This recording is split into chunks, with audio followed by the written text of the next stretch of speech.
Ready, set, go. Ready, set. Ready, set. Ready, set.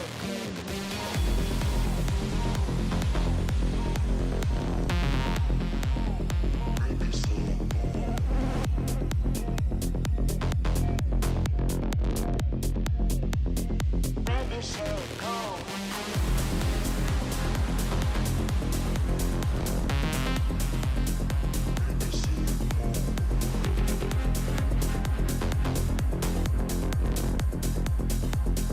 Ready, set, go. Ready, set, go. Ready, set, go.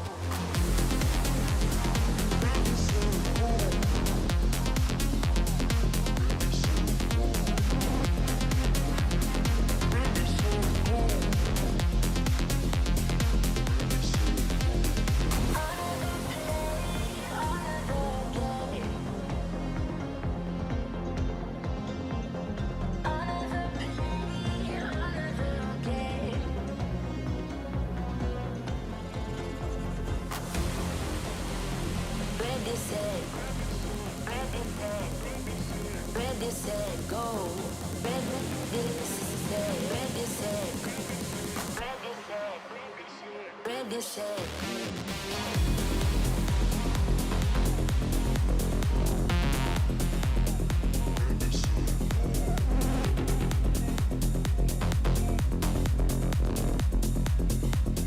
Ready, set, go.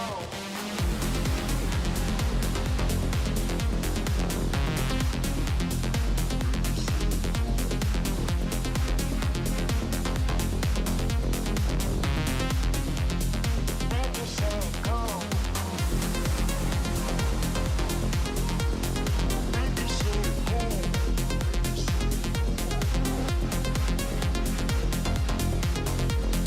Ready, set, go. Ready, set, go.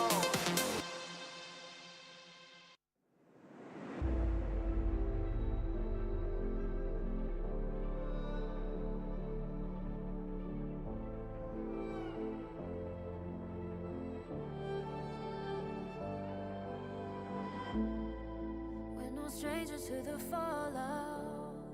It's what got us here. Ever changing, some chameleon. Blood, sweat, and tears. We'll never make it if we fall to everything that brings us down.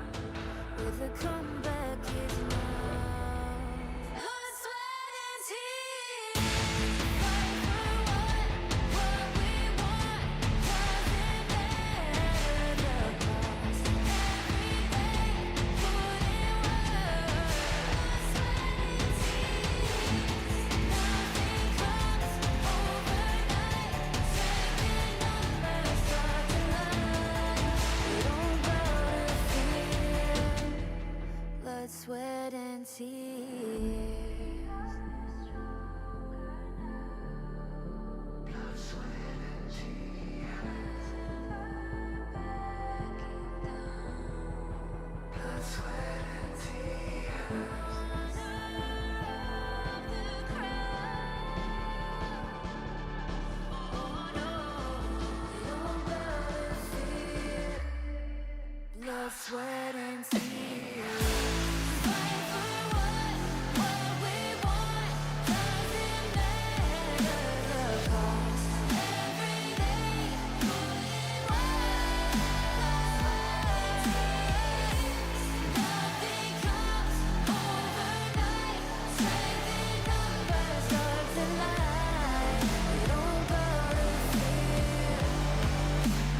dancing with what hurts inside.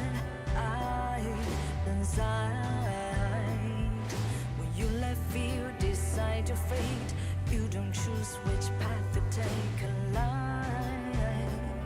In life, I'm finally letting go of everything that still holds me. I'm against all odds, but I won't give up, 'cause it's my time to shine. Standing in the spotlight, can't no one back me down. Destiny is calling high.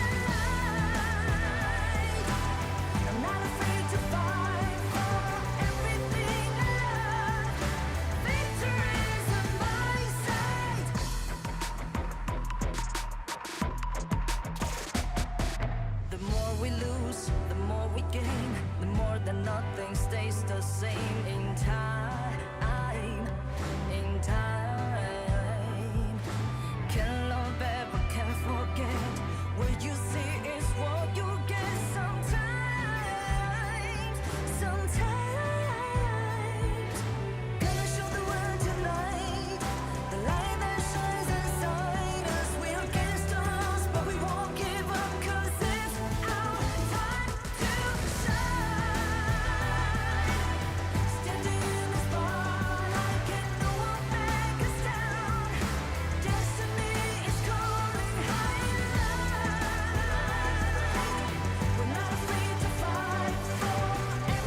darkness shines. Don't get lost in the madness of the night. Ready, set, ready, set, ready, set, go. Ready, set, ready, set, ready, set. Ready, set, go.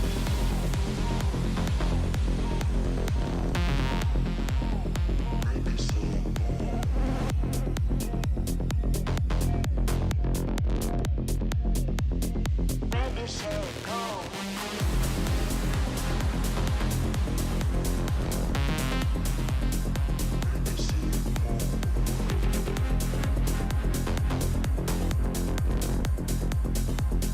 Ready, set, go.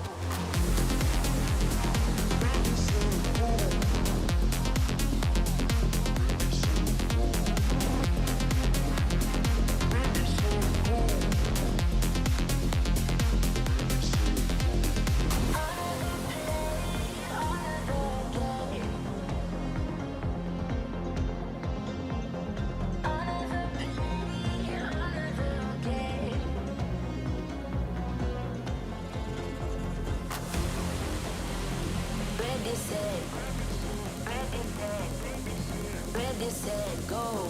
Ready, set, ready, set, ready, set, ready, set.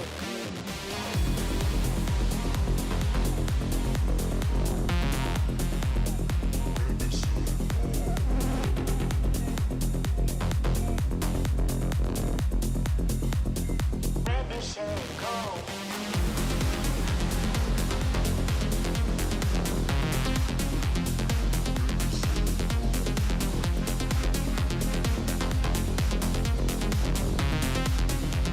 Ready, set, go. Ready, set, go.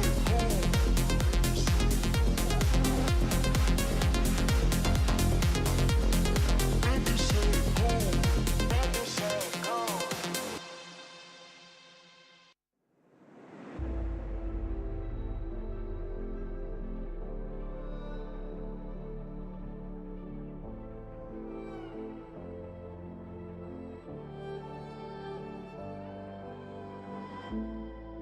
We're no strangers to the fallout. It's what got us here. Ever changing, some chameleon. Blood, sweat, and tears. We'll never make it if we fall to everything that brings us down. With a comeback is now. Blood, sweat, and tears. Fight for what we want. Doesn't matter the cost. Every day, put in work. Blood, sweat, and tears. Nothing comes overnight.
worth compromising with what hurts inside.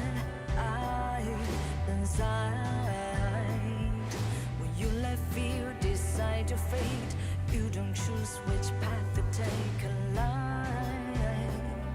In life, I'm finally letting go of everything that still holds me. I'm against all odds, but I won't give up, 'cause it's my time to shine. Standing in the spotlight, and no one let me down. Destiny is calling high. I'm not afraid to fight for everything I love. Victory's on my side.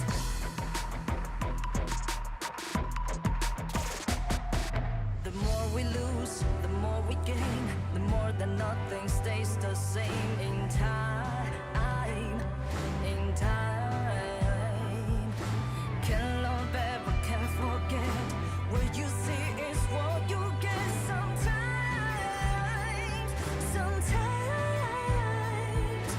gonna show the world tonight the light that shines inside us. We're against the odds, but we won't give up, 'cause it's our time to shine. Standing in the spotlight, can no one back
Your perfect love and darkness shines.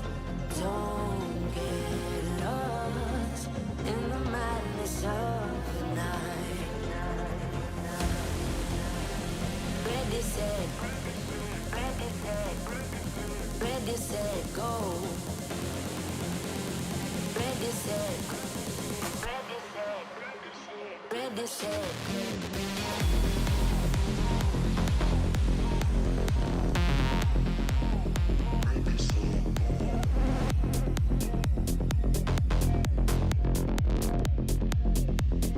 Ready, set, go. Ready, set, go.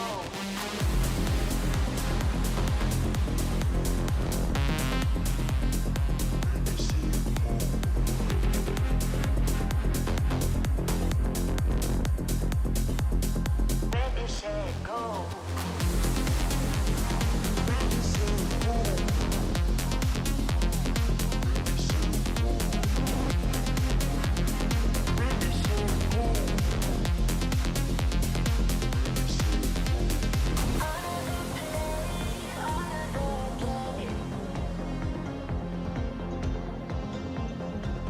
Another play, another game. Another play, another game.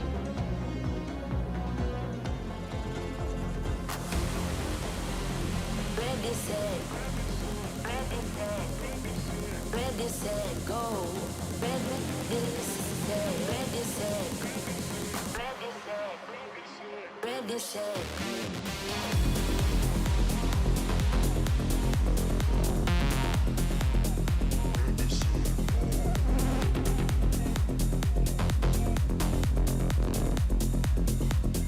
Ready, set, go.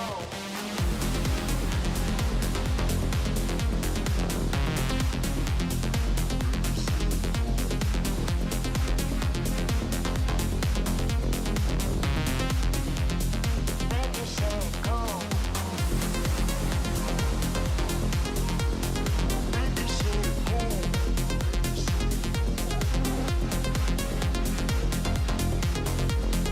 Ready, set, go. Ready, set, go.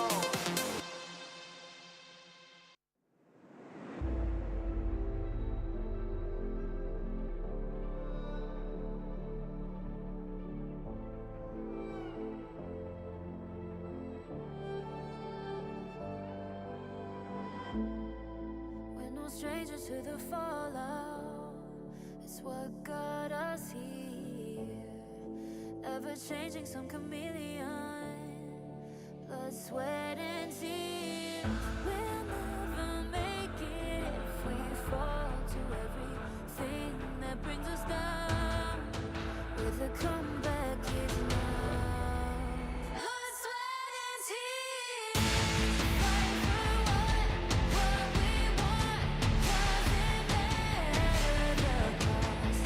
Every day, put in work. Blood, sweat, and tears. Nothing comes overnight. Second numbers start to line. We don't bow to fear. Blood, sweat, and tears.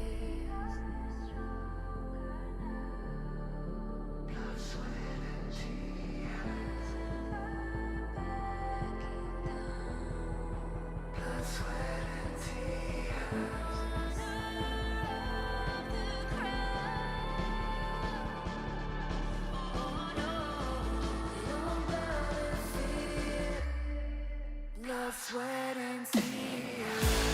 Fight for what we want. Doesn't matter the cost. Every day,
your fate.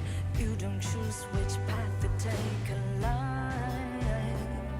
In life, I'm finally letting go of everything that still holds me. I'm against all odds, but I won't give up, 'cause it's my time to shine.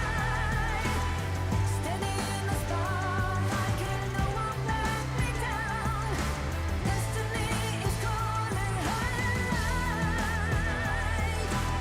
I'm not afraid to fight for everything I love. Victory's on my side.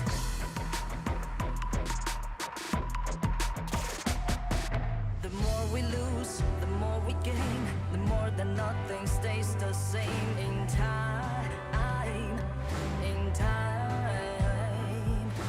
can't love ever, can't forget. What you see is what you get. Sometimes,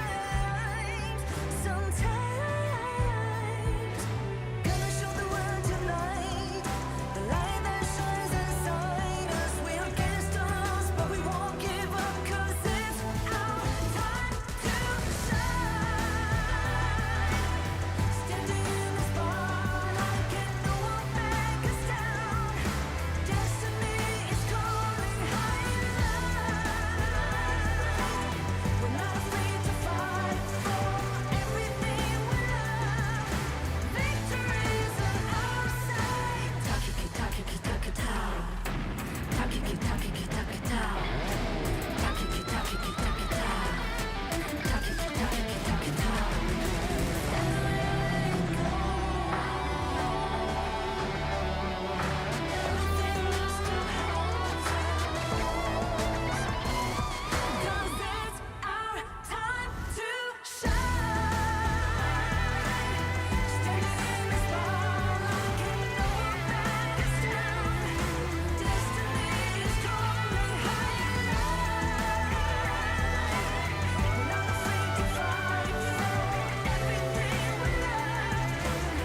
Your perfect love in darkness shines. Don't get lost in the madness of the night. Ready, set, ready, set, ready, set, go. Ready, set, ready, set, ready, set. Ready, set, go.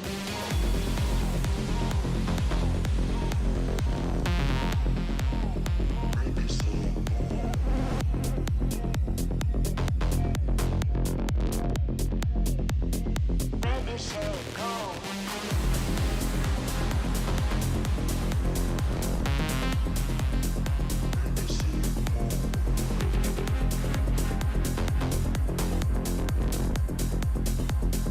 Ready, set, go. Ready, set, go.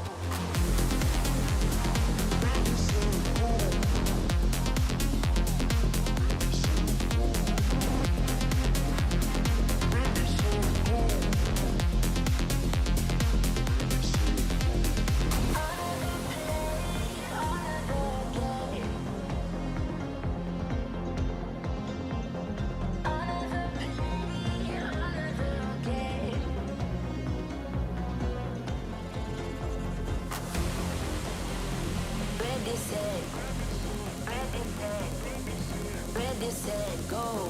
Ready, set, ready, set, ready, set, ready, set.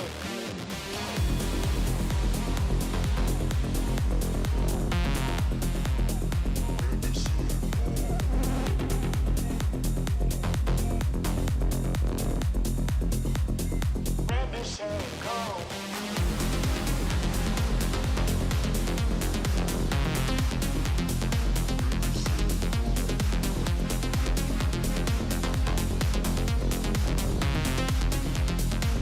Ready, set, go.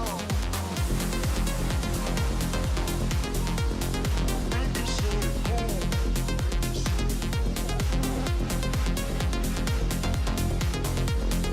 Ready, set, go. Ready, set, go.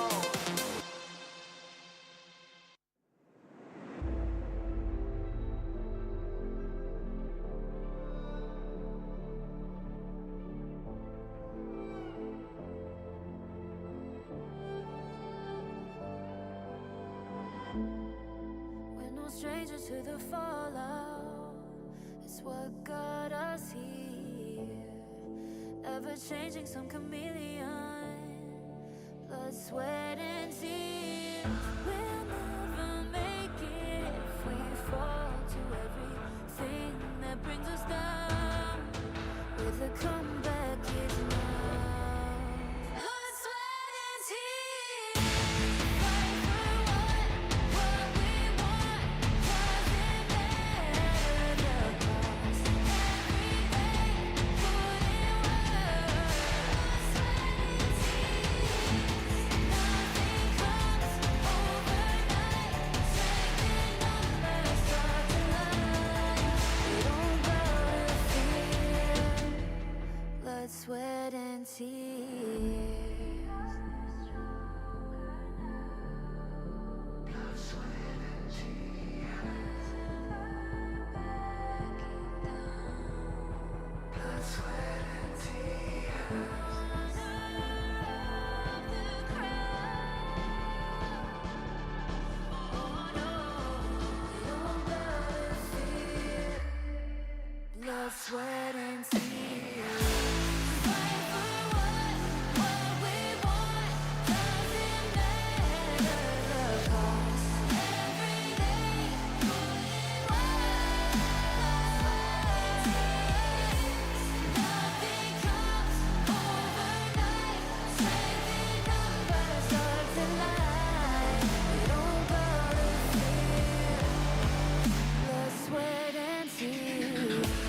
Game on! Everything begins! Welcome to the 2023 KIC version introduction. KIC2023 brings together multiple representative teams from different countries and regions to compete on the same stage. In order to provide a more diverse gaming experience and ensure fairness to the tournament while considering the players from various countries and regions, we have specially created the KIC2023 tournament version. This KIC will use the standard Heroes Gorge 5v5 battlefield. By participating in operation and team fights, competing for resources, improving your level and equipment, destroying the enemy's crystal, and ultimately achieving victory in the match. In addition to hero confrontations, there are various monsters scattered on the battlefield that provide powerful buffs when killed. Among them, the Overlord and the Tyrant, which spawn at the 4-minute mark, are crucial resources that both sides must contest. Killing the Overlord assists the team's progress, while defeating the Tyrant significantly increases the chance of winning team fights. The Overlord and the Tyrant evolve at the 10-minute mark, making them tougher to kill, but the rewards are higher. When the match reaches 20 minutes, the Tempest Dragon will descend onto the battlefield, and a successful kill will grant the team the power to potentially end the match. While contesting resources, it's also crucial to pay attention to the impacts of special mechanics. The jungle sprite's protection and tower protection mechanisms in the area before the 4-minute mark are particularly important. Don't blindly attack and give the opposing team a chance to defend and counterattack. Moreover, utilizing teleportation mechanisms effectively can create situations where you have a numerical advantage, laying the foundation for winning the match. As for the hero pool, this KIC features a total of 94 distinct heroes, which includes 72 heroes from Honor of Kings and 22 heroes from Arena of Valor. There are popular heroes from Honor of Kings like Mei and Jing, as well as representative heroes from Arena of Valor like Butterfly and Zip. In upcoming episodes, we'll continue to introduce more, so please stay tuned. On other aspects, Arcana and Common Skill can be customized before the match starts to enhance hero attributes and diversify gameplay. Equipment, on the other hand, needs to be purchased in-game to strengthen the hero's abilities and help the team secure victory in the match. That's the special edition of the Hero Moments version introduction for this issue. Let's look forward to the performances of various heroes on the KIC battlefield this time.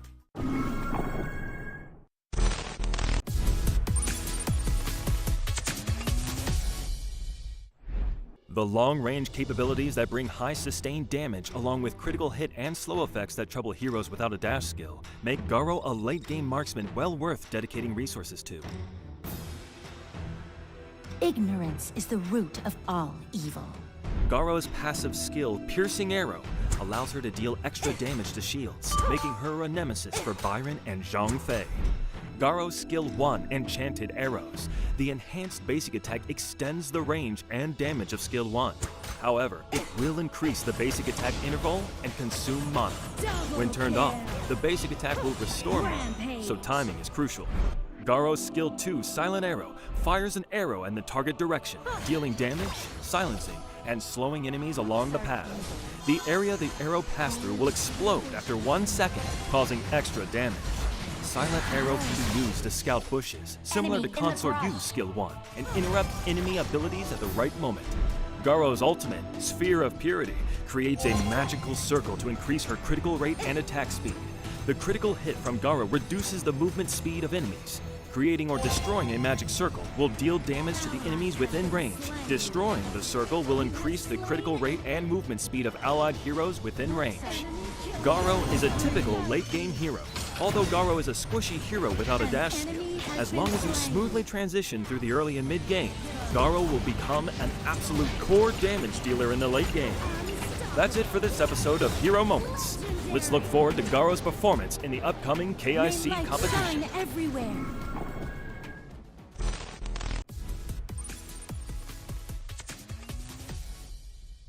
A side lane fighter known as the Immortal Warlord, with high recovering abilities and shields that provide continuous sustainability and dueling prowess, is Byron. Better to be foolish than a coward. Byron's passive skill, Fearless Chariot, allows for weapon charging when basic attacks and non-hit skills hit enemies. When the weapon charge reaches or exceeds 30, it enhances the skill effects and enables basic attacks to provide extra health recovery. Being adept at utilizing minion waves and monsters to quickly charge up is an essential skill. Byron's Skill 1, Electrifying Charge, swings the weapon twice, causing damage and self-recovering with each hit. When charged, it enhances both the damage and recovering effects. Using it in low health can provide a higher amount of recovery. Byron's Skill 2, Storm Strike, dashes forward, dealing damage to enemies and enhancing his next basic attack. When enhanced, it deals more damage and causes the enemy to be launched, stunned. Skill 2 can also be used as an initial skill. Using a combo of the Skill 2 plus Flash plus A can catch opponents off guard and initiate team fights effectively. Byron's ultimate, Force Field Suppression, deals damage to enemies and slows them down in the vicinity. It also provides a shield for himself. When enhanced, it further increases the damage and shield strength, and it generates an electrical arc that damages enemy units and steals movement speed from enemy heroes. The electrical arc can also be used for Scouting Brush. Byron's basic combo is Skill 2 plus Flash plus A plus Skill 1 plus A plus Skill 3 plus A. Utilize your early game lane dominance to establish your advantage. And in the mid to late game, position yourself at the side or the back of the enemies to be a threat to their carries during team fights. This episode of Hero Moments concludes here. Let's all look forward to Byron's performance in the upcoming KIC tournament. Double kill.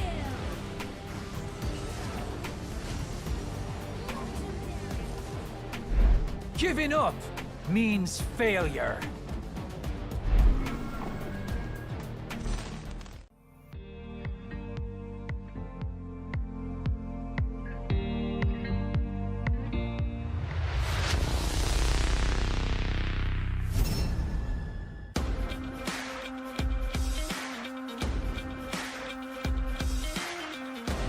Wake it up, shake it off. Always known it's never been enough. Burn it up, feel the rush. This fire inside. You could try to keep me down, but you're never gonna break me. 莫拉治跟了一个大，但是我们看到龙源进场，二技能直接荡过了2个人。小一换掉了梦兰之后，还把口梦的连波留在了塔下，一格这一波3连决胜。找到后卫了，找到后卫了，老鼠过来，老鼠过来，上来吧，上来吧。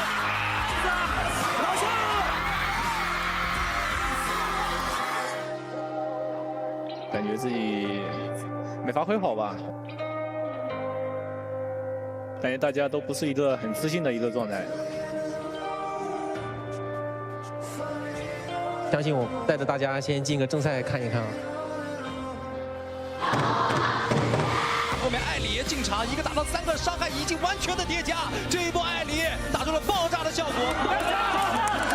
打出了傲寒的复活。傲寒他还想站起来，站起来，阿鲁叔有名堂还没在打，艾里没了，这个还在复攻，丫丫再度上升 ，double kill。At least now it seems like it's time to come face to face with your fear. I'ma come out swinging when they open the gate. Go ahead, call passion, I'm calling it rage. I'm taking what's mine like I already own it. Watch but don't blink, going here's to the moment. Here's to the moment.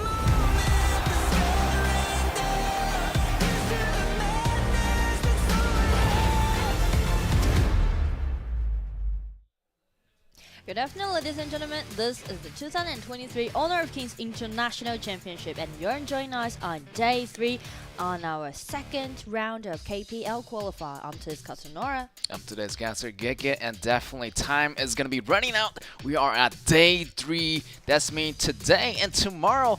That's it, ladies and gentlemen. You know these teams have to catch up, and it's really crucial as they are fighting for the last 3 tickets into the group stage. Yeah, I mean like how time just flies, right? Yeah, time just flies. Yeah. Like everything just happens so fast. It's already been in Day 3, and we know that after today's matchup, and we will still go for 7 best of 2 match. And after today's matchup, I will say a lot of teams' points will be fixed, since we only got 3 teams that will be selected from all of those 8 teams in this round. Yes. And also, we will get a quick review on some boards, on some stats, and just help you guys to know more about how far have we made in this tournament. Let's check it out.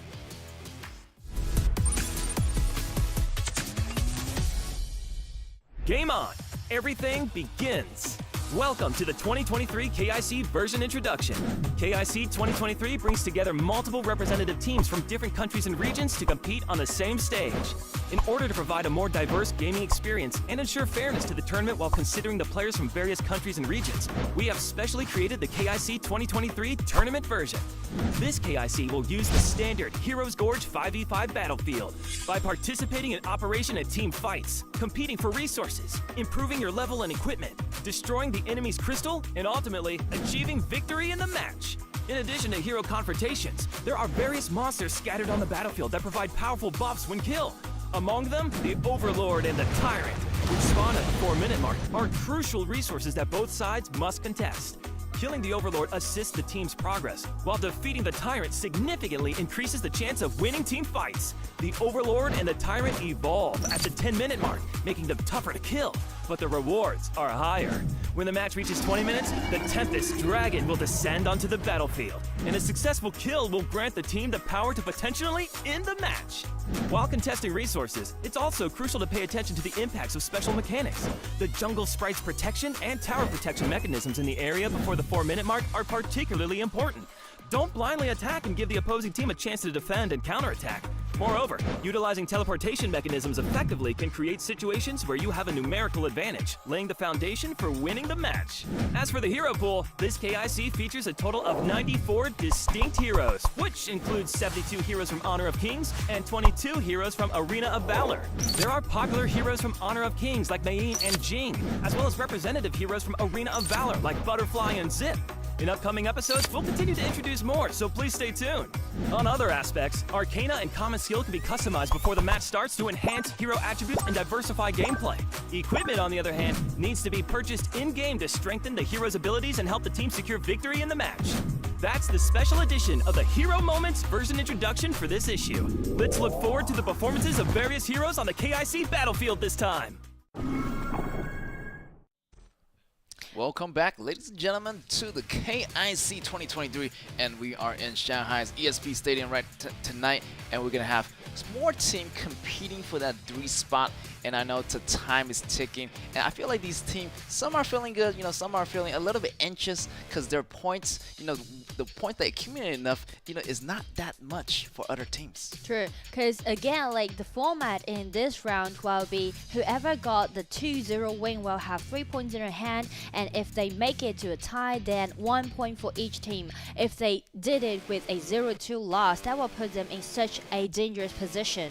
And actually, after we kick off the second round of the KPL Qualifer, we can see the format is really, the schedule is really with a high intensity, right? Every single day we will have 7 best-of-2 format in total. And also, like for yesterday, we've seen so many highlights from all of those 8 teams. And we can see here's some summary about yesterday's performance. Yeah, these are the star players from yesterday's match, and we can see the statistics. It seems like the KDA goes to Jian. Here's from Wuhan E-Star with that 13 KDA kill. Quite stunning. And also, like for the farm lane from Hangzhou LGD MBW, he got the highest kill, which is 8 kills. Jue Yi, the marksman. And also, Lang An also played as a marksman from Changsha CESA. He got the highest gold per minute. And as for the other 2 players, we really need to highlight these 2 players. Ao Han, the marksman from Nanjing Hero, and Xin Hen, we mentioned you about the talent player, right? The confront laner from Nanjing Hero too. Yes, definitely. And these 2 star players, they're going to compete in our first match. So definitely we have a really high expectation of these 2 players, as their stats has been so well known in yesterday's game. And I'm just looking forward to their performance in their first match. I mean, like for Nanjing Hero, in the current ranking, actually they are the top ranking team right now. Nanjing Hero got 8 points in the hand. They got 2-0 and 2 draws. So they got 8 points in total. They are in the current top 1 in the ranking. And for today's first matchup, they're going to play against DRG. And this is going to be their only game for today's matchup. Okay. I feel like they can actually, potentially get both game. If they do, they actually get, 3 more points. That's going to put them in the lead at 11 points. And I feel like, if the maximum point of this KPL second round qualifier, there's maximum of 21 points. So if you get like more than half, you pretty much got your first foot in the door already. Yeah, actually we did a little bit of mathematics, and we always say whoever got 13 points will have a really high possibility to get into the group stage. And today's first matchup matters a lot, especially for Hero and also DRG. Let's take a look at their starting list. They might just remain the same. For example, for Shen DRG, starting with Bai Shou, Peng Peng, Qingfeng, Menglan, and Agai. Definitely a really solid composition as the starting lineups. Yeah, and as for Nanjing Hero, Xinheng, No Fed, Bell, Ao Han, and Zhou Ku. Yes, and we'll see their performance.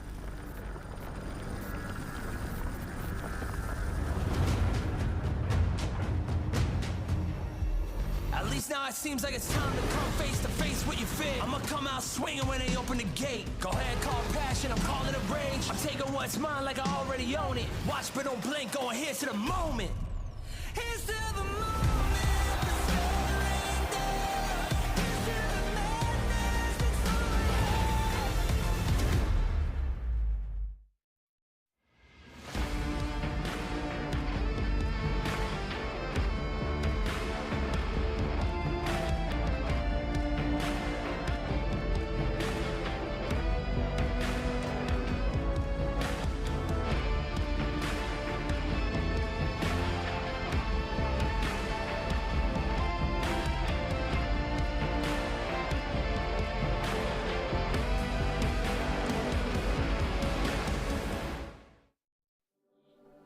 And welcome back, ladies and gentlemen. We are in our match number 1 of the day. That's going to be DRG against Hero. So we better prepare because it's going to be a fantastic show for you guys today. Yeah, it's not about those mechanics and those power these two teams have because we've already seen it in the previous matchups. It's more about the point. Actually, we can see those videos that are sending back just now, and we can see the faces on all 10 players are quite different. Yes. Like in the cloakroom, you can clearly see that Hero they're in more like relaxing atmosphere. But as for DRG, especially their coach, where we're looking at her face, looking at his face, he's looking really serious about today's matchup. Yeah, and I feel like they need to get their game face. I mean, Yeah. it's the 3rd day of the match. I mean, I feel like all these players are kind of getting a little bit nervous. I'm telling you, like, they need to relax. It's all about their more game playing style. It's more about their team, how they can fight. It's not about like the new hero, but even though if they have enough training, they can just, you know, play in more of their own style and try to find victories within their own group. For example, like DRG, I guess today maybe they will go for that alley pick. Yes. Because Peng Peng's what we don't know the exact reason, but in the previous matchup, especially in the first round of the KPL qualifier, they give him a lot of tanky heroes. Yeah. We know like in the previous HOK version, the tanky jungler is so prevalent to build up around this hero. But the problem is in new patch, it seems like in Best of 2, maybe assassins can do more job. Yeah, I would say, you know, tank version is still very powerful this version. The jungle items is really, you know, tailored to this version. Yeah. You know, Duen, Kaiser. There's a lot of tank hero that's really good. And yeah, I feel like, you know, there's a little bit difference. BO2 definitely you want to pull out of those assassin more hero. And I feel like, you know, he has more wins with that hero than, let's say, you know, using Limpor versus using Aoi. I feel like Aoi, he does a lot of great plays with it. So many highlights. Yeah, so many highlights. From yesterday's matchup. So let's take a look at the first game draft. Fortune DRG will be on the blue side and Hero will be on the red. Actually, these two teams, since we are doing single round robin, so this is their very first time played in this 2023 KIC. But in the previous matchups, due to the history, these two teams play against each other for 14 times and 7 wins for each. Ooh, they are pretty even. I mean, now they're meeting for the first time in the second round of the Qualifer, so I feel like, you know, they're feeling pretty anxious, you know, because the other side is pretty much equal in strength. Yeah. But this new KIC version is a completely different story. So I heard, you know, in the training session before the game competition started, you know, some team were actually ahead. And now when the actual competition began, they're, you know, beginning to fall behind. It's kind of like a, you know, some kind of, you know, like up and down tactic. like just take these two teams, these games as an example. These two teams are now in totally different position. Hero gaining the most point. They are quite relaxed about today's matchup. Definitely they won a 2-0, right? But 1-1 also gonna be acceptable. But for DRG, 1-1 is not gonna be acceptable since they only got 4 points in their hand. They're actually at the 5th place in the current ranking, and we know that will be 3 out of 8 teams.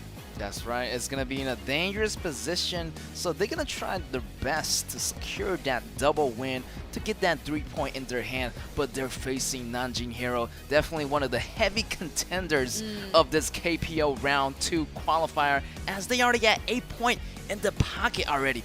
Now they just need to push a little bit more forward just to get a little bit closer to that group stage. They want to set it down. They want to make a secure position get into the group stage.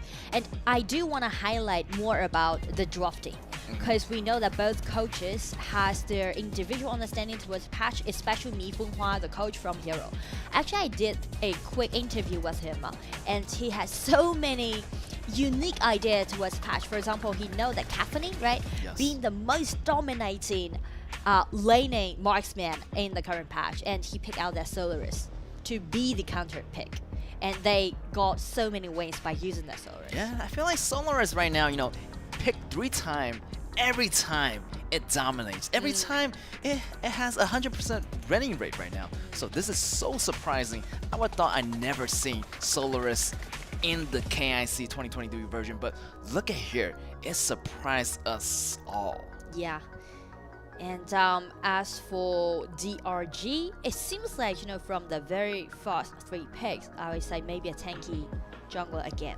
Because they already got Caffeine, they already got Liliana, the assassin mage, playing the mid.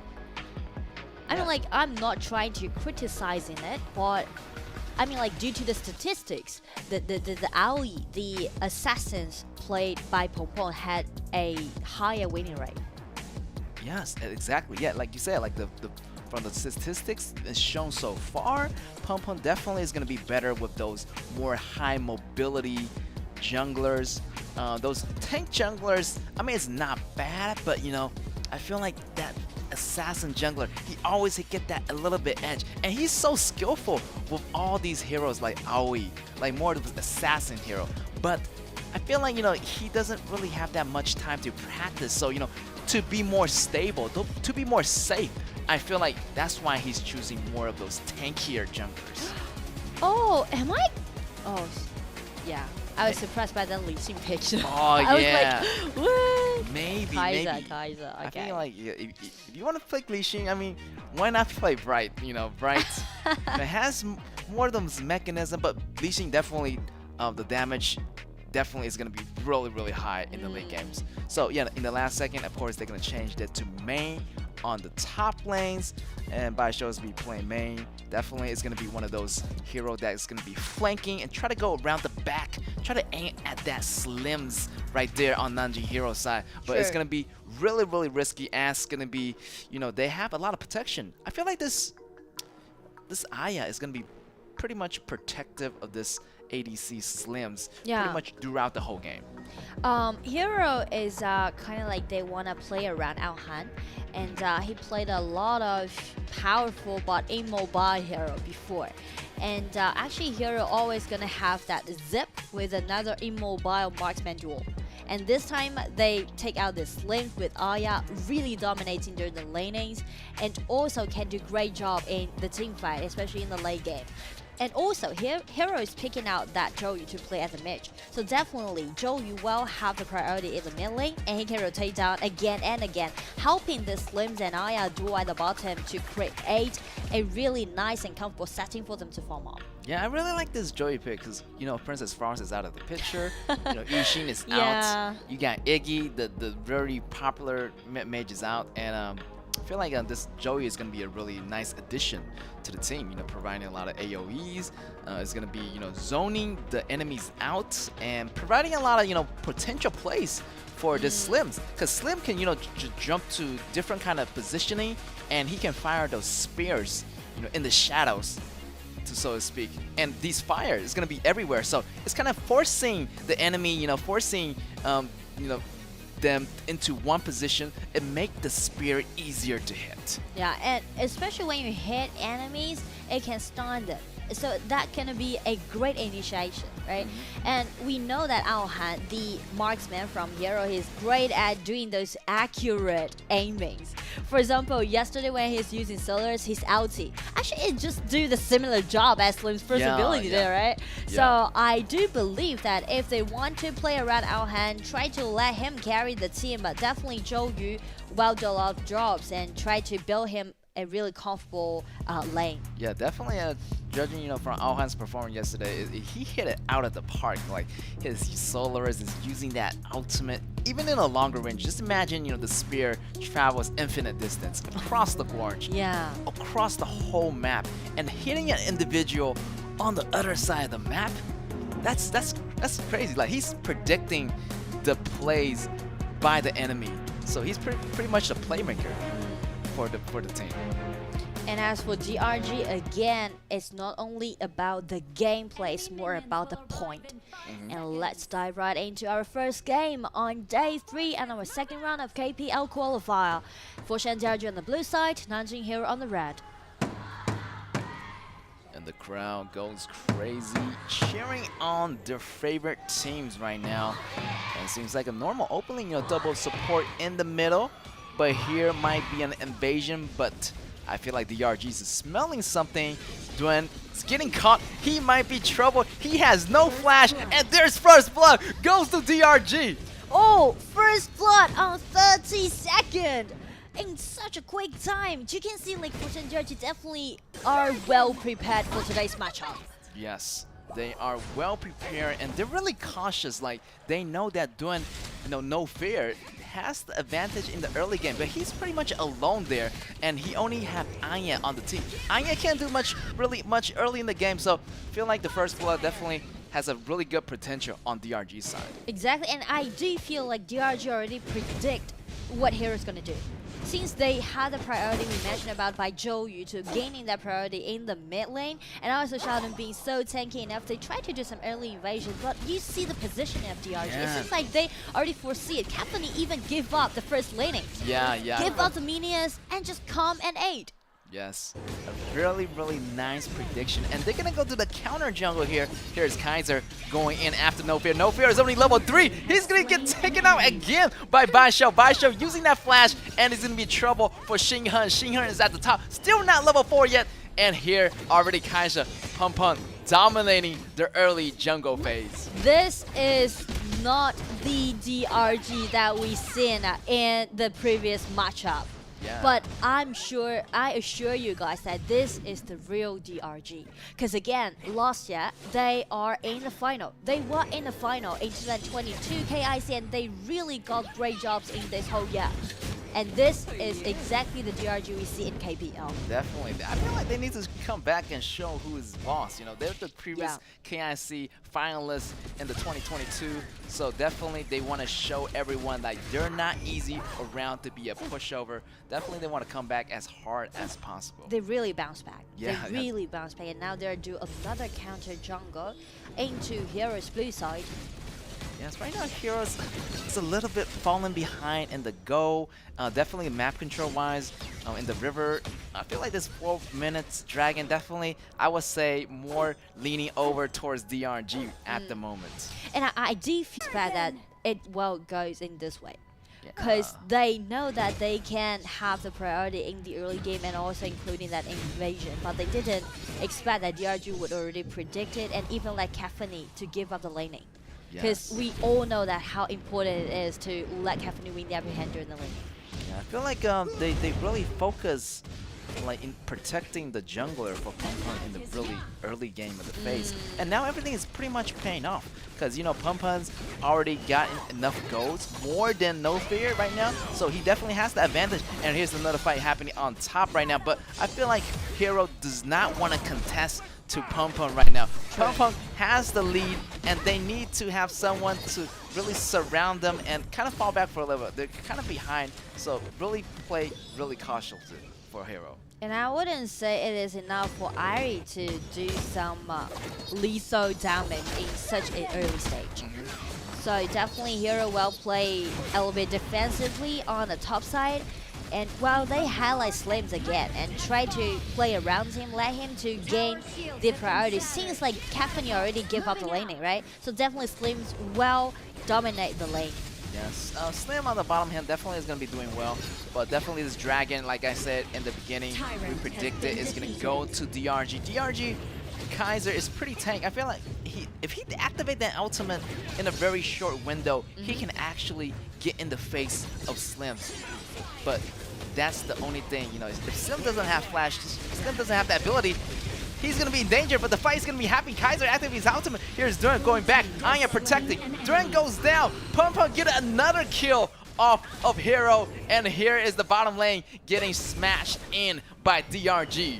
This DRG is just being monstrous. I'm sure, like, it hasn't been 5 minutes, but so many things are made by Fosha and DRG. They're playing such a proactive way. Like in the previous matchups, we will always say DRG kind of lost after they lost against Suzhou KSG, right? In the first round, of KPL Qualifer, and also they got 5 losses in the row in the second round. But after they got that 2-0 win against RW, today's DRG, they really bounced back. Definitely, they're a different DRG by some chance. You know, after they win, they gain some confidence. They're definitely a new team today. I can feel the energy, the vibes, and their composition, the coordination. Everything's so tight, communication-wise. Definitely, it's gonna be much better. And today, I'm just looking forward to them, you know, making more of these plays in today's first match. Happening, the ulti, ulti the just long got attacking range.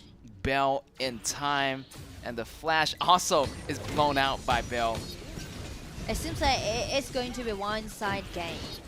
Because like for Hero, it's kind of, they're lost right now. And Mei comes in and another attack by him. Got him another kill and DRG is just onslaught. They're trying to chase in Ari down, using his mobility. Ari tried to get out of it, but there's no way for Hero to fight back. That's right. Alhan was in a really tough position. He even used the flash, but couldn't get away. Main just jumped in with the 2-2 ability, and he moved forward. Bai Shou was being a beast, aiming at the back row. What a versatile character this Main is. 3,000 gold lead. And no worry, Bai Shou. I feel like that he can still get away, but Caffeine is come to the help, and also Annette try to dive for Xinghan. Xinghan has to back off for now as their goal is really low. Their tower also getting taken down. Everything just moving so quickly for DRG right now. Getting the top tower, getting the bottom tower, also getting the top tower simultaneously right now.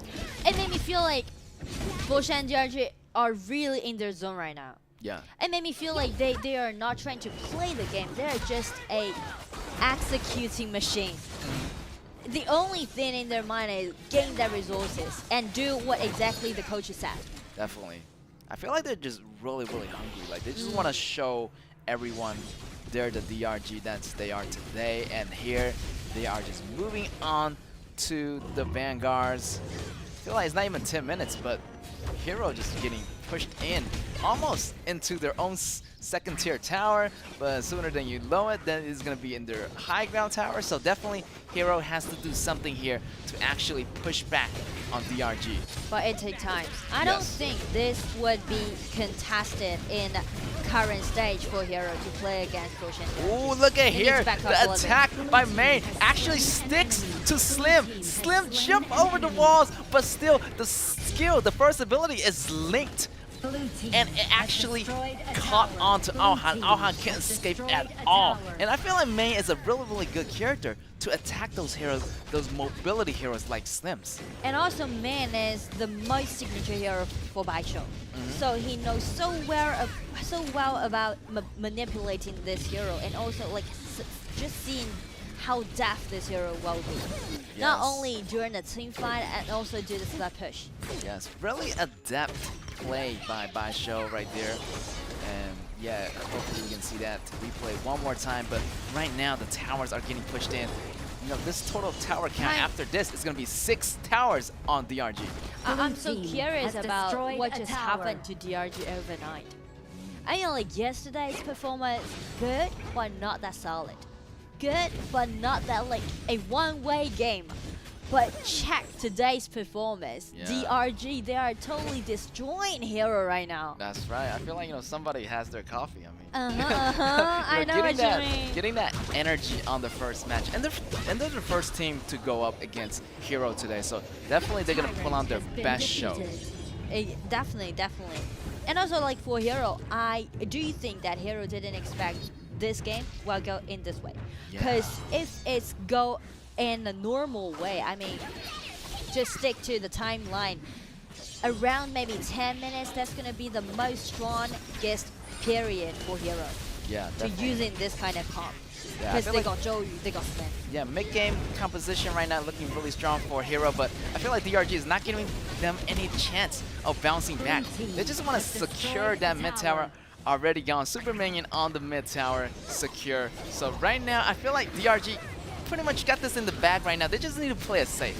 Yeah, and you know what's more daunting? Well, check Min try to get in, and the flash has been forced out from Xinghen. You know, like what makes more daunting to this DRG is that they are not that rushing to the game.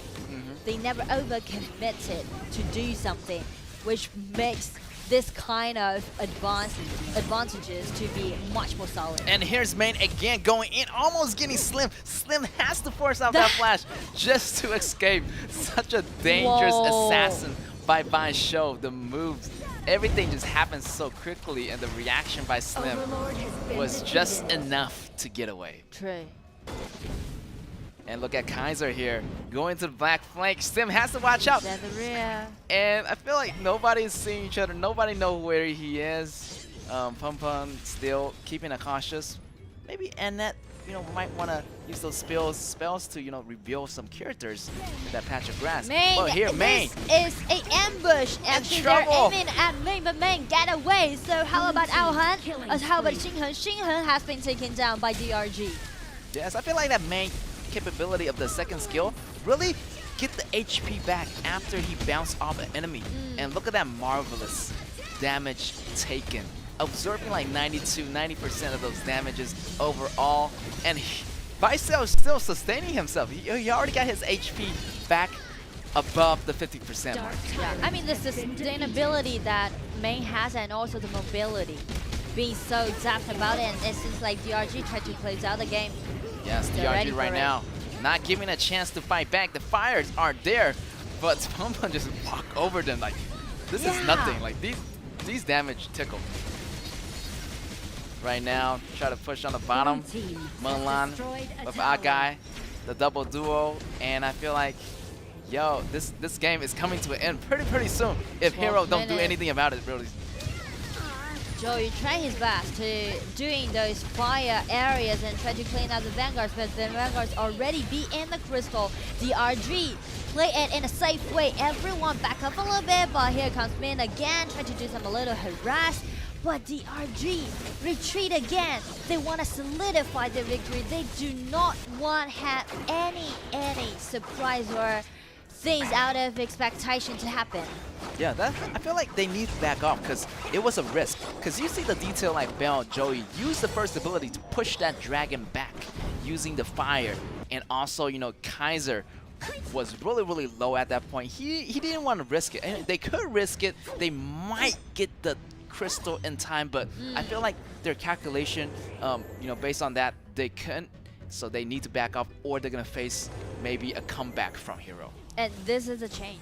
I mean, if this is a DRG on day one, they definitely will rush into it. Yes, definitely. Now they learned their lessons from these couple days of the battle. But here we go again. The minions are moving in at a fast rate. There's no slows from the tower reductions. And here is going to be the last high ground tower gone for Hero. So it's only a matter of time before DRG surrounds them. Main always the showmaker going in by Show. Oh, using that shield. Couldn't remain alive, but the trade is gonna be good, and this is gonna be it. Double kill for Caffeine, and the rest of the team are already inside the base. Triple, and I feel like they pretty much got the game in the bag. I mean, Fushan DRG first game end up in such a clean way. This is definitely a one-way game. This is the DRG that we are familiar with, and this is the real DRG coming back. That's right, congratulations, DRG making the first win of the day and doing it really clean. Baishou did a really good job at going in at the back row, going at the ADC, going after the Slims. Definitely is everything what I expected. I expect no less from Pum Pum. Did a really good job invading, anticipating, going in, and with Baishou by his side, the double duo, I feel like they're really strong. And at the end, I feel like Caffeine just took over a little bit. Yeah. Because, like, actually no one really put that at Caffeine under the spotlight. Yeah. And this Caffeine even played in kind of sacrificing ways, you know. Since, like, the first round when they're trying to handle the early invasion made by Hero, Caffeine even gave out the first lane, the first minion waves, and command aid, right? And that's a coordination we mentioned about. This DRG for today, we don't know what exactly happened overnight, but the only thing that we know that with that tight coordination, I do believe this team, they are eager to each 2-0 win. Yeah, like, wow, like they are so hungry. Like the performance, like the overnight change. I'm not sure what happened. Like they did something there. They did some kind of special thing overnight. Maybe their coaches, you know, did a really good pep talk, try to fire them up during today's game or whatever it is doing really a good job for DRG. And on the other side for Hero, I don't think that Hero didn't play well today. It's more like they didn't expect that DRG can bounce back overnight. Because let's just check the previous matchup from DRG, right? It's kind of like they're lost. They're playing a slow way, and a lot of mistakes can be made by them, especially like around the team fight, and they're really rushing to do something. So Hero is just executing their own calm and trying to play in a normal way. Yeah, I feel like Hero's status, like their mentality, I feel it's from yesterday's match. They're like, oh, we're pretty calm. I feel like we did a really good job. But today, they didn't have no expectation. Like Nora say, like they didn't really expect DRG to go in this hard. And they really got surprised, and I feel like, you know, they thought they never see it coming from this. Yeah, I mean, like it is just out of their expectations, but I do believe it's gonna be a good game. Because after this, Hero definitely noticed that the DRG changing to a totally different vibe. Yeah. A more aggressive vibe. Yeah. So in that term, I would say Hero maybe for the next matchup they would not go for this kind of pushing strategy because they're taking out Jolie, they're taking out Slims, they're trying to build up a well-rounded comp, but maybe next time they will choose more aggressive one. For example, like let Liliana to play at the mid lane, right? Or to pick out some assassins, or just let them to have a caffeine. Yes. But definitely they will not trying to play in a quite, you know, slow way. Because if you're trying to play today's DRG, you need to fight. You need to be contested in the early game. Definitely. I feel like, you know, Hero has to step it up this game. I feel like the first match, they were playing a little bit more passively. They kind of like, you know, try to test what's going on with the other team.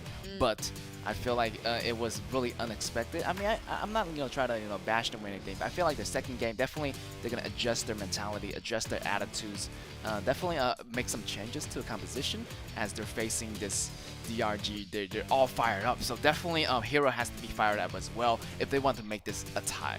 Yeah, if it makes a tie, it's still gonna have, they will still gonna be the top ranking team for Hero.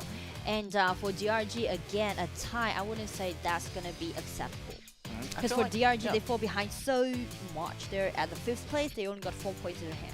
Yeah, first day, second day, definitely third day, you want to try your hardest to bounce back. So they want to get all those points they needed from today's match, as they're going to only compete one time today, right? Yeah, DRG only got one. No. Hero only got one game today, but DRG has 2 games. But the next matchup, they will play against TESA. So potentially, if they win this match, they could get 3 points. And potentially, if they win the next match, so, you know, a total of potential points, they could get total of 6 points today if they do win every single match. True. So that might be the reason why DRG is fighting so hard. Yes, right? definitely. Yeah, and let's just take a good look at our team stats and recheck the gameplay. Well, it's pretty much like a one-way game. So I would say the gold lead or the kill lead, just tell it. Yeah, I really love about this first game.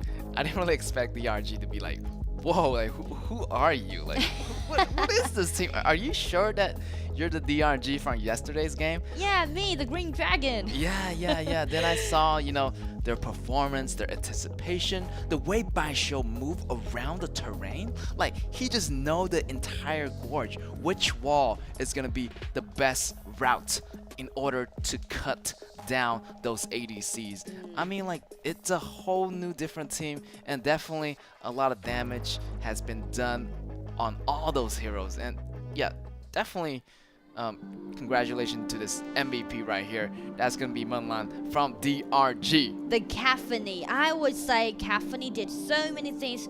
First, the first round we mentioned, he sacrificed himself, giving up the first minion lane, and helped Pong to get through with that invasion. And also at the last team fight, his Caffeine achieved a triple. Yeah, even though he gave it the first lane, he just kind of adjusted and still got the MVP. I thought Pong or Baisho was the MVP, but so much damage is being done by Munlan. Look at that, jumping into the back, calculating the distance between him and this Bell Zhou, and doing so much damage. And here's the thing, he did not die a single once. Yeah. And the last team fight, Main come in, that was insane. 3 people we controlled.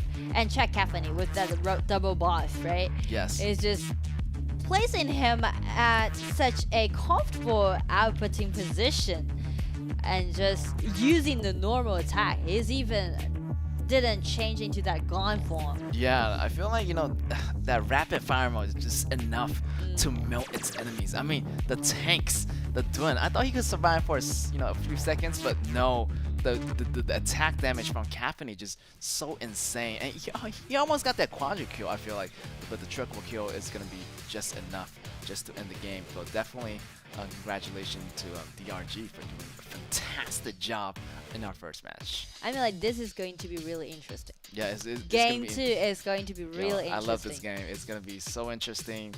You can see the potential plays. So definitely Hero has to step it up as they're moving into our second round of our BO2. Yeah, because again, we know that Hero actually did quite a good job in the previous matchup, which is kind of surprising. Because before the second round kickoff, Hero might be considered as the underdog because they don't really had a lot of time to prepare for this new patch. So does DRG, but DRG always considered as one of those most strongest teams in KPL region. But DRG is kind of lost in their journey in the start of 2023 KIC, and for Hero, this time I do believe the next matchup they will go for a really explosive one. Yeah, definitely. And after a short break, we will be back. We'll see you in a little bit.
Welcome back, ladies and gentlemen, and you are watching the KIC 2023 as we're talking about the DRG versus Hero. Definitely DRG has surprised us overnight about their differences, and it's a whole new team from yesterday's perspective.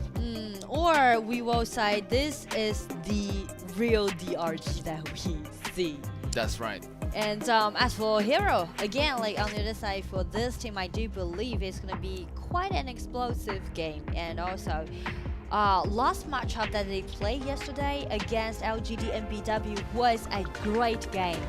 That Prince of Lanling, right, played by No Fair, and also the Solaris played by Al Han. Those team fight, they just played in quite a beautiful way. Yes. Using the team fight helped them to win out LGD and BW. So I believe that maybe this time they will turn to some like cool players and try to bring them back. I feel like Hero, after that match, maybe they took a lot of energy out of Hero. So definitely they need to bounce back if they want to defeat DRG today in our first match. Yeah. And now Hero is picking on the blue side. We know that actually blue side on the dwarf team can have the priority to gain some powerful heroes, especially we are doing best of 2. Yes, so yes. A lot of hero choices are open. I feel like the blue side definitely has the higher winning percentage rate so far. I mean, comparing from our looks right here, from the wins, I feel like the blue side definitely has its advantage, and the advantage is working. For example, like if you're on the red side, right, we are doing best of 2, so you definitely won't let that Firefly out. Yeah, definitely. So there's like Slims or Liliana or even like Caffeine. There's a lot of LP here, and you need to ban it. So that also means the blue side will have the priority to gain a lot of powerful hero. Yes. Or the tactics that heroes are using right now is they try to pick out a flex pick, because Xenio in Hero has been played in 2 positions. One as a support, one as a jungler. Yes, and I feel like they both works, I feel like just need to have some kind of tankier jungler, or you have some more protective composition. Like this one, he's probably using that Xenio to maybe go top or support, definitely to protect maybe a Zuka, maybe a Terry. So definitely these synergy combo Hero works really, really well. But on the other hand, here is going to be Hwanzhou. Hwanzhou definitely every single time mostly is going to be paired up with Zip. And that's going to be the job. Kind of like a, Luban Master number 2 here, Zip taking over for this position. Luban Master in a cute way. Yeah, it's not in a cute way. It's basically because a lot of immobile hero can do great damage during the team fight. But due to their lack of mobility, so they need some hero like Zip to eat them up, being a measure of doing the protection. Yes, right now here is going to be no bans for Prince of Landing, actually, surprisingly. But Slims is going to be banned out. Also, Irie, Duen, seems like they want to deny. Also, this Assassin, Aoi, try to get banned out here for DRG, as they do not have a jungler or their top laners yet. Right now, Iggy is going to be on DRG side, so, well, I feel like they're doing something here. I feel like they have a really great control of the mid lanes. They can do a lot of great rotations in the beginning. But also, I feel like, Princess Frost does a lot of great rotations. But here is going to be Florentino, I don't know. I feel like you can call me a hypocrite, because in the beginning I say Florentino is gonna dominate the top lane. Everybody gonna be like in behind him. He's gonna be the leader in place. But maybe we haven't found the D1, the one player that can show us how it's done. Or maybe it is their confidence. I feel like it's a little bit more about their confidence. I feel like this character has unlimited potential. So really, really depends how you can use him to the greatest capacity. So definitely, I feel like these players has to be more confident. Yeah, I mean, like, I totally understand the reason why they're taking out this Florentino, as you mentioned, the potential play that we can see from this great hero. But the problem is, due to the statistics, due to the previous matchups, it's more like, it's not about the player, it's more like a hero issue, Because, like, Florentino needs to pick up the flower and helping him constantly do the output, just like Ma Chao did. But the problem is, Ma Chao can do it in quite a longer range, longer attacking range or chasing range, right? Yeah. He can always, like, keeping chasing on someone, but Florentino, it's kind of like it's a triangle of the flower is kind of fixed. So who's gonna just standing beside your flowers and let you pick it and deal the damage? That's a little bit dumb when you're playing I feel like this hero Florentino, he doesn't choose the player chooses. Yeah, I feel like still these players, I feel like the statistics definitely is not looking so good for this hero. Hopefully, you know, Xingchen can make that, you know, teach us a lesson, you know, about this we hero. know that he is quite talented player. Yeah, really right? talented. And he's great at playing those heroes with like high ceilings. Yeah, super high ceiling, super skillful.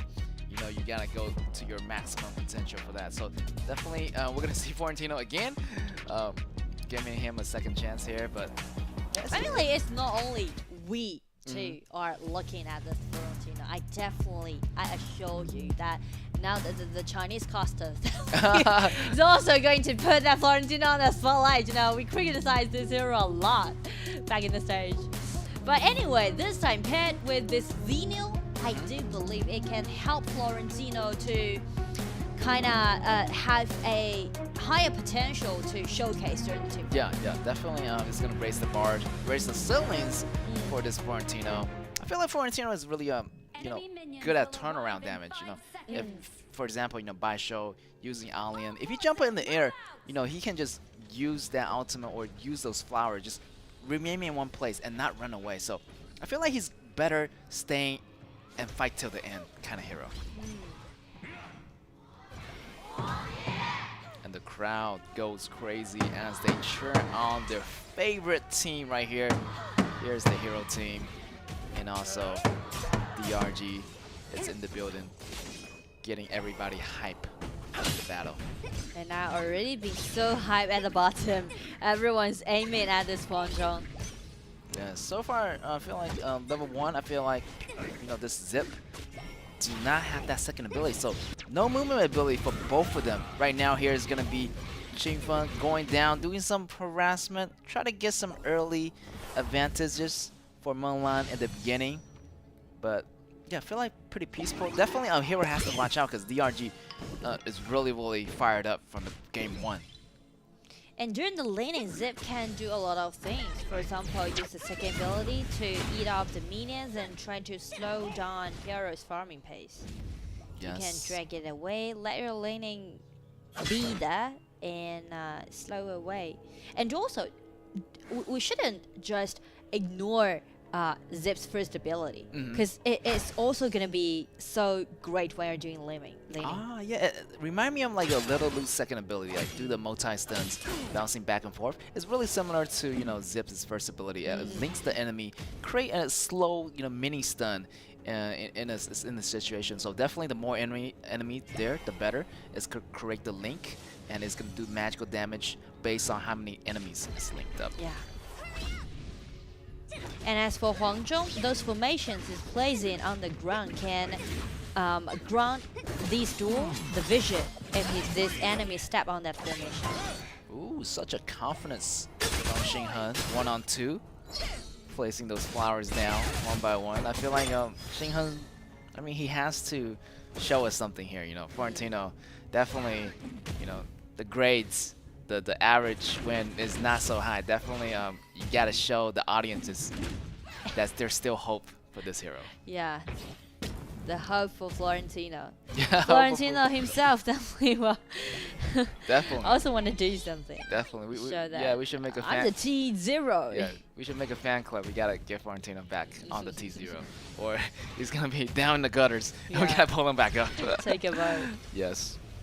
I mean, Florentino will just play defensively on the top lane. And he's definitely going to be the most tricky hero to be catched, to be ganked. So Nanjing hero might emphasize more at their bottom, try to oppress this Huanzhong a lot. Because we know that with that ulti from Huanzhong, that long attacking range will let this hero be so dominating during the team fight. If they got shield, if he got some like shelter. Yes. But the long-range poke is really sustainable here on DRG, because you got Iggy. You got Iggy's ultimate, you got the long-range cannon from Mulan, and I feel like you also have, you know, Agai as protection on Zip. So the protection definitely there's a lot, but you have to worry about, you know, Princess Frost. Can, you know, Belle use that ultimate to to zone out Menglan. So that's definitely is going to be the job for our guy to change his position in those crucial moments in battle. I mean, if so far the game goes in such a peaceful way, then I would say that the dragon trade might be the next turning point. Up to 4-minute mark. Yes. And now DRG gained the priority on lanings. Turn to this tyrant. But definitely Hero knows that. So what's gonna be their activity to do something? I feel like they're getting weird down. Terry's still underneath the tower. Yes, here's the jungler. He's going to be really closer to the tyrant. Here's going to be Pum Pum. Here's going to be No Fear catching them in the grass, but that's going to be 1v2 situation. But he's jumping anyway, but you know, Zuka has a lot of movement. Maybe like 4 movements in total. 2 movement abilities in the first, and he has the second ability also move in front, and the ultimate also has a movement ability. So definitely a lot. Pum Pum in trouble, but still dancing in it and use that clutch to kill Princess Frost at the last moment. That's a fair trade, maybe a great trade in order to push this mid tower down. Great showcase by Pong Pong. The outsy, those back and forth, and now it's gonna be the time for Florentino comes in. But since Huang Zhong just sit down there using the long tacking range, Florentino need to back off. Yeah, like, in a noble way. I'm not gonna pick up my flower inside Huang Zhong's ultimate. That's gonna be really bad. Oh, here's gonna be Zip cleaning up by No Fear. No Fear still gaining some kills. Actually, his goal is doing not bad. I mean, this Zuka is really tanky. So definitely he can really, you know, go into Huang Zhong's ultimate and disregarding those damage. And the exactly will be the time as No Fear comes in. He will come up with Joku and also Xinghen. Florentino, Xeno will be there with Zuka if they want to do something on destroyed a tower. I feel like this match Hero really, you know, readjusted their mentality, because you can see the rhythm is a lot slower and two teams are well balanced right now. And DRG is not reading, you know, Hero like an open book anymore. They're actually, you know, being the other person, you know, being the other person that's doing more of the defending now. And also, like, Hero seems to be they calm down a little bit. They are not that into doing those invasions. Instead, actually, they are trying to form up and buy themselves more time. Let Terry and Florentino to do a lot of things in the mid game, and also Zuka. Yeah, definitely. Hero is setting that boundary, setting that wall, the safety net in case of something happen. Here is gonna be the Xenio jumping into combat. Almost came in for Florentino to go out, but the save coming in from Xenio, from Joku to come to save the day. The way that Florentino, the feeling that Florentino, this hero, gives me is more like he can be great killer during the team fight, but the problem is he's a little bit squishy. Yeah. He's not like Charlotte, right? Yeah. Charlotte got damage reduction with that Intimidate. Yeah. And also his own equipment, the Pierce guy, offering a higher HP damage reduction, and now DRG. Here is gonna be No Fear in trouble. 2-on-1. That's a lot of 2 ultimates on 1 hero. So definitely No Fear can't really sustain that much of damage from 2 ultimate from 2 different heroes, from Pum Pum and Baishou. And now they're gonna move their way into the mid tower. So DRG have some money back here from the towers. In total, they're gonna have more towers, 1 more tower over heroes. And I do like the way how DRG is operating the game right now. We know that it looks quite even right now in the battlefield, but the thing is actually DRG win the upper hand. And the reason is basically because it's really hard for a hero to engage in quite a fixed way, right? You can see a lot of soft control, you can see a lot of AoE damage, but they do not have a real hard control. But due to DRG's hero picks, you can see Alien, you can see Zip, you can see Jin with such a great mobility. They can be so slippery to be catched. If you are a comp without any hard control, how are you gonna deal with Jin, right? Jin can do a great split push and also like check the go lead towards Pong Pong. He can do a lot of insta and solos. Yeah, I feel like there's no Eclipse, there's no Libu, so no hard controls to stop those characters like Jane. And yeah, like I feel like nobody's there to take care of Jane, so that definitely is going to be an advantage for Pum Pum to go in after Bell or go after Aohan. So definitely Joku might not be really sustainable to protect them because Joku is just playing as a support. He has some tank abilities, and he's had that flash, no heals, only has that support item that create a little bit of shield. So the damage is going to be so high that I feel like they just going to get overpowered from Pum Pum. True. So the solution for Hero is not trying to do some 5 versus 5 big engagement. Instead, they need to make a lot of things happen on the side lanes. Since they got Xenil, right? Xenil can just TP down on one of his allies and try to make it as a 2-1 or 3-1 instead of doing those even trade. Yes, and I feel like they have a lot of heroes that can go behind the back lane. Oh, you got yeah. Alien, you got Pum Pum, you got Qingfeng doing that bomb drop. So they have to be careful. They have to be careful of the position. Make sure Bell use that AoE in a really productive way. Guarding maybe their ADC. So when they go in, they're gonna be slowed down. So here's gonna be great at doing this engagement around the camp. Here comes Florentino, Xenil TP down, everyone aim at Huang Zhong, but Huang Zhong just been eaten up by Zip rolling out, but didn't escape away from this kind of chaotic team fight. And here comes Xenil, try to escape away, and it ended up with a 1-2 trade. That was really good engagement by Florentino actually, because you see Huang Zhong use the ultimate, he only sit in one spot, so it's really easy for Florentino to pick up the flower because he was just within that area. Pick up the flower, lunge forward, then Akai took Huang Zhong away, but Florentino chased him down, but the damage was enough to kill both enemies. So yeah, definitely a great hero combat, and Zuka cleaned that up. So definitely the power is gonna be back on Hero's hand. Hero just takes several kills in a row. Yeah. And do you remember we just mentioned about the weakness of Hero's comp might be they are not good at doing those flexible team fight, right? They need the battlefield to be fixed, and right now it's DRG trying to fight something back. Pum Pum get right in, got a solo kill, and then hit out by Zip. Get in the way. Zip the bodyguard protection in time. You can hide inside my stomach for a little bit.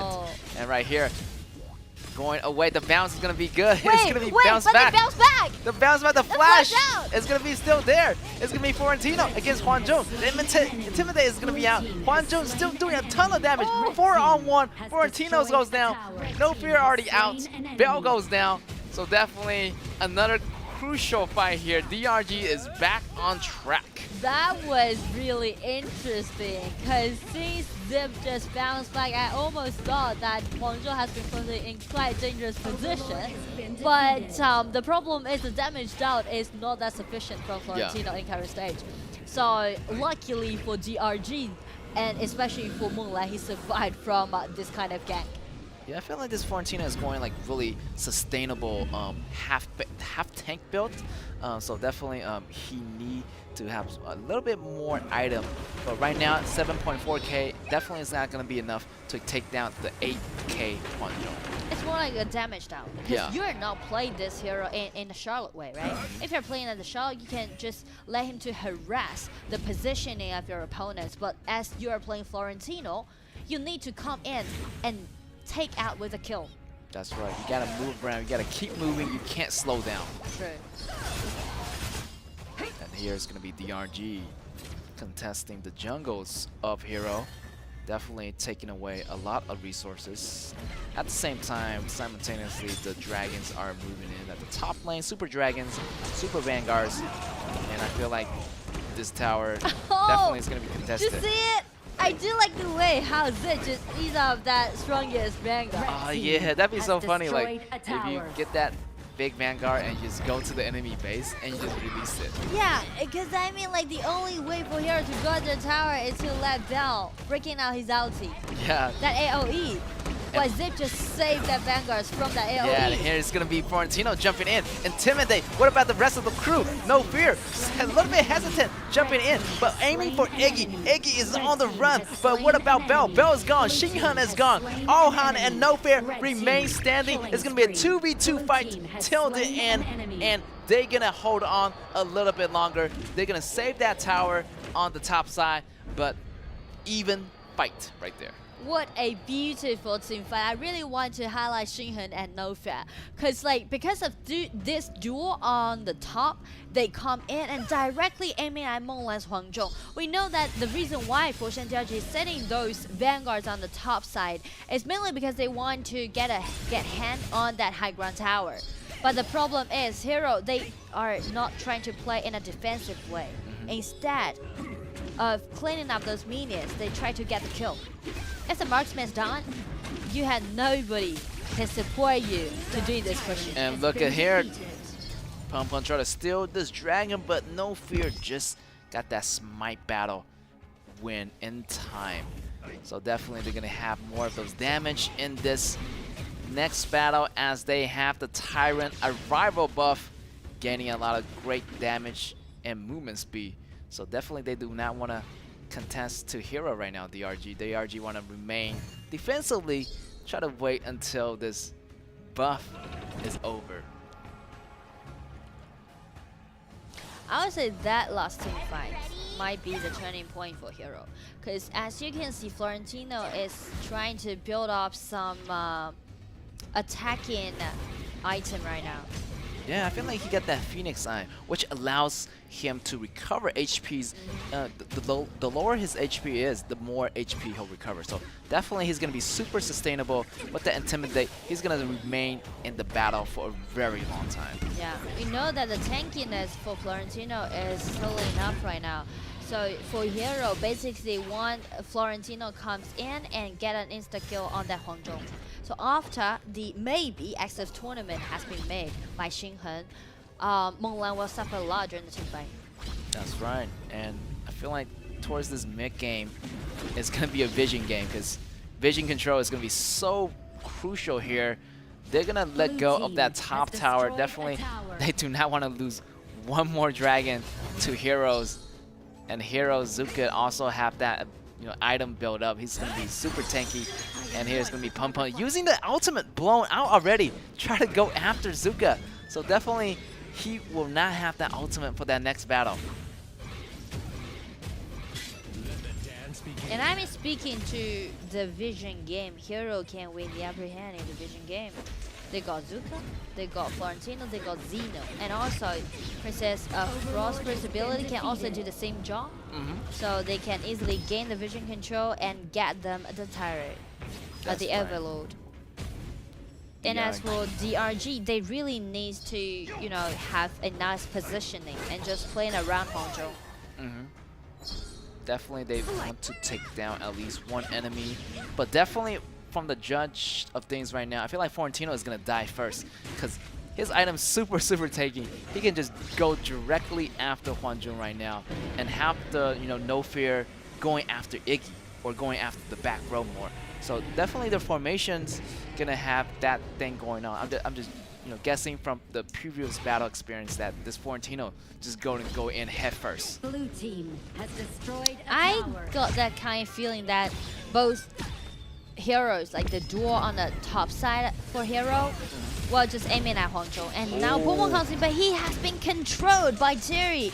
Zenel CP down all in 1 vs 4. That would be too much by Show trying to back up, but here comes Zuka. Got in and shut Alien down. And here's the frozen ability. Got frozen. He's gonna get taken out by Florentino. Here's Pum Pum with the revival armor. He's gonna be reviving back, and he's gonna switch maybe to Destiny. Yes, and he will, but still get taken out by Terry. And there's still 5-man left standing for Hero. 2-man standing for DRG. DRG still defending its towers right now. No creep on the bottom, but the dragon is moving closer and closer to the crystal. The crystal is vulnerable to a lot of attack, but Huangjun does not have the capacity to fight back. There is no support. Zuka jumping in the tower.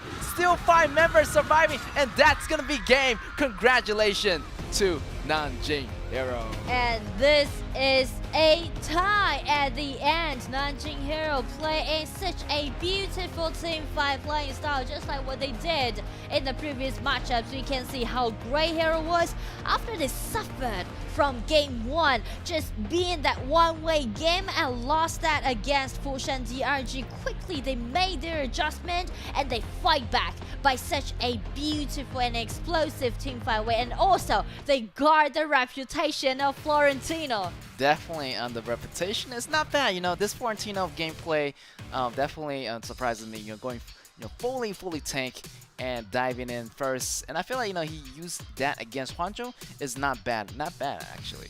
I mean, like the early mid game, I still want to criticize this hero, but we know that every hero has his weak period anyway. Yeah, definitely. But after we mentioned about that turning point happened, right? Yeah. The team fight on the top high ground tower side from Hero, and after they pushed back, and we've seen that Florentino goes to those attacking items. He's making that active tournament with that armor pierce, with that extra attack damage. He can do great damage during the team fight. So actually from the last team, you can see everyone just aiming directly at Hwangju, and he just vanished. There's no way to stop Florentino even with the Xeno TP down. Yeah, definitely. This is a cool battle by Florentino. So definitely the win rates is going to be going up here for Florentino. Definitely really surprises us. And the adjustment from Hero is really nice, Definitely they made this happen. They know that they need to make it happen, and they actually did, and it went really well. Like 5 players still remain alive after taking down 3 enemies of DRG. So definitely big respect to them for making that happen. And it seems like Hero had a really clear understanding towards their comp. They know exactly how they're going to execute it, because they trying to get avoid of the mid lane team fight, mid lane skirmishes, because they know that they can't contest Hwangju in the mid lane with that protection offered by the mid lane tower. So instead, they chose to do a lot of skirmishes on the side lane. Yeah. And also, they're always buying time for Florentino and also for Thierry to build up their items, and they know that they're gonna dominate the game around those fixed places. Yeah, the fixed places definitely is gonna be their vantage point. And also, I like No Fear. No Fear actually waited for the correct time to go in. He didn't really dive in first. He tried to analyze the situation, look whose HP was low enough, the threshold to kill. So he actually hold on, and he actually maybe came in after Florentino and the rest of the crew. So that's definitely a really great calculation by No Fear, this player. True. So it's more like the execution of Hero seems to be perfect, and they can read their competition. Right? They really can read it, and they know that what kind of exact stage they need to get avoid of doing something, but at the same time they want to trade for something. So we do not have the opportunity to see a really huge gap happen. Like what happened in game 1, never seen it in game 2 again, right? That everything just went in quite a peaceful way before 4 minutes mark, and then a Hero even give up the first Tyrant. Yeah. They know that it's going to be uncontested against DRG for the first Tyrant, so why not just give it up? But they trade for a lot of things. For example, like the minion waves or some monsters. They need to make sure that, alright, you can have your own priority, but at the same time, you won't fall behind a lot. Yeah, definitely they want to stay alive, and they don't want to do anything too risky. Like contesting that 4-minute dragon, and they don't have that early game power compared to DRG. So definitely in the mid game is you're gonna see where they're gonna execute more fights. They're gonna fight those more or less of a fixed position. They want to engage in those more advantage fights on their side. True.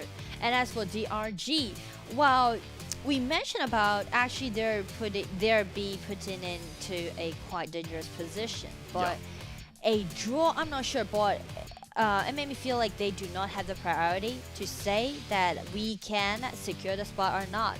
And also at the same time, they need to check other teams playing and other teams' results.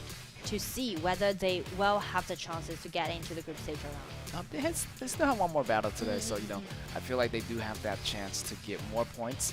Definitely 1 point is better than nothing, but definitely you want to chase for that perfect 3 points in order to make it into the the final 3 spots for the KPL region. True. I mean, like getting that 1-1 is not like alright, they're already be eliminated in this round. Not in that way. It's more like they will be a little bit more reactive during the ranking. The game after when they play against TESA will tell the story, will tell the result. I feel like that match should be fun. TESA has been practiced for a while. The fourth place. Yeah, they're the fourth place. Quite close. Yeah. And we are back at the team stats. You can see really pretty even game. In the beginning, pretty much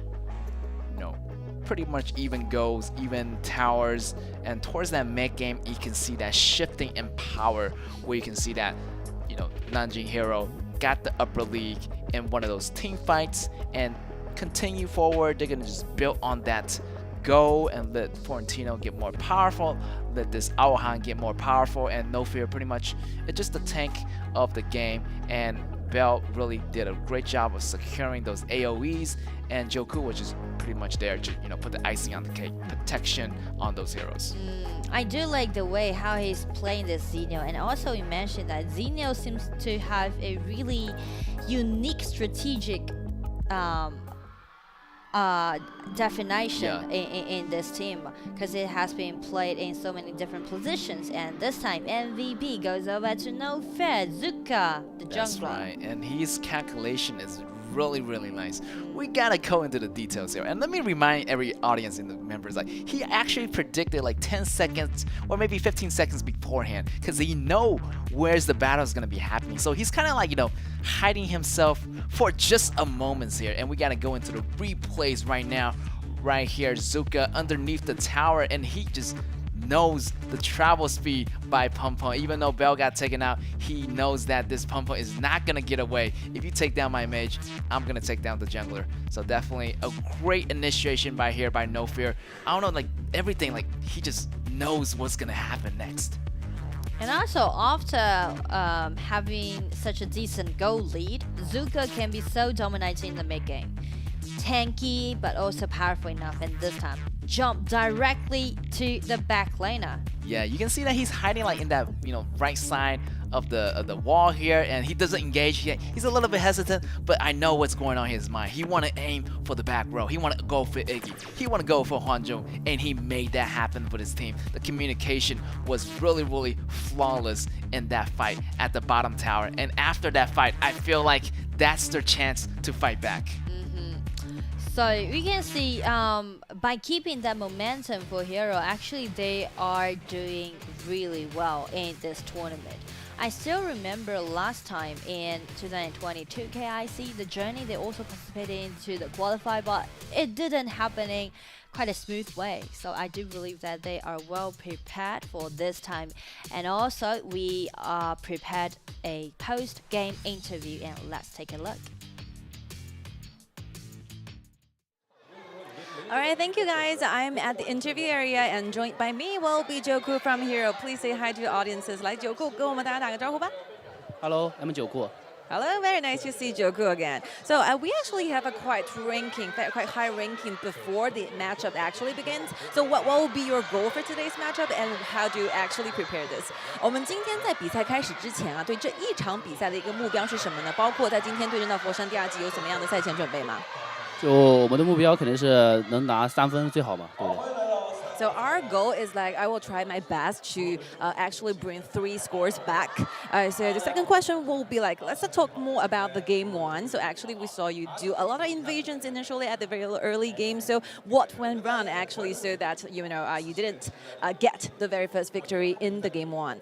那第一局呢，我们看到赛前呢，包括是前期当中呢有一些前期的入侵，但是感觉是哪一方面可以做得更好，导致那一局其实没有拿下来嘛？第一局。 就是一些细节上的处理吧，就是没处理好。maybe we could do it better in some details, for example, as to our macro in the early game. So how about Florentino? Actually, this hero have quite low winning rates in our new match. So what will be the reason that Shinhan choose this particular hero? 其实最近佛罗伦在我们赛场上面的胜率不是特别高，真的挺低的。那是为什么会给到星恒选这个英雄呢？因为星恒他觉得他自信，然后大家也都相信他。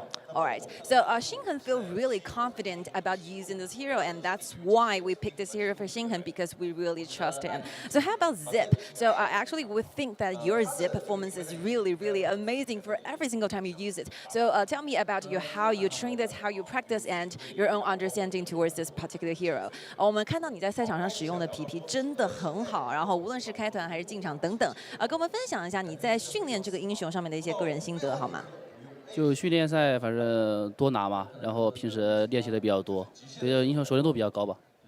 For me, I think the most useful suggestion will be like you use it for a lot of times during your daily training. For me, I use it a lot so that I think that I might be more familiar with this hero. Thank you for your time for accepting our interview, and hopefully we can see you a brighter future in the next round of the battlefield.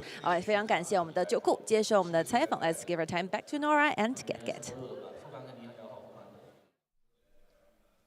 I mean, confidence it is, right? We mentioned about you definitely need to be fully confident about Florentino. That will make you to pick that hero. That's right. That's right. And also, you have to, believe in that hero. So, you believe in that hero, and the hero is going to be believing you. Yeah. And all right, this is going to be our first matchup in day 3. And next time, we will have AG play against DYG. After a short break, we will be back.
Welcome back, ladies and gentlemen, and you are watching the KIC2023, and we are in our second game of the day. It's gonna be AG versus DYG, as we have a lot of expectations Yeah. AG actually. AG is actually really doing really good. 7 points on the scale right now, and also versus in DYG only 4 points. So definitely, I feel like they need to try their best to get these last 3 points for today.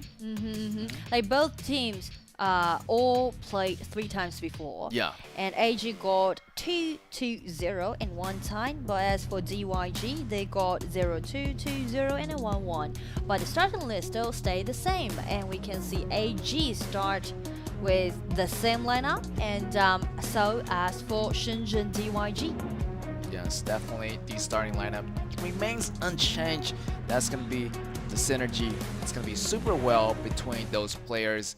And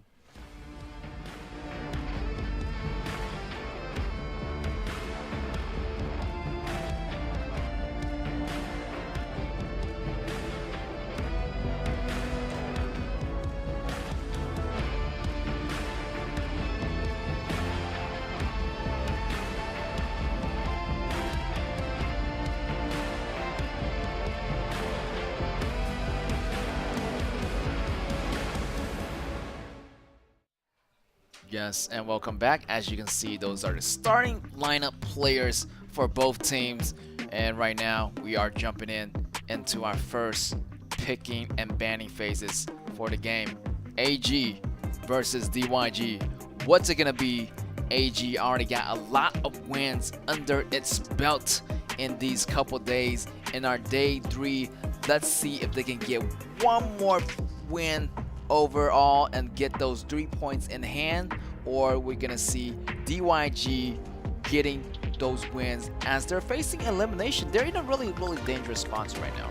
DYG actually, yeah, because like they didn't start with a really nice start in the journey in this year's KIC, but I mean, feel like DYG is getting better and better right now, because they start with a 0-2, but yesterday they got their very first 2-0. Yeah. So it's more like they are up climbing right now.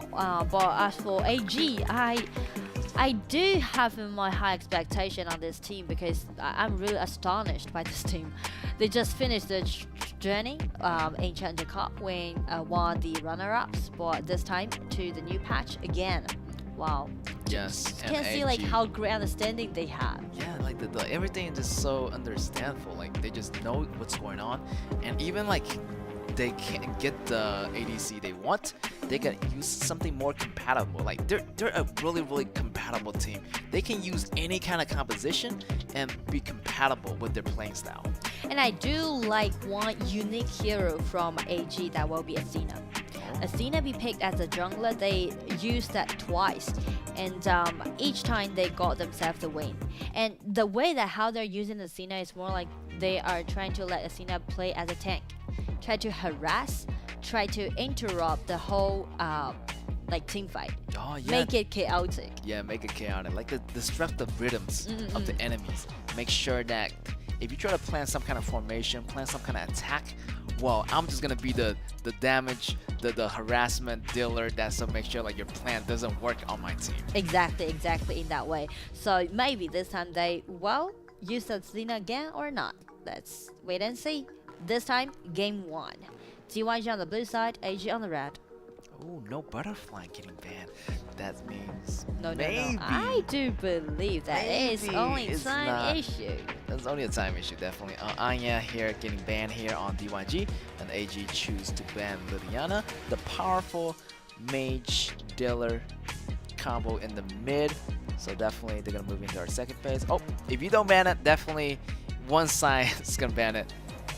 And I feel like DYG is gonna go with.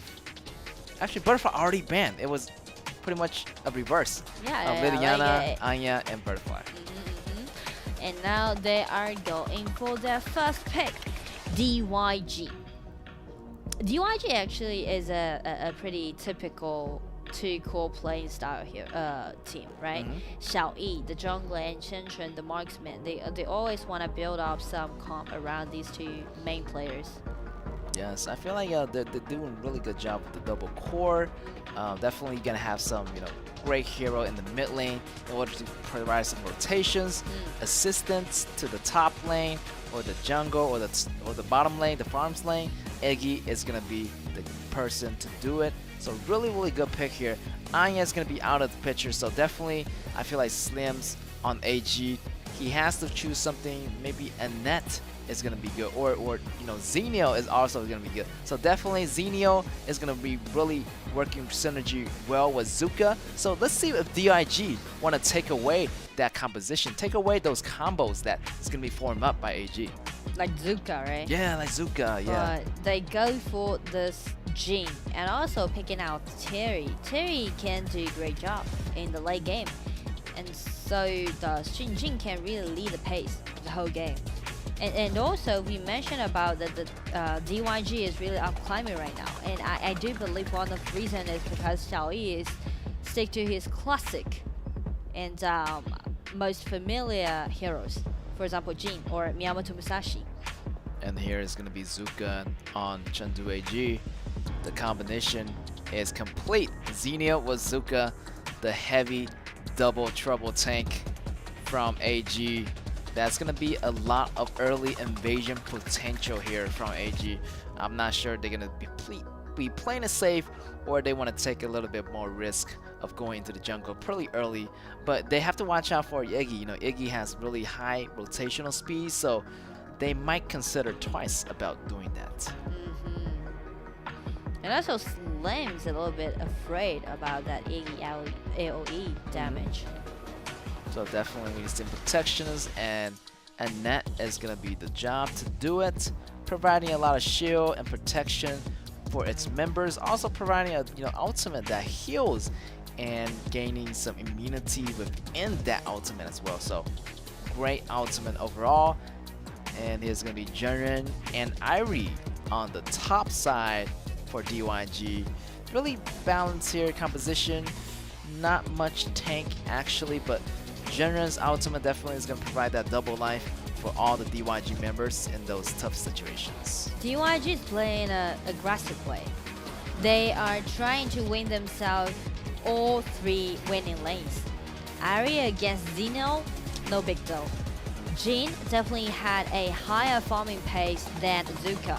So does Iggy, rotate faster than Princess Frost, and also Terry with that Junrin can do great job during the lanings. So basically it means DYG try to build up all 3 priority lanes, and at the same time they can make a lot of things happen from those skirmishes in the early mid stage. Yeah, definitely. I feel like the early powerhouse is going to be really useful in the beginning. DYG really want to build all those damage up. But for AG, definitely I feel like late game, mid game is that's when they're going to be feeling more comfortable in this game. So yeah, we'll see what's going to be happening here. Maybe early game they want to be playing it more safe, to wait until Zuka and Xenio and Slim gain the advantage. True. And also AG made me feel like they are trying to protect their marksman, protect Shibichun. Because they pick out that Annette, they pick out Xenio. At the same time, Zuka is not like a typical assassin jungler. It can also take the responsibility to be at the tank, right? To gain the vision control. So it's more like it's quite a solid and a single core playing style. Yeah, definitely, and you can see the fans cheering for their favorite player as the coaches showing the respect, shaking their hands before each battle. And here we go into our game number 2 of the day, AG versus DYG. What's it gonna be? Are AG gonna get those points once again, or DYG is gonna get those points? And they are facing a dangerous position and almost facing elimination if they continue to lose more battle. So definitely it's gonna be a most important battle for them today. DYG need to grab the chance, and as for AG, they are quite in a leading position, but still it's not guaranteed that this spot will be granted to this team to the group stage. So this matchup matters a lot. Yes, it matters a lot. And here we go, jumping into the game. DYG on your left on the blue versus AG on the right on the red.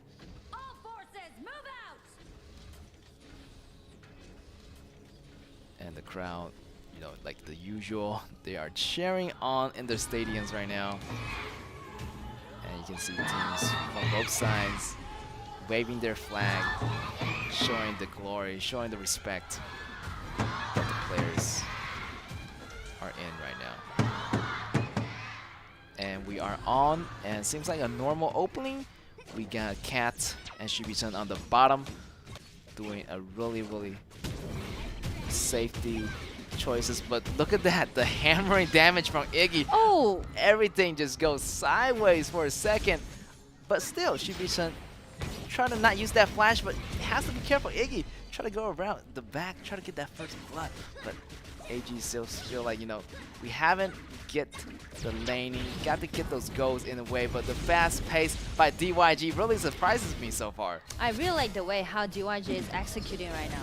Because we mentioned that how powerful lane that they build up during the draft. So they really need to using that power and try to make a lot of things happen. And we can see how fast Iggy is rotating right now, constantly bring out that damage and cause a huge threat on Shibi-chan. So actually the farming pace from the Slims has been interrupted a lot, has been slowed down a lot.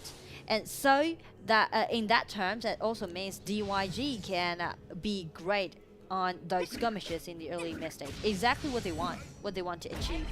Yeah, definitely. The early power cannot be contested right now. And AG, they want to remain safe. They want to remain alive. Make sure like they get every minion go as much as possible. Slim definitely is going to be slowed down. So his firepower is not going to be online too early here. So definitely want to be more conservative in the early gameplays. And watch out for that Iggy. It's going to do a lot of damage in the beginning of the game. And also in the first rotation, Iggy did just break the balance on all side lanes, on both side lanes. And also Xiao Yi had a huge room to farm up. No one's actually going to harass him. And also the Tyrant that will spawn in 2 minutes might be in the hand of DYG if they can lead pace. Yes, definitely. Now they're leading the pace as we speak. A little bit ahead of AG. AG still, playing it safe, try to remain alive, and that's the only way. If they, pass through this early game phase, I feel like they're gonna be better. But this early phase is gonna be so crucial. If they just falls to the victims of DYG in the early game phase, that mid game and late game, it might be a different story for them. So DYG gonna have more advantage as they snowball forward. But let's see what happens. I think for AG, it's going to be a slow game. They are not in a rush of doing a lot of things. Just stay alive, keep farming, and it will be good after the mid game. But before it, how DYG can just enlarge their advantages and try to, bring a lot of vision control and just try to solidify their advantage, especially on the gold lead. They need gold lead to support them to, do a lot of insta-kill. Definitely, and we have Iggy still rotating and hoping top lane and bottom lane to gain so much advantage. And here's the fight happening. Launch up in the air. Zuka has the Xeno support, but still Jin dancing around the shadows here in the ultimate, but still got taken out by the 2 pair combos of AG. This is a different story right now. This is totally different story. They can't get that Shibi-chan down, but the reason why Xiao Yi is getting really deep into AG's jungle is mainly because the Tyrants will spawn in like 10 seconds. So he tried to shred down the HP from Zhongyi, the jungler from AG side, but somehow he's going a little bit over deep into AG's jungler, and also Changshen's ulti break out the AoE damage, just take that Jin down. So it's gonna be the turnover for DYG. So definitely AG got the first blood. A little bit of cash injection here to its Clash flow. And maybe they're going to contest for it because, they're pretty much even now. On even grounds after that first blood. But I feel like DYG is not letting it go yet. But still, here's going to be Zhongyi. Half HP, so might want to play it more safe. But the tankiness of Zuka definitely is going to be the advantages that AG have. From the last skirmishes, I didn't say that DYG lost their priority in the early game, because it seems like this combo is just being so powerful in the early game. It's about the hero's issue. but somehow DYG's pace has been slowed down. Because Yes. again, for AG, it's going to be a slow game, and it's just like this. Shibishin jumped in and forced out Xiaoxi's flash. The flash from Iggy is a really important common skill. Without the flash, Iggy cannot go wherever he wants. Yes, you only have that second, skill that has that small speed boost. Without that flash, definitely it's going to be more vulnerable. It's going to be easier for Zuka and Zanio and Slim to get that attack on Iggy. So Iggy has to be really, really safe if they want to continue pushing forward on AG's towers. I mean, like, the image that DYG tried to make is to destroy AG on laning phase. But since the laning phase has been closed out right now, speaking to those skirmishes, I wouldn't say DYG can achieve what they want in current stage. Since AG is a quite protective comp, everyone can just play around Shibi-Chen. And right now, Xiaola try to go in. Here's gonna be Irie running away. Zuka almost getting the kill, but it's gonna be the marvelous perfect team fight tank by Xiaola here. Getting one kill here. Princess Frost does goes down, and they continue to push forward. Annette, great ultimate. but no burst damage can come up with his ulti. ZYG is trying to play in an aggressive way, because again, these all 5 heroes allowing them to play aggressively in the early game, but still they need to just extend their vision, and also they need to enlarge the goal difference. Definitely, but right now AG, I feel like they're still doing it, comfortably well. They're defending the tower, still waiting for Slim to get more powerful actually. 4.5k versus 5k on Terry, so definitely that's one of the things that they need to do. Just stay alive for now and wait for Shibi-Chen kind of to get those damage up, and the frontliners shouldn't be a problem for them. And also one man should stay alive from now on, that would be Princess Frost, Changchun. As long as this hero is still standing there, his ulti can helping them guard the milling tower. With that milling tower, Slim's gonna be fine. Here it's gonna be Jiren going in with some double stuns. They're working on their top tower right now. Here's the ultimate from Terry doing some quick damages away to Slim. Zeno's positioning is quite interesting. Yes. Ari spot him out with Azuka coming in, everyone in him at this Zeno. Yes, but Xiaola got away in time. So many movement literally, and here is gonna be the ultimate from Jing. Jing almost took down Zuka, and he is still going right here. Xiao Yi going into the blue jungle, looking for some plays. Here's gonna be Jiren on his back with Terry by his side. Here's the stun coming in from Zenio. Zenio jump over the walls, remain alive for now. What about Shibi-Chen chasing after Iggy? But Iggy still have the flash and second ability available, so definitely a close call here for both teams. Nice try by DYG. They take away the blue buff, which also means they already get their hand on the blue side of AG, the blue buff side of AG. And from now on, it's going to be the time for DYG to maximize their goal difference. Yes. And here it is. Here, Jung-Yi and the Zenio jumping in. 2v2, pretty even fight actually. Zuka is tanky enough to survive that attack from the Jing's ultimate. And now it's their time to fight back. There's Jiren in the grass, in trouble, using that flash just to get out in time. He has not that flash out right on time right here. They're gonna have that dragon available for them before the new dragon showed up in that 10 minutes. This is a trade that both teams made. AG trying to gain that Dark Tyrants and be empowered. But as for DYG, they trade the red buff decently. Because red buff is exactly what Shibi-Chen needs right now. And if DYG control that, somehow it just harass Slim's farming pace. Yes. And here's the 10 minutes mark. As you can see, we are going back into our live game. And both sides, kind of just fighting for resources right now. Here's Jung-Yi try to figure out great position, try to get this first 10 minutes dragon. I feel like whichever team get this 10 minutes dragon definitely gonna have that upper advantage in that team fight, but feel like AG has to back it up right now. You know, they don't have enough resources to compete with DYG. DYG's damage is really up there. Ooh, that normal attack.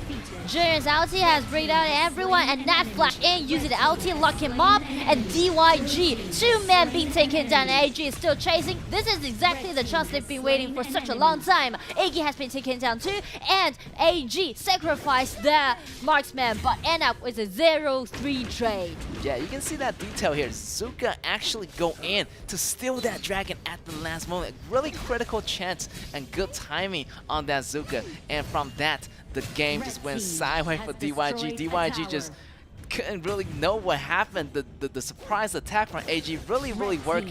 Now everything, this power is shifting to AG's position. Yeah, that's exactly what we said during the draft, right? AG, for them, this is definitely going to be a slow game. They will suffer, they might suffer a lot in the early game, but after that, after 10 minutes mark, you just see like even DYG trying to get that tyrant, but AG still using their power during the mid game and fight it back. Yes, right now they're trying to get a double dragon here, trying to get the vanguards, the shadow vanguards for their team, and they know they're on even grounds already, even gaining a few goals ahead of DYG. Definitely, they still want to keep this momentum moving. So getting this Overlord, it means a lot to them. Now they can be more confident in those group team fights because Slims already have that damage. Level 15 on Slim, a lot of damage. Here's the dragons. They're moving in on the high ground towers. The minions are moving in. The super minions is on the top lane. Everything is working well for AG. 3,000 gold lead goes over to AG right now. They're not in a rush. They know that they're already win the upper hand. They already won the upper hand. I do like the way how Cat is making that supportive item, giving the sustainability to Shibichen. They know that they need to play around the Slims from now on. And Slims, the only shortage of this hero might be the HP recovery. But within that, with this supportive item, he'll be fine. Yeah, he'll be fine for those seconds. It's kind of like, you know, giving HP recovery to one of the heroes. And here is going to be the bottom tower gone. And here's Zenio with Zuka. And with the rest of the team arriving at the scene, Zuka just going in. Disregard for the tower damage. Zenio take one enemy down. Zuka take one enemy down. Here's going to be Jin flashing over, going in for Shibichen. Shibichen remains alive. 2 men down, standing for DYG, and the rest of the members of AG are already inside the base. And now Vanguards are also inside the base. AG attacking to that crystal, gaining themselves the first victory in game 1. Congratulations to Chengdu AG. Wow. Great job. It's just like being played in such a mature way. Yeah. Right? Like they waited for a long time, and you know they waited for a really good chance, and that tyrant buff, it was their time. Went in for the steal, the game just changed in a whole different way. Yeah, I mean, like, maybe this game seems not to be that kind of explosive, right? Yeah. Only like few skirmishes and team fights happened in the whole game. But the truth is, a lot of details were that. Yeah. For example, AG, they definitely can read DYG's comp. They know that, alright, you're gonna empower your laning phase. You're trying to destroy me upon the laning, but we can see, though they get back home several times, but they never been taken down. Yeah. Never been taken down, even they seize a moment and get the first blood on Jin, the core player from DYG, right? So actually, even DYG tried to build up such a early game powerful comp, but they didn't really execute it. They gained some advantages, but that was normal one. Yeah. You really need to solidify your victory by enlarging the gap and try to snowball the game. But actually, the goal difference never be a gap. Definitely. I see AG and how they, be so patient on the way they hide underneath the tower. They fight, within their own border. Like they never cross into enemy territory. Like they didn't really take risk. Even a lot of time, they want to steal the dragon, but sometimes they let it go because they know that early game they do not have the advantage. So the best thing is for them to do is wait for the perfect opportunity to strike. Sure. And speaking to like the mature way that AG is playing right now, it's more like we know that they're patient, and we know that they try to play a slow game. But the truth is, when you're facing in the ranking, when you're facing in the format with such a high intensity, and especially when your enemy is keep oppressing you, a lot of players might just can't hold that on, because if like your opponents keep pressing on you and keep trying to harass you, somehow you're gonna be furious about that, and you want to fight back. Yeah. But somehow AG just being so patient and just stay there, wait for the right moment. That's right. They kept their cool. Like they have It's not easy. It's not easy. It's not easy. You just like have to keep your cool. Make sure you hold everything back, and you just give it back to them 2 times the power. So it's more like AG already be into the game right now. They are the I may say they are the only team that I've seen in the second round of KPL Qualifer who really using the way they are playing in KPL. Yeah. And put that, putting that kind of playing style into the new patch. Because we know that so many heroes are in this new patch, so that somehow just let those players, those young players to be a little bit more overconfident a little bit sometimes, because they know that every hero is capable of showcase. Tian Yu being there, being the host, she's waiting for the interview. Yes, definitely. And also another thing is that I heard AG, the training phase for them didn't go so well, but in the real match in the second round of the KPL Qualifier, they actually did really good job, and their operating of the game, the operation, the understanding, they did it in such a quick time. It's really amazing to see how they adapted this in a short period amount of time. Yeah, true. And also, like, through the team stats, I would say actually DYG did a lot of things, especially Iggy, right? Xiaoxin, the millionaire from DYG. And from his rotation, they really achieved a lot in the early game. But I do believe that DYG is still going to stick into those aggressive comps. But the problem is they are not able to break the shield built by AG. Yeah, the shield is so high. You got to tear it down one by one. But they just keep on rebuilding it. Like, just rebuild it. But I feel like, when DYG chose Iggy, I feel like AG already know what's going on. Like, they want to be more defensive. Because all the lanes are so prioritized on DYG, and here is gonna be your MVP. MVP goes to Zhongyi, the jungler, the Zuka from Chengdu AG. We mentioned about actually they are quite weak in the early game, but somehow Zuka, when he found that Jin was there and trying to strike down his JP bar, with that help by Princess Frost, he just fought back and got the first blood. Yeah, I feel like Zuka is pretty still really powerful in the early game. Even I feel like Jin's attack can't really scratch down his HP at that time, so this allows him to do more damage back with the help of his teammates, and eventually they got that first blood, which pretty much it's a really, I feel like it's a small setback for DYG in the beginning. Yeah. He's been so tanky, and also Xeno TP down, granting him the shield.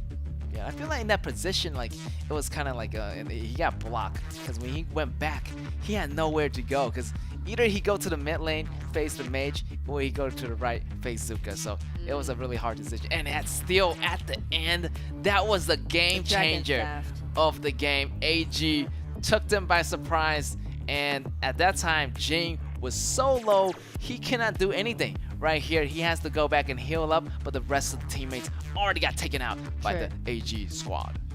And also, like, one thing worth mentioning is that when DYG fall behind, actually, they do not have a real hero to do the engagement.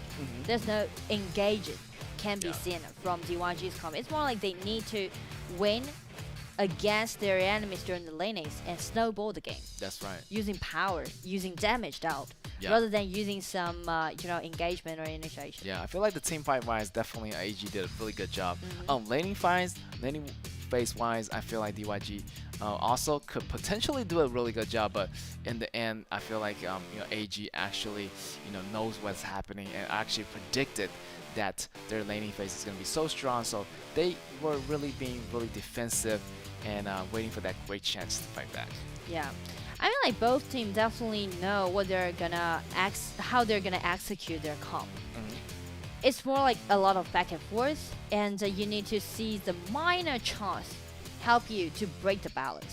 Because we can clearly see that DYG is keep trying, keep attacking. But it's just gaining them some small advantages, but never being maximized into a huge gap, helping them to like snowball the game and try to win the game before 10 minutes or in like the mid game. Yeah, it's a bit hard for them to close out the game. Yeah, I feel like the early chances are all gone. Like they use those chances in the early game, and the way the closer you move to the later game, it's gonna be actually more tougher for you to come back. And that example, like that last dragon, everything just went apart for DYG. Yeah. So yeah, we got more games coming up for you guys today. So we're gonna take a small break, and we'll be right back.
And welcome back, guys, and we are watching our 2023 KIC. We're moving into the game number 2 with DYG versus AG, and I feel like DYG still have some chances. I feel like they did relatively well in that first game. There's some chances they didn't took, but definitely they're gonna have a second chance at coming back at AG. AG, on the other hand, definitely if they win this, they're gonna have more points, putting them in the number 1 position. Highest ranking. Yeah.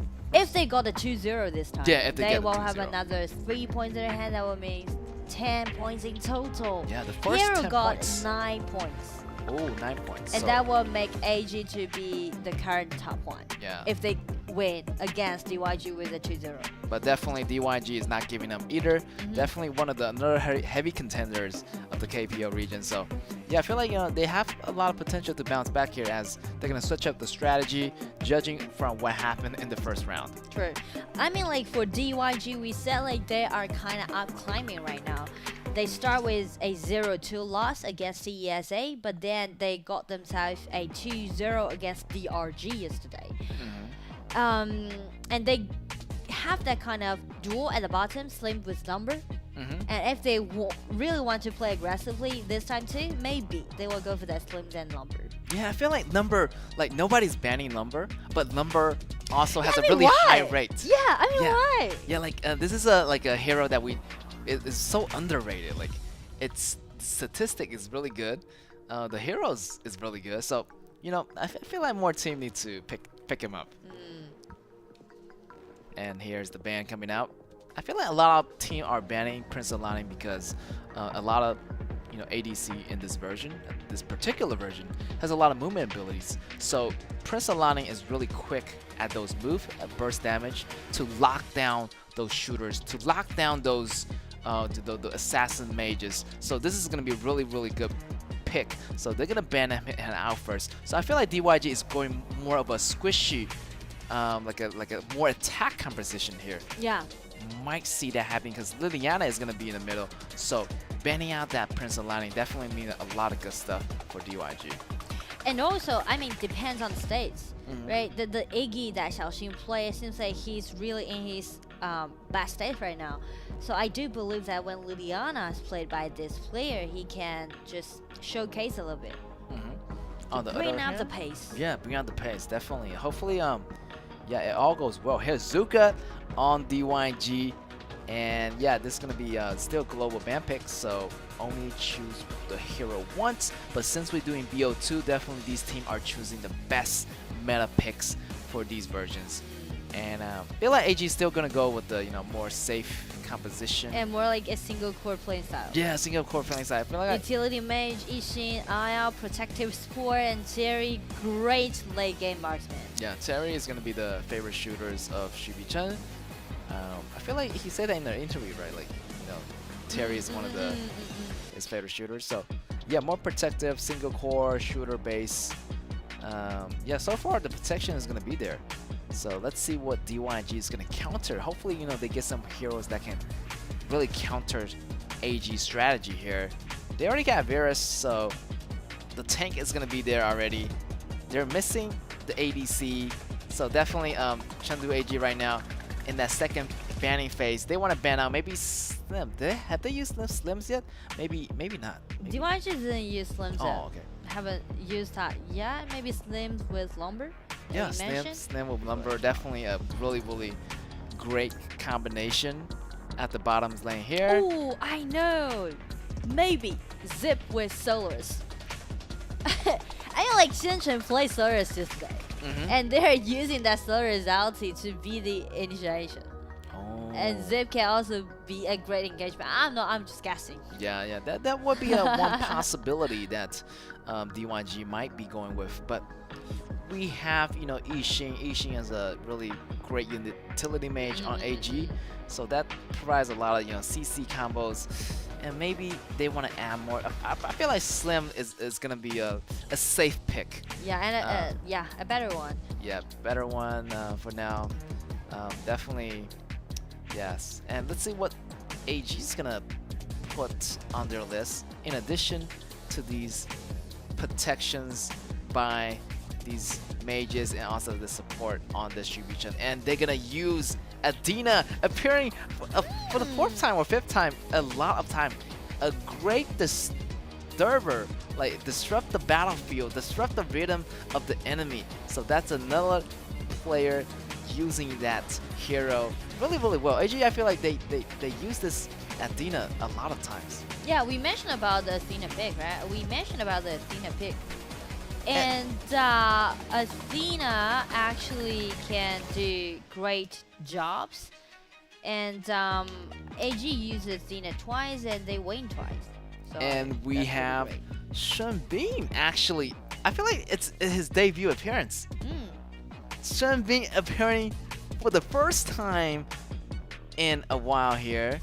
And he's going to be pairing up with Slims on the bottom lane. So that's going to be cool. With Zuka, that's going to be really heavy sustainability. Also, Varus is going to be there. So yeah, really the second ability worked well for the entire team.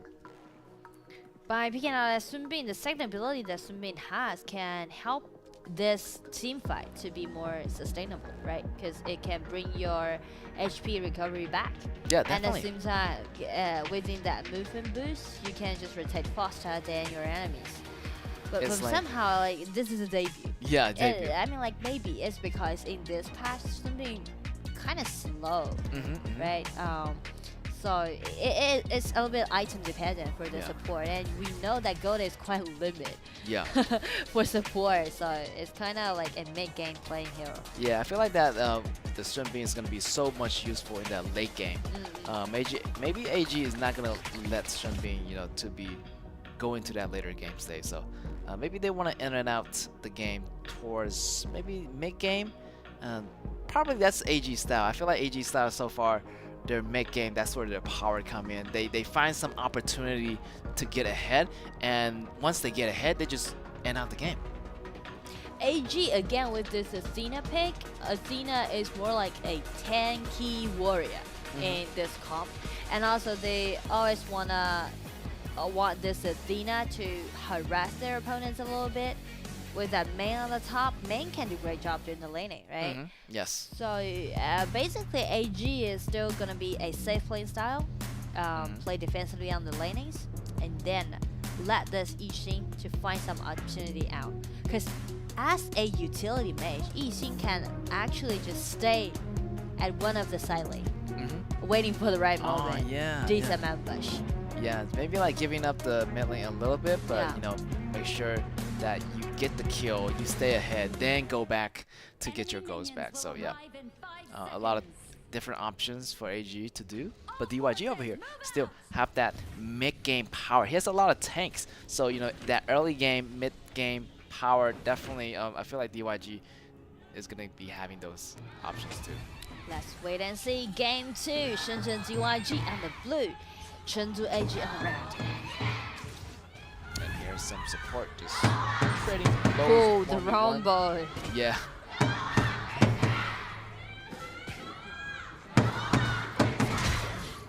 As you can see, the fans are going crazy with players. His main sitting down, getting some HP back. That passive is really interesting. Like, it's called procrastinating, or just sitting down, eating some snacks. And this is a really cool passive that's built into this main character. And also, like in Chinese, it's more like a procrastinate a little bit. Yeah, just a little bit, just a little bit. Procrastinate a little bit.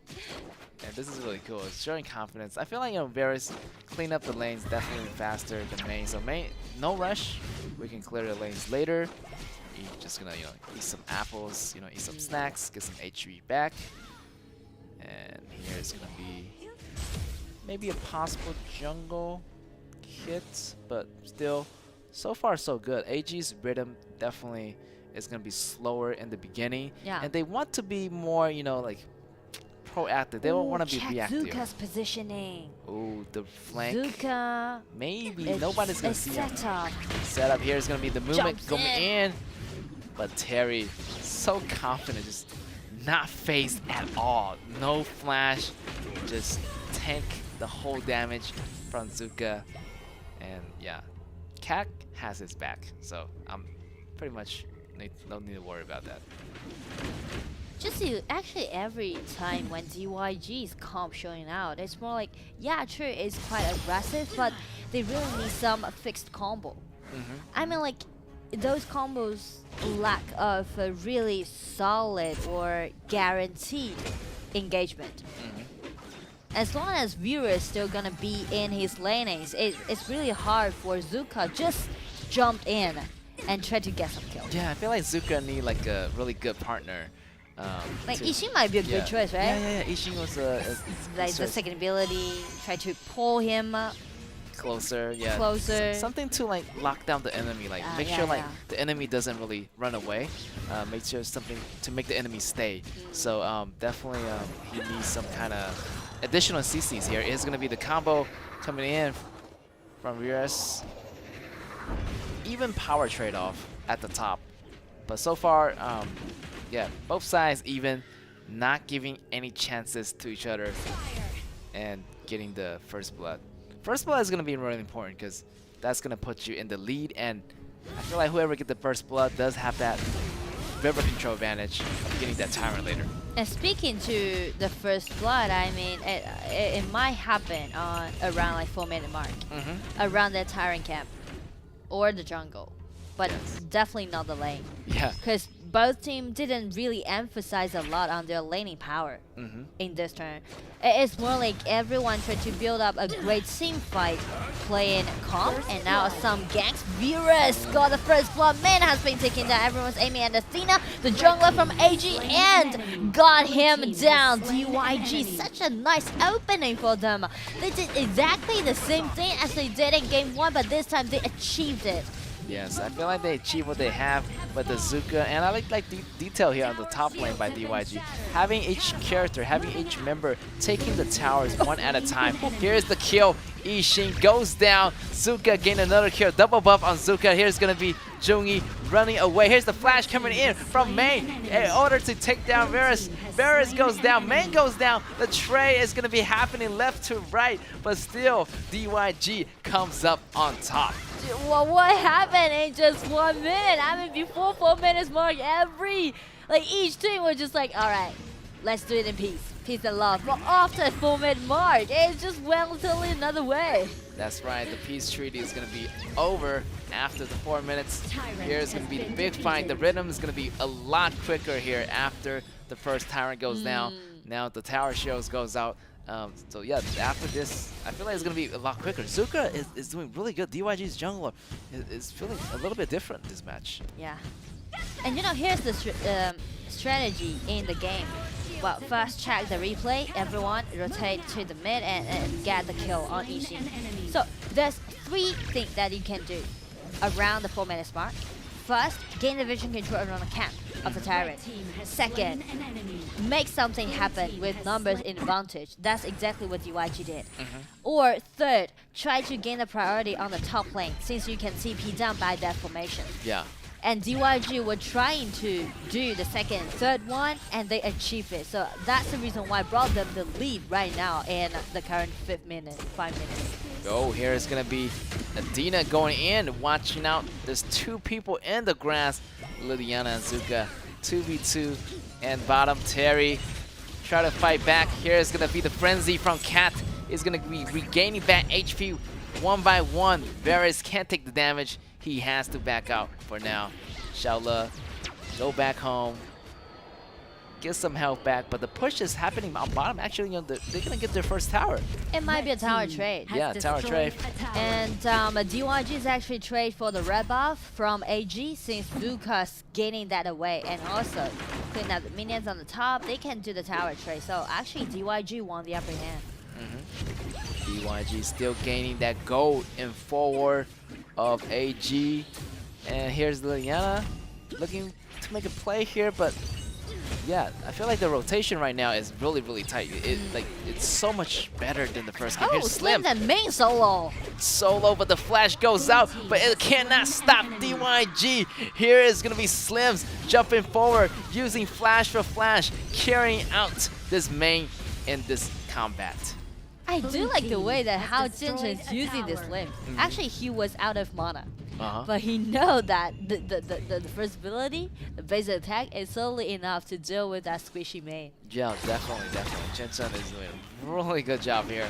And also, I feel like, you know, Shunbin doesn't even need to be with him right now. Like, he can just remain on his own, handle the situation. Here's the stun coming in from Xiaola, almost getting Chanshen, but like Chanshen flash out in time.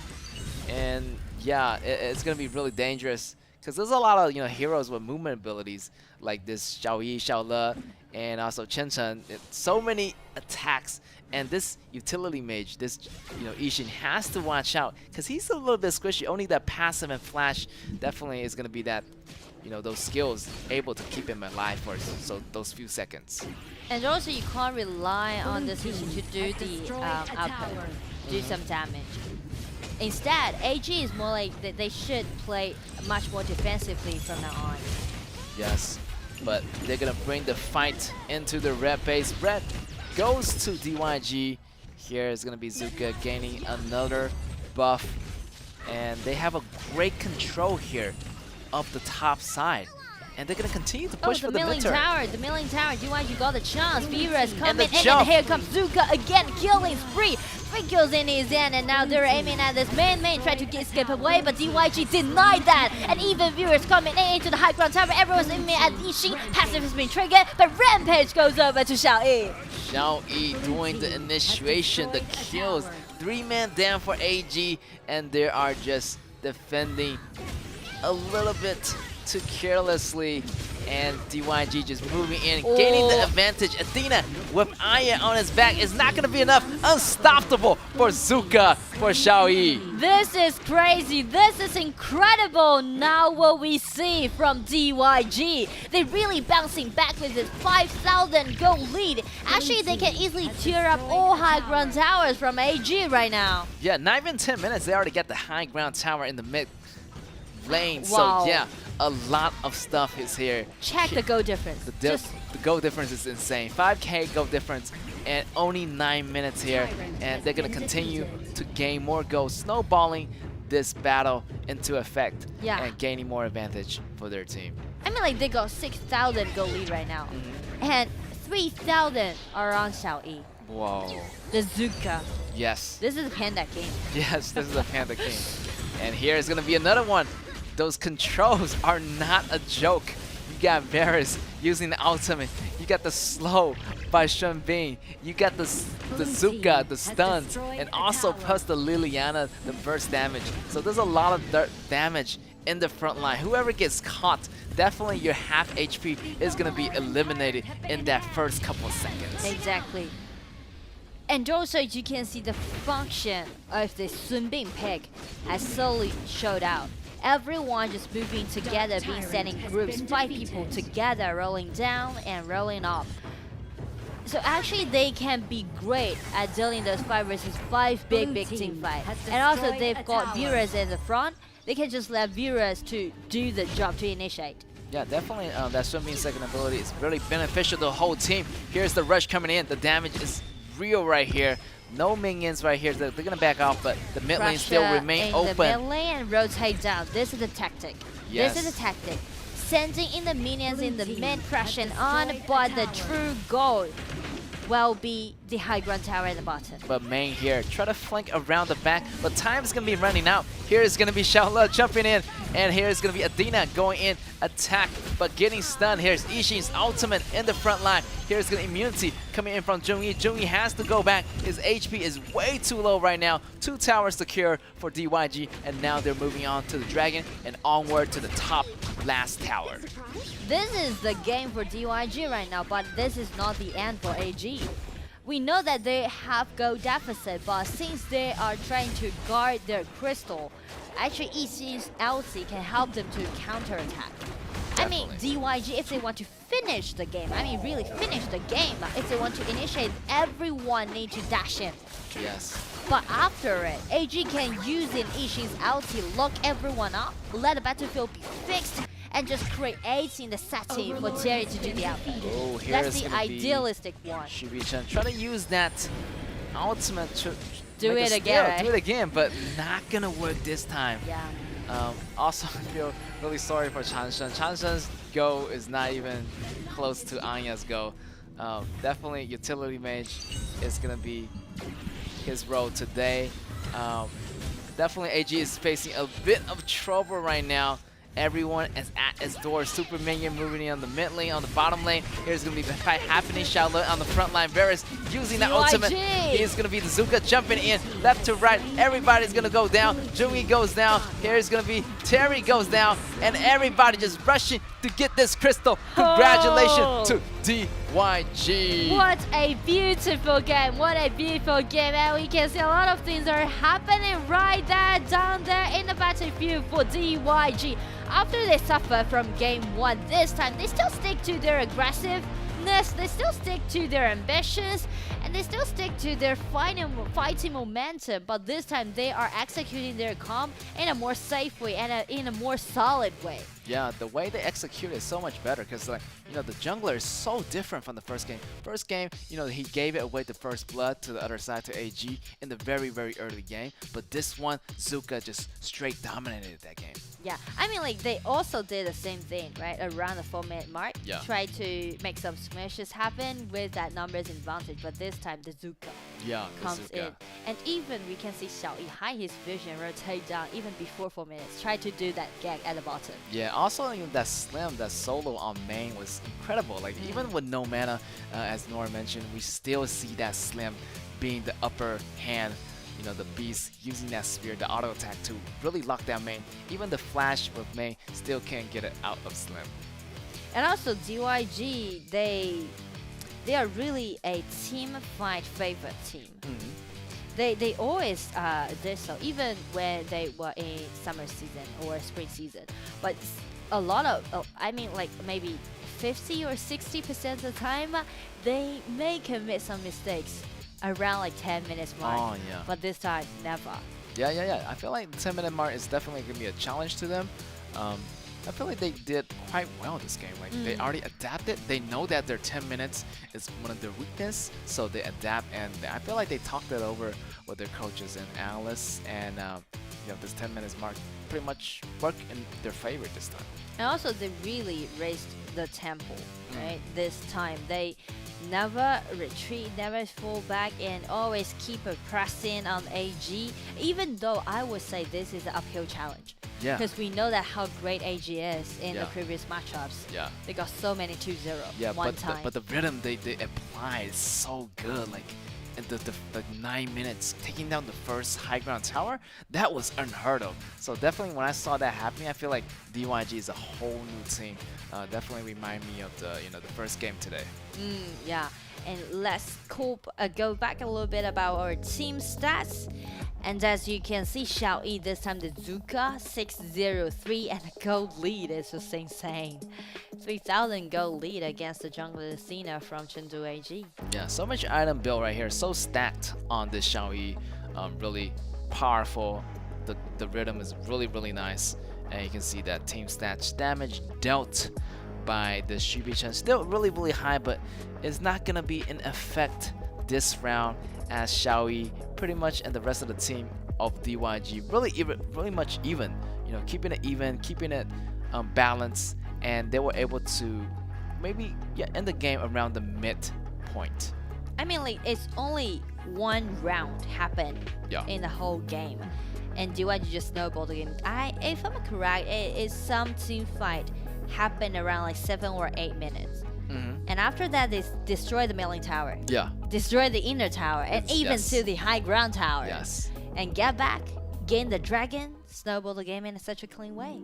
MVP, Xiao Yi, Zuka, no doubt. That's right. We'll look at that code percentage of 25.7% damage dealt, 47.8k, KDA 6-0 and 3 across the chart. Definitely really impressive number. Definitely impresses me this match. The way he operates, so calm, so smooth. Definitely more survivability this round. Even without Xenio, I feel like, you know, with the support from Shunbin was pretty much enough for him to, you know, execute his damages. True. And also, like, his jungling path this time in this game really surprised us, right? The Zuka rotate down. It's not quite normal for heroes like Zuka before 4 minutes and hiding his visions, not trying to, you know, clean up those monsters, but trying to ambush at the bottom. Yeah. But somehow that just showed the respect to us, Shubi-chan. Yes, definitely. It's not a normal choice, I say. I feel like this is the early fight here when Varus got the first blood on DYG, and look at that dive underneath the tower. Here's gonna be, you know, Liliana, you know, tanking one for their team.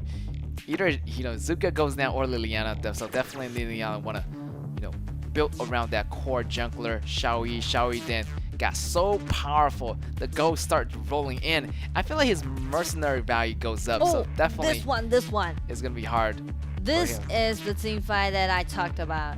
Oh yes, the crucial engage. Yeah. And here's the dive, the team. And that's how they get down the first tower so fast. Yeah. I mean, after this, AG just collapsed from this team fight.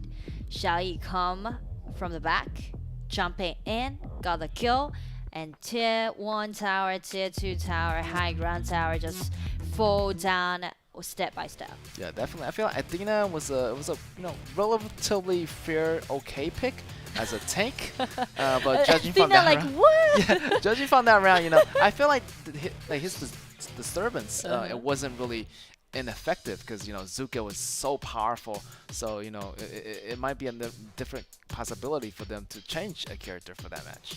I mean, what a game! What a game! And I can't wait for our interview. So what about hand it over to Tianyun? All right, thank you guys, and I'm joined by Xiaoyi from DYG, and here we are now at the interview area. Please say hi to the audiences, please. 来，小易跟大家打个招呼。Hello, my friends. Nice to meet you. Nice to meet you too. Very nice to see Xiaoyi again. Let's talk a little more about in-game performances. For example, the game one. Actually, early game we were leading a lot. So, what do you think that you guys could have done better job so that you'll get a more satisfying result? 我们今天的第一局其实优势非常大，一开始尤其是前期，感觉在过程当中哪一个东西如果做得更好的话，就其实那一局是可以拿下来的呢。10分钟的时候龙团吧，我觉得我应该去绕后。去找一个合适的位置，然后不要暴露在正面，然后那一波如果打好的话，可能就2-0了，就可能那把拿下了。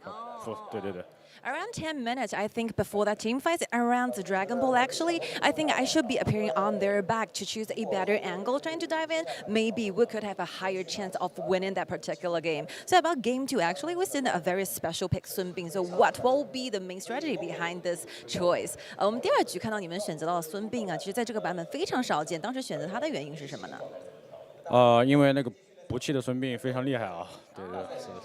We did the choice because like Buchi, the supporter player from our team, actually have a very, very good master and performance using this hero. And we've seen you play Bryce and Nestria, Zuka, a lot of different hero choices. So what makes you really different about this? Because normally we seen jungler choices are quite limited for this meta. 我们这个版本能看到你个人使用过非常非常多的野核英雄，包括别人不太用的苏黎啊、布莱特，包括祖卡等等。哎，你觉得这是你自己特别的一个研究才会有这样子和别人不太一样的一个英雄池的选择吗？是的，这就是平时训练中我发现我玩到一些英雄就是比较特别有效果嘛，然后就是和别人就是不同的地方。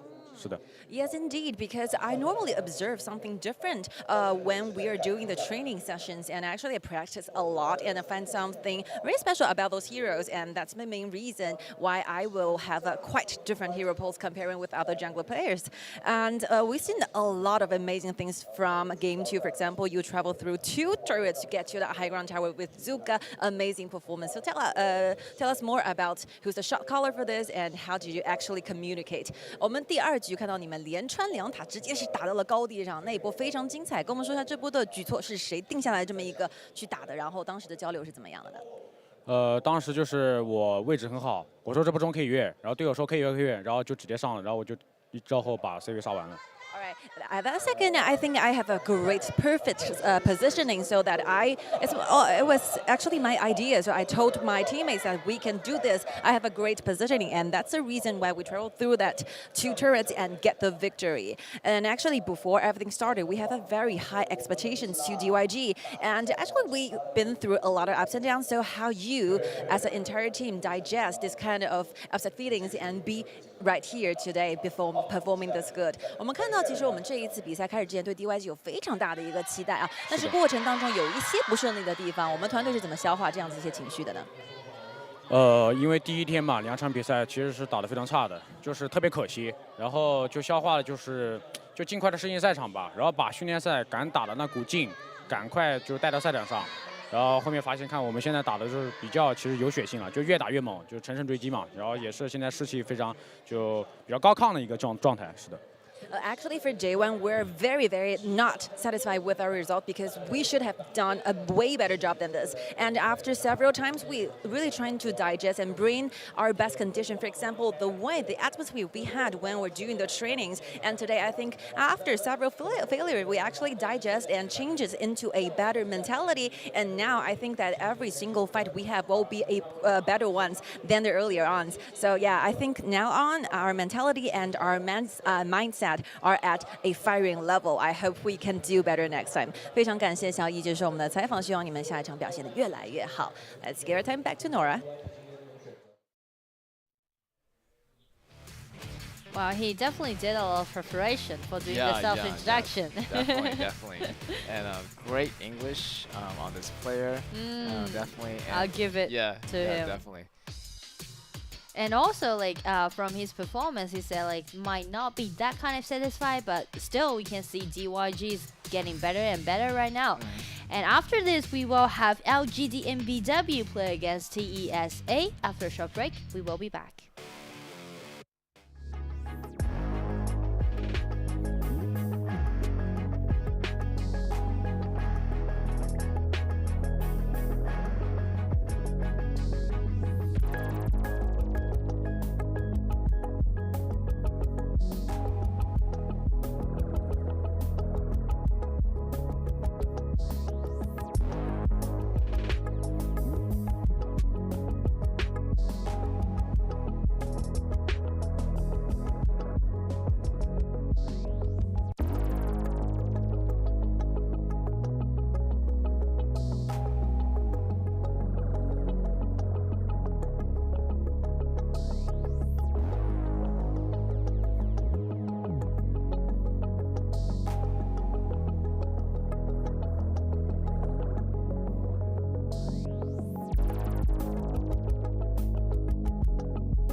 Welcome back, ladies and gentlemen, back to our 2023 KIC. We are moving into our match.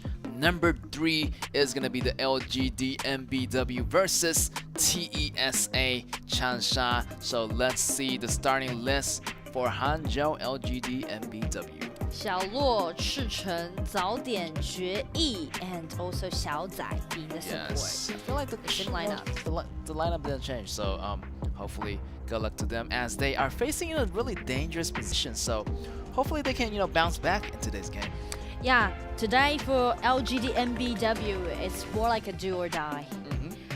They only got 1 point in their hand. They lost 2 games in 0-2.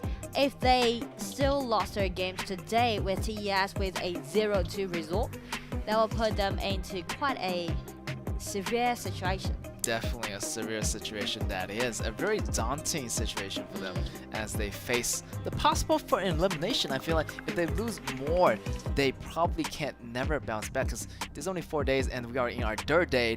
And if they kept losing today, it's gonna be super daunting, and hopefully they can do something about that. And as for Changsha TES, currently they are at the 4th place. They got 5 points in their hand, but this is going to be their 5th games. So few games left for them. So they really need to get a higher ranking. Yeah, definitely. TESA is doing fairly well, in that 5-point range, in that mid-range category, So they have more leeways of losing and winning. So definitely, winning is going to be a lot better for them. But losing, getting 1 point is okay, but definitely it's going to be a little bit better than LGD and BW as they are facing the possible situation for elimination. So they got to try their hardest in order to keep their team into this game. And game 1, LGD and BW stay on the red side. TESA stay on the red side. And here is going to be LGD, MBW on the blue side, getting that Iggy lockdown. Seems like a lot of teams really like Iggy. Like Iggy is like one of those like Shamonshi-like characters and really control the mid lanes, allowing the bottom lane, the top lane to be more powerful, gaining advantages in those early phases. And next, maybe they want to add more addition to that, and net, and and maybe Terry. Yeah, Terry is gonna be cool, and those characters gonna be working so well with Iggy as their mid. Yeah, I mean, speaking to Iggy, I still remember we had that kind of topic before in the previous matchup, that it's more like KPL teams, when they're dealing with a new patch, they're trying to stick to their original playing style and strategy, this mature strategy, but by picking out those similar heroes from the new patch, just fit in. And somehow it's just gonna short the time about adjusting the new patch. Definitely. I see that LGD MBW is doing that composition where they just using new hero but replacing the old hero's mechanism and kind of adjust their way easier way into this new patch. True. And for TESA, Xeno, I would say this might be a flex pick. Slims definitely. I would say Slims might have the highest winning rate right now. And I feel like Zuka is still out there. I feel like Hanzhou LGD MBW is not banning those heroes. Actually, they're banning main. They still have one more spot to ban. And Florentino. Florentino is getting banned? Okay. I feel like TSA is showing some respect to Florentino. Definitely. Xiaoluo is so favor of this Florentino. we don't know the real reason, but the only thing that I know is Xiaoluo is a great warrior player. Yeah. And Florentino seems to be so suitable for him, but again, it might be a hero issue. Yeah, definitely. And here's the last ban for LGD MBW. It's going to be Lumbar getting banned. Not much Lumbar getting banned yet, so I'm really surprised to see that, as maybe TSA is going to pick it up, but yeah, definitely Xenio can be that flex pick. He can be more support, he can be more top lane, really depending on Changsha's TSA. And let's see what is their true support. It's going to be Zhang the original hero from HOK. It's a quite well-rounded hero, granting shield, also doing great initiation, or put it in a protective way.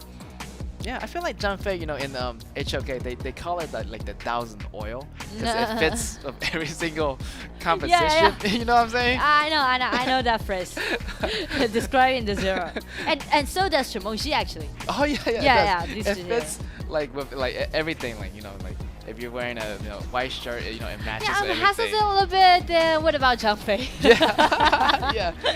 And in addition, we're gonna have Zuka added to Xenio. So this is a super tanky, super tanky composition over here. It has initiation, it has the protection, and it has the the movement in your face ability by Zuka. So definitely a lot of really great factors in the Changsha TSA. So definitely for I feel like LGD and BW, they have to find their advantages in pretty much the early game.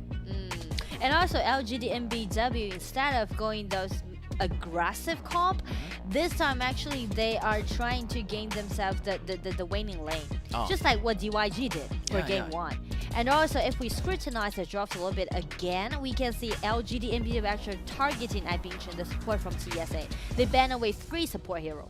They ban away Aya, ban away Zip, ban away Lumber, because Bingchen is great at doing initiations. And basically, most of the team fight were initiated by Bingchen for TSA. And also, TSA is a marksman-oriented team, right? So that's the reason why they're building up such a great, solid front line and try to protect the Slims well and let him to do the output. Yeah, definitely La'an is going to be the carry. Definitely need the protection from the rest of the team. Xenio, Zhang Fei, and Zuka is going to be there. Yeah, looking forward to those fights happening. Hopefully, LGD can bounce back from this one. LGD and BW here, getting only 1 point so far in these second round of the KPL Qualifer. So they're facing a really dangerous position. Hopefully, they can show us that they are still in the game so far. LGD and MBW already fought behind a lot. They only got 1 point in their hand. And for those young players, for this young team, they would never let this chance participate in 2023 KIC, the highest level of the whole journey in HOK. Just flip up. So I feel like the more they play together, the better they're gonna get. I feel like this only 4 days of the group qualifier of the KPL, so definitely it's a really short amount of time for these young players to get synergized together. So it's gonna be a tough challenge for this LGD MBW to make that happen. True. And this time, this game will be so crucial to these two teams. Hangzhou LGD MBW be on the blue side and TESA be on the red. Crowd is cheering. The drums again. The drums, the intensity. The cheers, the chant inside the stadiums tonight in this atmospheric evening in Shanghai. Yeah. If we need to translate the words that those fans are shouting out for TESA, that means fight till the end. Oh, fight and till the end. If it's for LGD MBW, like they are keep the original goal and always stick to it. Never forget your original dream. Ah, keep it real. Keep it real. Yeah. Keep it real, definitely. Oh, such a really cool slogans from both sides of the team, and really give the players the energy that they needed. It seems like the beginning of the first game really peaceful right now. Farming on both lanes right now. Iggy still have the option to rotate if possible, but not yet. Bazooka over here, already level 4, jumping against Annette. Such a fast pace. Definitely TESA has been practicing for a very long time, so I'm hoping they can show us something different in this match. And it gives me that feeling that TESA, they show their aggression about protecting their slims. Like the positioning about that Annette is actually trying to bring some vision control. And when Jin farm up and upgrade to level 4, it can let Jin to rotate down to the gank. Yeah. And somehow Gu Xin just jump in such an early stage, forcing that to back off. Yes. But no flash has been blown out. All flash are available to all the players. So, they still have that safety guard in order to fall back if they needed to. Here's the jump coming in. But the movement ability by Liliana is enough to get away. And she's underneath the tower, so she's gonna be safe. And we're gonna see that typical Iggy rotation. Yeah, typical AoE damage. Doing this a small poke, to Na'an. Just actually, just give me a detail about Slims. Like we know that Slims is super powerful in this patch, but the shortage might be the sustainability. Right? Yes. No HP recovery, and that will put you in quite a dangerous position when you're doing the lanings. Definitely. And there's no Aya protecting Slim this round, so definitely Zhanfei has to be a roamer. I feel like Zhanfei could be a better vision opener. Oh yeah, compared to Aya. Yeah, compared to Aya. But Aya, like by carrying that frenzy, it can let you to do the lifesteal. Yeah, help it's you to more recover sustainable. the HP. It's like a different way. Yeah, different way to give HP back, and also the support item, the HP recovery item built by the stones can be more beneficial for Slim later on. Here's the fight happening. Zuka level 7.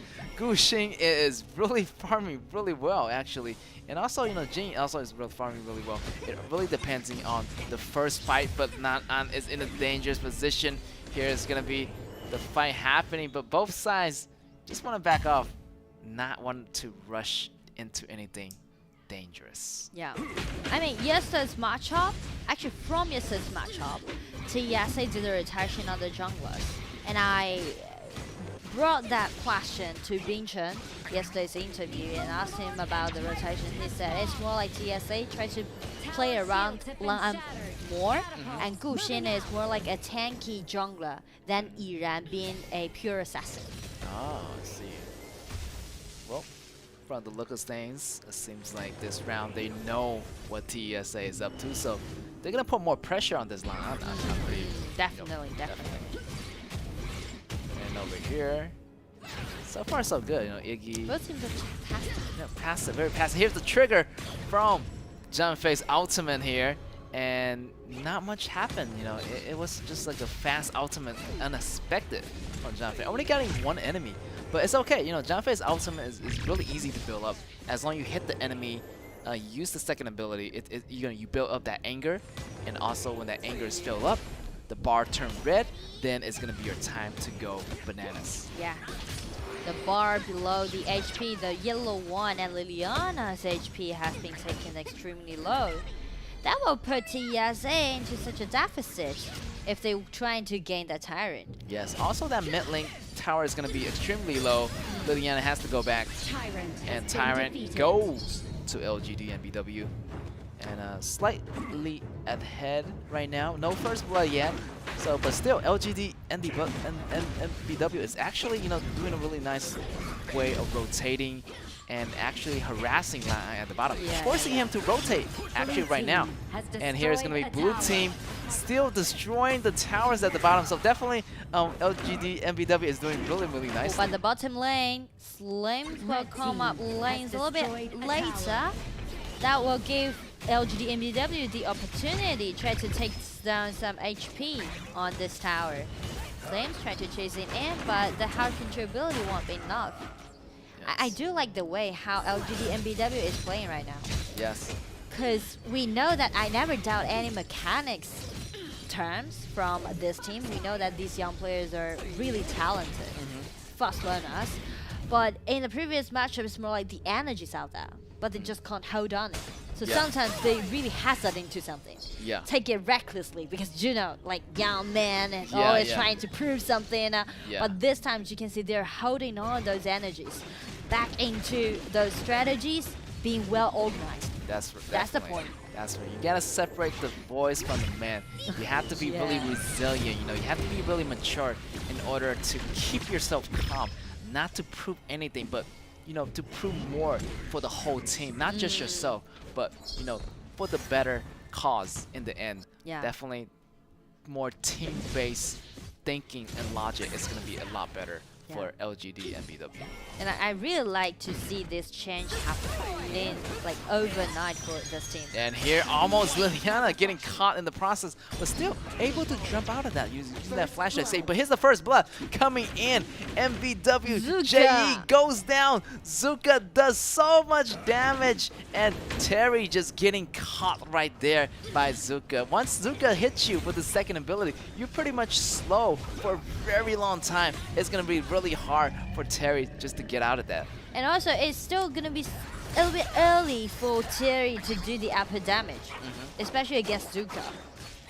Yeah, definitely you need to have your team there in order to, you know, dodge some damage, and Virus is probably not available at that time. So definitely this Terry is gonna be pretty much vulnerable at the moment. Yeah. And now it's gonna be the window open by Zuka for TESA. They're trying to pushing forward right now. Zuka's ambushing there, finding a net out, being a little bit threatening. And you know, a detail from TESA, I recognize that. Actually, Jinfeng's carrying this execute, the Xenio. Ooh, yeah, being really aggressive, you know. Try to clean up those last HPs at the very last second. And he can be a killing machine. Once he get that, you know, kill going on, he's gonna refresh that execution, and he can probably take out, you know, a lot of characters from LGD and BW side.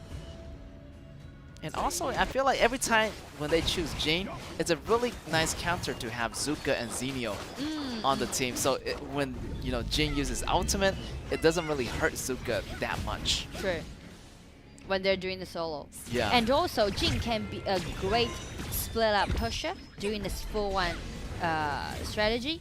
But if you're taking out that Xenio duel, that can always change the situation. Yeah, and here's going to be Zuka again going to have Annette. Annette use the ultimate, get untargetable for a second, but here is going to be Zuka jumping back into the fight. Here is Varus coming in, and they are in a really tough position. They might want to back out because Jing is behind, and here's the ultimate from Junfei, and here is the death coming in. Lan going down, and they're kind of in a rush because they're in the enemy's territory. And here's going to Jing go flank around the back. It's going to be easier for them. I mean, LGD and BW, they grown up.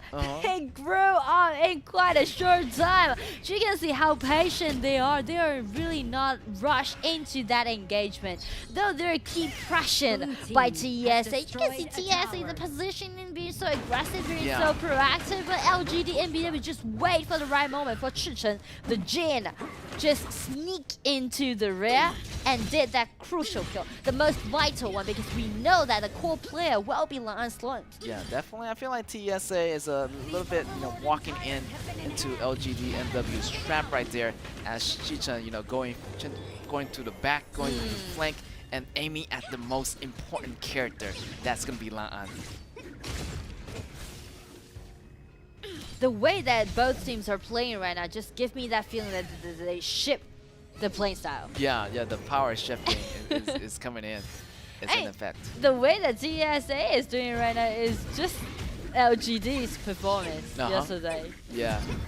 Right here, LGD and DW still want to contest for this dragon. They know they can after winning that fight. Here's Iggy with the ultimate. Zuka in the front line coming in. Also, the Junfei ultimate going on. Here's going to be the damage from Liliana. And Liliana Zuka comes in. After Liliana got the double qual, Zuka also comes in and just force LGD and BW to retreat. That's right. I mean, they still have the go lead and the tankiness lead. So mid-game power, definitely, they're going to flex every muscle in that position, and they're going to get this dragon. Also, they already have 5-man remain standing, 3-man down for LGD and BW, and they are just controlling the battlefield right now for TSA. You can see like TSA from the engagement, right? First, doing something around the camp, and then jump his outie. Force out and knocks out. That's quite important. And then Liliana comes. 2 people being killed. And that just led them to win the upper hand. TSA, they know that the secret weapon about this comp is that their tankiness. And I also like that, the fight coming in from the dragon where, Lan came in from the left position, and you have, Zuka coming in later on, and the initiation coming in from Junfei.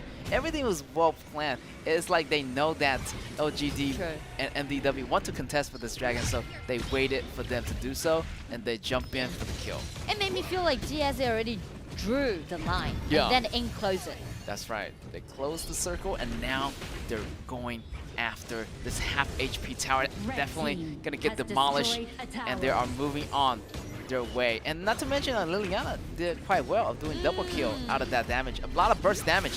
Even got that hat getting those extra AP damage available. Here's the ultimate by Chen Chen, and has to go back here. It's gonna be Zuka falling really low, but still managed to get out alive. TSA is executing their comp in a thorough way. It's like they're using their tankiness and just keep pushing in. They know that LGD and BW is more like assassin playstyle. Yeah. Every single player need to be well positioned, and when the team fight began, they really need to highlight the jungler Chichen Jing coming in, gas them down. But TSA, rather than playing in a more reactive way, they just let their front liner keep pushing on, squeezing in. That's right. It's the power of the tank. Here's the flash coming in from Liliana. Everything initiated. Here's going to be Jing coming in, but the damage is not going to be enough. Chen Chen goes down. Here's the rest of the members goes down, and Net getting rushed down. Here's going to be Xenio jumping in, 3-man down, and here's our 4 remaining members. 1 for 3. 1-3 trade, and TSA Slim still be there carrying that rebuff. There's only one main goal in Lan's eye. That will be the Crystal. He's keeping doing those outputs, jumping in, trying to get another kill, but he's been locked out by a Nat. But this is only gonna be the support. Crystal will be the goal, and congratulations to Changsha TSA. Yes. And this is crazy. And this is the first match, guys. I feel like, TSA, do a really good job of initiating those team fights. Like that Janfei initiation, that it was out of nowhere. The team rush in, they had only one goal, is to secure the dragon, but at the same time, they want to push back slowly back LGD and BW to its own high ground towers. True. So you see, like, actually it's really obvious to analyze TESA, this team. Yeah. For example, they are a marksman-oriented team, and also all of those initiations were made by their support Binchen.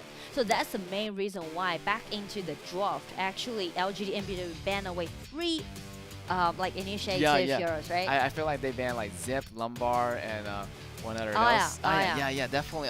Definitely really afraid of Binchen doing a lot of stuff for the team. I feel like the communication was really clear, and using that Janfei, pretty much it works out for the whole team for Changsha TESA. Yeah, like by using his ulti, just pushing people back, and it's not about, you know, people getting controlled. It's more like you're creating a much safer setting for your marksman to do the output. Definitely, and you can see that the stun, creating more windows for Slims to jump in, creating more windows for Zuka to survive through those rush, like in your face combos. So definitely in the end, and you know, Zuka sacrificed himself to do those damage trades, and that what's ended up the game. You know, Zuka traded in for remaining members, and Slim still have the upper advantage there, getting more advantage over Terry at the bottom farms lane. So in the end, the super damage carried the game for the whole team. Oh, and do you remember like that gank Zuka did on Terry? That might be the turning point for TESA, right? Oh, yeah. Because before it, LGD and BW is just really executing their comp well. They hold on, keep their energy, keep their momentum, but just pushing in quite a safe way. But somehow, just Jay gonna be a little bit overcommitted. Maybe he's trying to get that inner tower down. Yeah, definitely. I mean, but Zuka found the definitely chance. It's gonna be really tempting because you know you're just like 2 steps away for taking that tower down. So hopefully they can make that back. And the team stats. Well, I mean the team stats might be a little bit even, and the goal difference after that big team fight around the Tyrant camp, and it just being lodged. Definitely. I feel like definitely want to be keeping your distance, because once you keep on pushing the tower, it's really addicting. Like, oh, I just got 1 tower. Well, I'm gonna get the second one. If I get the second one, I'm gonna get the third one. Just like you're eating snacks. Yeah, you're eating snacks. The biscuit. Before you know it, you're gonna be like, you know, gaining a lot of weight. What? But you know, turn it over that to HOKs. Definitely, you're gonna see your enemies catching you off guard because they know that you're focusing on their towers. You know, then you know that's gonna be really bad because you're gonna get slowed down. They're gonna gain more goals, and you know, once you know it, they're gonna gain more advantage over you, and the dragon's gonna go to them, the resources, and before you know it, they are at your footstep. True. And MVP, as we speak into the support Binchen from TESA for several times, definitely this time Zhang Fei, the MVP. Yes, Binchen damage taken percentage is going to be 28.2%. Total goal 6.5k%. The damage down not so much, but still a really nice initiator by Binchen. You can see the tactical positioning by this Janfei was impeccable. We got to go back to the replays and show to the audience, you know what I'm talking about right here. The push is going to be happening. You can see Lan from the top coming in. The push already happening, and everything, the tankiness of Janfei, just enough to get away and allows the rest of the members of TESA to do its job. True. And also, I'm going to highlight the millionaire Yao Yuan, his Liliana. Because I just find out that he didn't use the Liliana, the Fox formation jump in, but the long attacking range helped to do a lot of like long attacking output damage. Yeah. But somehow, because this Liliana is a rich Liliana, you know, yes. If you're rich or you're poor, that's gonna be a little bit different due to those heroes. Yeah, that's the difference. Like Liliana with money, that's devastating. Yeah, super versatile damage. You know, you get that 1-2 ability And once you change to a fox, you release this energy orb. It travels slow, but if you have like CC's combos from your rest of your team, you can actually land those burst shots, and that deals a lot of damage. And you do not want to be in that Leviana's form of way. True. So basically, the way that TESA played never changed. Right? Never changed from the beginning till now. But for LGD and BW, we can see the change that they made. They hold on a little bit. They try to play a more safer game. It's more like how they're gonna solidify their advantages. Yeah. Right? And we will check it out in game 2. And after a short break, we will be back. We'll be back.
Welcome back, ladies and gentlemen, and you are watching the KIC 2023 International Championship, and we got LGD MBW in the building tonight versus TSA from Changshan, and we are moving into our game number 2, and wow, this is looking really dangerous for LGD MBW. They might face the possible elimination because they only have 1 point so far, and they already lost the first game round against TSA. I may just put it in this way. If they lost the game 0-2 against TSA, they only got minor chance to get into the group stage. Yes, definitely minor chance. I mean, they do have chance, but the chance is going to be really slim. Really. You only have, like, after this match, maybe they only have, like, well, 2 or 3 more games left. And also, other team has more chances of winning points, too. So, once you're this far behind, it's really hard to actually gain that point to go forward. Yeah, and also like gaining more points is going to put you in a more proactive way. For example, like for TSA, if they got 2-0 this time, they will have another 3 points and they will have another match left for today. But after today, they only got 1 match to go.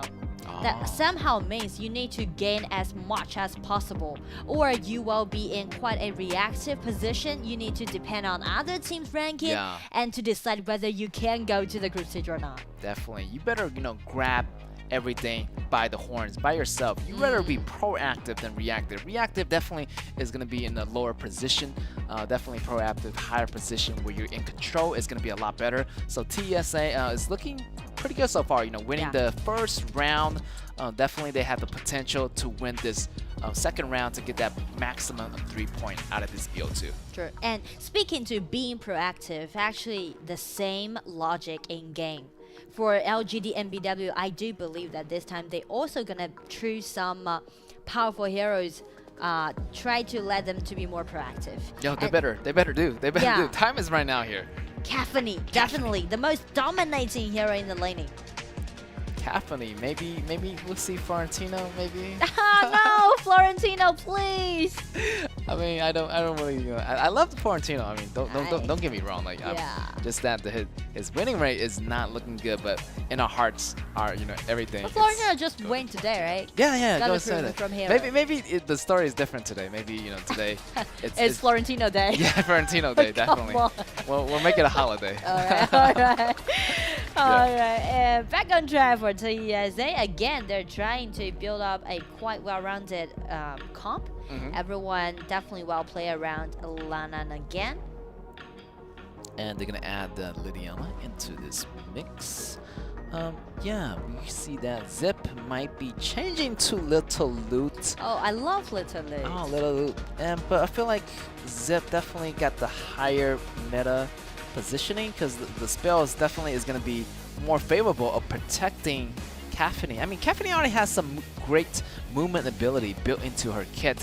So actually, using Zip is going to be a little bit more better, do more initiative tactics.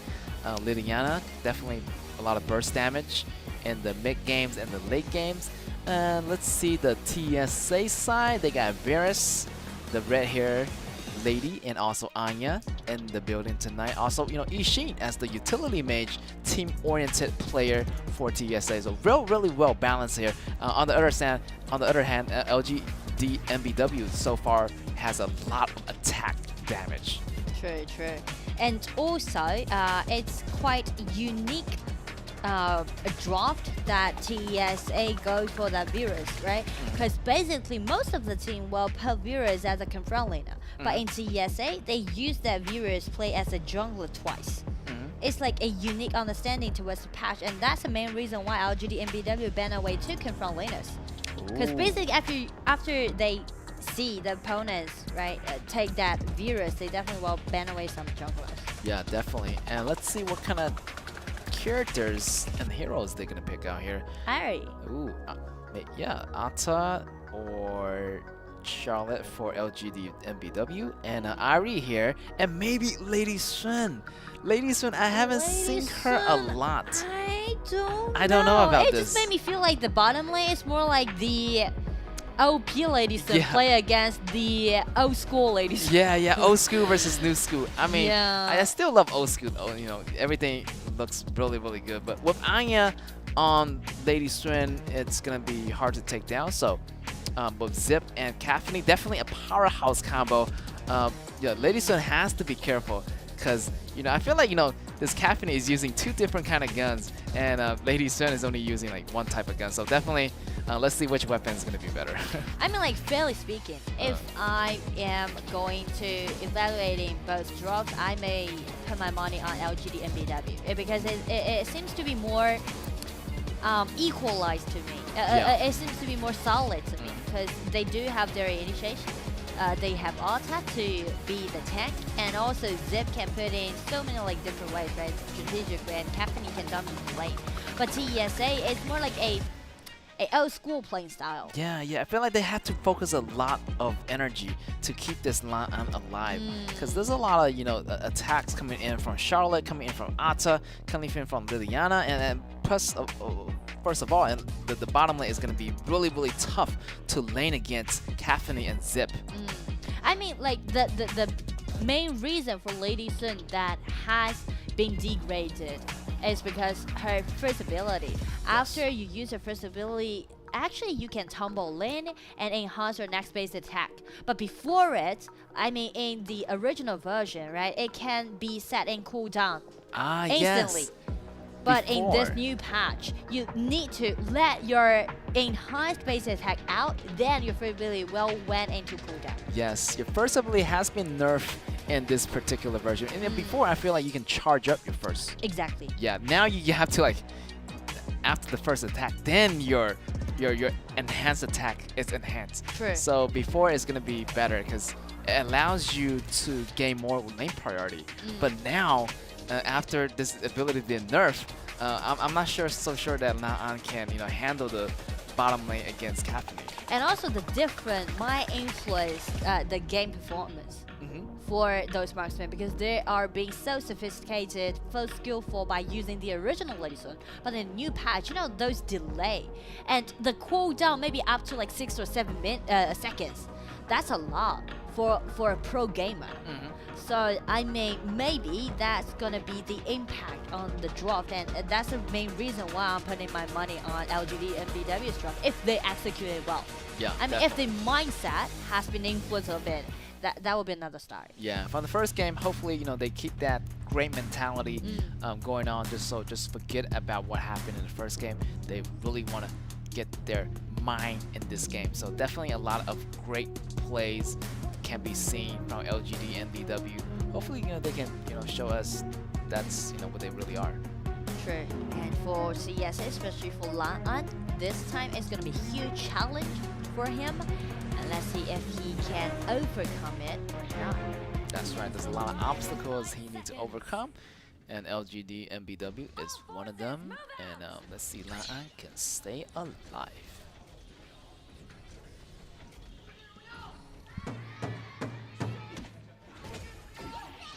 Crowd still cheering in the stadium tonight for their favorite team.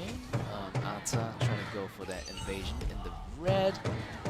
Maybe just, to steal away some few small monsters, not going home with Get an anything. easier one. Yeah, getting easier one. Just, work my way up, getting those items. You just take it free, right? And Yeah. take it for nothing. So LGD and BW already some early activities can be seen from those players. They know that they can be so powerful in the early mid game. And for TSA, actually, in the original, like in KPL, Lady Sun can be a decent hero, but the vulnerability about this hero might be your damage down, and also your mobility has been linked into one first ability. Yeah. You use it to... Oh, what just happened? Really fast first blood here. This is pure solo. Yeah, pure solo. And we gotta check down the replay one more time, because that happens so quickly. Irie versus Charlotte. Oh, wow. And I mean, like, it rarely happened in these kind of pro gamers.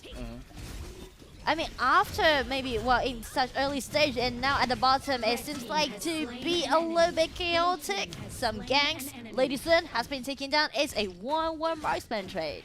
Yes, that gank happened also really quickly here.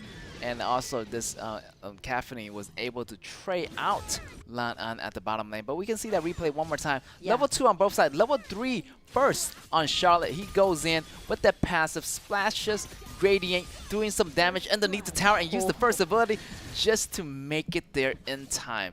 So that was some extreme execution by LGD and BW right here. You can see like Xiaoluo is a really great warrior player, and that's the main reason why he's picking out that Florentino several times. Ah, yeah. Now he's switching into Charlotte. I mean, Xiaoluo may be more useful. I say. Some scrutiny against Florentino, but hey, yeah, great first job on Xiaoluo getting that first blood. That means LGD and BW are going to be a little bit ahead in the early game, and they need to have that advantage as they are behind in those points in the rank scale. Exactly. And something interesting that due to the result for today's matchup so far, we already got 2 ties. Oh, 2 ties right? already. 2 games, yeah. 2 ties. 2 guys, 2 guys. feel like, you know, Hero and E-Star and DYG, DRG, they all have ties. Yeah. And let's see what happens here. If, you know, this is going to be a tie, it's going to be the third tie of the day. Oh, that's gonna be interesting. Yeah. And that somehow shows how close it is, right? The skills between these players, and also how intensive it is in the second round of the KPL. Yeah, definitely. Like, these teams are so competitive, and these teams, you can see that level between them are so similar. That's why it's like a tie. Yeah. And we might see another tie happening here in this match of LGD and BW versus Shansha TESA. Now, up to 4 minutes mark, LGD and BW, they try to empower a little bit at bottom lane and let Caffeine to pressure on Day3. Definitely, this Caffeine is going to be a major threat to Na'An. Look at that 2-1-2 ability. Wow, such a fast movement, changing the gun style from rapid fire mode to the laser mode. And this allows Caffeine to do rapid damage in succession to Na'An right there. True. And the Tyrant is in hand of LGD and BW, since they can be so aggressive in the early mid game. I mean, it's all about draft. It's all about drafting. Again, I would say LGD and BW, they had such a solid draft. If they execute it well, they will have quite a high winning rate.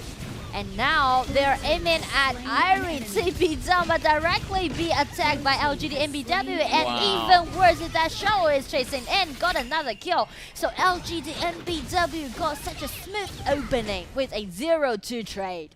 I'm not sure what's going on. Irie delivering itself to Caffeine in an express delivery. That was really, everything just goes so quick. Now Charlotte is out of control. Caffeine also gaining the lead. I feel like their top lane and bottom lane are doing so well here for LGD and BW. Exactly. These young players, Charlotte and Jui, gained their reputation in the spring season. Yes, and you can see that their performance is skyrocketed in the first half of the 5 minutes here, and up to the 6 minutes mark now. They already, you know, pretty much got the first tower on the bottom and on the top. And yeah, the goal is just 3,000 goal lead. Yeah, 3,000 goal lead. That's a lot, because it has to be 6 minutes. Yeah, they're pulling the gap apart even at the early game scale. True. So again, if LGD and BW really execute this comp well, they can gradually gain more vision control and also those mutual objectives for their own faction.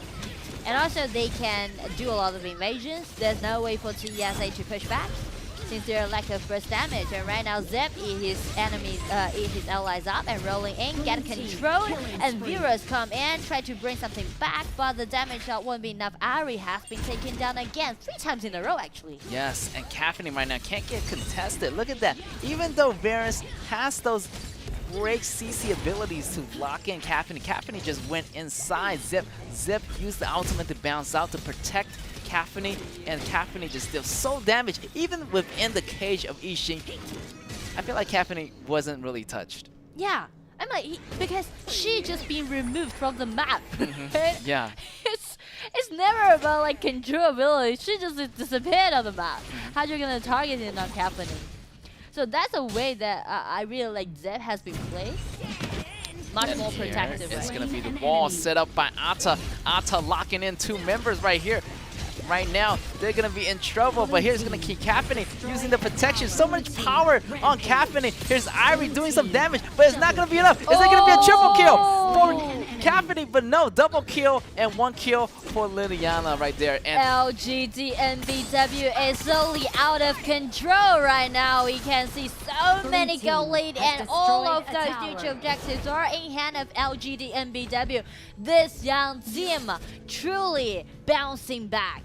That's right. That was almost an ace in such an early stage of the game. Definitely LGD and BW is doing its thing right now. Definitely they are happy about it. And yeah, I'm seeing a bright future right here for this match for LGD and BW. great play by LGD and BW. Actually, they know that this kind of comp, coach already did his thing, right? Picking out this better drop than TSA. The only thing that these young players need to do is just stick to the plan. That's right. They have to Slowly keep it steady. You know, slow and steady wins the game. Definitely hold on to those advantages and don't let them slip away. Yeah. TSA is doing fairly well protecting itself, but you know, with their composition, it's lacking some damage. Definitely, Caffeine and Charlotte has the upper advantage here. And look at that damage by Caffeine. It's just insane. That really hurt. It's more like you are shred down your opponent's HP in quite a long range. Has destroyed a tower. And here is going to be the Caffeine's ultimate and the blast radius. It's so huge, so devastating to be in that AoE range. Right now, they're moving in on their high ground tower. They pretty much already have 6 towers, so 3 tower left, and pretty much the river control, the whole map control is going to go to LGD and BW. And just check, Jay is Caffeine. He already got 3,000 gold lead against this Lady Sun. And here's going to be double buff on Caffeine. Got that Sun Chaser, got that flash available any second that she needed. And yeah, just waiting for the initiation to happen here. They have Zip, they have Liliana by its side. Now they're going to wear down those lanes and also try to wear down those HPs on TSC side. The only thing that LGD and BW need to do now is just solidify the advantage. But as for TESA, I know I may say wait and see. Yes. Like it gives me that feeling that TSA need to wait till LGD and BW themselves commit some mistake and they grab it. Yeah. And they fight back. Yeah. It's normal like, okay, I'm gonna proactively make something happen. It's a little bit hard for this kind of comp, especially when they fall behind. Yes, and they are behind on the top lane, on the bottom lane. Here's Charlotte going crazy, being really, really confident, diving underneath the tower, doing some damage before letting go here. Here's the mid lane going in with the creeps, but right now they have the control of the map, they have the Tyrant, so they can, you know, really possible try to commit or make some kind of team fight happen pretty soon. They're ready, I'm sure. Everyone's standing in their pre-positioning right now. They're waiting for the lanes, and at the same time, Jinfeng Diari trying to do this back push and buy more time for his own team. But that wouldn't be enough. Even giving LGD and BW the vision about Ares, they know the information that you're like a people, and they just dash in. First damage on Lady Sun. Lady Sun has been removed from the battlefield, and it's gonna be the time for LGD and BW. They're totally on spot by granting this kind of gold lead. They're now keeping attacking on TESA. There's no way for them to push him back. They're waiting for the lanes. LGD and BW going for the tie. They need the victory, and now here comes the viewers. Try to grab some time, try to grab some people, but now LGD and BW deny it and just going in, straight in, keeping attacking on Bingchen. Bingchen has been taken down. This is an ace on TESA. LGD and BW, 3 people remaining, even with Caffeine. Go for that crystal. Congratulations to Hangzhou, LGD and BW. That's right. And in the end, Caffeine just stays alive. And everything just went sideways for TESA. Definitely another tie of the day. That's gonna be our 3rd tie today. That was super intense and so much talent in these players from LGD and BW. That was a really, really nice fight. The rhythm was so fast. They just caught on really, really nicely, and this game definitely went to them. Yeah. First thing first, the dropped again. Yes. We really need to talk about it, put it on the table. But secondly, to LGD and BW, these young players, they didn't commit any mistake. Yeah, they didn't do any mistakes. Even better is that they're totally showcased by their own mechanics. For example, the Charlotte, yeah, Charlotte, the solo, before like 2 minutes. Yeah, That's everything incredible. just went so well. Like this team, like they have to do something like this. You know, if everything goes so well, they're farming at a really, really great rate. I feel like every single game should be like this for them. Yeah. So yeah. Again, like the mechanics out there, energies out there, It's more like how they're gonna hold it, keep it, and just gradually to solidify it in quite a safe way. They need to preserve it, like yeah, they need to like harness it. They can't really like go down, but they need to increase their momentum slowly, but never going down. True. Yeah. So it's gonna be a really precious tie for Hangzhou LGD and BW, because after all, they will have another 1 point in their hand, 2 in total. Not good, but not bad. Yeah, not good, not bad, but still have some advantage. But definitely, they're still a little bit behind the other teams since we're doing 4 days and we are in our 3rd days already. So time is gonna be running out. Time is gonna be really valuable here. And these points are super valuable in order to get those last 3 spots into our group stage. And also, like for LGD and they will have 1 game left for today. The last game play against RW. Okay. So that one, they really need to hold their momentum and try to gain themselves the 2-0. Yeah, I feel like from this win, they're gonna feel extra confident. Oh yeah. Definitely moving on into that last match against RW. Hopefully, RW is also in a dangerous position. So if they both are fighting for that spot at the top, so definitely try hard. And I do believe that Xiaoluo is going to moving on to Charlotte. Florentino. That's right. I feel like Florentino compared to Charlotte, I was thinking like Florentino definitely is gonna be ahead of Charlotte, but judging from these plays, I feel like Charlotte definitely gonna be more familiar with this hero. Maybe like Florentino's ceiling is gonna be a little bit higher, but maybe we haven't got there yet. He haven't get there yet. So definitely Charlotte is gonna be the obvious choice for it. It made me feel like Charlotte can't exactly do the same job as Florentino need to do, right? Yeah. All right, and back to the team stats.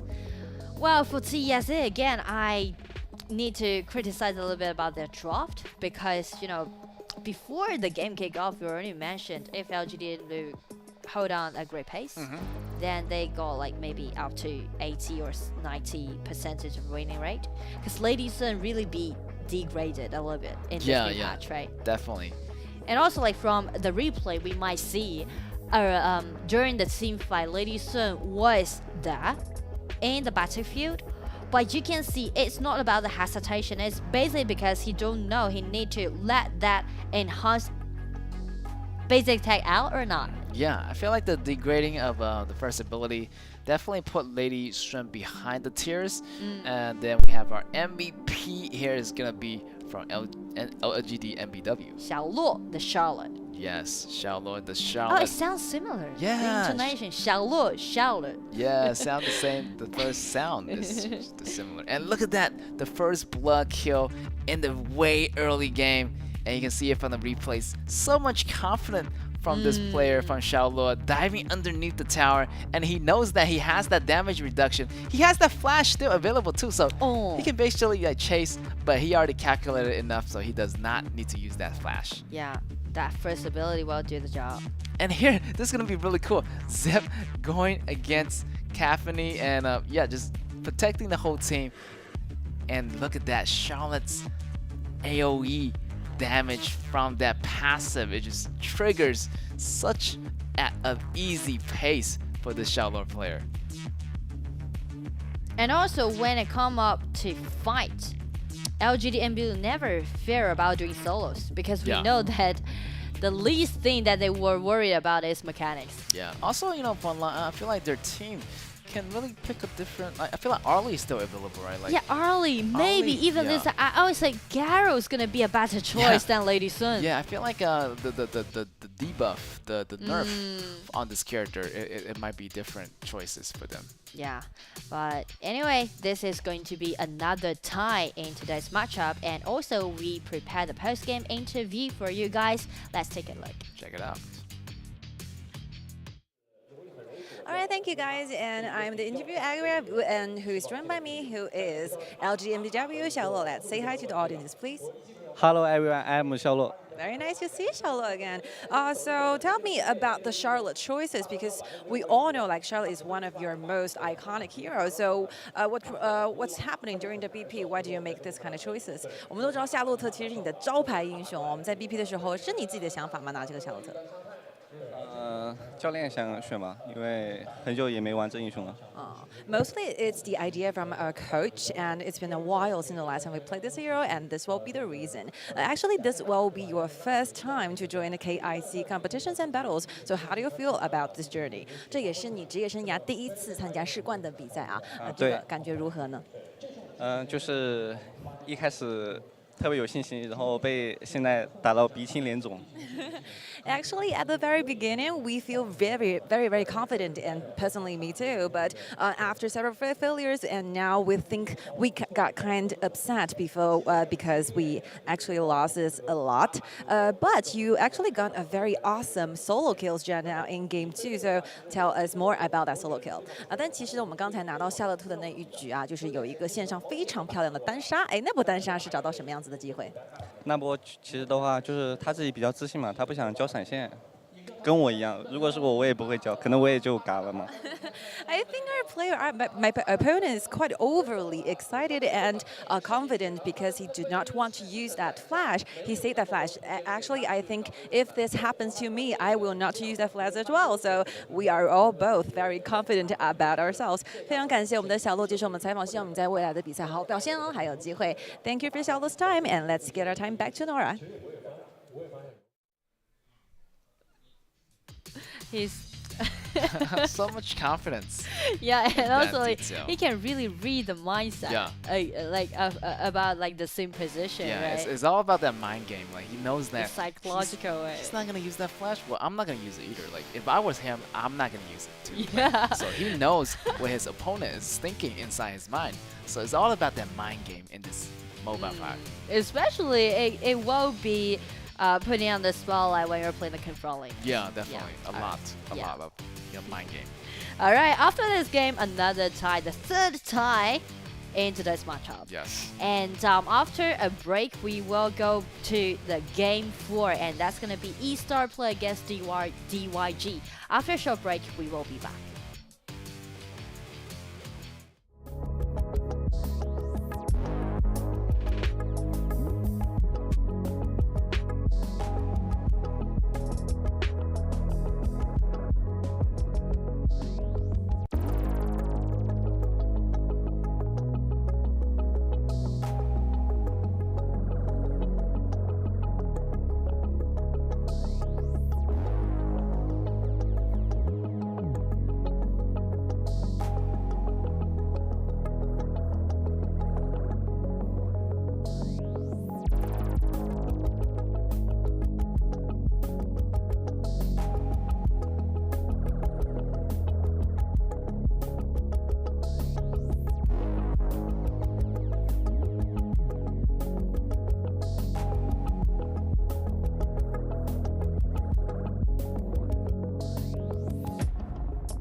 thank you for the waiting, and here we go. We're gonna start the second half of today's matchups, and we still have 4 amazing battles to go on. And I'm the caster Tiangying. And I'm the caster KIC2023. Definitely, these are 4 more matches we're looking forward to, as we can see the last 3 position and the last 3 tickets to go into the group qualifiers. Actually, it's halfway through, right? Yeah. We've already passed like 2 days, well, the 3rd day for the second round of qualifiers. So basically, we can see some of the rankings right now, where like Nanjing Hero definitely leading the entire game. Yeah. I feel like they already got their foot in the door already. Definitely sitting at 9 points, so definitely it's going to be a huge lead so far. Halfway there, I would say. Yeah. 80% of the percentage, I mean. Maybe we'll get into the group stage, and it will be followed by AG, and AG performed really, really well. For example, like, they still have 3 matchups to go on, but they already gained 8 points for them. Yeah, also a really, really potential good team that's going to be in those 3 positions. Also, other teams such as, Wuhan E-Star is going to be competing in this next round against this DRG. Yes, definitely. Also, they are having 5 points with DYG. So maybe, they have more stuff to do as they want to secure more points going to these group qualifiers. Yeah, I think like Hero and AG are the most like competitive ones. But apart from these 2, like E-Star and T Esports, like Top Esports 6 points, they are the same. But actually, Top Esports have lost 1 more. So if you compare the rest of the battles, I think E-Star still holds a lot of chances. Yeah, definitely. And what's more interesting is that actually E-Star have the following matchups to go on, and it will be their first one for today. So I think one thing is that they have a complete rest from yesterday. Yeah. I feel like they already got used up to the game, because they competed in the BO7 in the first day. They made it to the ultimate battle. Then the first day of the qualifier, and I feel like they're already getting warmed up, and so I feel like it shouldn't be a problem for them to get more points into their skill. And for me, it was really challenging for them, because the journey for this year's KIC is quite difficult, because they have joined the BO7, and they actually have the very first one to kick off as the very first qualifier, like for the first round, and they lost it very, very, very sadly with a 3-4 in the ultimate battle. So yeah, I think they have already traveled through a lot of ups and downs. So hopefully they got the highest mentality for them.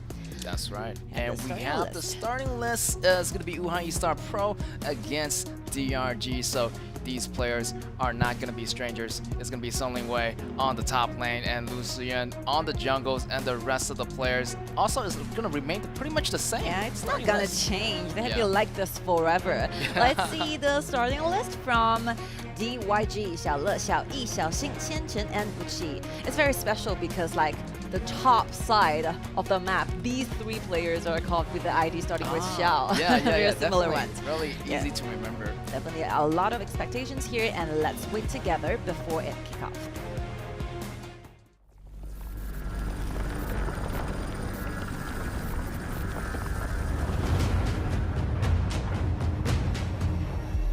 At least now it seems like it's time to come face to face with your fear. I'ma come out swinging when they open the gate. Go ahead, call passion, I'm calling it rage. I'm taking what's mine like I already own it. Watch but don't blink, going here's to the moment. Here's to the moment.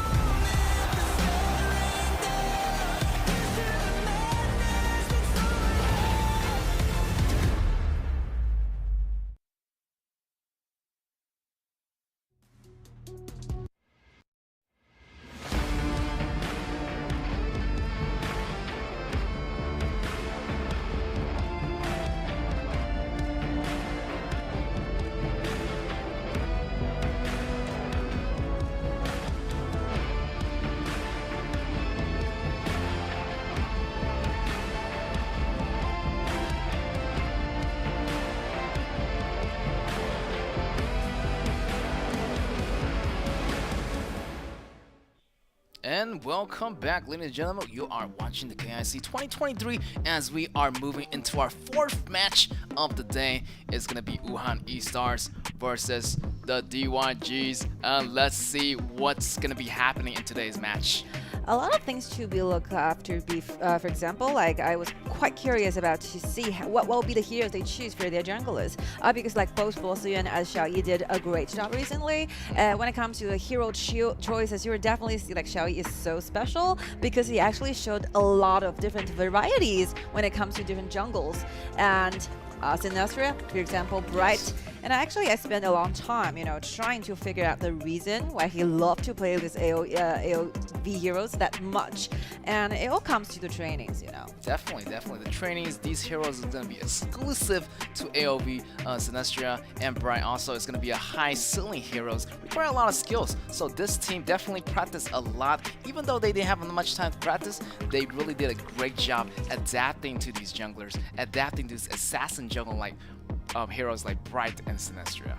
And both teams really want to earn scores through these matchups, especially for E-Star. Like with 1 winning and 3 draws, I think they have higher expectations than this one. So hopefully, like they can do their best. And recently, I've just like they really have their momentum up there, like better than the first round of KPL Qualifer, definitely. I feel like this is gonna be the first round they're gonna go against DYG. They have faced DRG, got with a tie. They faced RW, ended up with a tie. They went against the perfect 2-0 against TSA and 1-1 against Hero. So this is going to be the first time they're facing each other. So it's going to be really cool to see what kind of composition that each side chooses. And we're going to jump into our first phase of the banning pick phase. It's already the 3rd day of the 2nd round qualifiers. You can just get the idea. Some of the heroes, they're living on the ban places right now. For example, Butterfly and most of the choices of the heroes are quite the same. So I think the BP actually is not that difficult in a BO2 because you don't have to save anything more for the following rounds of the battles. But it all comes to the performances during the time. For example, if you have those early game very aggressive hero, you have to make something happen in the game. Definitely, and here the common bans are pretty much out. Prince Alani, Butterfly is still locked up in its box, and also Mina is getting banned here. So definitely those supports that give the ADC more attack and defense are getting banned out. Also Xenio getting banned out. Really denying those support that really aggressively coming in out of nowhere. But this is really interesting. We suddenly see some changes here on the 5th round of the bans here. Normally we see those marksmen is gonna go for the ban places, but surprisingly, like Xenio and Prince of Flying, I think that Wuhan Esports have something in mind.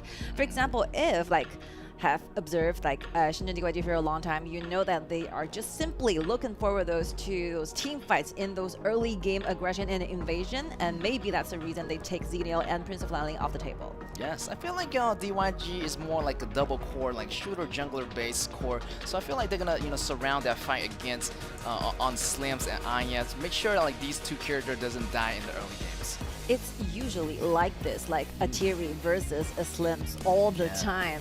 This kind of a laning basis, we're gonna always see these two heroes competing with one another on the bottom side. But I think that we simply assume that Thierry is gonna be getting a lot of advantages. But actually, during this game, I sometimes find out Slims can do a better job. Yeah, sometimes Slim can really hold down the fort by himself. He's really mobile. He's really has a lot of kit, has an escape mechanism built into this character. However, Terry doesn't have that much movement ability compared to Slim. So definitely, Terry definitely needs to have a net or someone to guard its early game. Also, maybe Iggy can come down, maybe help once in a while to get that farm rolling for Terry. I think from the side of Wuhan Esports, they're definitely looking for those wave priority. They're looking for those laning phases advantages. So it all comes to one fact, whether you can actually convert those advantages when you're doing the laning into actual winning team fights. Yes, definitely. But I feel like Wuhan Esports definitely is going to be a more team-based game. They're more team-oriented, so their coordination really is really tight. Yes. And they're going to add a more tankier top lane into this. Maybe they're going to add a really tankier jungler in addition to their play. They already have Limpo, maybe have a Duen or Kaiser or Zuka as a jungler. That's going to be a great addition addition to the whole team. Yeah, indeed, they really need a tank to open up the vision, shining out the unknown zone, right? There's a lot of rushes which will be really dangerous during the team fights. So yeah, Limbo is a very good, like, first-hand the initiation skills all-rounded hero. I think is a good choice, and the rest Zuka goes to Luo Ziyuan. I believe it's gonna be very good. Let's see the last place. What will be the choices for GYG trying to counter back? Byron is considered it, but it's still not locked yet. Yes, Byron, I haven't seen this hero. Is it the very first time? Maybe it's a debut. Yes. I'm pretty sure it's a debut because I see Florentino a lot. I see Irie a lot. I see May a lot. So, you know, to see Byron in this, I was like, wow, this is cool. DYG is doing something different there. But Byron is okay. Mostly, if we do not want to use Byron, maybe we should consider the fact that maybe your opponent got some hero that can deal actual damage, true damage. But when it comes to Wuhan Issapro's composition, yeah, I think those damage is okay for Byron trying to deal. And Byron, this is the very first time for Byron to go to the KIC 2023, and I think it's gonna be very good. During the laning, winning during the team fights may be easy to get closer to Egan's Theory. Yeah, definitely. He has that flash capable of doing back row damage, a lot of burst damage into that mid game if he's able to jump into the back row. Also, this Jing is going to be very, very dangerous. So definitely a lot of threats here to Terry. So definitely that Annette has to keep that ultimate in favor to make sure to keep this, you know, this Terry in check. But you know, I still think there is something missing from DYG's composition. You just put a picture there. Just imagine who is the one who can try to initiate, who go into the very first time into the team fight, who can do this. They are quite weak and vulnerable in their body, so I think the tankiness is relatively like short. Yeah, it's going to be really important. Yeah, the initial engagement is going to be really dangerous. They have to make a decision quickly. They need to know who is going to be the one to engage first, and you know, they want to, you know, be safe as possible, not to give too much HP away from the first engagement. Try to, you know, keep it back, keep it chill, and you know, play it in a safe way until you know the farm is good enough. Then Slims can take over. Actually, like for DYG, I think those mistake tolerance is quite low comparing with the composition that E-Star actually have, because E-Star have the tanks. They have a lot of crowd control abilities, not to mention those skills that are really, really functional during the team fights. And also they have Iggy, who can deal those poking damage all the time, just chipping away your HP bars that easily. So yeah, I think DYG really needs to pay attention to those details when they're trying to engage. I feel like the priority rotation is going to be definitely better on E-Star in the beginning, and those poke damage, the pre-damage before the real battle actually happens, it's going to put a lot of advantages towards those team fights, towards the mid game, towards the late game. But it will be the very first matchup between Wuhan Isapro and DYG, and let's see who can get it to their match point. Very important. BO2, you got a match point very easily. Yeah, definitely. And the crowd are just chanting in the stadium right now for their favorite player, favorite teams, and giving them the energy they needed to push this forward. There is Anya using the frenzy already. Yeah. On itself, not even on the user, but right now aggressively. This Iggy doing so much damage in the beginning. It's just unreal to see that HP just chipped away. Yeah, very good understanding actually. Well, 1 versus 1 really fierce battle here. They're all losing a lot of HP, but it will be Byron who stands till the last minute. And you can see this prediction early. And look at that. E-Star already put the pressure on the bottom lane, and Slim. This is what happened in a lot of games. And look at that flash over by Chinro, and I feel like there's a double kill coming up by Terry, or some kill. But the question is, who would get the kill is going to be a Chinro. Wow, very nice beginning from Wuhan Isapro, and not to mention Luo Ziyuan is farming up very quickly. I think Chinro is not done. She's still trying to take those minor advantages away, trying to make Liliana shift back to the crowd. And one-to-one, of course, but Xiaole gets 1 level. Better than Asling way ahead. Such aggressiveness from Chinro right from the beginning of the game. As we go back to the replays, you can see here Slim is, you know, by himself under the tower, getting some stuns, but here comes Iggy, and such a confident player, Chinro, just dropping the bombs, going underneath the tower, knowing its distance, and getting the first blood for its ADC. Yeah, it's very difficult for Tianchen trying to judge the differences, because like it's almost a 1 versus 3 at the very beginning, even though like Bucci comes around. But I think level 2 Aya, those protection can be offered is quite limited. So yeah, there's nothing to choose. This is Wuhan Esports Pro. The aggression is just in line. That's right. I feel like they have a great mini snowball in the beginning here. If Slims want to survive, definitely Aya has to be with him at all time. But here it's going to be Liliana. Might be a counter game going on, maybe try to force back the goal from Egen's farming. Like for the DYG, if they really want to keep Chen farming up in line, they really need to show some reinforcement on the bottom field, or otherwise like Chen is going to be feeling a lot, very difficult time.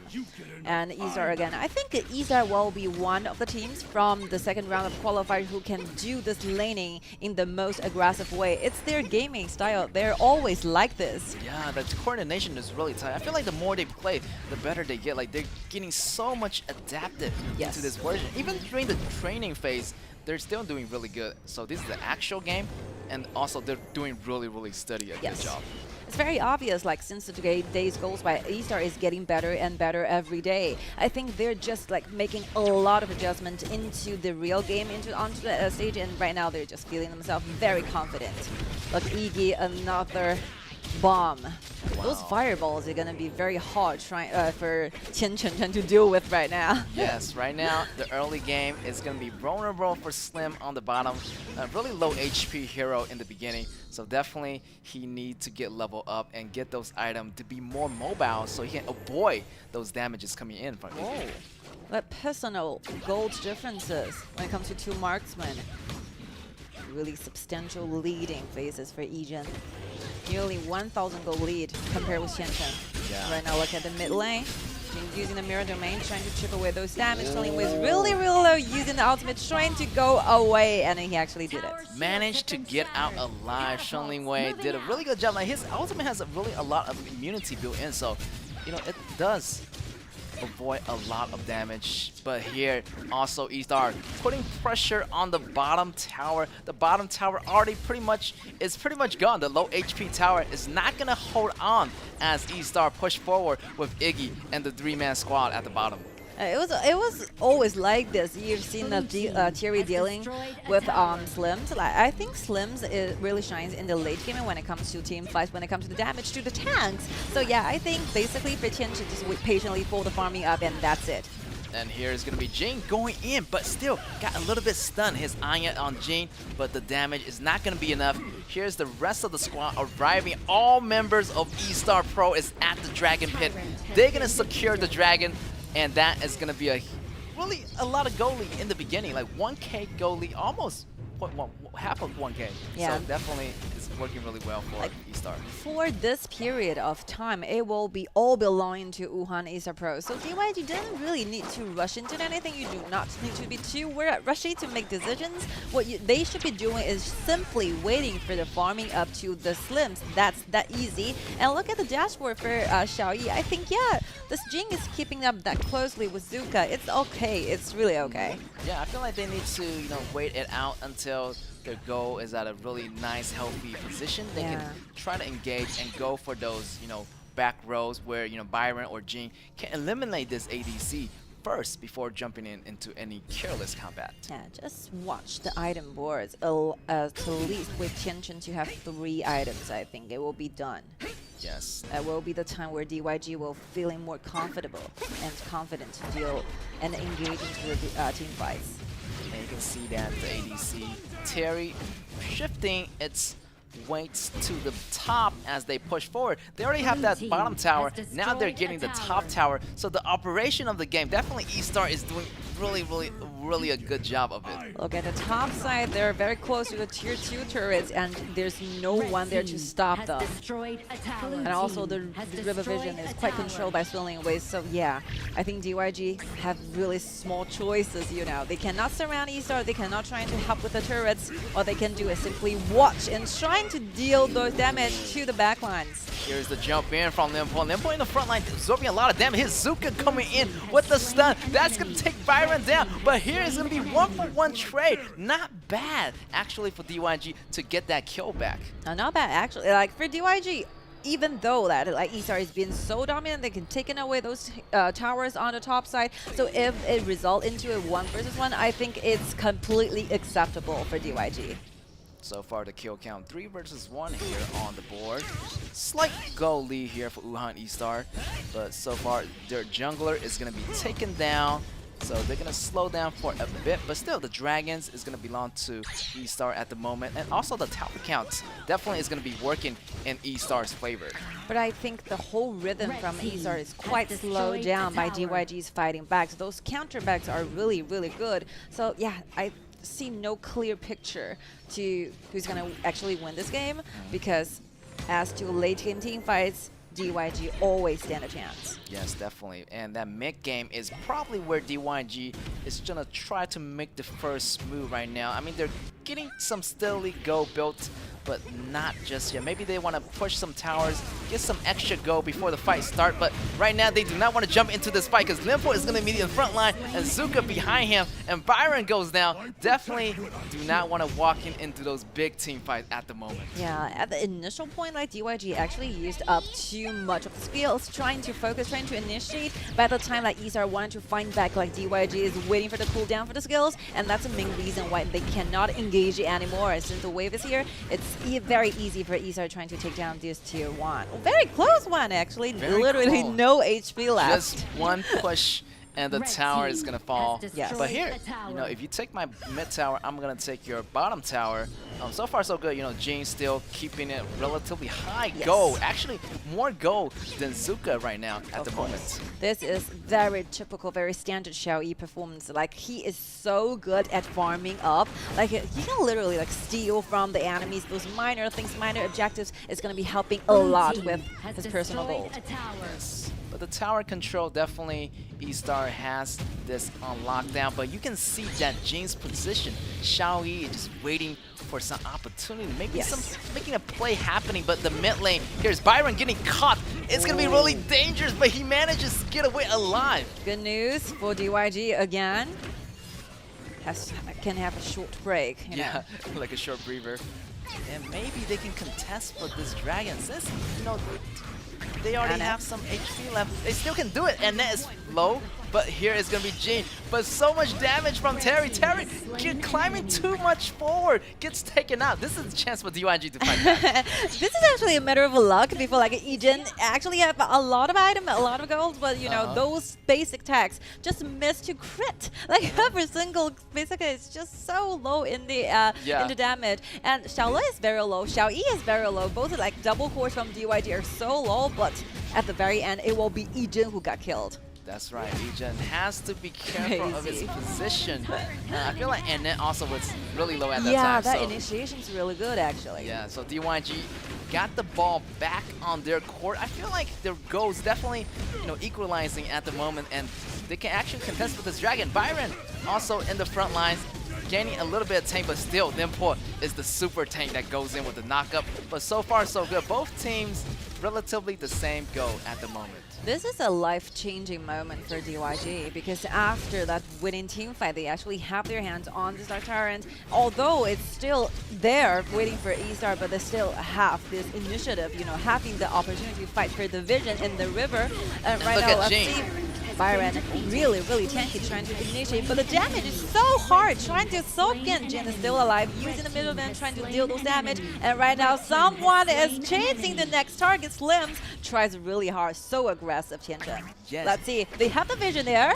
Is it a try? Maybe a triple kill, maybe. Oh. Nobody is gonna slow him down because Slim got the red, got the Anya, and I really love DYG's positioning here. They're fighting back. The minions is coming towards the bottom lane. There's only one man standing. Shinro is going to be by himself alone. Oh, this there's a possibility. Might be a possibility to end this game, but their teammates coming back, and he gets a kill on Jin. That's going to be remaining standing tower for E-Star Pro. You know, even though DYG didn't actually end this game, but they're completely turning the entire game over by getting all the turrets down and also getting the super soldiers on the bottom side. They will be extremely leading into the late game. I have to mention one guy. I have to highlight Tianchun's performance. Is so aggressive, and those damage are just nightmare towards E-Star, but he's got caught in the jungles by Lucian.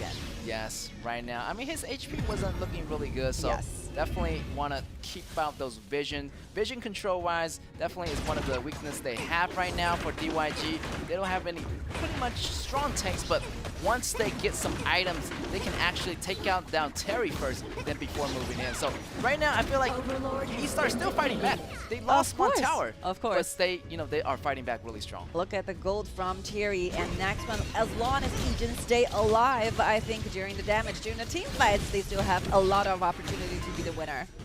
That's right, and they want to tear this tower even without no minions. They want to take it out. That's going to be 1-for-1 high ground tower, but they have the Shadow Vanguard at the bottom.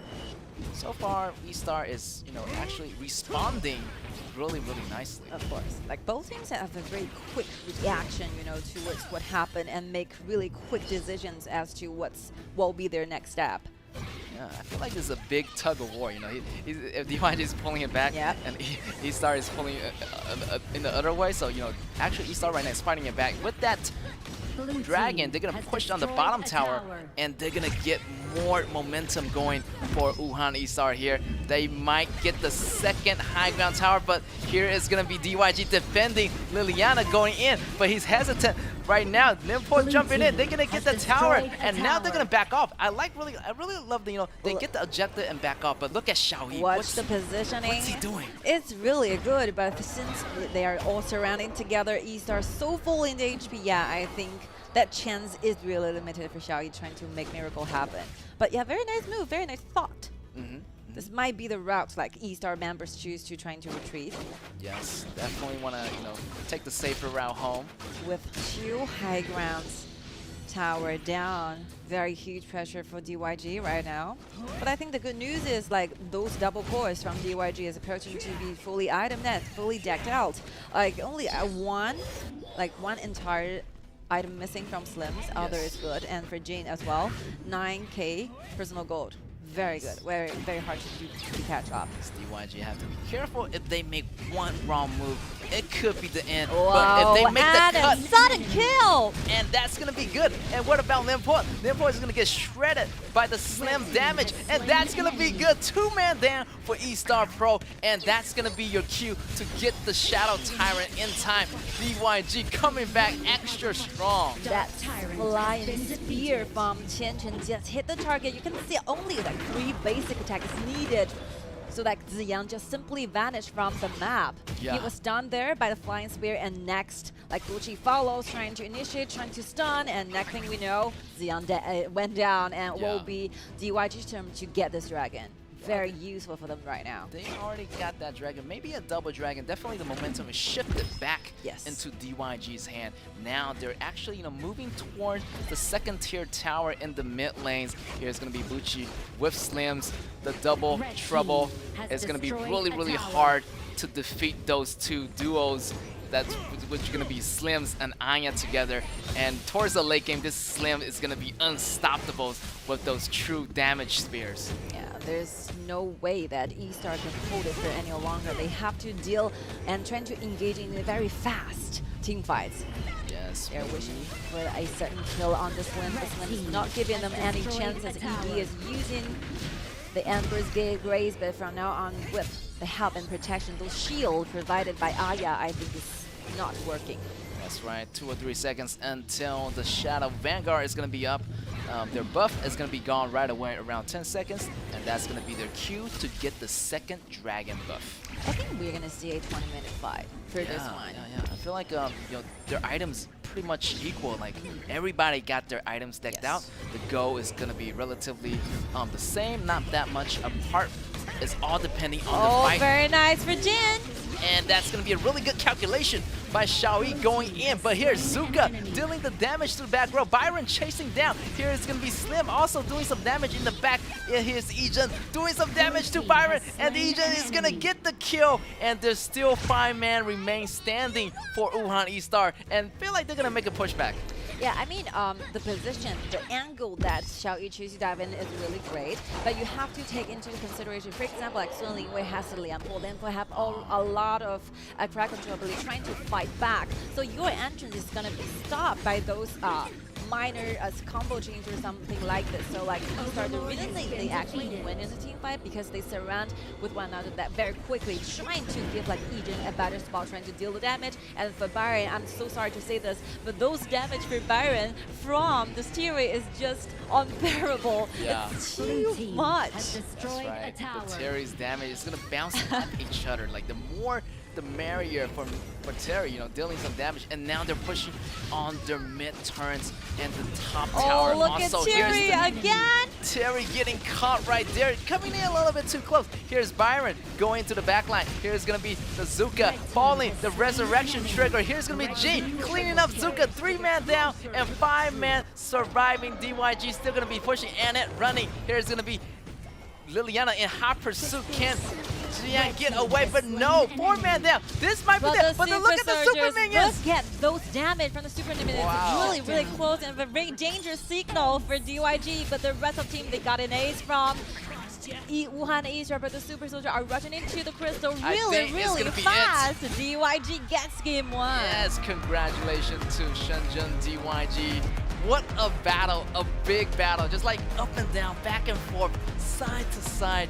You just never know which side is going to get the lead. But definitely in the end, Shenzhen DYG is bringing it home. You have to highlight one person. Yeah. I mean, DYG members, yeah, obviously they did a great job together as a team, but Chen, look at that Slims. He actually have those initiation onto Thierry every single time. Yeah. For the very last battles, it was like Slims using the flying spear again, trying to stun Thierry there. And actually, the flying like speed for the spears is really slow. Yeah. Really slow. So you have to make very accurate predictions on where this Thierry might be standing in the next few seconds. Yeah, Shenzhen's calculation is really good. Like, you know, he calculated the distance and also the positioning of Terry. So, you know, throwing that spear and, you know, calculate the best possibility, a high chance of hitting the Terry. And once that Terry is hit, it's probably going to get stunned about 1 to 2 seconds. And that's going to be the cue for the rest of the DYG to go in. And once that Terry is gone, pretty much the rest of the team is going to get demolished. And this is the one battle, this is the one match I actually can feel why we heard a rumor or a truth that they are so dominant and they're literally dictating all the trainings. Because like DYG, it's very hard trying to make a huge difference when it comes to the gold, when it comes to the game, when it comes to the execution, because they kept, you know, catching your mistakes. They kept those differences when it comes to gold very closely with E-Star. So even though like E-Star leads a lot during the laning phases, but you can see from the dashboard, you can see the gold differences. It's not that huge all the time. Yeah, I feel like you know, Jane really keep the goal relatively high. Yes. In case if they fall behind, they have some kind of, you know, safety net to fall back towards. And we can go back to the team stats, and you can see that Chen did a really nice stuff. 6-2 and 5, 13k over and go, and you can see those items just stacking on that character. And he does a lot of damage to the front line. Even Nimpo was in a match. Even Zuka was in a match. As long as Slim stays alive, there's hope for DYG. 33.7% of the damage dealt for the entire team. Jianchen definitely one of the most shiniest, you know, person on the stage. Xiaoyi did a really good job of hiding itself, doing an unexpected ultimate going in. Yes. I mean, it's a great distraction too. You know, it protects, kind of, you know, protects the ADC from all the troubles. He's gonna go in, take some of the damage for the team, and here is your MVP. It's gonna be DYG Chen.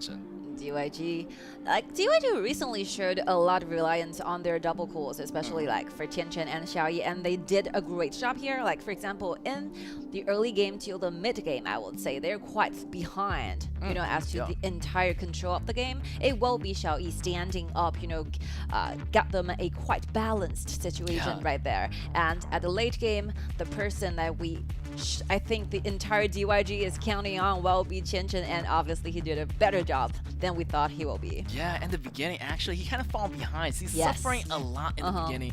You got multiple ganks coming from multiple directions from Yuhan E-Star.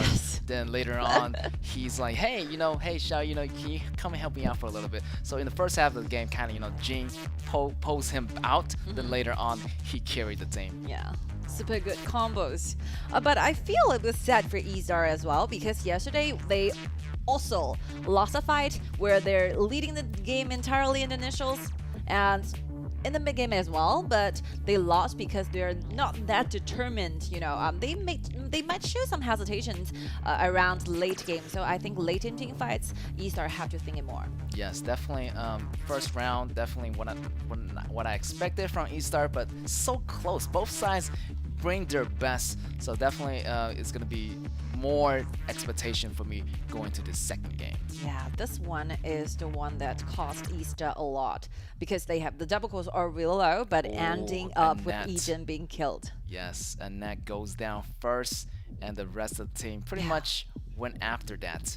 And yeah, the positioning of here. Look at this. Yes, great position. He knows that Terry is falling back. He knows that he's running in that direction. The prediction, the anticipation by Chen Chen was flawless. But you know, even though that DYG wins this game, but I think like Byron is not that suitable for this current meta. You just simply cannot see those aggression compared with the KPL version, the KPL meta. I think it's because those amount of the damage provided by the marksman in the late game is quite different. So Byron actually cannot hold it for a long time. It's quite vulnerable when it comes to the tankiness. Like in this KIC version specifically made in this time, Byron can't really sustain the damage at the end, like the damage from Caffeine, with the damage from Terry, or the damage from Slim. Definitely, you know, have some better choices.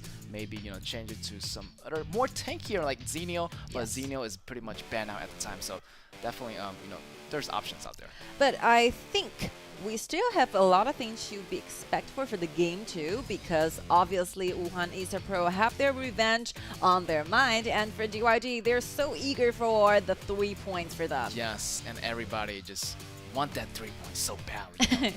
And because that's the you know, perfect point. You want to walk out here of the perfect point. But you know, Wuhan Esports, they're not pushover either. Definitely, they want to come back for that revenge. They want to come back strong and at least make it a tie.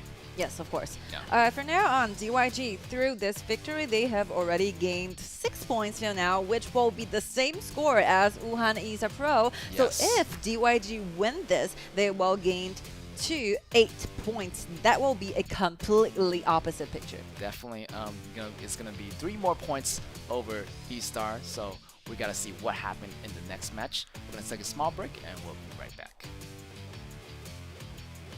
Red team has slain an enemy. Red team has slain an enemy. Red team has slain an enemy.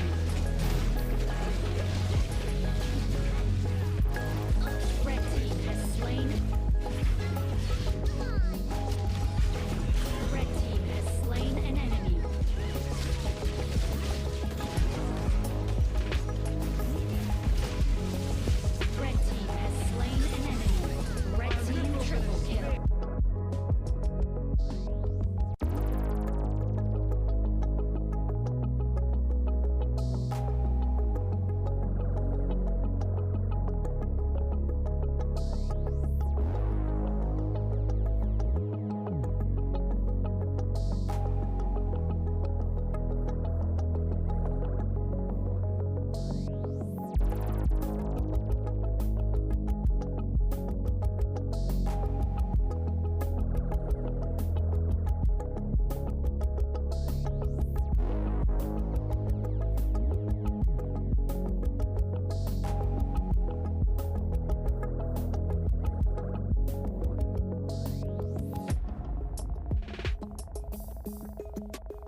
welcome back, ladies and gentlemen, to our 2023 KIC as we move into our round number 2 of here, E-Star versus DYG, and DYG secured the first round, so they got a great momentum going on right here. Hopefully they can carry that momentum through the second round, but E-Star is not a pushover either. They're gonna do a revenge somehow. Definitely they're gonna reconfigure and readjust their mentality for the second round.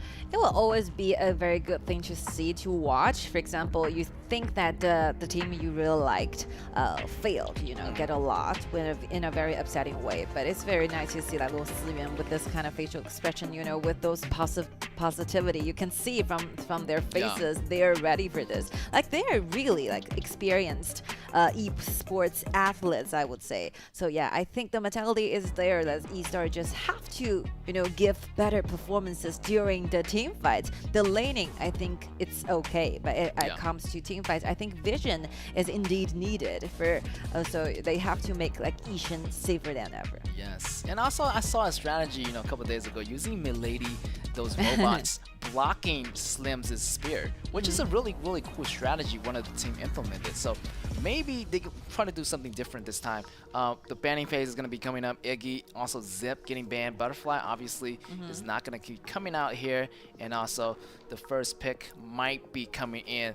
Maybe want to do something, you know, different this time. Wuhan E-Star coming into the second round match. Definitely they want to secure it, at least make it a tie, walk home with some points, better than nothing. I think Liliana is a very good ban here from the side of DYG because you can feel those aggression for Qingrong, right? You have to put some restrictions on Qingrong's choices. Iggy, so great, getting first ball to the team. And those rotations, those gankings are extremely efficient. So yeah, this Liliana ban is okay, very suitable, you know, right to the target. But let's see the rest of the choices. Yixin and Caphany again to the side of DYG. I think it's okay. We can see some aggression, some winning lanes here. Caphany, very good choice. Yes, super powerhouse at the bottom farms lane, and let's see what other powerhouse we have here. Is gonna be Slims with Anya, a really typical combo right now, working really well, really high rate winning percentage at the bottom. These combos is gonna be really good. Also Mean is a really another addition to Caphany. Is gonna boost her damage significantly. Maybe we're gonna see, you know, Qingrong playing maybe Mai or some kind of, you know, utility mage, as you know Yixin is gonna be on DYG. Maybe, you know, Mai Shinui, there's Princess Frost, also, you know, there's Joey, these typical utility mage, or Qingrong want to go more assassin like Mai Shinui or Shangguan. Like for me, Wuhan E-Star Pro, my biggest curiosity to this is what will be the jungler they choose for this one, because normally we see they have the Z-Nail pick. It will be directly sent to Sun Lingwei, right? Yes. And like Luo Siyuan will be having that Zuka, will have the Musashi. But surprisingly, like Zuka has been taken away from their own side. So what will be the choices then? Like Aoi, Jin is all gone. Yes. What will be the rest of the choices? Musashi as well, and DYG still have a chance, you know, to take one over. So who's left? Very limited choices out there. Maybe someone tanky, maybe Duen or Kaiser. I don't know. Maybe one of those like tanky, because I feel like Xenio definitely want to go on someone that's more tanky in order to survive the situation. And let's see what DYG is choosing actually for the second half. Maybe going with Virus. And here we go. Let's see the jungle pick for Wuhan E-Star. Or otherwise, they're just simply tricking DYG of banning all those assassin jungles, and they will switch side to give this Z-Nail to Luo Siyuan and get a very good warrior to Sun Lingwei. Actually, this Xeno can be a flex Yeah, pick. very swingy choices. Yeah, flex flick. This Xeno actually can be the jungler for the side and actually baiting out the ban positions that DYG is choosing. Yeah, Definitely that's is a the answer. really great strategy by the coaches here of Wuhan E-Star, you know, using that strategy like a mind game, you know, giving out those ban spots just to assassins like Aoi, like Jing. This is how you actually make some swinging choices useful, you know. You're trying to trick your opponents into believing it in some certain positions. And Xeno is very special. We actually see this here to be played in 3 different roles. Yes. So you can easily just change the course. And the one that we all counted on for this one from Wuhan E-Star Pro will be Sun Lingwei with Ma Yi. And let's see the last pick, Xiao Yi, right again. Right, yes, making like second time appearance. Haven't seen this hero too much, but when he uses it, it's gonna be good. I think the design, the mechanism, right, is really interesting to play because you have a longer range compared with the other very like melee assassins, and also that ultimate, you can use it really, really well, trying to make a lot of miracle things happen. Yes, a miracle comeback, and those 2.5 seconds of invincibility is really, really valuable in any situation. Also, it's attack, the basic attack can switch from long range to short range depending on your usefulness. You know, if your enemies are close, they're gonna be short range. Your enemies far away, it's gonna be long range. Definitely a lot of versatility is built into this character, right? And actually, it's automatically switched for you. You do not have to, you know, push another button trying to change your modes, because normally, like for example, Mulan or Caphane, you have to push another button, and it will be your skill, you know, have to change different modes. But for Bright, if you are standing closer, you have a different weight of mad attacks, and if you're from longer ranges, your basic attack is going to be dealing a lot of damage. Yeah. Also like Sinistria, also she has those both attacks, but you have to switch it. Yes. Yeah. So kind of, you know, kind of disrupt your rhythm a bit. But if you're playing Bright, you just click away and don't worry about nothing. And the ranged basic attack also gains a piercing effect, so you will find your damage online in very early stages. Yeah, and really sustainable on that second ability to gain some HP back. So definitely the character has true damage, stuns, long range, short range, and invisibility, and yeah, the man has everything right now. But for those of you who are not so familiar with those KPL like players, like this Mai Shanui for Qingrong is so iconic. Most famous, most iconic hero for Qingrong to play. He used this hero to gain him a lot of trophies. So yeah, definitely a good thing. Very high expectations to see Qingrong's performance for this one, and it will be game 2 for Wuhan Lisa Pro and Shenzhen DYG. That's right, Wuhan Lisa on the left on the blue versus Shenzhen DYG on the right on the red. And here's the crowd chanting its name, the flag waving in the stadium tonight. And if you're with us inside the stadium, you can feel the tension high as possible. See the lane in 2 versus 2. Mike cleans the wave really slowly, so he needs to be helped by the support. But DYG, Xiao Yi dives really hard, trying to create something to Luo Suyuan, but Luo Suyuan uses Mai to control the blue, while the rest of the animals might be stealing away because they are very aggressive and very tanky initially. That's a very aggressive move by DYG, very confident.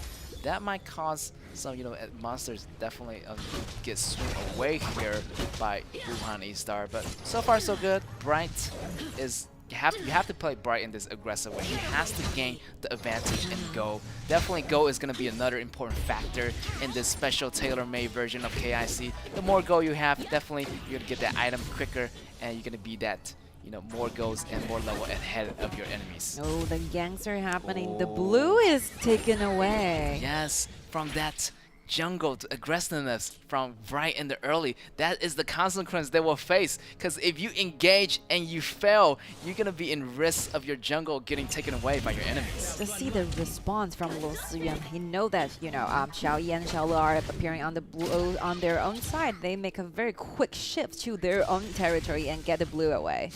Definitely, and that's gonna be a small setback for DYG, but not to worry. They have Caphane here. You know, here is gonna be main at the bottom. They're gonna be a super, you know, powerhouse pushing the tower forward. Definitely, they're gonna have a lane advantage more than you know, Egen at the bottom. Yeah, they're unlucky truth that Caphane have the ultimates ready, so cleans away really fast, and joined by the rest of the team from DYG. I think it will be very easy job for DYG to have a winning lane going on the bottom side. Slims as miserable as game 1. Like Shenzhen will switch sides. Yeah, deja vu moment for Egen at the bottom. Definitely Sim and Anya is going to be suffering a bit in the beginning of the game. Definitely Xenio has to come in for protection, or, you know, Qingrong do some kind of amazing plays. I'm just waiting for this Mai Shanui to do a lot of stuff, because, you know, he can use the flash to engage with the first ability to do a lot of initial engagement. So I'm just waiting for those playmakers to happen. Wow, very aggressive actually, 2 versus 2 with the help of Xenio. Those Angelic Splendor is going to be helping Egen a lot to turn things over on the bottom side, while 1 versus 1 solo battles here.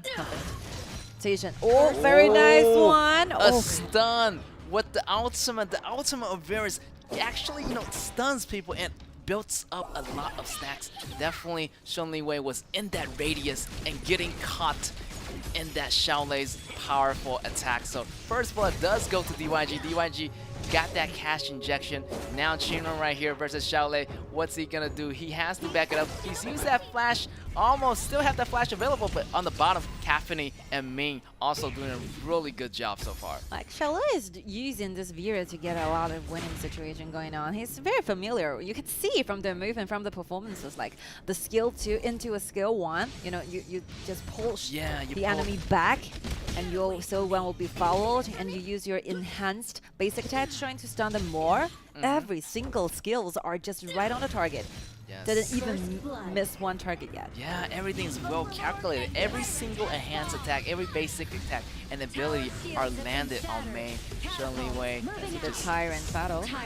Suffers a lot at the moment, but Bright getting it. So DYG doing a really good job in this first half of the game.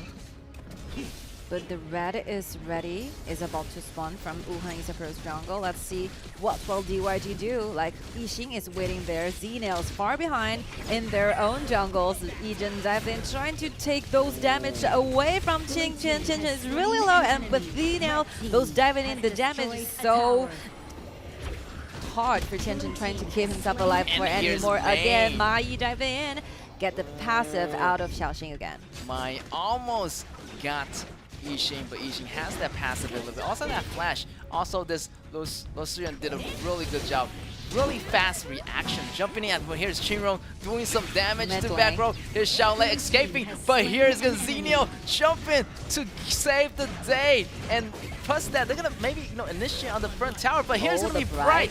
Bright is not gonna be make it there in time. Everyone has left the party, and here is gonna be Wuhan Star fighting back. Yeah, this fight actually lasts real long until you find another fight. Wow, look at the bursting damage from Bright. It's very high. Yes, the double buff on Bright does a significant amount of damage. Shiro did a really good job to get away at that moment. But still, I think the Z-Nail, the ultimate using by Lucian is so important. It gives like Ejin the confidence to dive in and trying to use those damage, trying to get Tianchen out of the picture, because Caphany will need those items. They have to wait much longer for the items to be online. Again, let's see Mai Shanui diving in, knocking 3 up.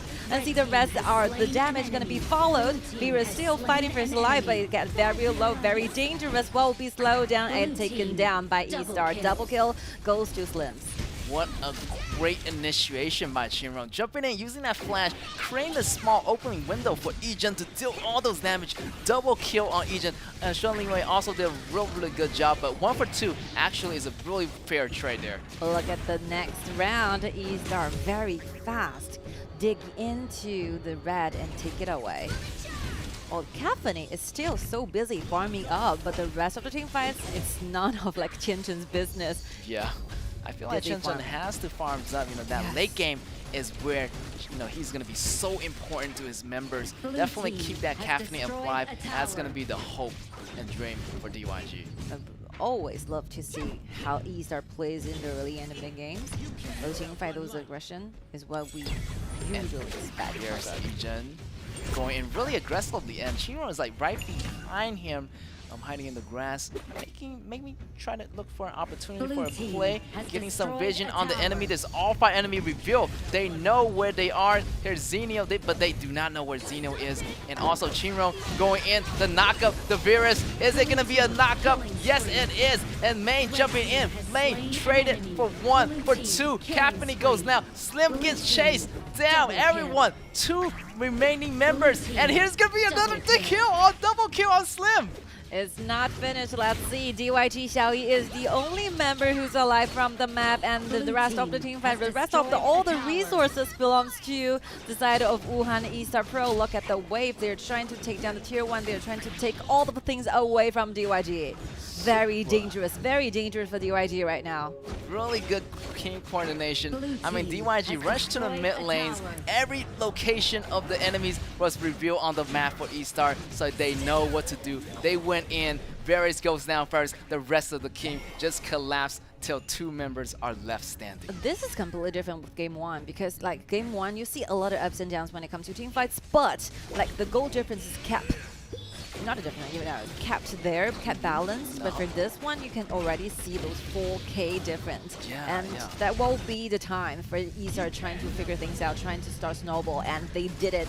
The great, I mean, they're one of the best teams that can do the snowball. And I would say Mai trying to dive in. Is it gonna be enough? 3. Virus goes down. Unstoppable for Slim. Ejan still doing some damage into the rope. Caphany goes down. Here's gonna be double kill. Anya get the third kill. Here's gonna be Bucci, and he's not gonna survive. Damage output by May. Take him out. Triple kill on Slim. I think that's gonna be ace. That's gonna end the game out once and for all. And that's it. I think 100% the victory is gonna belong to Wuhan Eastart. You cannot simply just fight back looking at this substantial goal difference, and not to mention like Eastart, their mentality, what things that we're ready to do. It's just speechless. Let's see Shella revive back, but it's very hard for Venus trying to clean this thing. Eastart taking completely control of the entire map. That's right, this Ejan's playing beautifully. Look at that 7-0 and 6 KDA across the board right now. Godlike already. Yeah, godlike already. Once you get to 7 kill in this mobile game, definitely is going to be godlike. And they're continuing to apply pressure into the mid lane, the bottom lane. Definitely DYG is falling behind in map control, like falling back behind on vision, and definitely the kill counts is not going to be in their favor. And you just take a look, another look at the time, still 9 minutes. By the time that Eastart actually created nearly like 7,000 goal lead, it's around 8 minutes. Just imagine they only use 8 minutes trying to create this kind of goal differences. So, which means that they really have a lot of things going on stage for every single second. I want to highlight one thing like Mai, like Qingrong goes from the behind and actually launches 3 trying to initiate. That is super awesome, super accurate, and those aggressions is kind of, 50% like Qingrong's contribution. Yes, here's Qingrong going around the back, and it's just all 5 member. No towers. Seems so similar. Now they're running back to their tower. And look at the knockback. The Xenio combo coming in with the Mashimu, with the main. Everything just goes sideways for DYG. Only 1 casualty though. 1 for 1. So right there, DYG is not bad. They're fighting back a little bit, but there's still so much behind. Yes, I think it's just a showcase of confidence. Eastart is ready for everything. Even though the angle they actually choose to dive in is quite rushy, I would say they can, if you give them second chances, I think they want to dive in, and that's so hard. But yeah, if you are on this kind of tempo, you're on this kind of mindset, it's very hard trying, to put a stop on them. It's just unstoppable. Yeah. I feel like they got the go advantage, so why not go in? Yeah, give it a try. Go all in. But right now, Qingrong went down, so they're gonna slow down just a bit, but I feel like they want to secure this dragon before going in for somebody. But they're still looking for opportunity, some openings to get this Caphany. And the main purpose for DYG is trying to keep like Caphany's items in line, but just take a look at Shella's personal gold. I think it's too far behind, considering the fact that Shella will be the tank, have to be standing there all the time, trying to soak in those upcoming damage. But I think it will be too vulnerable to do this. Ziyang got really low, but use it a second to get onto the body. I think it's okay. Very dangerous, but still buy themselves more time. There's going to be DYG contesting for this Shadow Vanguard, but they have to watch it. But here's going to be main at the bottom lane. They have to manage the wave, but somehow maybe they have to use the Super Vanguard on the bottom lane just to get rid of the lane, the minions on that lane. It's going to be dangerous for them to do so. Can they make it happen? Again, Mai tries really hard, but missed the target because they have used the flash to deck away Chen. Without the flash, will be way much more vulnerable. Here it comes swirling away, trying to find an angle to dive. Bright gets hit right there. Like, even though Xiao uses the ultimate, but I think it's not going to be useful that much.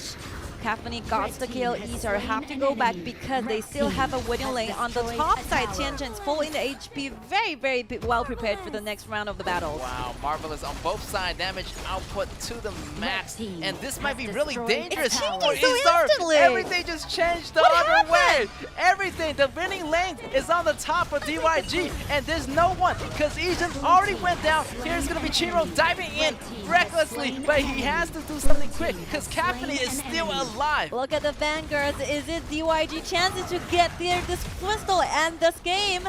And no, the vanguards goes down. Xenio goes down. Caffney still stays alive. And here is going to be DYG still holding on. Even though they're behind in the kill counter, but they still hold on tight. Complete changing into the mentality, and now it will be E-Star's turn to start to worry about a lot of things. Like DYG is just making those miraculous moves on the wheel, on the real game. How did they actually do this? What happened? That's the spirit. That's the spirit of DYG. They want to bring it home. They want to bring this game back to their Shenzhen Very home. quick response, using the flash to deck away, trying to avoid those damage coming from Maishlanui.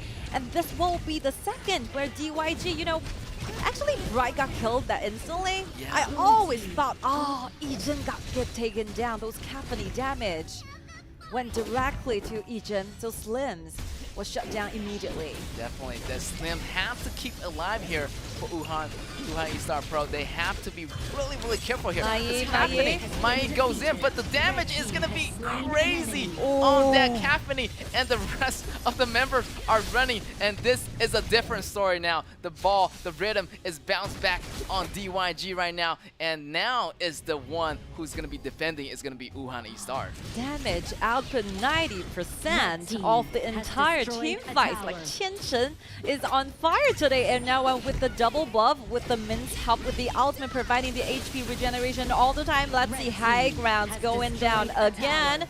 This is going to be bad news for Wuhan E-Star. So bad. The super minions are in, and here's the stun from Chino, but it's not going to be enough. Look at the crucial crowd control, but still 2-man down, 4-man surviving for DYG. And good.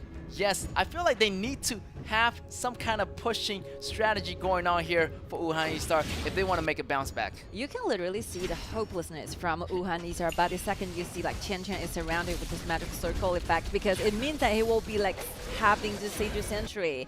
Even though you push so hard trying to get rid of Caffney for the very first time, what about the next round? What about the second time he stands up, deal those damage to you?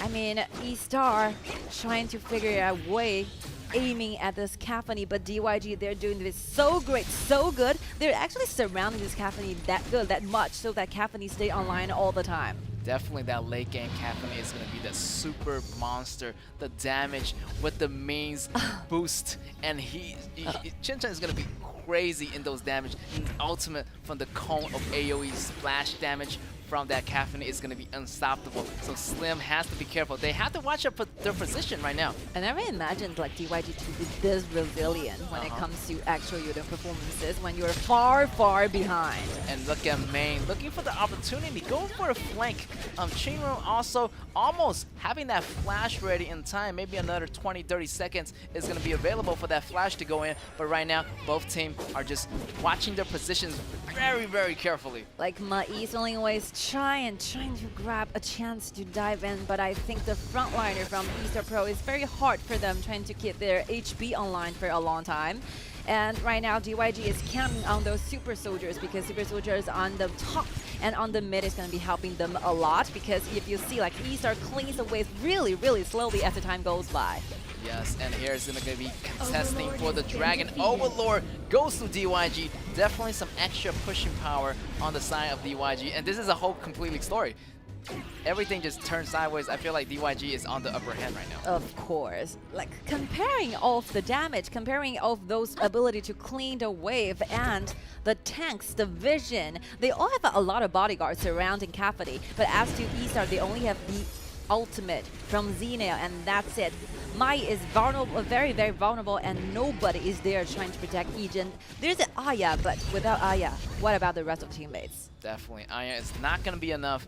Xeno definitely has that killing ability built into the ultimate, but definitely it's going to be really limited as the damage coming from Caffney, coming from the rest of DYG's crew is going to be so high. Maybe the battle is going to be happening pretty soon. Here is going to be the flash from Sunling Wei. Sunling Wei goes in and coming back out. Caffney still alive. Caffney still have that armor resurrection just in case if he falls, but the flash is already blown out on Qianchen, so that's going to be something we're not gonna see in the next battle. It's a very difficult time for Tianjin trying to keep him alive because speaking of Mai, speaking of Mai Shanui, they are all aiming for you, those assassins, and they are also paired with Z now. They're not gonna give up until they reach you, you know, during the team fight. But under this huge, like substantial pressure, like Tianjin can play this well, I was quite surprised to see Tianjin to, you know, giving us this kind of performance at this certain level because it's been a very long time for Tianjin to play on stage.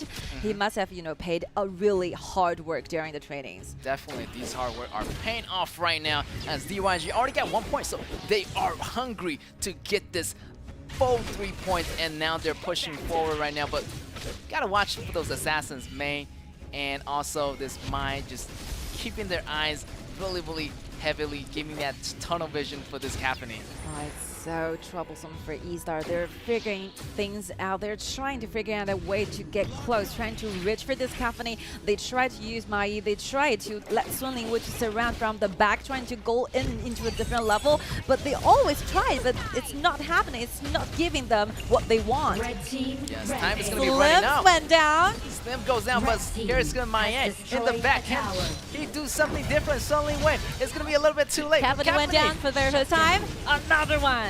And Cacophony does goes down, but what about the rest of the crew? DYG has to retreat. They're feeling so low, but they keep on fighting back. Bright is still alive. You gotta forget about Bright. Sunling Wei on the run, but here is gonna be Bucci on high support and getting the kill. Here's gonna be Losue on the last one, but he has the resurrection. But the troops are inside the base. He has to go back. The rest of the members are not alive, and that is gonna be game. Pretty much for Wuhan E-Star. Congratulations to Shenzhen DYG. 3 points back into their pocket. Actually, through this victory, they got the extra 3 points, which means that it will be accumulating to 8 points, running firstly on the second round. I mean, getting to top 3. Yeah, top 3 in the ranking booth right now. Same with AG currently, but AG still have one more game coming up, so definitely huge comeback by DYG. Definitely a very good one, amazing one, of course. Yes, I thought Ulsan E-Star had it that one, but the comeback, the resilience by DYG, they able to hold on till the very end. You can also see, you know, this player going off stage. They're so relaxed, you know, taking a huge breath out because they have been, you know, holding there for a very long time. I really believe that both of us and the audience who are watching this, we almost think that's it for DYG, because by the time it takes to 8 minutes, like Wuhan E-Star have already gave themselves around 6,000 gold lead for the entire team. So it will be a very mission impossible for DYG to turn this over, and actually they did it. Yeah, they did it, and they did it with style right there. Like everything was so well. After Cacophony got everything she needed, she just built on the team, built on the item just surrounded him. Everything was built around you know, the Cacophony core and Ming and the rest of the members, and they just, you know, made it happen. And they had a winning lane top. The bottom lane was kind of losing, you know, they were getting pushed in, but the winning lane, there's minions on the top lane. They then move in to get clear the high ground turn, and that is where I know the turnaround is going to be happening. But on the other side, like Wuhan E-Star Pro is going to be very frustrated because they are planning on getting at least 1 score back for this. I think they're fully prepared for today's matchup. You can see from the BP, you can see from the bans here. They know exactly what DYG is trying to do. From game 1, they focus on the bottom so hard that they actually give like Tianjin a lot of troubles during the laning. Yes. But for game 2, actually the early and the mid game a lot of goal lead, so they should like spend more time trying to reflect on what really went wrong during the team fight. Definitely in the beginning, too rushed.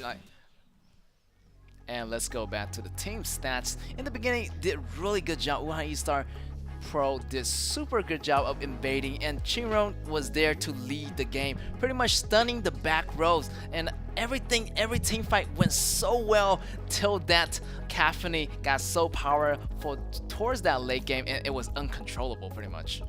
I think by the time they will feel the most regretful about is about the tier 2 turret on bottom side where they're forcing themselves too hard, trying to initiate again. So yeah, that will be the time where they started to lose some chances, losing those initiative and let the Overlord get to DYG side. Yeah, definitely. You can see that up and down go fluctuation going out through the map, and here is gonna be your MVP. It's gonna be Chen Chen from DYG. Total damage percentage is gonna be 42.6%, a whopping percentage, and the damage is gonna be 170k. Also, the KDA of 445 did a really good job of handling its own. Double MVPs. Yeah, double MVP for the first round today. I feel like he played Slims in the first round. Yeah, I feel like Slims getting pressure but still came back. That was awesome. Theory all the time. Yeah, that was the game 1 and game 2. This Caphony so hard to destroy. I played Caphony myself.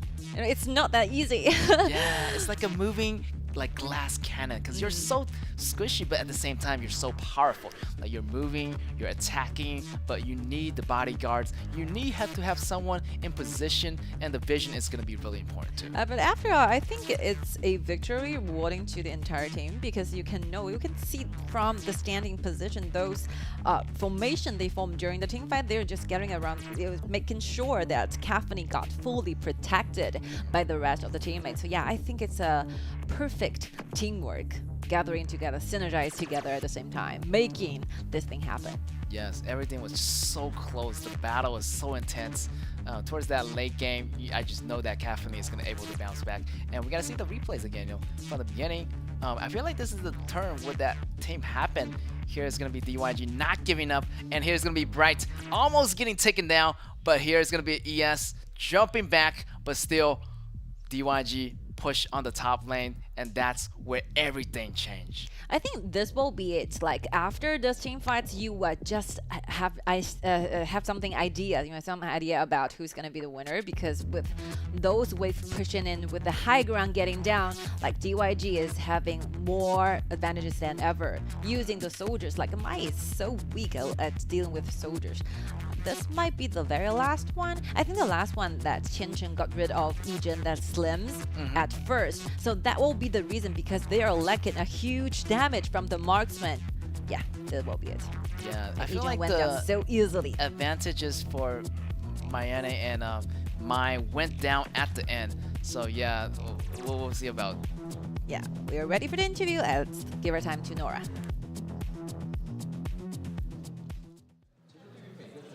Thank you, Tammy and Gege, and welcome back to the interview area. This time I'm joined by Qian Chen from Shenzhen DYG. So please say hi to our audience in the arena and online first place. 那先你千晨和朋友这个镜头前的朋友们以及现场的朋友们打个招呼吧。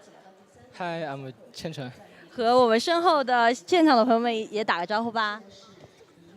Hi, I'm 千晨。As you can see, they are super excited right now, not only the fans, but also the players. So the first question is, how do you feel right now after getting this 2-0 win against Wuhan Star Pro? 那我们看到，其实现在现场的粉丝，包括你们都很激动嘛。想问一下，现在赢下Wuhan Star Pro以后，感觉怎么样？就心情非常好吧 ，very good。Very good. They're really in their zone right now. So the next question is actually both games. You guys fall behind in the early mid game, but somehow you just overturn the game by using all those marksmen. And what was the communication when there, and how do you guys handle it and overturn the whole game? 那我们知道，其实这两把一开始都没有那么顺利嘛，相当于都是翻盘局。那在你们落后的时候，当时队内是怎么沟通的，以及你对于自己用到这两个射手的时候，当在打团的时候是怎么想的？队内的沟通其实还好，因为就是经济落后不是特别多嘛，所以我们可能就是该怎么打就还是要怎么去打嘛。对。那当时这两个射手你在玩的时候，尤其像史莱姆斯这个英雄，你当时打团的时候，你们是什么样的一个想法呢？因为这个英雄比较灵活一点嘛，所以其实大概率就是大部分时间都是在拉扯里面，就是等技能中了之后才会去进行一波就是对。好的，好的。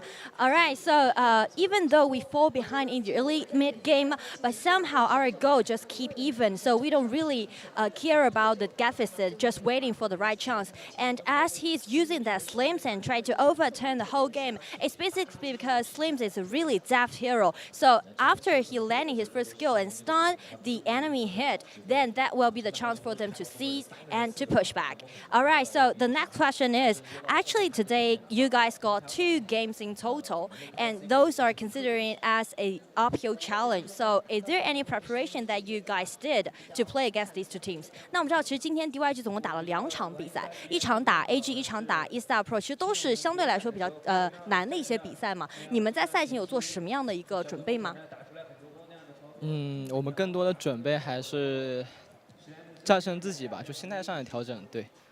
Okay, so basically it's about our mindset. We need to hold a really tough mindset, and we believe that we can do this. All right, so the last question will be, if we need to use one phrase to describe DYG in this current stage, and also he himself in this current stage, what will it be? 那我们最后一个问题啊，想问一下，如果要让你形容一下当前现在的 DYG 以及你自己的状态的话，你会用什么样的一个形容呢？就很好，希望还能更好。这是对 DYG 的，还是对自己的？都包括。Both. Okay, so the phrase will be, it's good, it went pretty well right now, and we believe we can do better. Thank you for joining us to having the interview, and really looking forward to your future play. 感谢你接受我们的采访，也希望你们可以越打越好。Back to you, 天云。I have a lot of mixed feelings after watching this interview because, like, compare it with the mentality they gave you in day 1 in the second round from DYG. Like, they're so upset because they know they can do better. Yeah, they can do better. Definitely, they brought everything back this round. Showing them and giving the fans, showing the fans like that's what DYG is all about. And with this 3 points back, they just roll themselves up to the top 3, 3rd prize. Definitely, and I feel like AG is also in the same ranking with them right now at 8 points. But AG is gonna have another battle coming up with Busan eStar Pro, so let's see how that match is gonna go. But before that, we have DRG versus Tessa, so we're gonna have that match coming up for you guys, and we're gonna take a small break, and we'll be right back.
Good evening, ladies and gentlemen, and you are watching the 2023 KIC, and we are moving into our next round of our match. It's gonna be DRG versus TESA.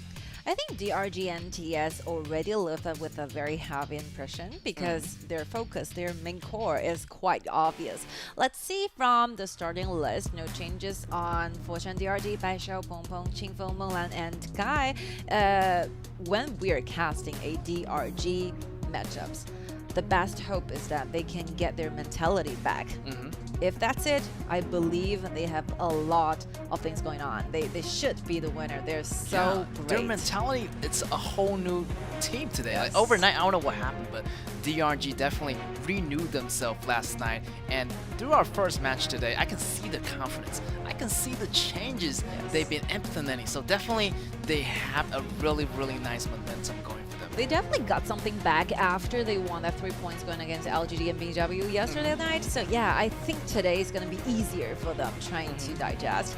And as to their opponents, for example, like for top esports, I think their course is very obvious sometimes as the time goes by, as long as you're pulling off those compositions, right, to show to your opponents who are the most core person from your own team. And I think that answer is very, very obvious. Yes, that's going to be Na'an. Yes. Na'an has to be the one core player for the top esports, and definitely we're going to go into the starting lineup for them. Na'an, with no doubt, will be on the starting list, and Jingfeng, Guxing, Yaoyuan, and Bingchen. So they made few changes as to the junglers. They actually did the substitution between Guxing and Yiran, and I think like Guxing now is working better than Yiran. You can see those chemistries are there, but I still want to see more things happen on the top side of the map. Definitely, definitely. Top side of the map is where the action is going to be happening. The cage fight, the action between the lonely warriors. So yeah, we're going to see that.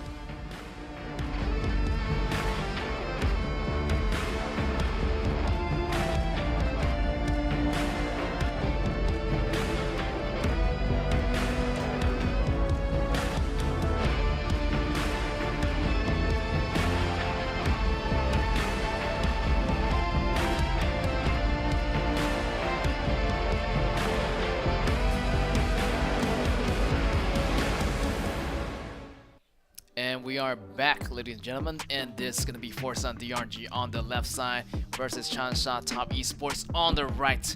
And it's going to be a great battle as they are met for the first time, actually. They haven't competed each other in the KPL qualifiers right now, but in our round 2, definitely this is going to be the first time meeting each other here.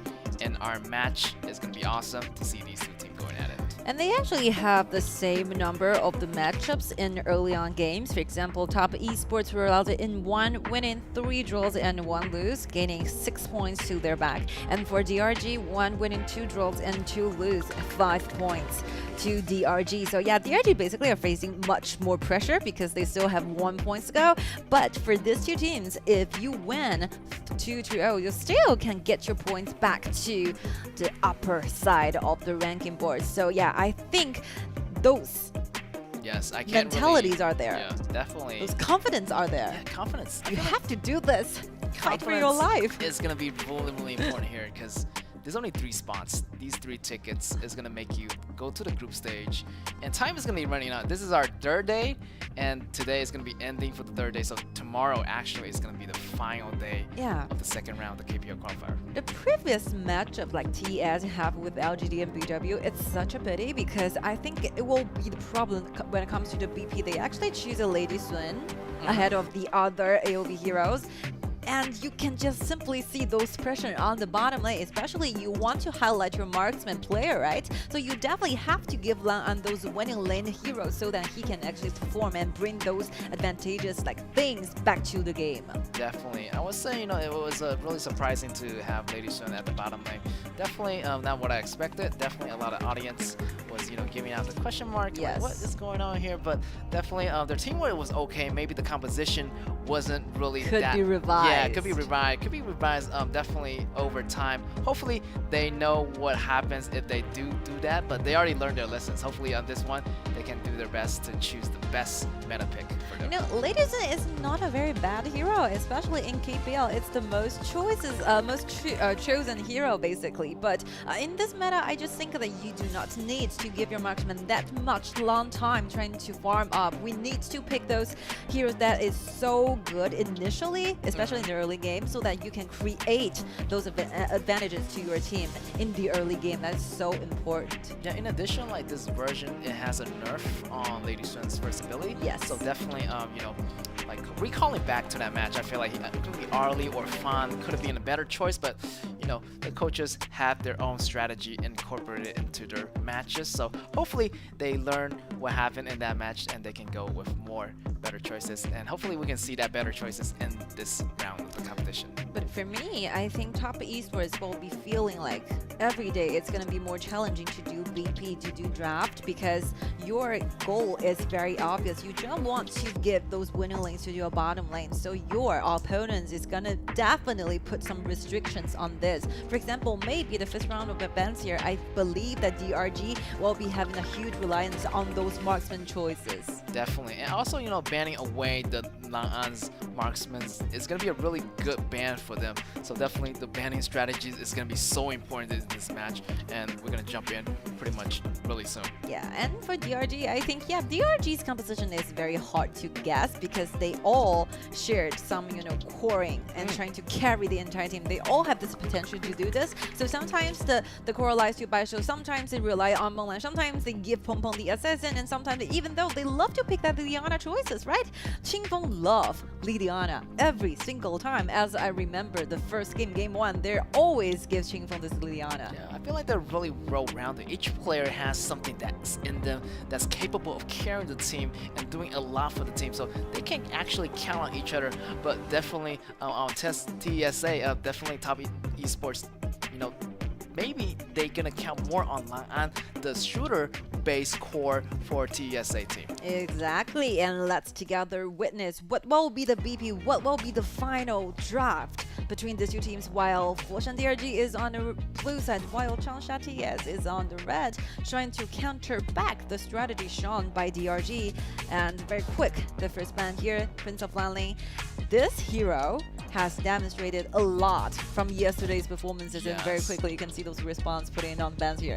Yes, a lot. I feel like a lot of the AOV heroes has some kind of mobility and built into them, so definitely having Prince of Lanling is going to be really viable to cut them down. So that's why they ban it away for DRG right here. And also Xenio goes down, Butterfly obviously goes out of the picture.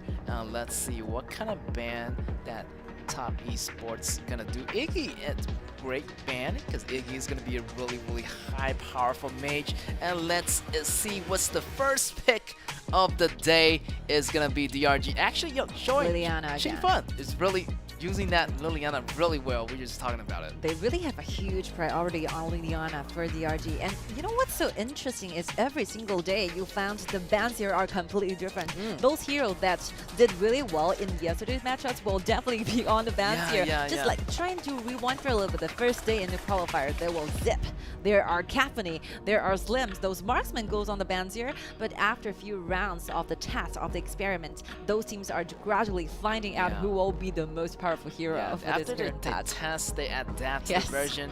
They know which hero is gonna be good. I feel like, you know, like Zip is no longer a threat. I feel like Florentino is no longer a threat. You know, judging from the winning percentages, you know, from these matches. So definitely they are more versatile in these ban pick, and they can be more lenient.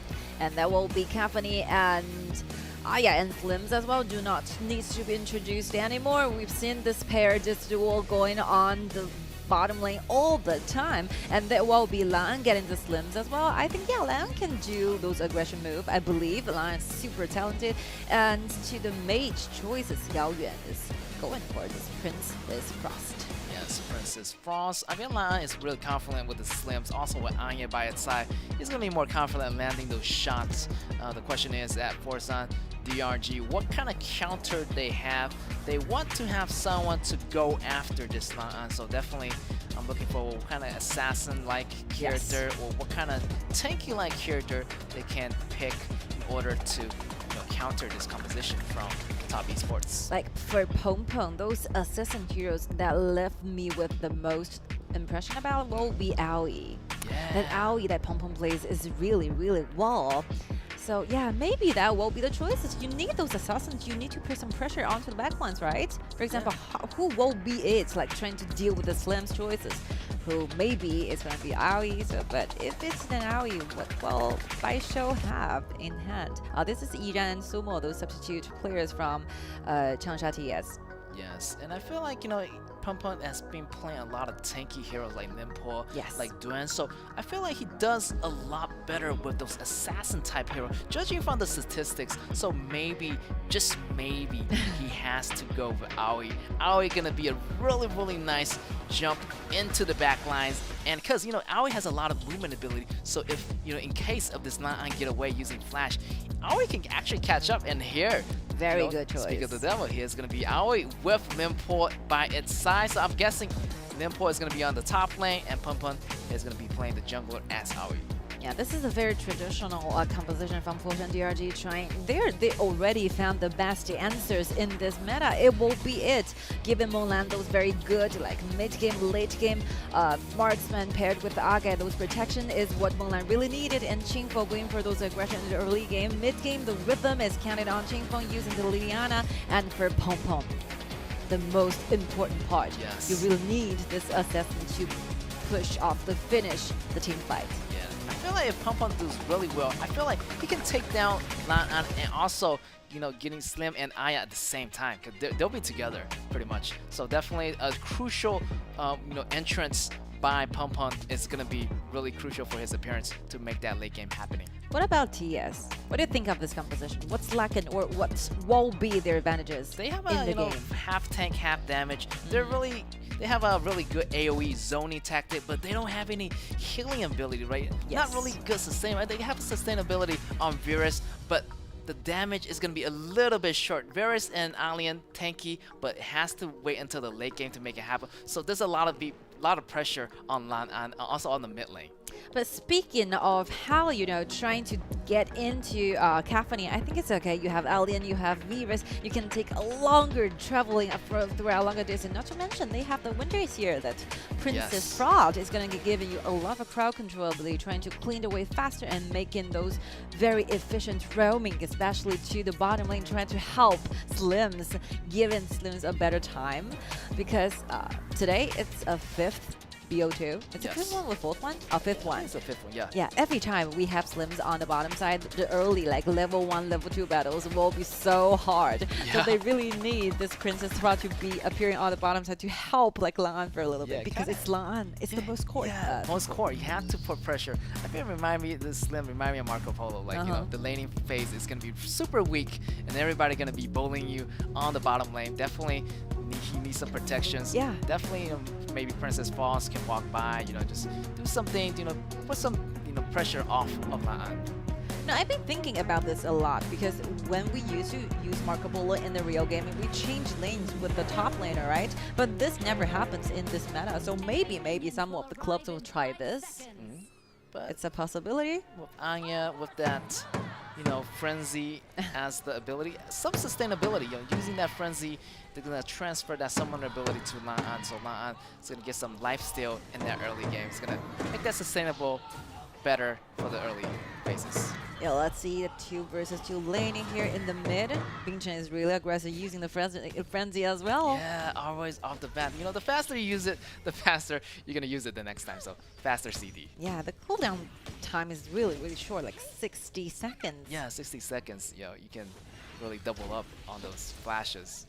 Flash 120 seconds. That's way too long, but you can use that maybe 30 seconds for Frenzy. Yeah, definitely 30 seconds for Frenzy and for execution, and yeah, really good value for that ability. So after getting to level 2 very quickly, they gather around in the bottom side, making sure that Lan still can get the gold from the wave.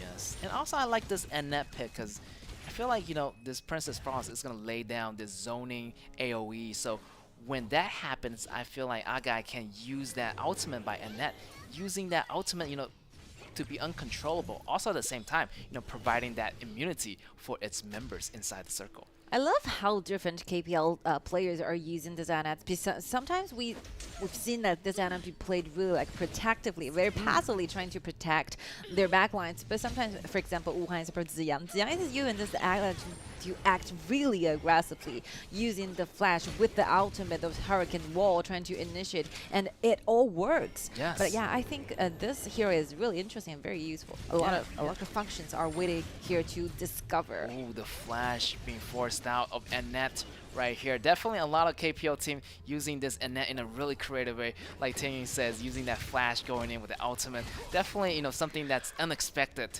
And when you see that happening, it's going to be either goes good or goes bad.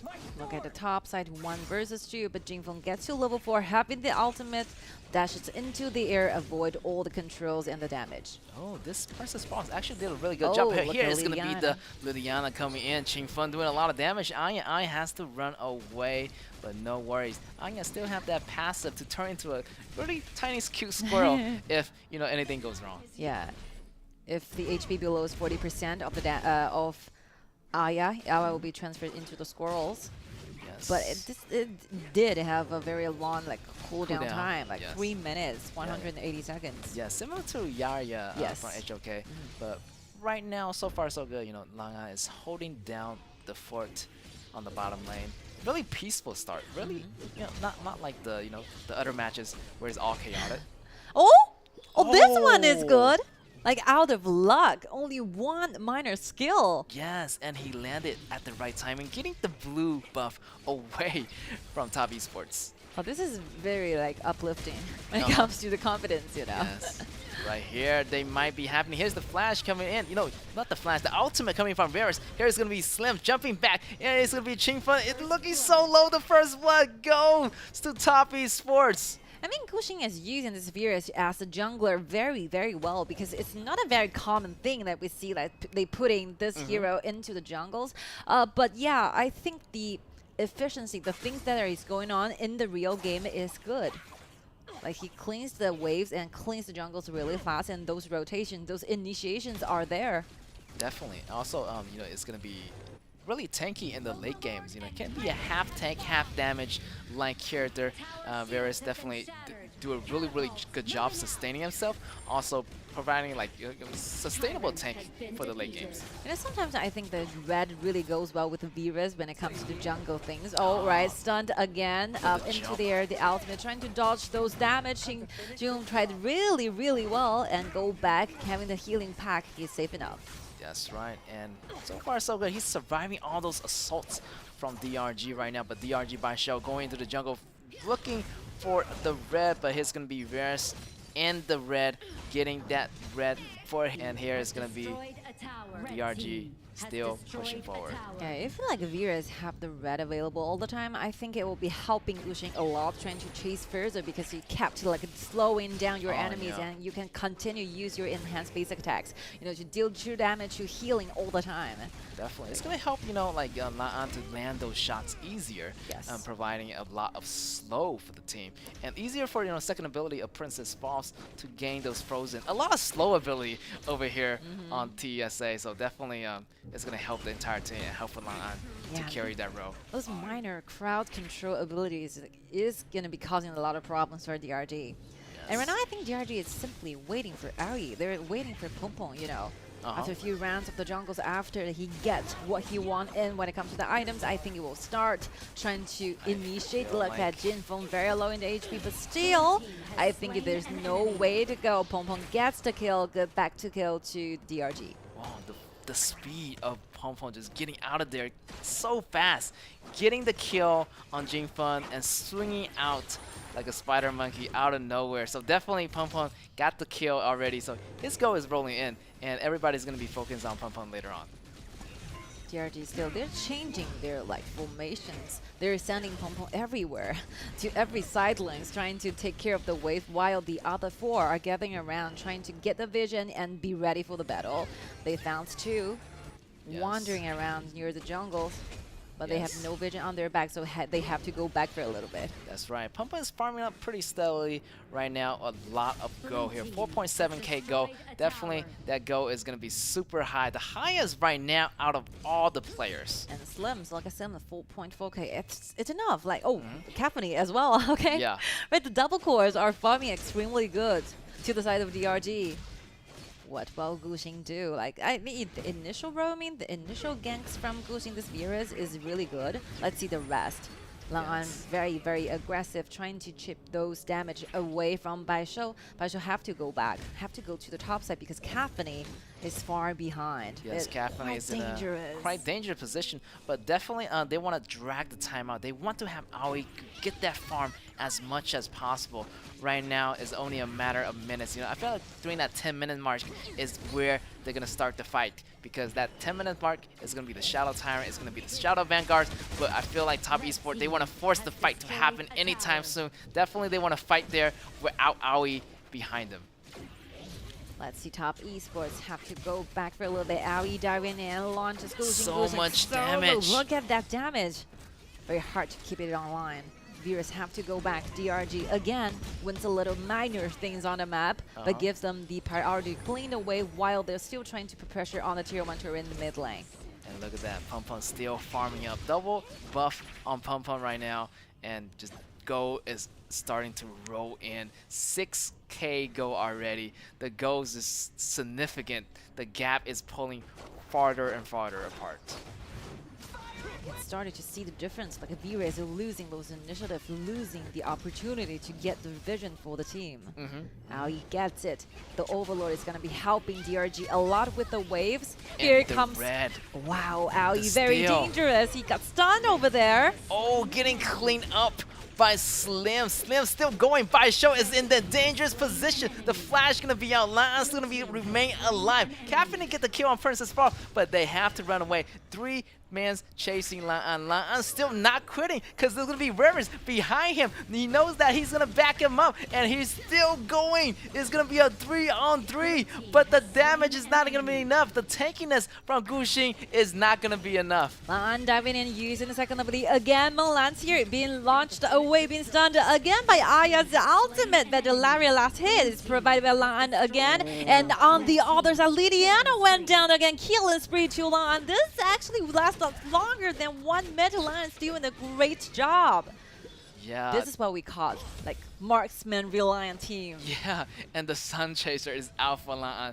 Definitely a really, really devastating item. And I feel like Liliana tried to escape away, but this Slims knows what's happening. He knows that Liliana is within the area. Jump across the grass, found out, and get that kill underneath the grass. But initially, it was Yao Yuan's job. You know, he used the Frigid Prison stun like Aoi for a few seconds, and that gives the initiative for Lan, you know, to deal the damage to Aoi, or otherwise they might be put in very dangerous places because Aoi chooses to dive in, and the damage, the personal goal for Aoi, that damage will be very hard to imagine. That's right. A little bit of setback here for Aoi, but not to worry. They have to keep that goal really, really high, because the damage, if you don't have that damage enough to clean up a single target from Top Esports, it's going to be really hard, because Lan is going to be there to clean up the rest of the member from DRG, and now they're pushing in already on the top tower. Wait a minute, look at the positioning of Aoi. All right, very hard trying to surround TES John. Great stun. Very by nice here. move. This is going to be Yao Yuan falling victim.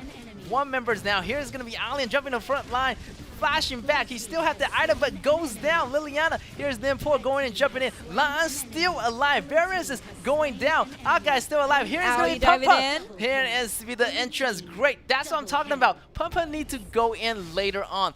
Use the initial engagement from their team, from the other teammates, and now they can push forward. Few more seconds, nearly around 10 seconds for Jingfeng to be revived, and Yao Yuan is going to be online, and the waves are delayed, but they still can't wait patiently before it hits to the high ground, before Molan can deal so much of damage to the high ground tower.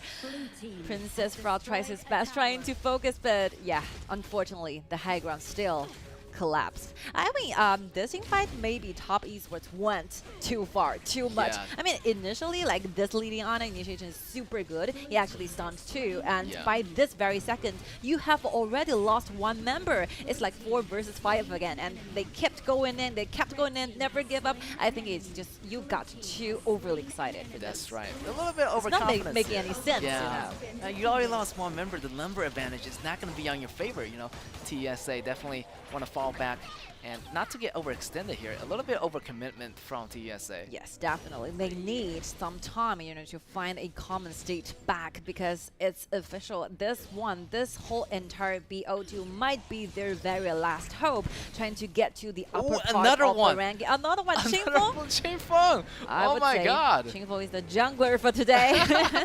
A mid lane jungler for Forshan DRG, stealing the second blue away from Top Esports. Here's going to be Aoi jumping in first hand, but this might be really dangerous, but he's going to clean out some HPs and bounce right back out.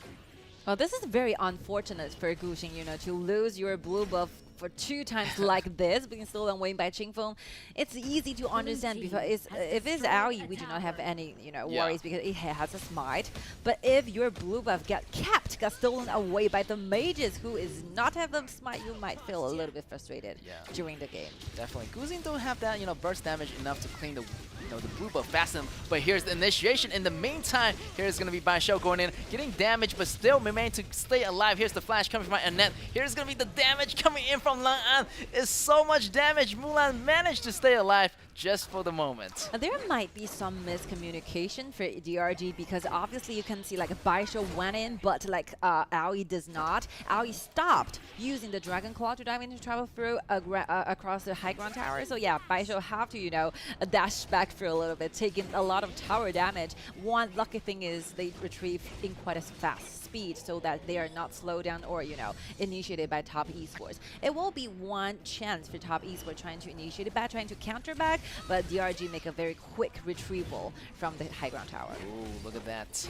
A lot of burst damage is going to be on Qingfeng right now. And here is going to be the, I feel like the blue still away again. Yeah, Maybe Pum Pum get it again. That's their blue gone away from Top Esports. Definitely they're feeling a little bit daunting right now. Maybe they're a little bit rushing in right now. Here's going to be the freeze, but here is going to be Lang An jumping forward, but Pum Pum still at the bottom. Look at his position, looking to make a play happen, but Top Esports right now is being really, really cautious. I mean, this 3 blue buff is crushing Guxing, you know, kept Him back in the disturbing shadows. your performance, you know. He's losing on the buff at the same time, losing on the goes. Yes. Let's see the rest. I think that both teams need to stay focused, stay patient, you know, waiting for the right chance for Top Esports. Because, like, look at the dashboard. Lan is already, though fully decked out, nearly towards the very last but most important items, like Daybreaker is about to be there, and the same scenario is for Menglan. So yeah, I think the damage is there, but as long as like the both teams can keep them safe enough, it's a comparison of what will be the environment you can give to your marksman trying to deal damage. All right, let's see. Everybody try to fight for this Tyrant right here. Tyrant's going to be out. Pum Pum try to scout out the area just to make sure any enemies is in range. Lan An is on the left side of the map. Here's going to be the chase. Maybe not. They're going to back off for a second. Definitely they want to go back and get that Tyrant buff before the fight on. And that goes with the Tyrant. That goes maybe with the tier 2 turrets. We can actually see those marksmen are doing solo fights within the team fight, and actually winner will be Lan An with the Slims, with the Aya, those bursting damage coming from each spear. Hard to believe that deal of damage. The high ground tower is also in danger. Let's see the rest of the waves on the bottom side as well. The high ground tower extremely vulnerable. I think Top Esports is looking to finish this game. Let's see, Baishou really tried, but he's a tank. He does not have enough damage. You can after the backlines. Qingfeng tried dack away, but Lan is in danger. Mulan has it. The Danger Sentry is ready, but at last, double kill back to Company. This is really close. Very dangerous for Principal as well. The last person got killed again. Yes, triple kill for Caffeine, and it's going to be an ace for the team. And that's going to be the mid lane remain open. There's another 30 second or 20 second for a member to come back. But the mid lane, the minions are behind. And 4 members are already in the base. There's no tower protecting. There's no man of top esports standing. That's going to be it for the game. I feel like Forsan DRG got the first game in the bag as the minions go inside the base. Here's the congratulations to Forsan DRG. I mean, this happens to top esports a lot, even within one single game. They went too excited for a lot of things. You overcommitted all the time. You have to have like more accurate calculations on how many damage you can actually pull off and what will be the biggest thing you can try to accomplish within a single like action or within a single team fight. I mean, top esports really are this close. Yeah, so close. This close to victory. When like Pum Pum went in for the kill, after Lan actually got the turnaround kill, killing Pum Pum, and the initiation by Pum Pum was fail. Then you got the Princess Frost getting the double kill. That's their chance to win.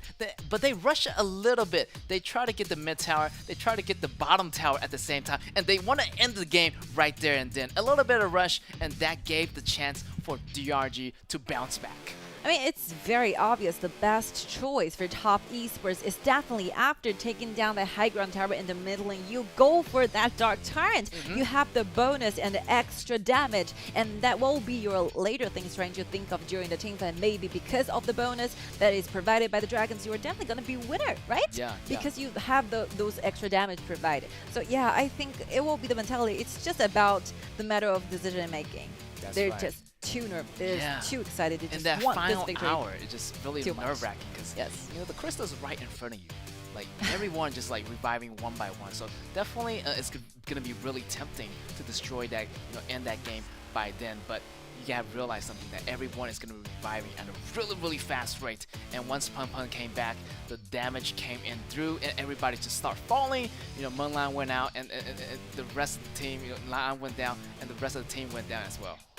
It's a very frustrating thing for top esports trying to take in right now because it's so close. I mean, they're literally standing in front of this crystal, and the crystal, actually, the HP of the crystal is quite low. They have the chance, but they just miss a target. They have to send someone trying to make sure that the counting down the revival time of their marksmen, of their cores. You have to know this. Definitely. That's right. And on the calculation side, I feel like they did a little bit slight off calculation.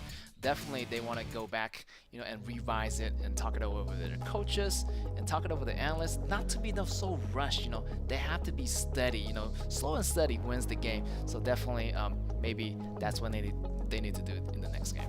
Comparing with those performances, especially like mentality or mindset, I think that we see a lot like ups and downs when it comes to players comparing with KPL. I'm not so sure because maybe this is the biggest, this is the highest stage, this is the biggest tournament we ever have within 1 year. So they showed like more frustration, they show more fluctuations actually mentally. I think for top esports, this kind of game they should have won if it's an KPL team. So this will be the magical moment. This will be the thing that changed them entirely because this match is so important. KIC is so important for every single player.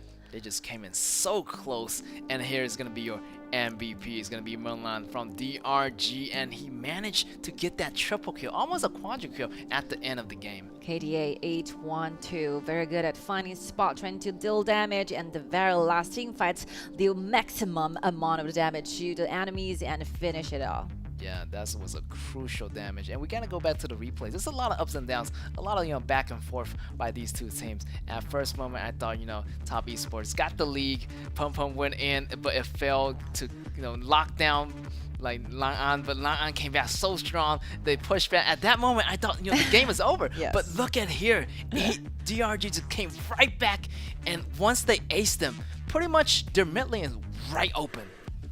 Now this invite is also very good from the side of DRG, where Liliana is just on 2 trying to initiate, and from now on they're always waiting for Aoi and waiting for Caphany to deal damage, and this is also the one like top esports overcommitted too much. Yeah, a little bit overcommission.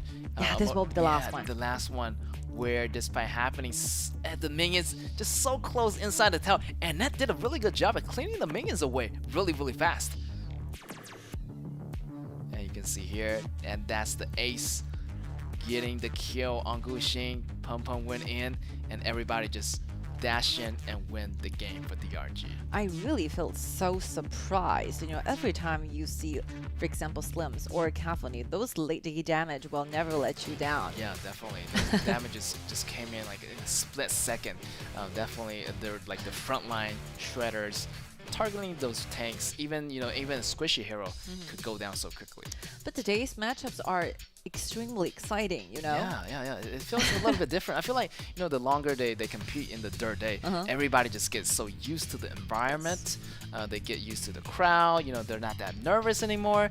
They already had their warm-ups. So definitely more excitement is going to be, in these next few days. This is really magical where you see one team, they have their wave entire round of the waves here at the Crystal, and their items are ready, their HPs are all there, and you're waiting for the Crystal to be destroyed, and congratulations to you winning, and by that very second, someone jumps up. Caphany takes the place, takes the stages, and turns the entire game over. They actually shut down a lot of executive towers to get to the Crystal. So definitely, that Caphany did a really good job protecting. So we're going to have more matches coming up for you guys. So let's take a short break.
And welcome back, ladies and gentlemen, to our atmospheric evening in this ESP Stadium right now. And we still have our round 2 of the match. Here it is. It's going to be DRG versus Top Esports. And DRG already secured the first round. They're feeling pretty good about this one. So definitely, Top Esports definitely going to have that pressure in that second round. And the time is too short for them trying to soak in what happened. Yeah, I really hope that some of the players can rewind from those failures and, you know, performing better for this time, because DRG have already locked down 1 point to their side. So like top esports, the best thing that can happen is a tie. Definitely. They are pretty much still show-shocked from that first round. Like, what happened? Like, we're so close to winning, but everything just went the other way. So definitely they need to look back upon what they did and, you know, talk it over with the coaches. Definitely not to be so rushed and into things in this round. But, you know, it's esports. It happens every day. Every day, yeah, that's definitely. You get that tunnel vision. You just see nothing but the crystal. It's easy to learn heroes. It's easy to learn those strategies, but it's the hardest thing to do, trying to control the mentalities. Yes. Yeah, it's so understandable. All right, Changsha TS will be on the blue side, while their opponent, Fortune DRG, will be on the red. Let's see, Slims get taken away off the table. Very good choices. You do not want to give Molan this type of very skilling late game marksman. I feel like they already used Caffeine, so maybe Terry is also another good choice for Molan to take up. But here's the first ban phase coming in. It's going to be Prince Alani going down for the second ban of Changsha TSA, and Butterfly getting banned as usual. Let's see what kind of ban that DRG is going to be banning away Caffeine. So I feel like, you know, they want to, you know, secure on that line on that Terry. It's the time to do it now. Prioritize your marksman choice. But on the other hand, they're choosing this Iggy. Yeah, Iggy definitely a very, very good chance when it comes to this meta. You need those long-range poking abilities, because they're definitely going to be a super core marksman. No marksmen are that happy to see Iggy on the opponent's side. So definitely, and here's the response from Force on DRG. Xenio, a really, really great flex pick. Be the support, and Terry going into the hands of DRG. Definitely one of the greater meta picks shooters, but now the question is, what's there is left? You know, there's a lot of different shooters is going to be offered by the game, and hopefully, you know, Changsha try to pick up more shooters, maybe not other than Lady Sun. Yeah, you know, this is super interesting. It's just like the previous match. While the AOV heroes are gone, those marksmen are gone, and Terry is on the other side. What will be your answer? Last time they chose Lady Sun, but it did not went well. So how about this one? Zip and Luban number 7. So we have a hero called Luban. It was a perfect pair with Luban number 7. They actually are like brothers. No, father and son. Right? Yeah, father and son. But for this one, a lot of like players are telling me that Zip will be another substitute choice when it comes to the pairing up with Luban number 7. Similar like Luban. Yeah, definitely. The second ability definitely is gonna, you know, secure Luban's position and granting him the safety that he needed and readjusting his position into the battle. So hopefully the Zip gonna be, you know, babysitting Luban number 7 better than his father. Bing Chen is using Zip, trying to pair things up with Lan's Luban number 7, and let's together witness and expect what will happen during the laning. Yeah, Luban number 7, one of the best marksmen from HOK who can deal the most damage in the late game. And when it comes to, you know, actually level 2 abilities, I think, yeah, they still have a chance, stand a chance. Those passives are really going to deal you a lot of great damage to the laning phase. Yes, those passive does a maximum percentage of damage to your health. So definitely towards that late game, you're going to see that Luban number 7 blasting away, dealing so much damage in it like a small AoE area in front of you. So definitely you do not want to be in that Luban number 7's way. And yes, Luban number 7 is going to be having a hard time surviving, because, you know, he's going to be really, really squishy. Definitely it's going to be up to Bing Chen to protect him during the laning phases. Also, I heard really a lot of good things about Bing Chen using the Zip. Zip can use it to protect your marksman. You can use it trying to initiate. It all comes to one thing. What will be the main strategy for your team? If you're looking for initiations, okay, you can dive in using the ultimate with the flash. But if you just want to focus on those early laning advantages, I think those skill 2 is going to be helping Luban number 7 a lot. With the second round of the ban series being done here, Mai Dun is out. Zuka and Jin is not available anymore. Musashi will be the answer, will be the choice from DRG. A lot of SNK heroes here. Yeah, SNK hero Musashi. We got this Mai Shinui in play. A lot of assassins actually, so Luban number 7 has to watch it here. Maybe need some more tankier heroes as a jungler like Ata, like Duen, but Duen is going to be taken out. Maybe Kaiser is going to be a different option to go with here. Definitely a great answer into this edition of composition. DRG, this kind of composition from DRG is so similar like Wuhan is a pro. Oh yeah, like the composition-wise, well balanced. Mai Shinui, double assassins, those initiations, those aggressions, it's just like Wuhan is pro style. And they still have a place for the roamer. What will it be? Lumber, perfect choice. Like connected with the other heroes that very well. Yes, I feel like Lumber is going to show up either really fast. I feel like Lumber is a value pick. Yes. Support. I feel like the move is going to be so value. The first ability, knock back pretty much a lot of enemies. Possibly he can knock back one enemy, and that enemy is going to roll into a straight line and crash into the other enemy like a bowling ball. I feel quite worried for Changsha Top Esports. I have to be honest, because looking at Musashi, Mai Shinui, you look at the laning phases too, look at Lumber always initiating on you all the time. And you have to take this, like Xeno, those ultimate, offering those shield, those damage reduction. So yeah, this Luban number 7, nightmare, hard to live. Definitely a nightmare. You can see that Musashi and that Mai Shinui jumping in, and next thing you know, there's going to be Xeno jumping in from the heavens below, like from the heavens above, going down, putting that nightmare in Luban's number 7's face. So what's more interesting from Top Esports will be Bing Chen. Those skill too. Whether you can give your second ability that well, that much, that accurate, so that line will be kept safe enough.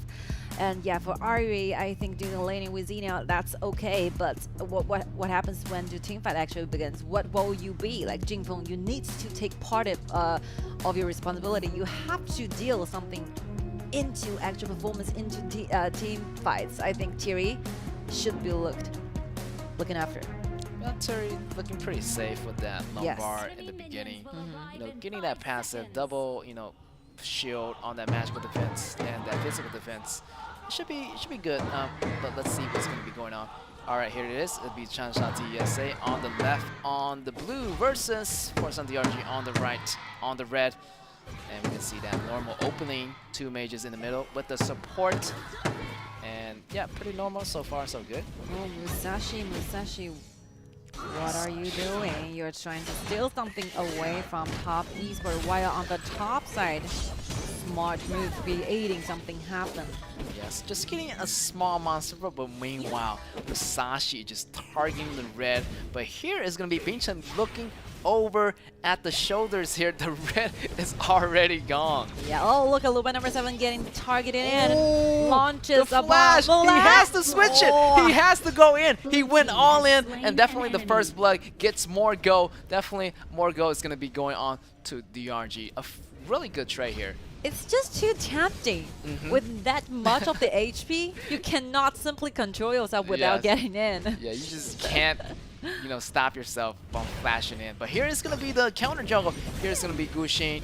Maybe trying to get this red, but everyone is going to be back. Pum right here going back to his red. And there's going to be Mulan also in the mix. Here's the stun coming in. The slow with Lombard, with Mulan behind him. The Mai Shinui. Everything's going to be trouble. But still, one member is getting taken out. Bai Shou going down. And here, can they take one person out at least before they leave? But no, it's going to be another kill secured by TSA. I think what really hurts Lana is he's missing the entire waves because he got killed just now, and Mike cleans away for Mulan. But he got it in return by getting that kill. Let's see, and here is gonna be on the bottom lane, still farming a little bit, you know, by himself. Not yet, but Zip is gonna be coming in to help right now. So he might be, you know, more confident in those pushing ability. But Mulan did really farm really well because he was kind of missing, you know, towards that beginning. But still, with Lumber's help, I feel like, you know, he's gonna get back on track pretty much really soon. Yeah, this normally happens because if you get yourself this kind of composition from like DRG did, you definitely want to engage, you definitely want to pull off the team fight, so you will be overexcited, you will be overcommitted. This happens all the time. So what really matters to DRG is whether they can calm down for a little bit and trying to engage with better angles, better decisions. Yes, and Xenio here versus Irie at the top here. Both lanes a little bit slow down here. Actually taking a step back here, not to do any rush. Also, you know, DRG don't want to do any rush as well. They can actually, you know, wait until they get Luban number 7 and make everything happen. Maybe they're gonna do something right now. But here's gonna be Binchen protecting Luban number 7 at the time. But here's gonna be Kaiser coming down and helping out the little guy at the bottom lane. Look at Terry trying to gain some vision here, using the ultimate, gaining those vision, but it's not enough. I think might choose to go away because the mid wave is about to get online. I see the top one, Pong Pong, is dealing those laning with Irie. Irie is farming up quite good. And not to mention, those early double kills goes to Iggy. Like, Iggy is super dominant in this current meta. I think normally we see a lot of things going on because they have Iggy. We've seen Chingrong with this Iggy using those flaming fireballs to give those marksmen on the other side with a lot of stress. And by this one early on, that team fight's actually the most reason that Yao Yuan gets a double kill is because those inborn damage initially provided by Iggy is so high. Yes, right. I mean, Iggy is just pulling out those bombs from a magical hat. Like, it's unlimited. He has more supply of bombs than usual. So definitely in the very beginning, early phase of the game, he deals significant amount of damage. And double kill in the beginning, that's just like, it's pretty normal for Iggy to do so. You know, there's the main difference between Iggy and Chen Mengxi. I mean, the basic design of the hero is really similar. But one true thing is that as long as you hit some targets, your energy kept refreshing by Iggy. So you actually can use a lot more than 9 fireballs when you're level 1. And this is not that same scenario with Chen Mengxi. Chen Mengxi, you only have like 4 to 5 out fireballs, and that's it. So those early game aggression is pretty much because like Iggy's versatility, those fireballs is just countless. Those damage he'll keep providing to the team is just outrageous. Definitely.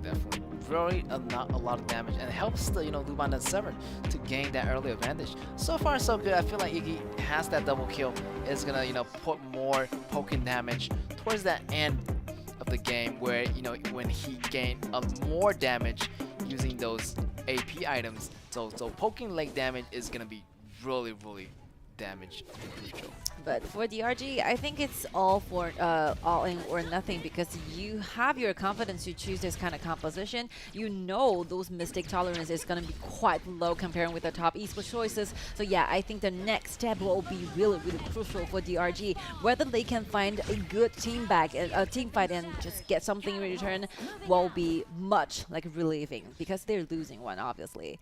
So yeah, please, next team fight, what will be happening? Let's count on like Agai, this Lumber, the Shadow to Earth is going to be helping them a lot. Definitely, Agai is going to start some initiation, really good initiation.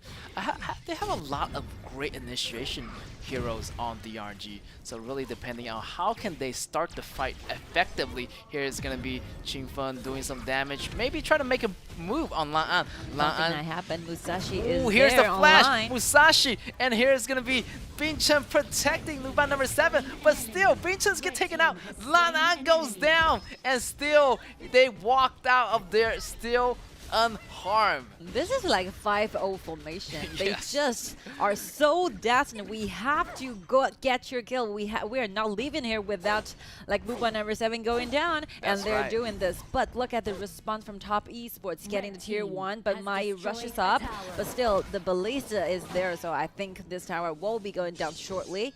They're trying to exchange those neutral things on the map. But one certain thing is that if DRG really want to put pressure on Luban number 7, they sure will do this. And next time, Blanc and Binchen at the same time, their flash is in the cooldown, right? This should have like be waiting for like more than 100 seconds before it's revived again. Let's see, this, the second ability actually got it on very accurately, and when he is out there, he uses flash attack away. Another kill, getting by Day3. Menglan gets it for the team. Irie went down. Zenio come to protect, kept Menglan alive.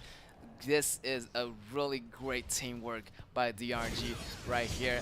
I mean, I feel like, you know, Top Esports, they can take my objectives, but I feel like for DRG, Luban must go down. Yes. Yes. This will be their only target because it's too obvious. You know, your center is very vulnerable, is without a dash, is not that mobile, so it will be their only target. Very easy to get the idea. Yeah, they already got that stopwatch. You know, knowing that when Nan has the flash pretty much very soon. Definitely they want to force out that flash before the next crucial engagement here. Maybe Guxing and the rest of the squad are looking for this mid-turret, but here it's going to be Kaiser waiting in the grass, trying to make a play happen, but they want to back off for now. But here, look at this Musashi, level 11 versus level 9. But look at this, very mobile Irie. Irie still going away, using the jump over the wall by Lombard. Here's Kaiser. Irie got away. Zenio jumped in a little bit too deep, over commitment here, but still Guxing still alive, has the Vincent's protection, and he's gonna get away. So after all, no one fall down. It's just a simply exchange of the skills, but I think, yeah, DRG are really determined trying to get this Irie out of the picture, but Irie is so mobile. There's a lot of dashes. When I have the ultimate, it can make a lot of things happen, so that's the reason why Irie is so prioritized in this meta. When it comes to split push, he can always, you know, be responsible to clean a wave and go away and deck away at the same time. And this time he's dealing with Zenio and Musashi together. It's a very hard work to do. I think only Irie can do this with that much dashes, with that much possibilities, trying to make miracle happens on the real game. As DRG, there's one advantage when it comes to the composition. Actually, they have Zenio, so the split push is going to be more efficient than Top Esports.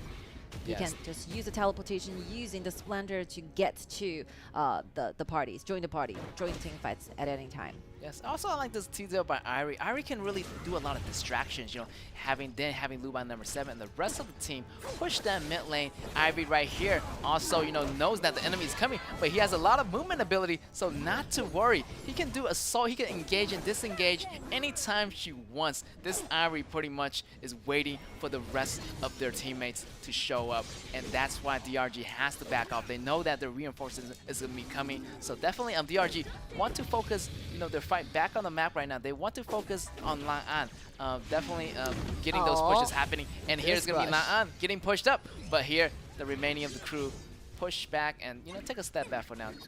I think it's quite difficult trying to use Zip as a means trying to initiate. You can see that positioning is actually really good. DRG have no idea that Zip is like literally waiting in that rush, but you can see like with your marksman being Luban number 7, if you are too distant away, when some sudden thing happen, you have no time trying to react. You have no time to get closer to Luban number 7 and trying to protect him. And not to mention DRG have this double or triple assassin kind of composition. Luban number 7 will be extremely dangerous if you are not around. So yeah, I think Bingchen should change some strategies, just pair with Luban number 7 and prepare to be engaged and trying to fight back will be the most, like, the best thing to do. Irie is in danger as well. 1 versus 3. He used the ultimate trying to dodge the demon because of the immunity, and he calls for help. Here comes a reinforcement. DRG have to go back. Yes, and a lot of abilities is being wasted on Irie already. Here's Lombard running away. A lot of attacks has been happening. Still a lot of spells being pushed out of DRG on Irie. Irie did a really good job of split pushing and really created a huge distraction for them. And Zip, on the other hand, definitely want to keep an eye on this Luban number 7. As his second ability has a short delay, so definitely cast it before anything trouble or anything danger is going to be heading your way.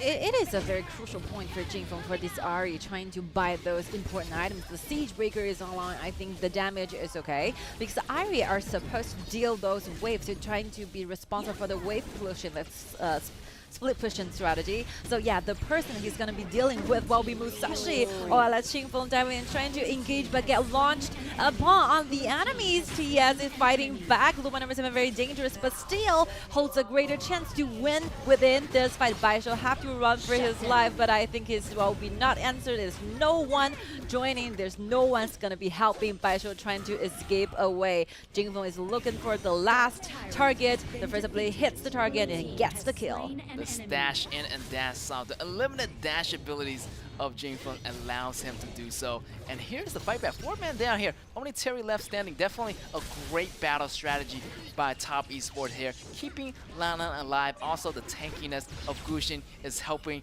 their team just pushing this forward. Well, this is a very important time for Top Esports. Right now they're leading the game. They can choose go for the dragons or they can choose to go back to the jungles. Give the red to Luba number 7. And please, for this time, make smarter decisions because game 1 they're too rushy, and this one it will be finally the chance eventually get leading in the game. So please stay careful, stay cautious, stay vigilant, make sure like nothing goes wrong. If anything goes wrong, just take a step back, look at the bigger picture, not to rush into things. Definitely they want to be more reserved this game compared to the first one. How about the DRG? I think they need to engage right now. As the time goes by, you'll find Luba number 7's damage very hard to imagine at the late one. So yeah, and not to mention their composition is not that tanky. The only tank will be Lumber, and Lumber is gonna be dealt with a lot of upcoming damage from Luba number 7 as well. That's right. DRG has to watch their position. If they go all after Lan An, I mean, it's okay, but you do not want to overcommit too much. Yes. If you just, trade 3 for 1 Lan An, it's not going to be worth it. So definitely, you have to allocate those resources, allocate your damages accordingly across different players. All right, Zeno is trying to still push the way further while Top Esports will have this Overlord. They have to go back, or otherwise they can choose to put this Mega Dragon on the bottom lane. And here's the engagement from Jingfeng. Jingfeng goes in. The flash come from Agai. Agai has to go home here. The HP is too low. Here's the missile coming in, landing on Lumbar, but Lumbar just remains alive. The push is going to be happening. Here's Musashi hiding, maybe going for a backward flank here, but they already know maybe Musashi is going to be going for a backflip. So definitely really, really careful movements here by Top Esports. Yeah, it's looking great so far for Top Esports. So what will be the answer? What will be the response from DRG if they are far behind for this one? What will be their final decision and solution for this? They're quite rich in a dilemma here where they cannot just simply clean the wave that fast. They cannot get to the wave that easily, and they're very short-handed. They clean the wave very slowly. Yeah, how to deal with this, Peng Peng? And here is going to be Nan falling 50% HP around here, but Peng Peng kind of want to, go back because they know that they're chasing after back. He's hiding in a really, really good location. Let's see if they can make a move here.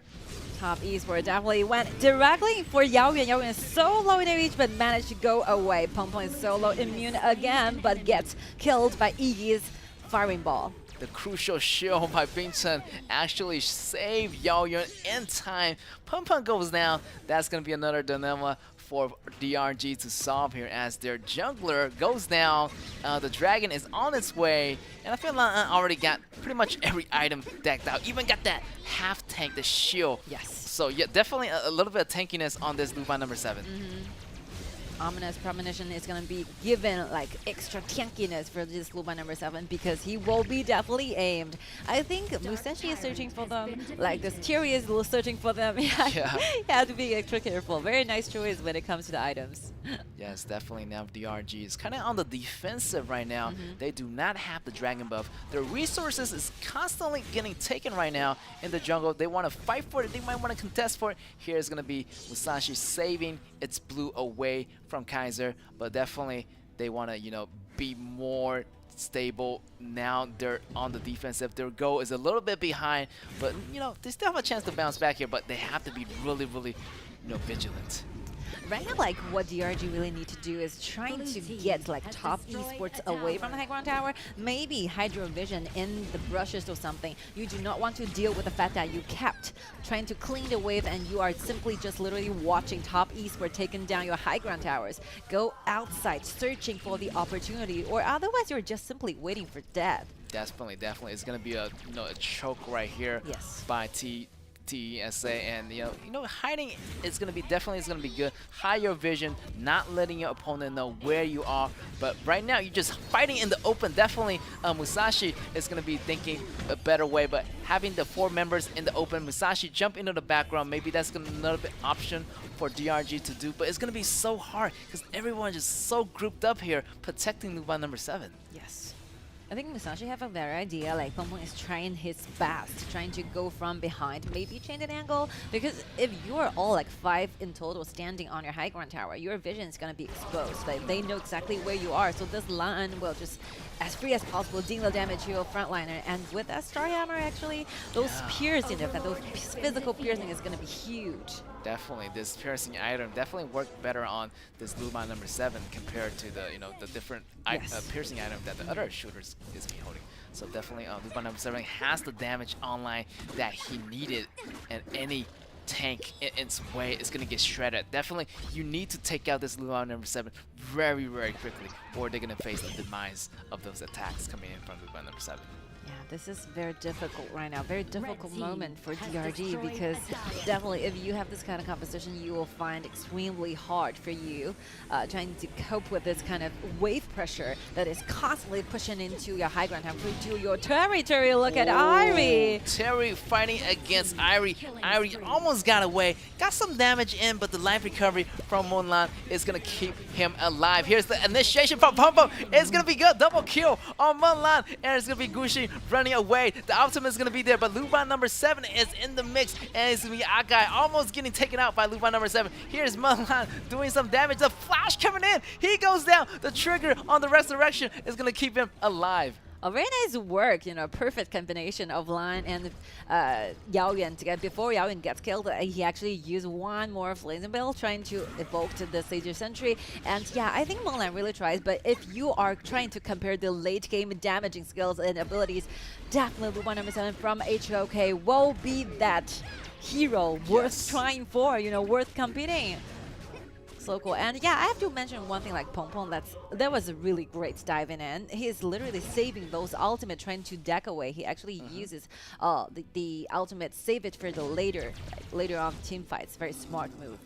And here is the regroup here. Look at Pumpun's position. Look at Lan's position. Really safe. Bincham used the flash ultimate to get away the long distance. And Lan is going to be in a really, really safe position. Everybody has to back off from DRG right now. Lan is a super safe position with Bincham by the side. Yeah, this mechanism of Zip is just so powerful. Without any discussion, you just take your marksman away from the team fight without any distribution. That's super OP. And that's the most reason why we see the Zip getting banner gate all the time, and not only in KIC but for the other like AIC or other thing like this. Right here, now they gotta be careful, but no casualty from both sides, so both sides still can re-engage the battle. Here is gonna be both teams contesting for the depth. It's gonna be a crucial kill depth by Guxing, getting that smite battle win over Pum Pum and getting the dragon in time. Oh, that's a huge a destruction on their mentality, because like Pum Pum also used those trying to take control, trying to control this dragon, but unfortunately like Guxing just walks around and wanders around, not even get close to the dragon, not even taking one smite of the damage from DRG, and gets it back to the team. That smite battle, and Guxing came out on top, and that's their cue to move in. I feel like they have the advantage of the group fight situation. The buff is gonna grant them the extra damage they need. Look at that armor, resurrection on Binchen, resurrection on Lan. So they have a lot of armor here and also a lot of options to stay in the battle a lot longer. So this is gonna be trouble for DRG. I think that was the last hope for DRG trying to be the more competent like party on this game, because if they have control of this dragon, like definitely TS have to go back, have to retrieve back, but wait a few seconds at least, you know, wait for the buff to be vanished. But now on, if they have the dragon, they can just make good use of their wave advantages and just get closer to your high ground tower. Not to mention, just now, 2 waves of the super soldiers are actually giving DRG a lot of hard time.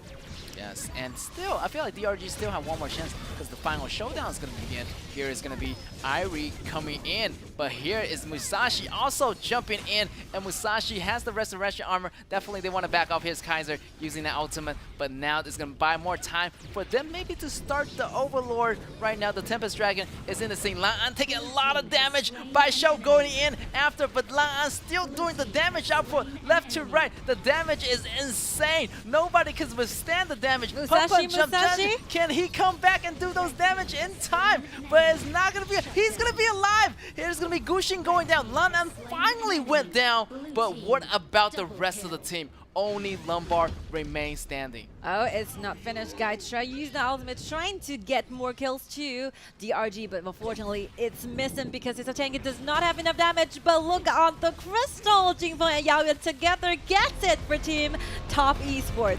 Definitely congratulations to Chansha TESA for getting the win. Top Esports just did so well in the last battle. I thought Pumpa survived, you know, using the ultimate, locking down the HP bar by Lan Am. But in the end, the battle, there's still 2 more left standing, and the Super Minion came in the bottom lane, ending the game just like that. So 1 for 1. Yeah, I mean, the very last team fight, actually, I think the rest of the squad actually used too much of their skills trying to initiate on that zip.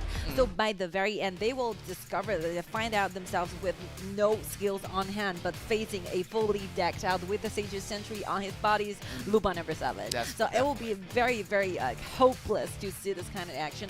But I think those David and Pompon has did a great job. Yeah, this will be the best thing he can do. Yeah, he did the maximum thing that he can do. He did the maximum output, and yeah, Luba number 7 survived long enough to deal the damage for its team. And they have the Super Minion on the bottom lane, so definitely it's going to be the longer run, the longer the game goes. Definitely those Super Minions is going to be like more dangerous, and that is how they end the game. Actually, the last team fight they successfully managed to keep those roamer and the support away. You can see Zip is kind of, you know, distant away by Lomber's ultimate, those Shattered Earth. But by the second they see this Luma number 7, they are just, Baisho have a great initiation. Yeah. He dived in and actually stunned Luma number 7 there for a long time. But when we are searching for those following damage, there's none. By that very second, the damage is just so hard trying to connect on those initiations from Xenale. From Xenale, very hard trying to catch it up. So yeah, that's the main reason why they lost into the very last battlefield. But speaking of the other side, Top Esports, a very good demonstration that how to use HOK heroes trying to fight going against like AOV heroes, and actually did it like a very nice work with Zip and Lubaner 7 together. Yo, definitely, yeah. At that last battle, I thought Xenale is doing really, really nicely, jumping in. For that split second, I thought Lubaner number 7 is gonna go away, gonna go down really fast, but actually he has a revival armor, and coming back, then you get the jump in from Pump. I feel like if they jump in at the same time, they could have get, you know, Lubaner 7, but they came in kind of 1 by 1, and I feel like, you know, Iggy bought some time for them. You know, Zip also did a lot of protection, kind of give Luban number 7 the window of survival. So, you know, once those attacks come in, it wasn't enough. It wasn't enough, and until the end, they all got taken down 1 by 1. Then Irie and the rest of the crew and the rest of the members goes in and take down the towers just like that. But I think it's simply just a loophole, the weakness of this kind of composition you picked for the side of DRG, because yeah, you have very little things to do when you're far behind the goal to the game and the whole map division.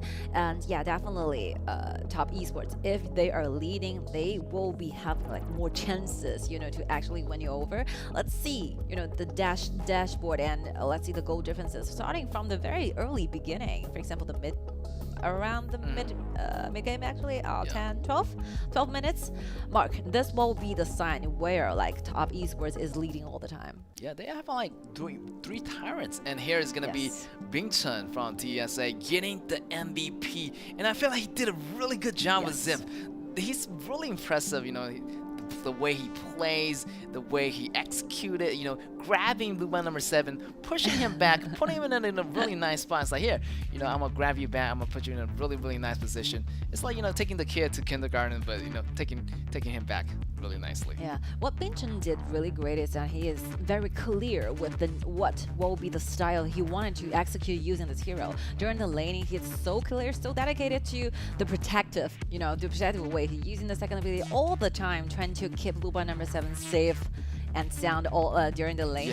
And when it comes to the later on, like team fights, when he think it will be a very good chance and a very good time trying to engage, trying to initiate, he can also use Zip as a very, very good initiator during the team fights. Yeah, it's really good judgment from this player, Bingchen. He knows how to analyze the scene, analyzing if my, Luba number 7 is in gonna be trouble. Should I protect him first? Really, he choose the priorities. Should I gank or should I protect? Main brain behind all of top esports strategies. Yeah, it's like this. Like Bingchen is so famous for those very aggressive, initiating heroes, and by this Zip, show like double playing style by this player. Yes, exactly. You can combine a lot of tactical, movements, and right here, and this is what I'm talking about, absorbing in by number 7. This one is so good. Yeah, this one is really, really good. A really good highlight here. And we are going into the interview right here in a second with Guxing. After we see all the highlight performances from Bingchen. Very nice one. Yes. All right, let's give our time back to Nora.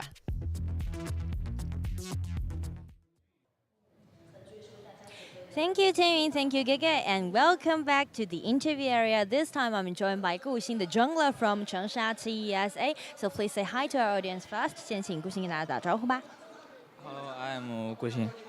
All right, and last game actually is a really tough game, but that's definitely can't live without that crucial dragon theft. So could you tell us a little bit more about that kind of communication? What was going on there? 那我们知道最后一把其实还是蛮焦灼的嘛，其实你那个抢龙还是非常关键的，可以跟大家简单聊一下当时队内怎么沟通，以及你当时是什么样的一个情况底下？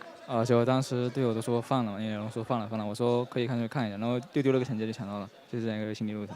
Okay, so the communication was actually all his teammates said, all right, we just let it go. But Kuxing said, no, I need to take the last chance. So he just go for it.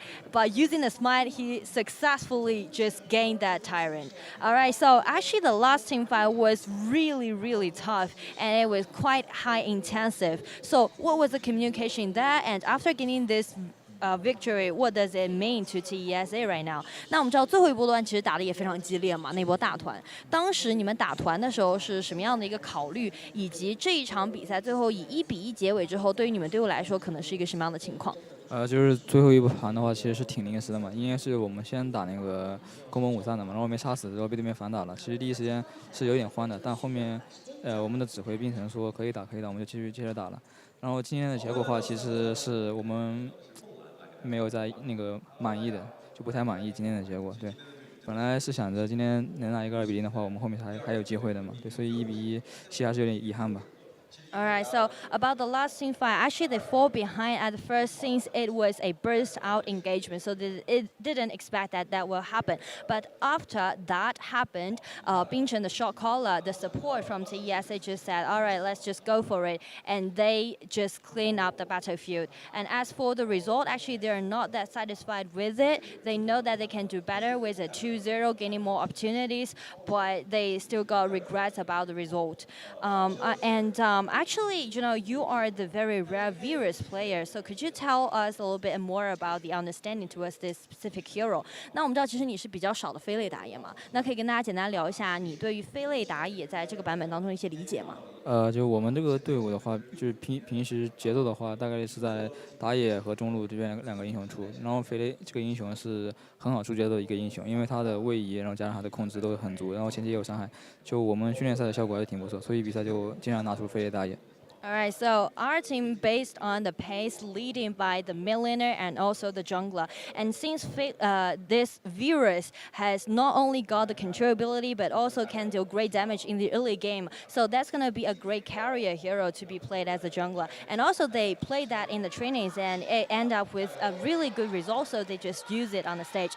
Alright, and our last question will be, there's only one matchup left for TESA right now. Is there anything you want to say to your teammates? 那我们知道最后一个问题的话，其实想说到的是只剩下最后一场比赛了。陶博有没有什么想对队友说的话？就希望博之无憾嘛，对，所有人都博之无憾。对。Alright, the answer is their slogan, 博之无憾, which means fight till the end. No regrets should be left on the stage. Really being thankful that you can join us and sharing those experience with us, and really looking forward to your future play. 再次感谢你，也非常感谢你的分享，期待你们之后越打越好。Back to you, Timmy. All right, thank you. I love Gujing's honesty. I always respect this kind of player. This kind of action. I love it. I really love his response, talking about the team. They did really well in the training and using Varus, definitely. But we're gonna have that team standing here as we have our number one. It's gonna be Nanjing Hero followed by Chengdu AG. They both respectively, here is at 9 points for Hero, 8 points for AG, and DYG sitting at 8 points. And the rest of the team is gonna be Top Esport at 7 points, eStar at 6 points, with DRG the same points, and this LGD MBW at 2 points, and lastly RW at 1 point. RW still have a lot of chances because the remaining number of the matchups are quite high. But what really matters is what will be their responsibility, what will be their feedback, what will be their actual performances in the games. So we're going to take a small break and we'll be right back. 来说给他打板架，看下一场，看下一场。下吧，直接干。其实打得很好，你加油，加油。没事。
And welcome back, ladies and gentlemen, and you are watching the 2023 KIC, and we are moving on into our 6th match, and it's gonna be eStar again versus AG. Definitely eStar feeling really daunting on the first round today, fighting against DYG. And I feel like they still have a chance to bounce back here.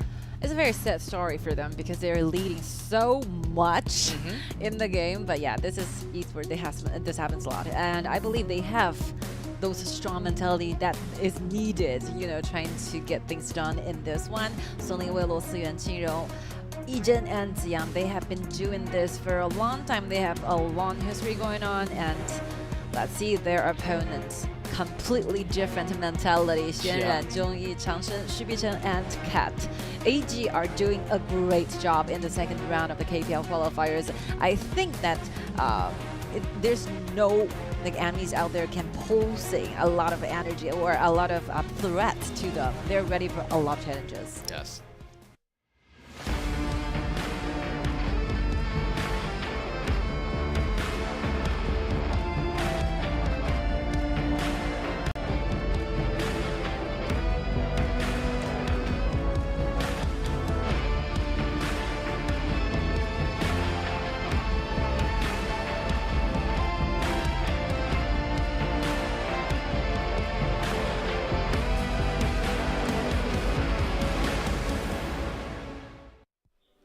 And we are back. I feel like AG is doing really well, but by the Joseph thing, they have the 2-0 against DRG, 1-on-1 on TESA, and 2 against 0 against LGD and BW. And they have a lot more matches coming up. Definitely their point is going to be a lot ahead of everybody right now.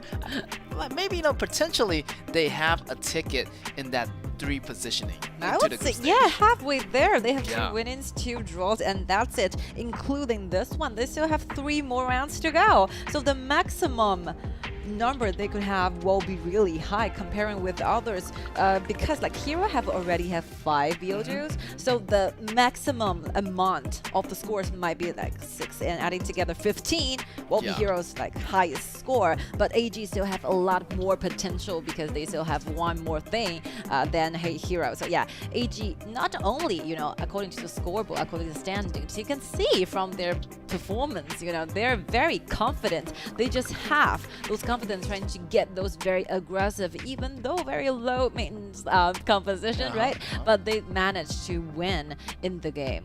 Definitely. AG, I see a lot of potential from this team.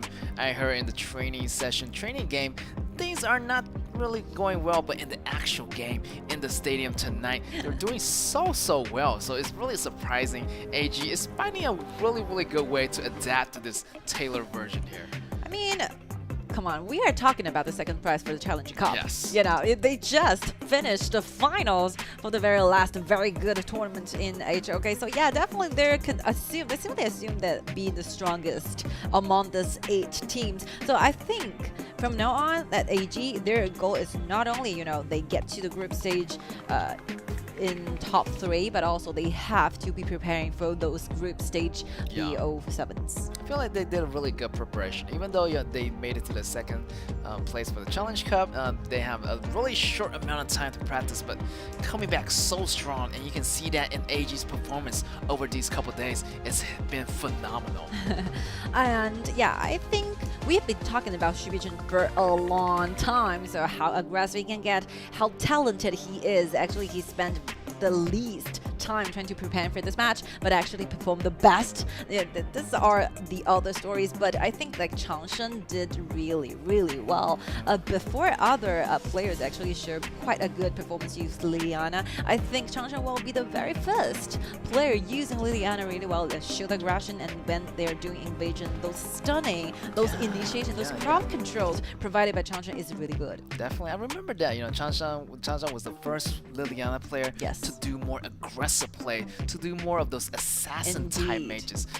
Definitely remind me, about the Mashinui's that Shinron used, but he used Liliana more like an assassin-like character. So definitely, hopefully we can see more of the Changshan playing style in this game, picking up Liliana once more. Yeah, this will be extremely interesting because normally for this match, we will simply assume that what will be more important will be the bottom laning phases, right? But for this kind of playing style, these 2 teams competing together, Qingrong versus Changshan will be extremely interesting trying to expect for, because these 2 players all show those talents, all show those aggression. So yeah, competing during the 101 laning, who wins the priority, who started to do the roaming, will be really important for both teams as well. Definitely, that priority on the mid lane is going to be super important. That's the deciding factor. If they can assist the top lane or the bottom lane, getting more advantages and just pulling away the gap of those 2 goals. And Zhongyi, just like we are watching right now, this player is super young, super talented, and also have a very stable mindset as well.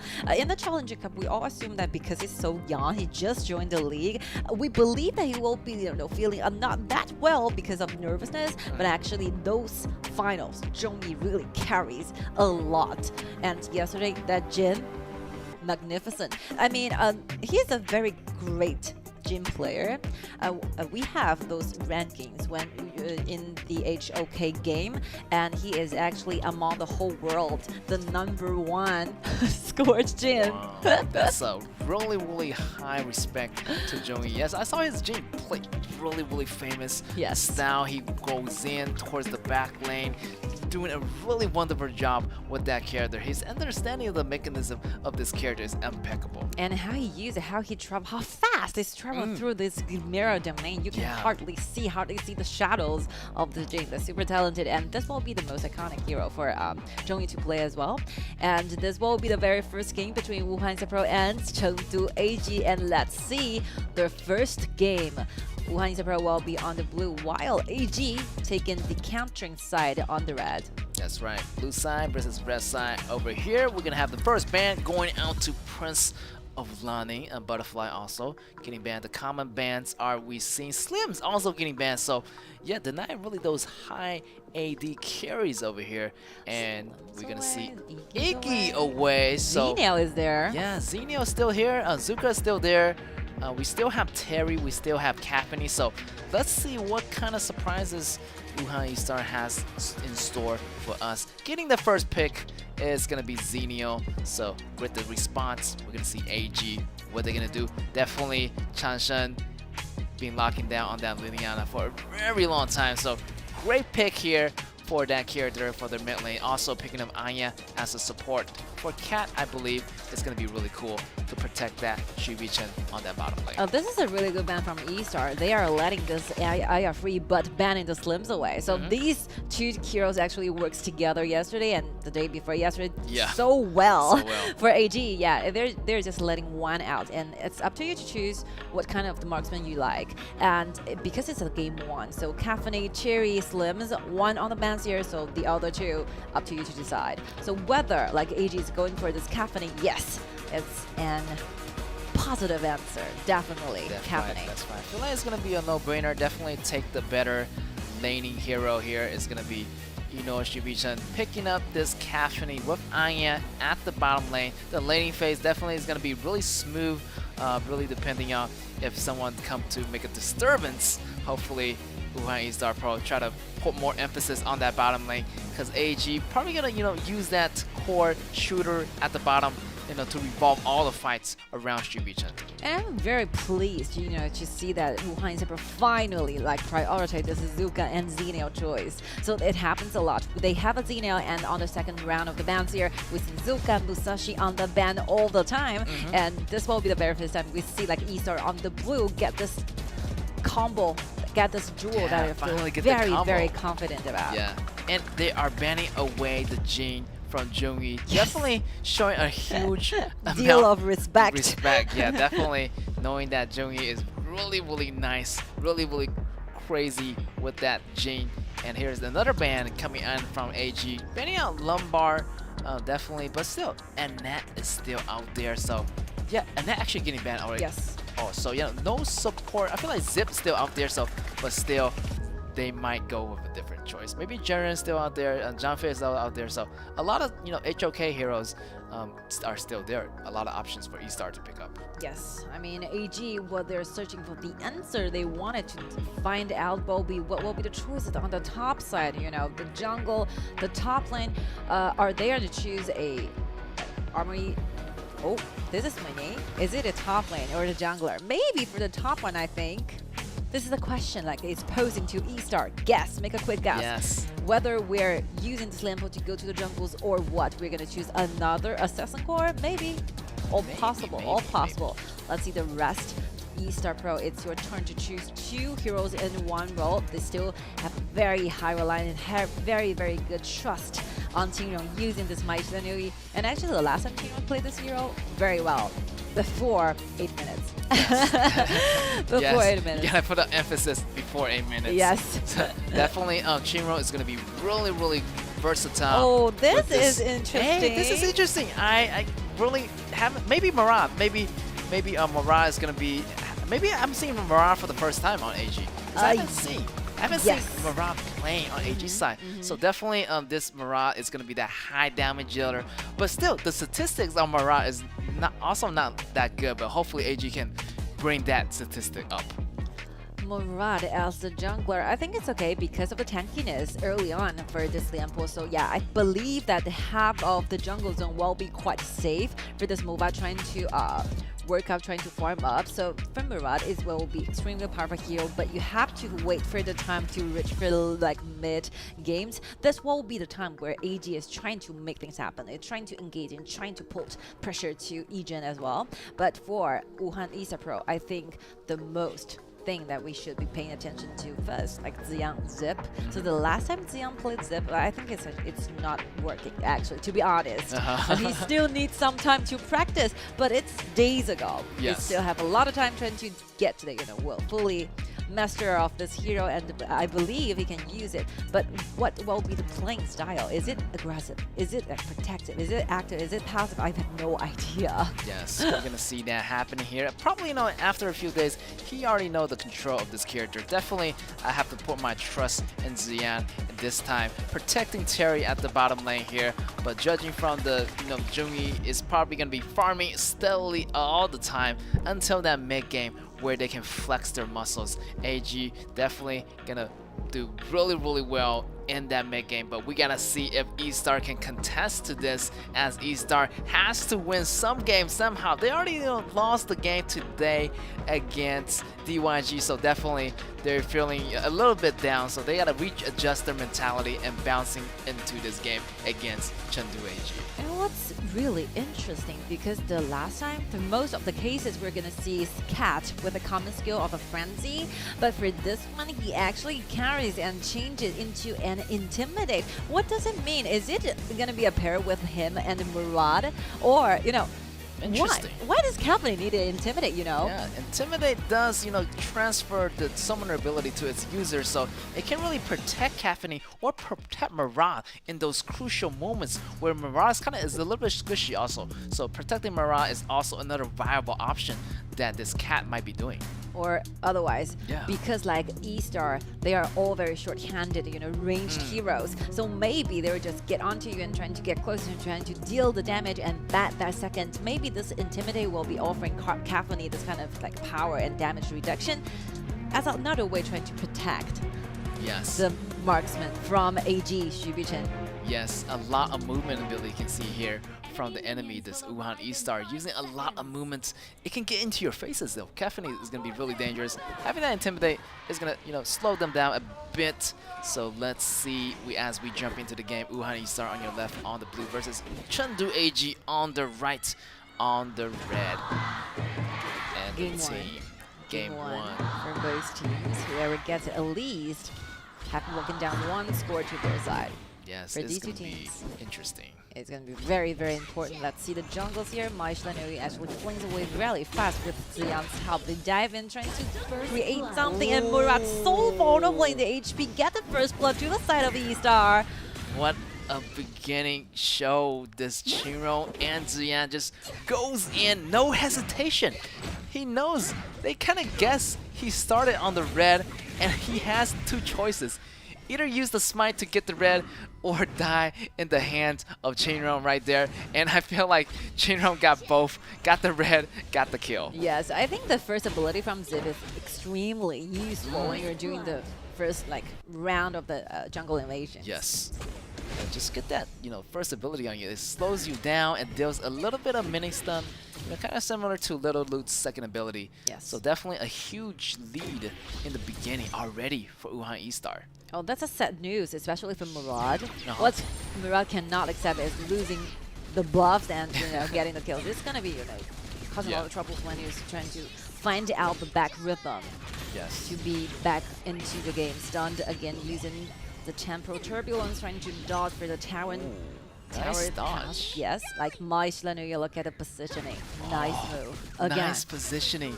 Liliana, she has to do something, to find out that position. Here's Zenio jumping in. Here's gonna be Chanshan in trouble. The damage coming in. Chinro gets another kill. Jumping over the flash, and he avoided the damage, dodging the damage from Limpo. Oh, this is Chinro. This is classical Chinro playing style, Nice. so accurate, so quickly, so soon. And every single skill he cast on, he has that confidence it will be right on the target. Actually, Mai is very difficult to play. Yes. You miss your target, the fans are really, really tiny, very narrow fan. Very, very narrow, and it's really hard to hit your opponent. But Chinro just make it so easy. Like, it's like nothing. Awesome. And that positioning, you should have a lot of exercising time to know that someone will be appearing on this kind of area. Nice anticipation. The map control by Chinro is really nice, like, because he predicts what his enemy is gonna do before they do it. Here's gonna be Zip, kind of looking for maybe to steal another buff, because right now Mara is working on his blue buff, and Chinro is also there, knowing that he's there already. So definitely they in a huge lead right now, getting 2 kills under Chinro's belt right now. Definitely a lot of items. A burst item is going to be building on this My Shinui. And everything started with that invasion into the red. So I wonder why like Zip and Mai together can clean that wave that fast. You have Aya, you have Lidiana, you're supposed to clean that wave like a way better, way faster than Mai did. So just imagine if Mai loses in that wave, like cleaning process, they're definitely gonna keep like Zhongyi's double buff safe enough. Yeah, it's like a butterfly effect. Definitely. You lose one, you lose two. And here is gonna be Chanshan getting hit by the fans. Here's gonna be Mirage jumping in, trying to get some gold, because he's a little bit behind, versus Zuka here, versus Lu Shuyuan from E-Star Pro. Let's see the laning. It's very surprising to see this game getting started with other things happening instead of the bottom, 2 duel getting laning with each other. The Tyrant is gonna be very chaotic here. A lot of people surrounding Zip. But the Zip and Chinro go on a killing spree. Chinro goes down, but however, traded the jungle as a worth trade. And here's gonna be Xu Chen using that ultimate to scare away E-Star Pro. Another 1-for-1 trade, like Mai trading for Zhongyi, this Murat. And Murat have been taken down for 2 times. It will be very detrimental for his own farming up. He has the 2.5k, while Zuka save it down 3.3. Yes, it's gonna be crucial for him. The goal is not gonna be looking really, really healthy here for Mirage. So Mirage's damage in mid-game might not be enough.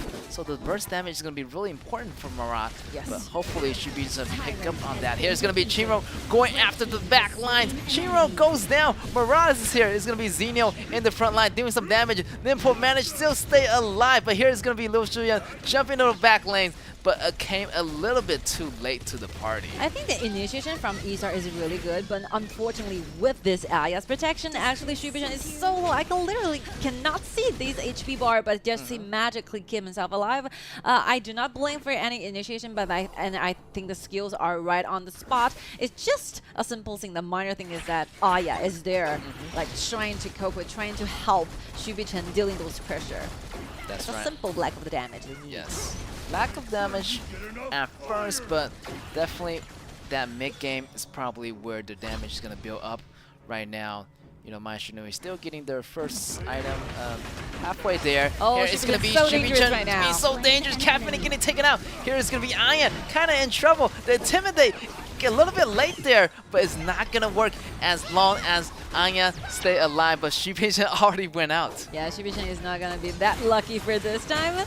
Like Zhongyi comes in using the temporal turbulence, trying to clean away from now on. Like Zhongyi still needs quite a few times trying to keep those items online. So yeah, I think it's shifting those pressure to Xu Chen as well, because they have already get Zhongyi down. Their next target, Wuhan Super, definitely going directly to Xu Chen. So Xu Chen is extremely dangerous from now on. Yes, shifting the pressure from Aran to Caphany. And here's going to be Egen cleaning up the top lane, shifting its weight to the top, pushing the top tower, because the bottom tower is already gone. So definitely he needs to build up that go as well. it's still E-Star's time, E-Star's game, just like what happened early on with the previous like BO2, the game 1. Yeah, so I remember that. Please, lesson learned. You still have those going on. You still have this leading the gold, leading the map, leading the vision. So keep in mind what happened just now cannot be happening again. That's right. Don't let history repeat itself. Definitely E-Star Pro. Definitely want to keep it stable. Keep it cool right here. They have the slight lead, so they have to maintain this throughout the whole game. Let's see what the initiation. The flash is going to be changing the directions, and they're going after Caffeine. And Intimidate is going to be out, but it's not going to be good. Caffeine still goes down, and that's going to be the butterfly effect that Tingyun was talking about earlier. Mirage is slowly behind. Now they're shifting their weight into Shubichan. Very unbelievable, they travel through 2 turrets, get down, Shubichan and back, again getting the Overlord to their side. Till this point, E-Star is 100% perfection. And let's just together wait for the following steps. How about the following snowballing process? What do you have in mind? Do you want to control the dragons, or still they want to targeting at Mirage and Caffeine at the same time? These heroes are quite collapsing from now on. Definitely. Look at the collapse from the early game. Mirage getting the buff taken away, getting the kill, getting the death in the early game. That's going to be a crucial factor for E-Star to do. And now they're doing it so well. They're taking their blue buff, and currently at the moment, can they do it? Here's Tony Mirage. tries really hard. Tries so hard and managed to get that blue back. So. But they have their blue. What about the top turrets? I mean, Vanguards are everywhere, and this Mai can be everywhere too. And there's so many dangers on those very unknown zones on the map. Not to mention, I really admire how Ziyang plays that in the tier 2, how he actually get the whole team fight started, the initiation, those ultimate, he roll into the crowd and using the flash, trying to initiate. Everything is just so perfect. Yes. I feel like the team coordination this round compared to the last game is just so much better. But definitely they do not want to get too carried away here. They got the lead, so why not, don't risk it. Take it slow and steady, and it should be good. Yeah, they wanted to go away, and that's good. I think this Vanguard is so limited in HP that it got easily taken down. Lucian taking control of the entire rhythm here, while the rest of the teammates are trying to push their way further. He will be the one responsible to take all the dragons, all the neutral objectives away from AG again. AG is in great trouble. If you look at the dashboard again, 7.2k for Zuka, while 6.2k for Murad, definitely not a good idea.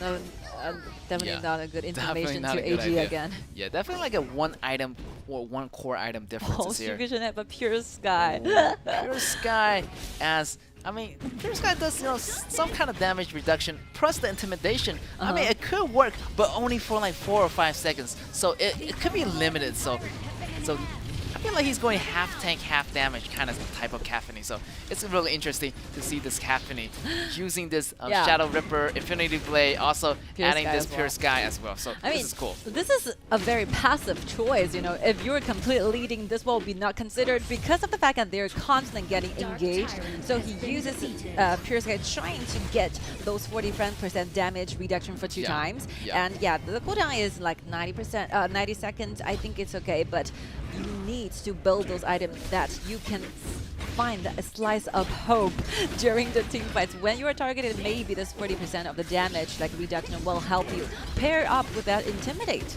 Just imagine how many damage can be reduced by that.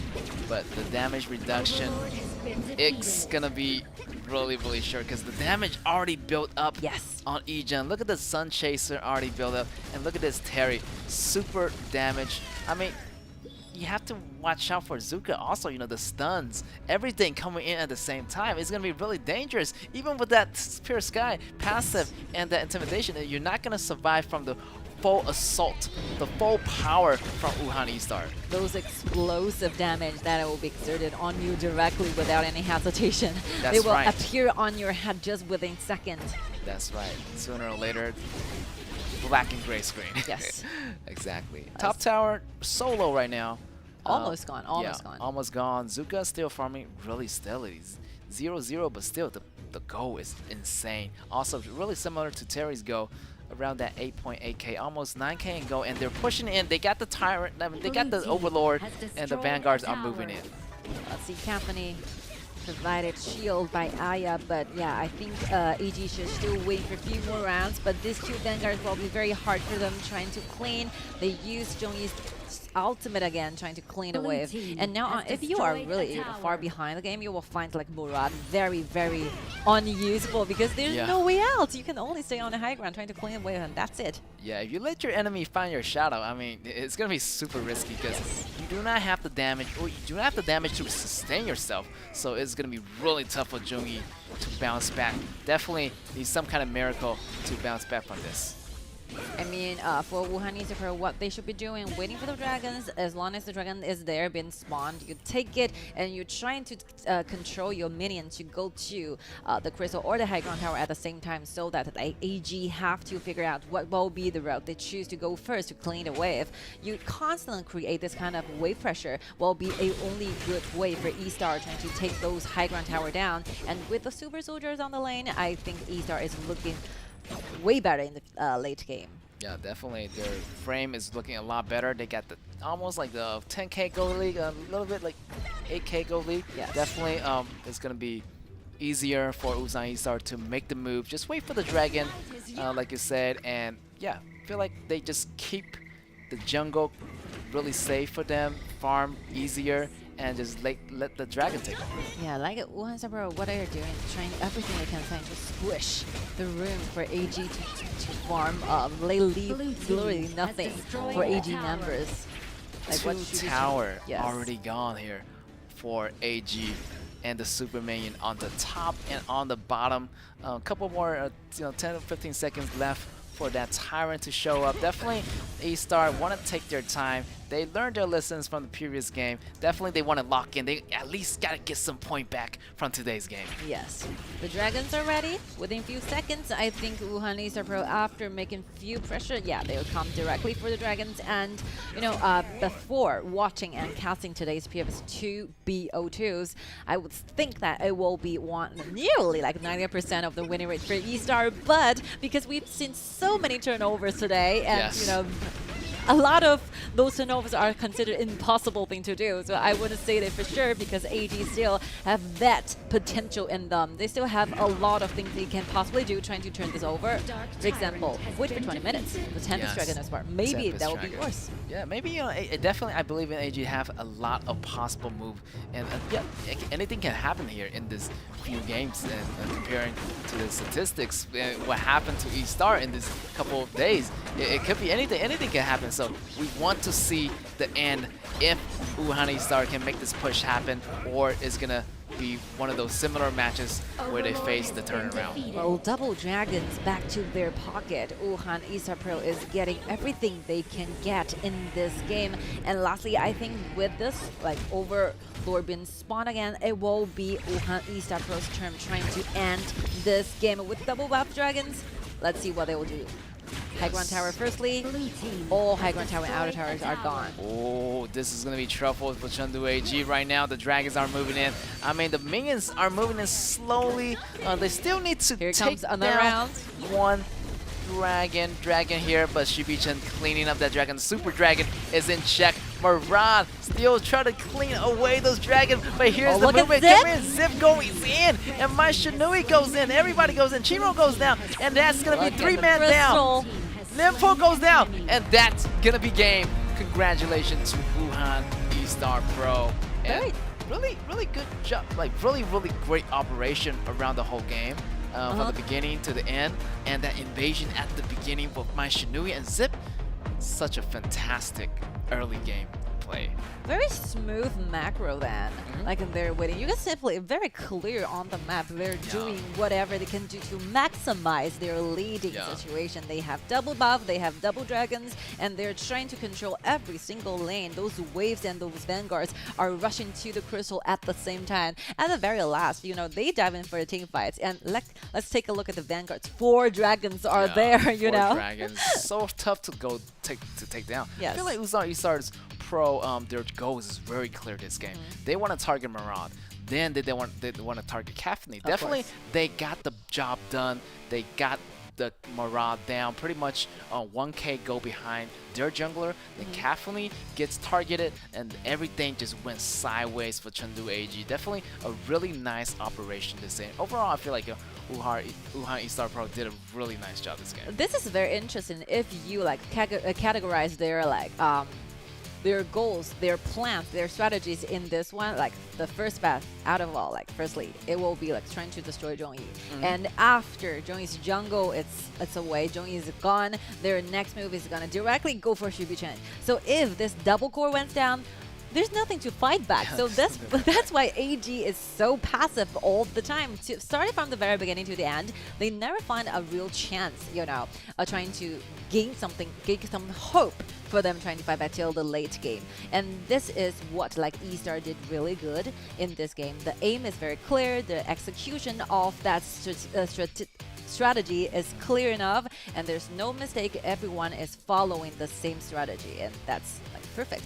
Yes, this is the eStar I'm wanting to see for you know, a while. I feel like they should play like this every single round, not to be rushed, just to be really patient, you know, follow the guidelines, and they should be off to a great start. Yeah, this is what they should have given to us. Yes, exactly.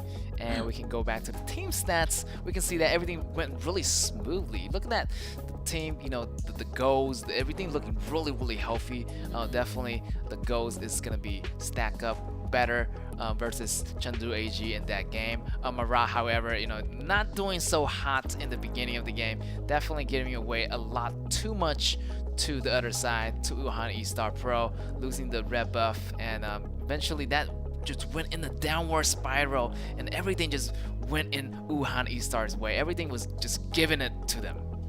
And yeah, I think that for this cat with a Intimidate, I think we did not see the chemistry going on there because it collapsed very early on. Yeah. So yeah, we definitely see those items being built up and trying to see those 50-50 evenly shared, you know, team fights. Yeah, so I think we still need to be looking forward to more things in the future. Maybe this Intimidating hand actually work together with the Purify.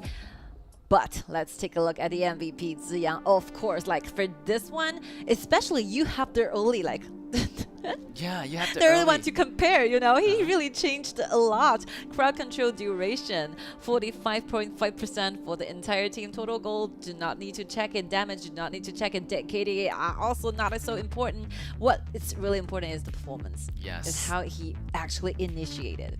Initiation, the protection. I feel like not much protection because protection is not needed. There's no protection, zero protection. Yeah, zero protection. They're doing so well, and you can see that early invasion right there. Chainro cleared the lane so early. Marat is so in trouble there, and you can even see it. Like Xenio even came to the scene. Yes, this will be the time. Yeah, the ultimate. That's zip roll. Get into the dark. They're using the flash, trying to change the direction, and there's the next one follows around to tier 2, travels a long way. Take, let's see, another Zuka flash underneath the tower, yeah, bringing that beast underneath the tower towards Capini, taking out Capini, and still Zuka walk out alive. That's how much ahead in goal they are. They were able to go in, get the job done, come back, and remain alive.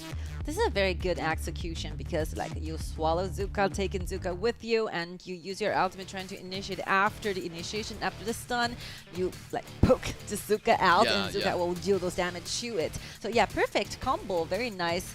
Also very creative thoughts about how to use, how to cooperate with all those different heroes. Yeah, I feel like he used that flash very efficiently, like using that flash, and you can use that flash to change the direction. Definitely you're going to get more damage output out of that zip, getting that damage direction into your opponent's face, and you're really catching them off guard. I love casting and watching this kind of game because it always gives you surprises. Yeah. And yeah, I think the first time we see like Ziyang play the zip, the reason why he is not that good is because he's considering to use this hero as a mean to protect the marksman. I think yeah, Ziyang is definitely one of the most aggressive player I've ever seen. Yeah. So sometimes do not get affected by the basic like mechanism by the hero you play. you play with your own style, you change the gaming style of the hero, and actually it's just way better. It's not way about better. the hero, it's about how you play the hero. Like Yes. play in your own style, in your own mechanical physics. How you feel about the hero is really up to the players. Yes, you're the owner, you're the master, of that hero. Do not let the hero manipulate your own playing style. And that's a very amazing game 1, and we're looking forward to see the match 2. And before it begins, let's take a short break, and we will be back soon. Killing spree. Shut down. Blue team has slain an enemy.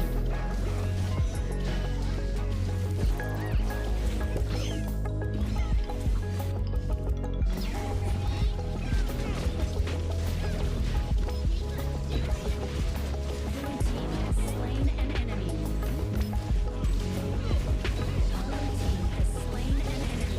Red team has slain an enemy. Blue team has slain an enemy.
And welcome back, ladies and gentlemen, to our KIC 2023, and we are moving into our round 2 of our match with E-Star against AG, and E-Star already got the first win out of that, so it's gonna be, feeling a little bit better for the next round as they are walking away with 1 point for sure, but can they secure the other 2 points? That's in the second round. We'll find out.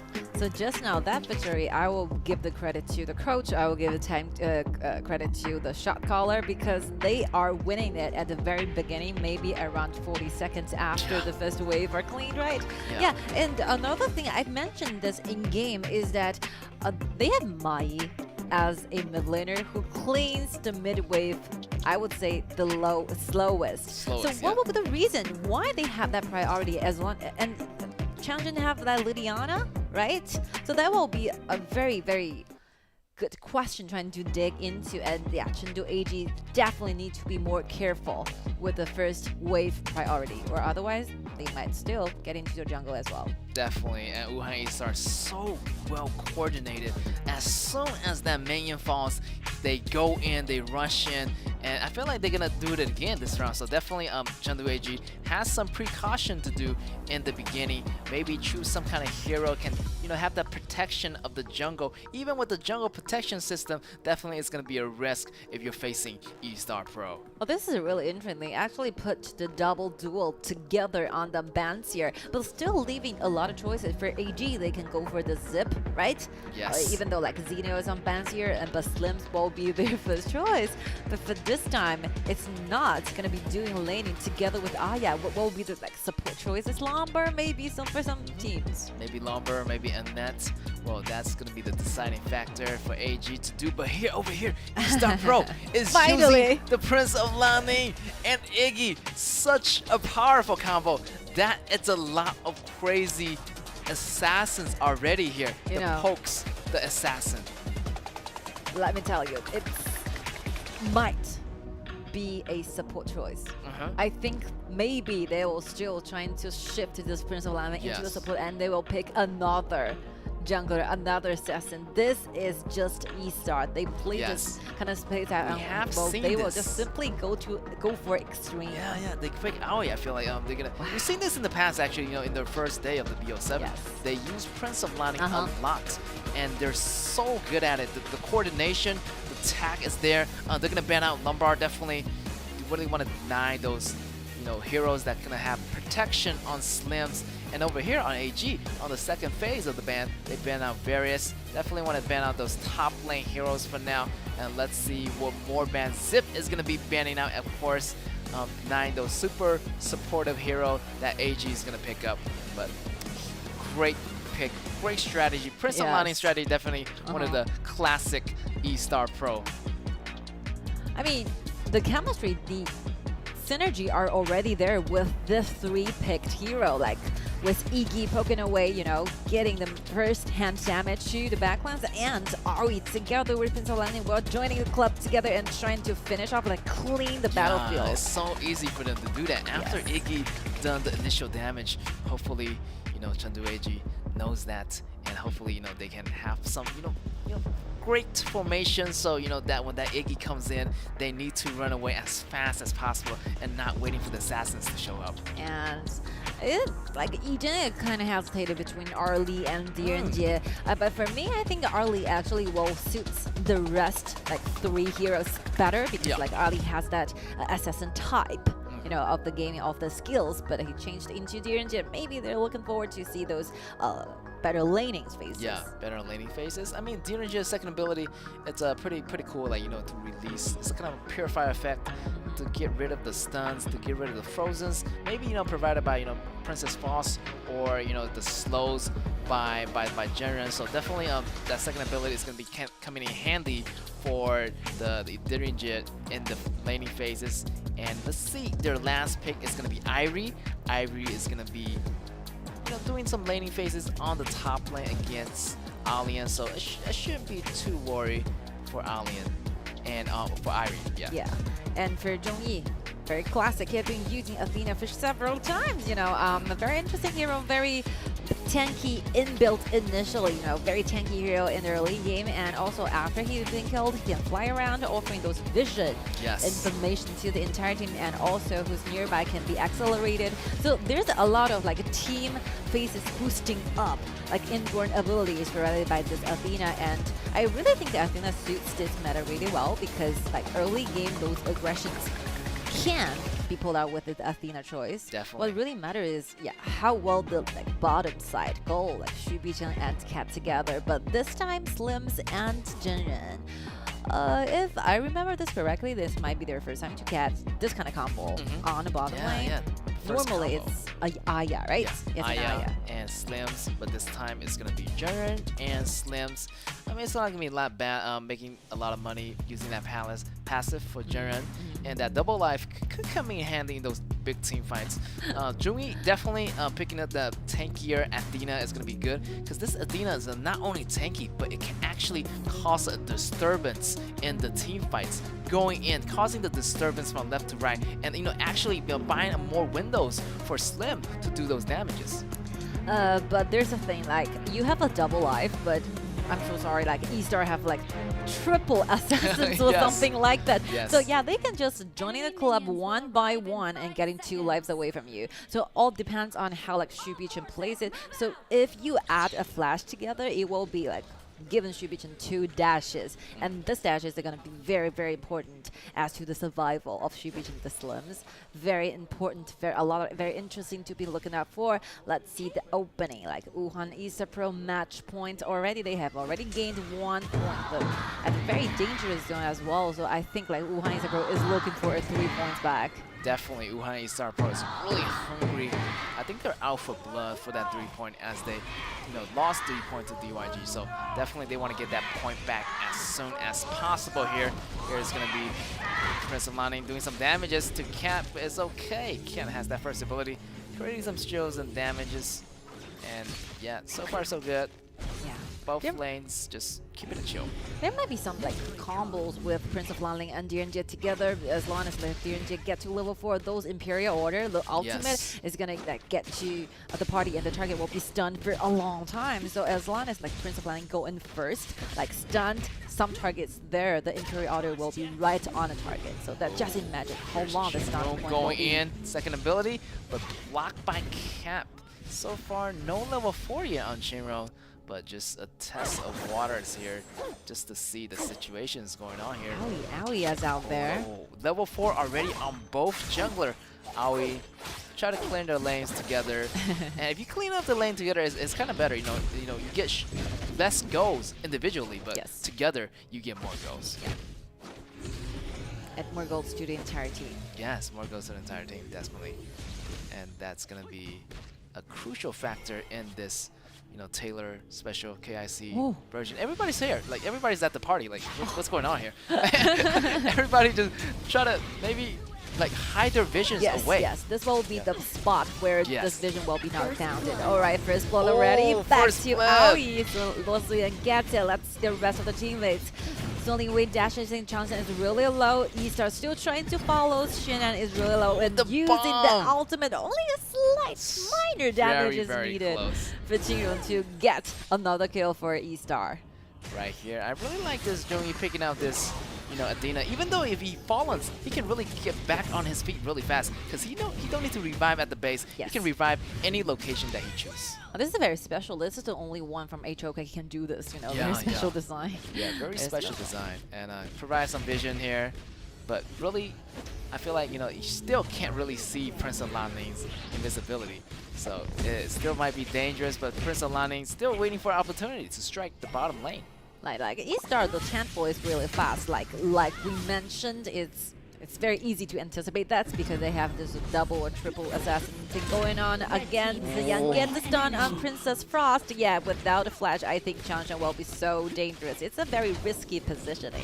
Yes. Especially you do not have a flash and you don't have the vision. You know, like Prince of Lanling is everywhere. Yeah, he is just behind you. You never know his position. Here is going to be Aoi versus 1v1 against Alien. And yes, definitely right now, Wuhan Star just pushing it really aggressively. Getting Changshan, then trying to get this bottom tower as soon as possible.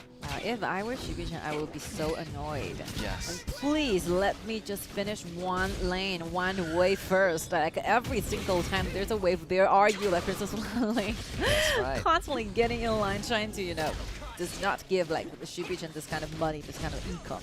That's right. Yeah, no hits on those towers. But here is gonna be Ejin trying to go in. But here's the Prince of Lanling always lurking in the shadows, looking for a move. Definitely is gonna make Shubichen feels really uncomfortable. Always know that Prince of Lanling is stalking you at every single moment. It feels like Ziyang is played really aggressively as another main trying to protect Ejin because your positioning is so deep, so that the AG member actually can only step a little bit backwards instead of going forward. It's kind of like a protection, for Ejin. Yeah, I see what they're doing right there. Using, kind of like a double-edged sword, the offense. But offense is the best defense here for Wuhan Star Pro. Of course. Let's see, here goes the tier 1 turrets on the bottom, and we can see the Ejin is doing transitions. They have to change lanes because after the tier 1 turret is done, your job is done here. After 4 minutes, the extra money gold and those minions are gone. Ziyang gets stunned, gets exposed.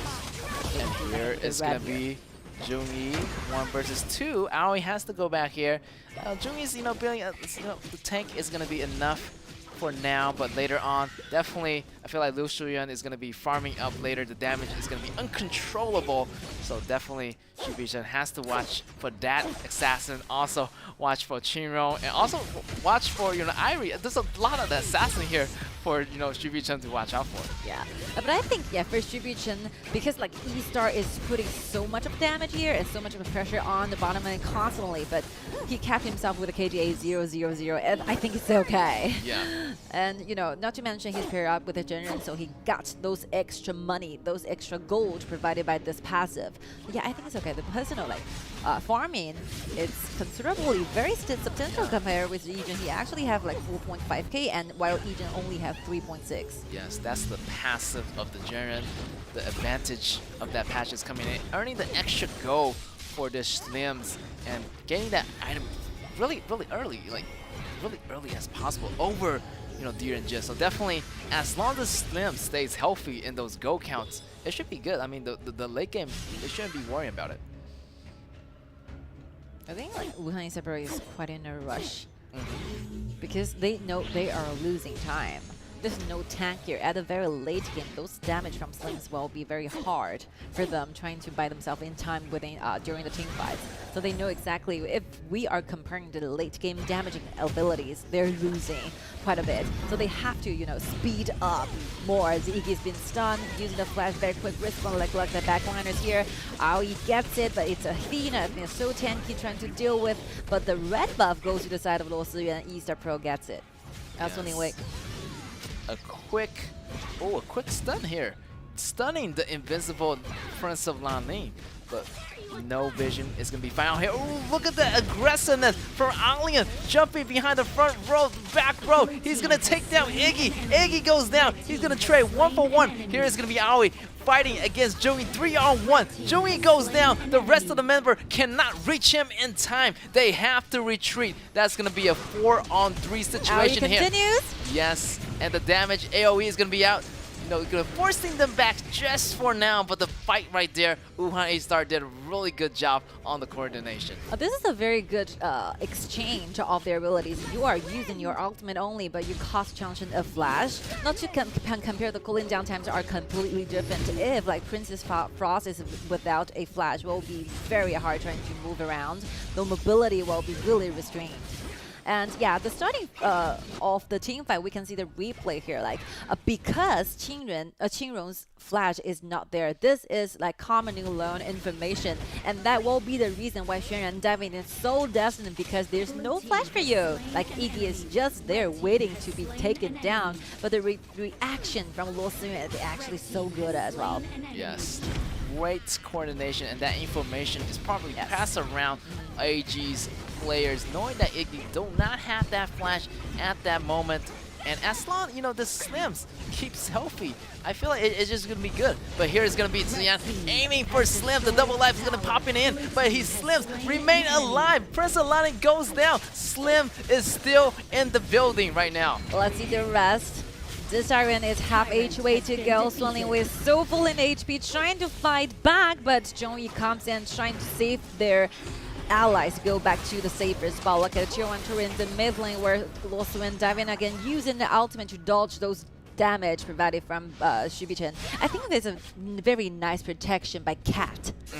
Shubi-Chen have only 100 HP left, and that healing is so crucial. Yeah, that healing provided by that support item. Also, he activated his double life just in case that HP fall below a certain limit. But Prince of Lanling did his best to do those damages, but his best. Yeah, but the gold significance on this character, 8k in gold, the most gold of all out of all of the players right now. Yeah. Speaking of that, if you put Prince of Lanling in the support, you have to know this, it will be given a lot less than as a jungler. So the damage, the item is not there. So if you change the position, 7.2k given to Prince of Lanling, that Shubi-Chen is down. Yes, definitely different usefulness depending on your position. But this Prince of Lanling definitely is going to be the support. Still have some item to build up on in case those damage is not going to be up. See the rest. Alan has a quite good position. Ari is there trying to keep an eye on Xuanran, trying to find where Xuanran is. Getting some ideas. They want to contest for this dragon, but the dragon HP is gonna go to Wuhan E-Star, gonna go to Aoi. Aoi definitely still have that go rolling. 7.7k, definitely can't be compared to Slim. Slim's almost nearly 9k in go. And this character is gonna be super dangerous. Getting hit by that item, getting hit by that spear, almost 1/4 of your HP is getting chipped away. How did the Slims get so much gold? 9.5k for personal gold, and not to mention the entire game, like E-Star is putting numerous pressure on Shibuya. And also, like, if you talk about the vision, if you talk about control, it will be Wuhan E-Star who's leading again, using the dash to deck away. But look at the back! Nice counting down. Ari gets the kill. Shibuya went down, and there goes Cat as well. Double kill goes to Direnji, and there is a remaining wave here.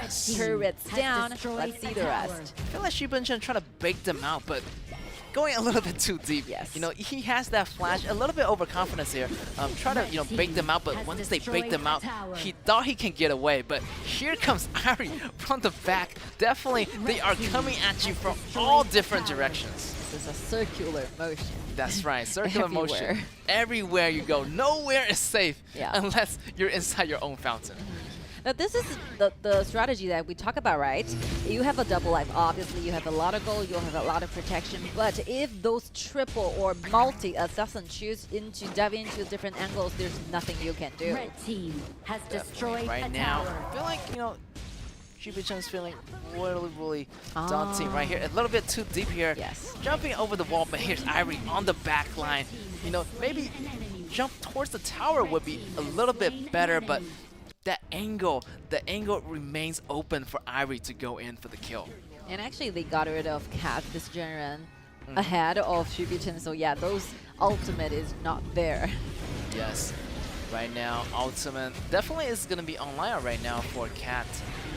But still, so far, Vanguards is going to be in effect, and the kills count definitely is going to be more on Wuhan E-Star. Definitely a little bit 5k go in lead, and I feel like, you know, Wuhan E-Star is doing a really good job in this operation, just pushing forward and already getting 1 kill on Shibuya, so they can do it again somehow. Let's see how they manage to take down the high ground. Those Vanguards are rotating as well, just like game 1. Arriving at the spot, and Ijen Direnji, this hero, this marksman, takes down really quickly those towers, those damage he can do, those attacking speed will be really fast. Let's see, Aoi is hiding his vision, and Alan trying to go forward, gain some vision for the entire team. He's the only one they can count on right now. Right now, Aoi creating that vision block, just knowing that enemy can't see him in that position, getting the maximum vision block possible, try to move in on his target, but they have to watch out, because when they got Shibuya in that mid lane, because everything was so enclosed, they have no idea where the enemy is coming from. But right now, if they try to engage on their towers, they're pretty much fighting in the open, so it's going to be another challenge if they want to fight in the opens to get the Shibuya. Exactly. Let's see, like, Zhongyi has already got the Blood Rage, which means that those extra shields provided during the team fight will be lasting, like Zhongyi, this Athena lasting longer. So maybe that will be the fighting back chance. You have to soak in those upcoming bursting damage from those assassins, so that like Shibuya can have a greater like environment trying to deal with damage. So yeah, Zhongyi have to take in those responsibilities, trying to create a better like, rooms or location or positioning for Shibuya to choose. Very hard task to do right now. Yeah, right now, like they're like a little bit behind in go right now. Not a lot of item is built yet. I mean, you know, this Athena has a relatively great tanking items, having that, you know, armlet, creating a brief moment of shield and brief moment of, you know, great HP, but it's not gonna be enough against the attack from Irie, the assassin-like control character from E-Star, so it's gonna be really tough for Jungye to do that job. It's all up to eStar to decide what will be their next move. They can choose to wait for this Overlord, and Overlord's gonna be helping them a lot because they can send Irie back. The Vanguards is gonna be there by themselves, so you will be fully prepared for the upcoming team fights. And I think they still want to push a little bit more, giving them more pressure as of using this very last wave, getting the high ground tower, and that's it. Got the bottom one. And they might go back to the jungles, finish off the blue and the red, and go to those Dark Overlord. That's jungle right. domination by Ali for 7th time. 7th time the jungle warlord. That is Aoi. That's gonna be Liu Shiyuan playing from Wuhan eStar Pro. And I feel like they got the most control of the jungles. And they are just waiting for the Vanguards to show up. This Shadow Vanguard definitely gonna push more of their lanes, getting this Super Vanguard. They're gonna summon it on one of those lanes. I feel like it's gonna be the top lane or mid lane because the bottom tower is already gone. So definitely using that Super Vanguard on one of those top or mid lane, and they're gonna use it on the top lane. Because the top lane, they still have a high grounds to go. It will be their next destination, trying to get rid of the high ground. And if you have the Super Soldier on double like side lanes, if you're so like unlucky, the time actually hits to 20 minutes. We have to fight for the Temper Dragon. The Super Soldiers are gonna be helping you a lot, especially when it's on the side lanes. So yeah, I think their next move is going for this high ground tower and trying to find some like mistakes where AG made. It might be their positioning, it might be their execution, it might be some time differences when Cat wanted to use his ultimate. It all happened. Here we go, but a little bit, you know, fight in the open. Here's the fight. The Alia goes in. Alia cleans up one of the humans. Here's gonna be Sun Lue goes in, but still get taken out. Alia is doing a really good job. I feel like eStar has made the mistake here, jumping in a little bit too quick, but AG was quick to react. There was Alia using the flash, see the opportunity that's open, killing eStar's members. 3 members goes down, and this is gonna be eStar's, I mean, this is beginning for AG's chance to fight back. I think they're waiting for the waves here. Ziyang having the ability to clean the wave, and Iggy is here using the Ember's Grace trying to clean this. So that goes AG's hope, trying to finish the game with this kind of wave. But it's a huge turning point for AG as well, because like Luo Siyuan actually made a few mistakes before he gets killed. He wanted to change into a Sage Sentry, but I think the time is not enough, so he died with a Sage Sentry with him right now. But this is a huge, like very dangerous signal for eStar, because we always know that Shubigen's items are online. The damage is there. It's a one true fact. One lucky thing for them, like Iggy is still alive. Yeah, the dragon goes to AG, and here's the fight happening. Alia jumping forward, the resurrecting trigger on Aoi. Aoi goes down, and Shubigen is going crazy with the double kill, maybe triple kill. Look at Prince of Lanley, look at Ziyang. What Ziyang can just steal the wave. The waves is here, right? They have the to crystal go is back. here. Ziyang, all eyes on you. Can you do this? Everything Prince is going to be He's trying to clean the wave. It's frozen! It's frozen! By the way, He's been stunned! Oh The my God. Destiny is there, still trying. The Super Soldiers are there. The Frigid Prison just got alive away from the eStar and back to the original AG battlefield. was able to secure that win. Such a close battle, and Prince of Lightning did his best to attack the crystal at the very end, but still in the end, congratulations to Chengdu AG. You know, I believe by that very second, Ziyang is trying to buy those Destiny to provide being, you know, taken down. Yeah, I know. He even bought the speed, attack speed boot, just in case, you know, he want to increase his attack speed. I mean, it's quite easy to judge the Frigid Prison by Princess Frost, but I believe that he is using he has his eyes on the dashboard, trying to buy those physical damaging items so that he can take this crystal away. Yeah, but such a precise movement. Everybody just rushed back. Two allies rushed back from AG, and the frozen ability by the second skill of Princess Frost actually landed on Prince of Lani, which really is a nightmare. It's daunting to see that you get frozen. You can't attack anymore. And here's Jinren behind the back, getting the stun. And I feel like without those stuns, I feel like he could get the crystal in time. Of course. Yeah, but like such a fabulous play by AG. Like the team fights, the turnaround at the end, it was such amazing comeback. Yeah, I actually, honestly speaking, I don't blame like Zion for this because he's definitely buying items. He has his eye on the actual map. So the Frigid Prison is not that easy trying to dodge. He's buying Destiny. He's buying those Endless Edge, those physical damaging items he needed desperately, trying to take this crystal away from him. I totally understand. So what will be the main reason, what will be the main mistake they made is that the early on team fights around the high ground tower, why did you lose? That will be the main focus, like the question they have to reflect upon. Yeah, I feel like that high ground tower was the response from their top laner from Wuhan E-Star. He actually, tried to do something, but the response from AG was so quick. Alien jumped forward. Once Alien jumped forward, everything just kind of speed up so fast. And I feel like, Wuhan E-Star were kind of really surprised by that. Why Alien jumped forward and the fight started happening. Alien actually chased down multiple members of Wuhan E-Star, and the fight just went not in their favor. Yeah, I have to highlight one person like Xuanran. This Alien, super talented. It's just a single minor opportunity and he sees it. Yeah, he sees it. And he gets it. Yeah, and we can take a look at the team stats. And look at Xuanran, 5-1-3. Such a great KDA.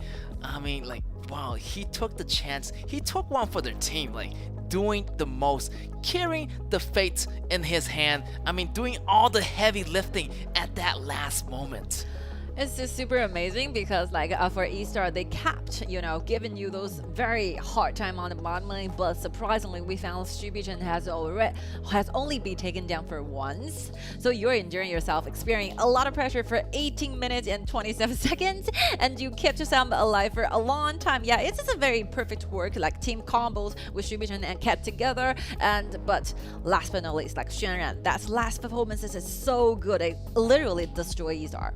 Yes, we gotta go back to that replay. We gotta see what happened in the detail. Just want to remind the audience that there are so much behind in the go count. Also, the dragon is not on their side though. But still, the MVP goes to Shubichen AG. You have to give credit. You have to because he tried so hard to survive. Yeah, he did. He did really best to survive. I feel like he only got killed once or twice, but still such a really good resilience from this player, just doing a really good job of dodging those hits. Even though he got really getting down at the end, he still managed to bounce back. Yes, of course. Like that second ability of the bouncing ability and using the flash enables like Shubichen trying to keep himself alive and survive for a longer time when the team fights actually happen. Yeah, I think E-Star's team fights, those initiations are good. They really created so many numerous pressure on Shubichen. It's a talent to be staying alive that much long. Let's see. This is the closest one. Closest one to death.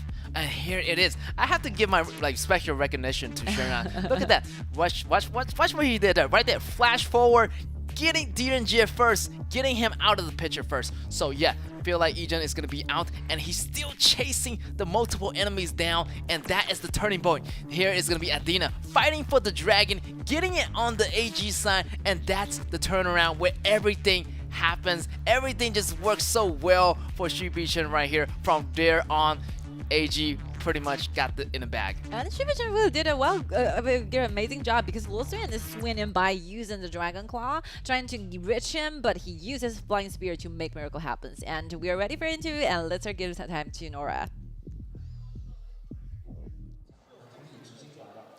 Thank you, Tim, and thank you, Andy. Welcome back to the interview area. I'm joined by Zhongyi, the jungler from Chengdu AG this time. So please say hi to our audience first. 那先请Zhongyi跟大家打招呼吧。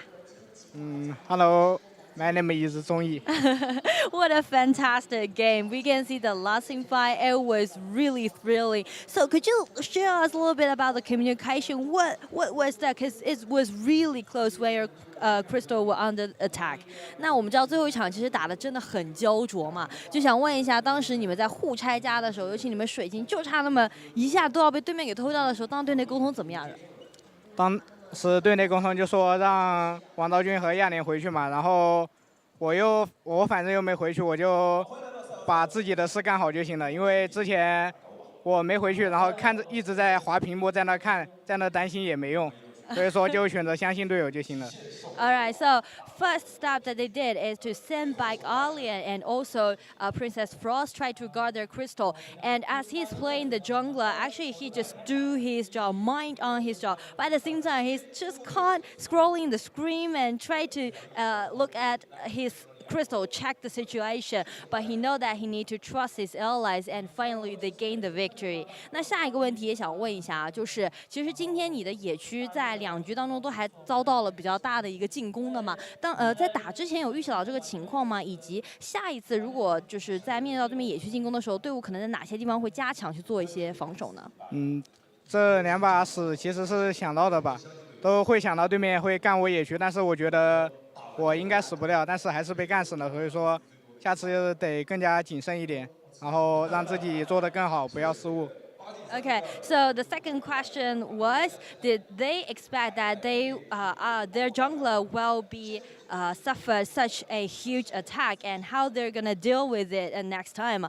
And Zhongyi just answered that they already expect that maybe Eastar Pro will be so aggressive at the jungling, at the invasions, and he thought that he might not be dead after those attacks, but somehow he just commit that he made some mistakes, but next time he will do better. So the last question will be, actually you are a really rare Athena picker to be at the jungler, so is there any experience you can share about this specific hero? 那最后一个问题啊，就想问一下，其实你是比较少的拿雅典娜打野的一个选手嘛，可以跟大家简单分享一下，就是拿雅典娜打野的一个原因吗？就觉得这英雄还可以吧。哪些方面呢？就可能还可以。就反正这个版本，坦克被射手也是乱打的，感觉扛不住，所以说就选个战士坦克，就又能打伤害又能扛的那种。So Zhongyi said, actually Athena will be such a great pick since in this particular patch, actually tank can not really soak in all those damage dealt by the marksman. But as for Athena, she can also be a great warrior, but at the same time be tanky enough. So that's the main reason why he's picking out that Athena. So thanks for joining us and thanks for sharing. Really looking forward to your future play. 感谢Zhongyi接受我们的采访，也是期待你们可以越打越好。Back to you, 天云。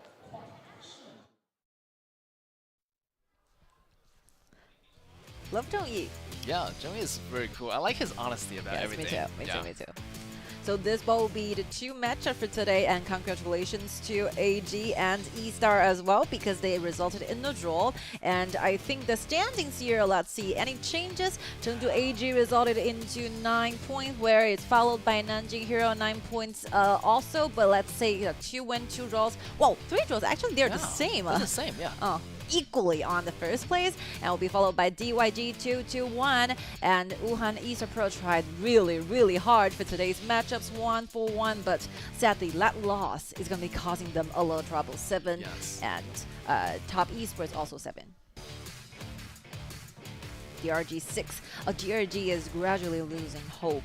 I'm so sorry to say this because they have already finished 6th game. They have only 1 left. Yes, very daunting. But we're gonna have more matches for you guys today, so stick tuned and we'll be right back.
And we are back, ladies and gentlemen. Welcome to our KIC 2023, and we still have one more matches for you guys. It's gonna be RW against LGD MBW. So definitely, it's gonna be a match that we are expecting to see, and we're gonna see the starting list in a bit. Let's see, Zishan, Wushang, Chen Feng, Hua Yun, and Xiao Ying. Hua Yun is back to the game, joining the club. Let's just expect what will be the changes when it comes to gaming side, because Hua Yue yesterday, I think, yeah, a lot of improvements could have been done better. Yes. All right, as for the starting list from LGD and BW, Xiao Luo, Chichen, Zhao Dian, Jue Yi, and Xiao Zai. Nothing changed. Yeah, I think they're getting their rhythm back.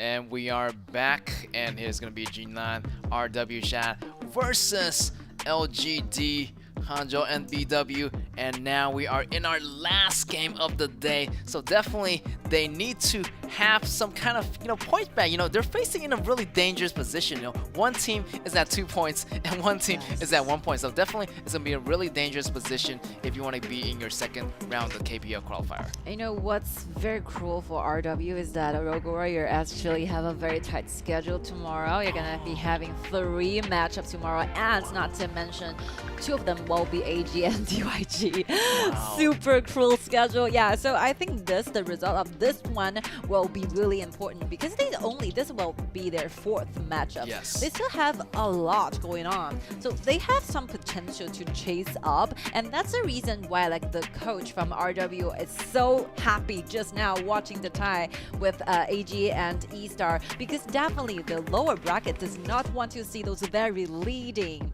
teams being appearing. So 9, 9, 7, I think it's okay if Rogue Warrior come to be undefeated all the time. They still hold some potential to be up on the stage. It's still a potential way to win, as long as they try their best and try to secure every single possible point as possible. So technically, if they try their best and try to win every single one, technically they can get into that top 3 position. Of course, and this is also the same for LGD and BW. Actually, I think, yes, the first day, very poor performance, I have to be honest. But yeah, as soon as the time goes by, yesterday, that one was Hero. You can see those resilience at the late game. You can see those personal performance by Xiao Luo, actually. Yeah, Charlotte, yeah. Great. I saw that replay. It's really, really substantial, and the way he do those damages so well, and with that little loot, it was really, really awesome to see them both surviving those fights. Today I have a short interview with Xiao Luo. I asked him a lot, and surprisingly he answers with a huge deal of honesty. He actually shared what happened, what went wrong, what will be the problems here now. But there's a very interesting information, because due to the very low winning rate when it comes to Florentino, I actually asked the question, will you use this hero again? And yeah, he started his journey because this is the very first KIC he attended into, and he actually spent a long time practicing Florentino. But by the fact, at the result, all the players are thinking that maybe Florentino is some kind of trap. Yeah. They assume to be more powerful than this till now, but it still holds some potential. They might still go for this Florentino. Yeah, I feel like Florentino still have some chances. I feel like it's not about the hero's fault. I feel like the player has to choose the hero. They have to be more vigilant about the skills. I feel like more practice is needed. I haven't seen the best Florentino yet. So hopefully in the future, in a few couple days, maybe the group stage, maybe that Florentino is gonna be showing up. I heard there is a player from Guangzhou TTG, Qingqing, plays this hero really, really well. But I wonder how Qingqing feels, after watching every single matchup they use Florentino. He's like, oh, no, I'm not playing yet, so I can't really make a comment. I'm there to make history. Yeah, definitely. All right, we're jumping into our first phase of the banning. Seems like Caffeine is getting banned out. Zeno getting banned out. Zuka getting banned out. Seems like these compositions getting banned out. Also Butterfly getting banned out. So first pick by RW Shad is going to be Slims, locking down that for the ADC here on the blue side. Aya is there available, but I think it will be like kept in their hands from the side of LGD and BW. You definitely do not want to give Aya to Slims when it comes to, you know, mid game. Like starting from the mid game, I think the damage is online already. But yeah, have to keep it in your own hands. Iggy and Aya together. Yes, and here is going to be the second round pick here for Jina RW Sad. Locking out Annette as a support, and also Liliana, a great mid laner. So far, so good. They have some damage. Maybe changing it for Lombard. Okay. Yeah, why not? Why not? More tanky front line. Great value pick so far. Let's see. What will be the third pick? What will be the answer in response? Okay, Theory, as we expected, this choice is not out of expectations, right? No surprise. No surprise here, and our second phase, definitely Hangzhou, LGD, and BW want to ban out some junglers, as they know it's going to be the second phase of the pick for Gina RW Shad, and also banning out Mei at the top lane.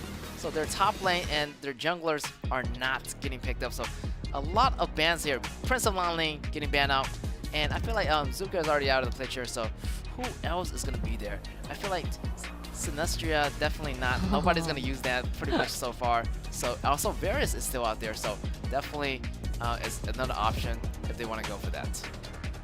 If we were to take consideration with those AOV heroes, definitely very limited choices, but there's still a lot available from HOK. And yeah, let's see. What will be the fourth choice? Virus up there. Virus and is it a jungler or a top laner? I feel like it could be both, but I feel like for the Hangzhou LGD and BW side, I feel like he's gonna play as a top laner and have more of those assassin type or tanky type jungler as the main jungler. Oh, here's Jane showing up on RW. Played by Wushan? Yes. Let's see, Wushan can make this Jane really powerful as an assassin going towards the back lane. And here is going to be Limport in addition to that great stun and immunity provided by the AoE effect. And lastly, we still have the choice. Maybe Luna? Luna? Maybe not Luna. Maybe he's just teasing us. Maybe Nakaruru. Like, I don't know. Like, it's really rare. I think he's just teasing randomly us with picking all the heroes. But time is going to be running out. He still have to decide. The coach. Let's see what kind of position. Oh, maybe it's going to be a jungle Virus if Ivory decide to go with the pick. So definitely Ivory is going to be on the top lane going against Limport. And it's going to be a tanky Virus for this match. Obviously, this is making more sense. Rather than Nagaru, rather than Luna. Yeah, I believe like Virus as a jungler is good enough because like lastly we see this hero in the jungler. I think it's working really well initially. So the reason that the Virus like failed is not because Virus is a jungler, it's because other reasons, other conditions are not fulfilled. Yeah, so yeah, I think it's working, but I think the RW have a very strong initiation. Those crowd control can be like tightly connected. Let's imagine like the import jumping into the crowd followed by Lumber or otherwise vice versa. It's going to be a lot of trouble for JE. Terry. Definitely. Jay has that IF protecting him, but you know, it might be really dangerous because the AoE combination, the chain combos, the wombo combos coming in from different kind of heroes here. So Lumber ultimate, the ultimate from Limport, creating devastating effects for Hangzhou, LGD, and BW if they're not too careful. And lately, I wasn't being too satisfied with Jay's performance, because from my old memories, from my impressions, I think Jay should, perform better because he is a very talented, used to be a very aggressive type of the marksman player, but right now he's still got that aggression on him, but make more mistake obviously. So yeah, for this one, because it's so important for LGD and BW trying to chase more scores to their own team, I believe that Jay should be ready for this. Yes, it's definitely. Day 3. You are warmed up already. There's no more excuses. No excuses. Gotta go all in or nothing because they're in a dangerous position right now. They have to bounce back and they have to work as a team. They're young players. Definitely, everybody want to carry. Definitely, they want to work together as a team and be patient with each other. Obviously. Yes. Let's see, Rogue Warrior. It's a very sad news for RW, still trying to change lineups, do a lot of substitutions. It's not always a good sign, you know, because like you have very limited time to have the matchups, but you still are trying to change your starting list. There must have something going on. Yes. You know, or otherwise there's no change. Hopefully they have their synergy, the chemistry work between those players is going to be fixed, and hopefully, you know, they can solve that problem. And for Law, I was looking forward to see how Xiaoluo plays this Ari. He learns those heroes really, really fast. And I really hope that Charlotte will not be the only hero he live around stage that we saw the highlight. Like, he has the potential to do greater things. I strongly believe this. Definitely. I feel like, you know, he's a fast learner, a adept learner. So like any hero you throw at him, he probably can get it at a really fast pace. Hopefully he can show us a little bit more than Charlotte, like Ting says. And you know, hopefully this game is going to have more highlights for him. Let's see. The first round of the battle.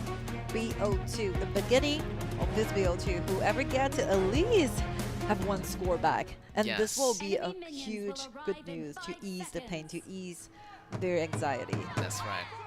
Totally agree. Let's see the beginning. Let's go. Jinan RW Shad on the left side on blue versus Hanzhou LGD and BW on the red. And here we go. Really normal opening. Varus try to sneak her way through the jungles. Try to clear up the jungle camp maybe one at a time. They're clearing a smaller one, getting some small resources before moving on to that red. But Jane has to come back. Maybe can't come back in time, but everyone is just rushing back RW and the rest of the squad. But here is gonna be Iggy also there. It's gonna be the red is gonna be gone here. Oh, another one? They're taking a full jungles away. Yes. 3 sets of the jungles are gone. Yes, 2 sets of jungle, 1 blue for Wuxuan, but no red. Wow. So no level 4, definitely not for him. Definitely he needs to go to different lanes in order to get to that next level. But he might do a counter invasion to, LGD and I think, MBW. I think the time is not enough. Actually, like Wuxuan spent a long time, travel through his own jungle to the red, trying to join the club, but fortunately found Xiaoying really low. So the rest of the squad cannot have the ability trying to engage. And after knowing this information, he goes back and losing a lot of time trying to exchange those jungles with the opponent. So yeah, I think it's a very bad communication problems. You should have a quick decision on whether you can engage or not. So if you found that the jungler is in your own territory, tell your jungler, to go for the other one, to not trying to go back, trying to save it. Or otherwise we'll be wasting of time. And yeah, I think even though there's no first blood, there's no other things happening, but it's a huge destroy to Jin as well. It's not a tanky assassin or something. It's a Jing. Yes, please. Definitely. It's gonna slow down his farming pace in the beginning, but here it's gonna be Varus try to get 1 more blue maybe, but not so much. Really greedy here. Maybe going to reset the red. Try to go for another red here.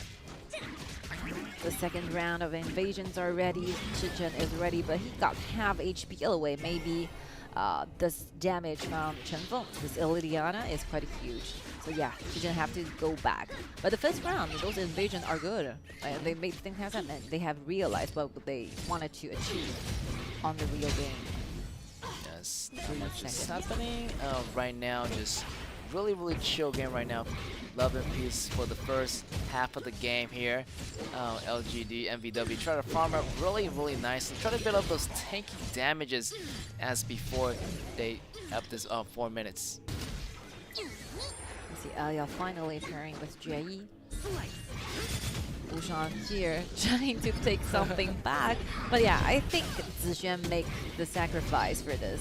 Like you can see, even though the whole half of the jungle is gone, still Wuxuan kept the level into the level 6. It definitely take a lot of waves, away from Zixuan. Yes, definitely take a little bit of waves. Try to get to that, level 4 before. And yeah, now the goal is equalized between the jungle. Definitely top lane, Irie is gonna gain some advantage open lane for. But we might see a gank happening here. But Irie has a lot of movement ability, so it might be hard for a gank on the top lane. 2 versus 1. But Chinpeng has a lot of damage. It's very mobile. JE doing a great job on the bottom while. Yes, and we might see a first battle here if they want to contest. But over great stun here by Slims, landing that on Varus. Varus falling really low, and here's the immunity coming in, and the movement speed by Chichen. He's gonna move away, staying alive, but still the first blood is gonna be coming in. Goes to LGD MBW.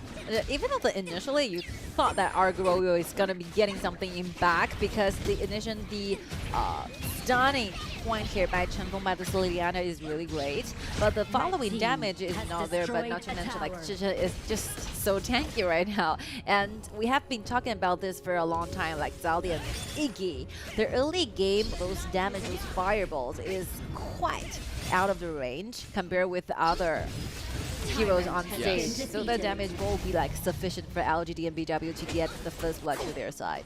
Definitely the damage is going to be super sustainable on Zidane, and also that Iggy's bomb is going to be so lethal. Oh, again! Ooh, the stun! The combo coming in, the wombo combo. He still has that flash available just in case if you want to get away in time, but still a great initiation by Slims and Lombard working together to put G behind. But you can get an idea that both teams are, doing this quite slowly. The pace is not that fast. There's not a lot of invasion. There's not a lot of initiation running down there. They're just simply just giving the items, giving the resource to the cores and waiting for the team fights to be happening. And yeah, I think they will be still spending 3 more minutes.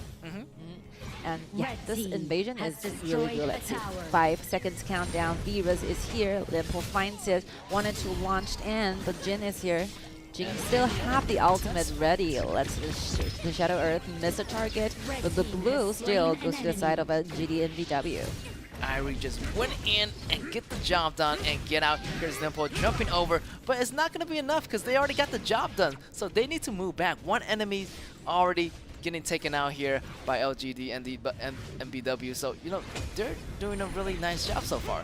There's a waves here. LGD and MBW can still put a lot of pressure in tier 2. It's very quickly, they never expect to see those towers getting destroyed. By this time, 6 minutes and 28 seconds, will be the time LGD and MBW destroyed all the outer turrets from our Rogue Warrior. Quickly. Yes. LGD MBW just securing the mid tower already. That's going to put extra pressure on the jungle's area of RW Shaft. Look at this.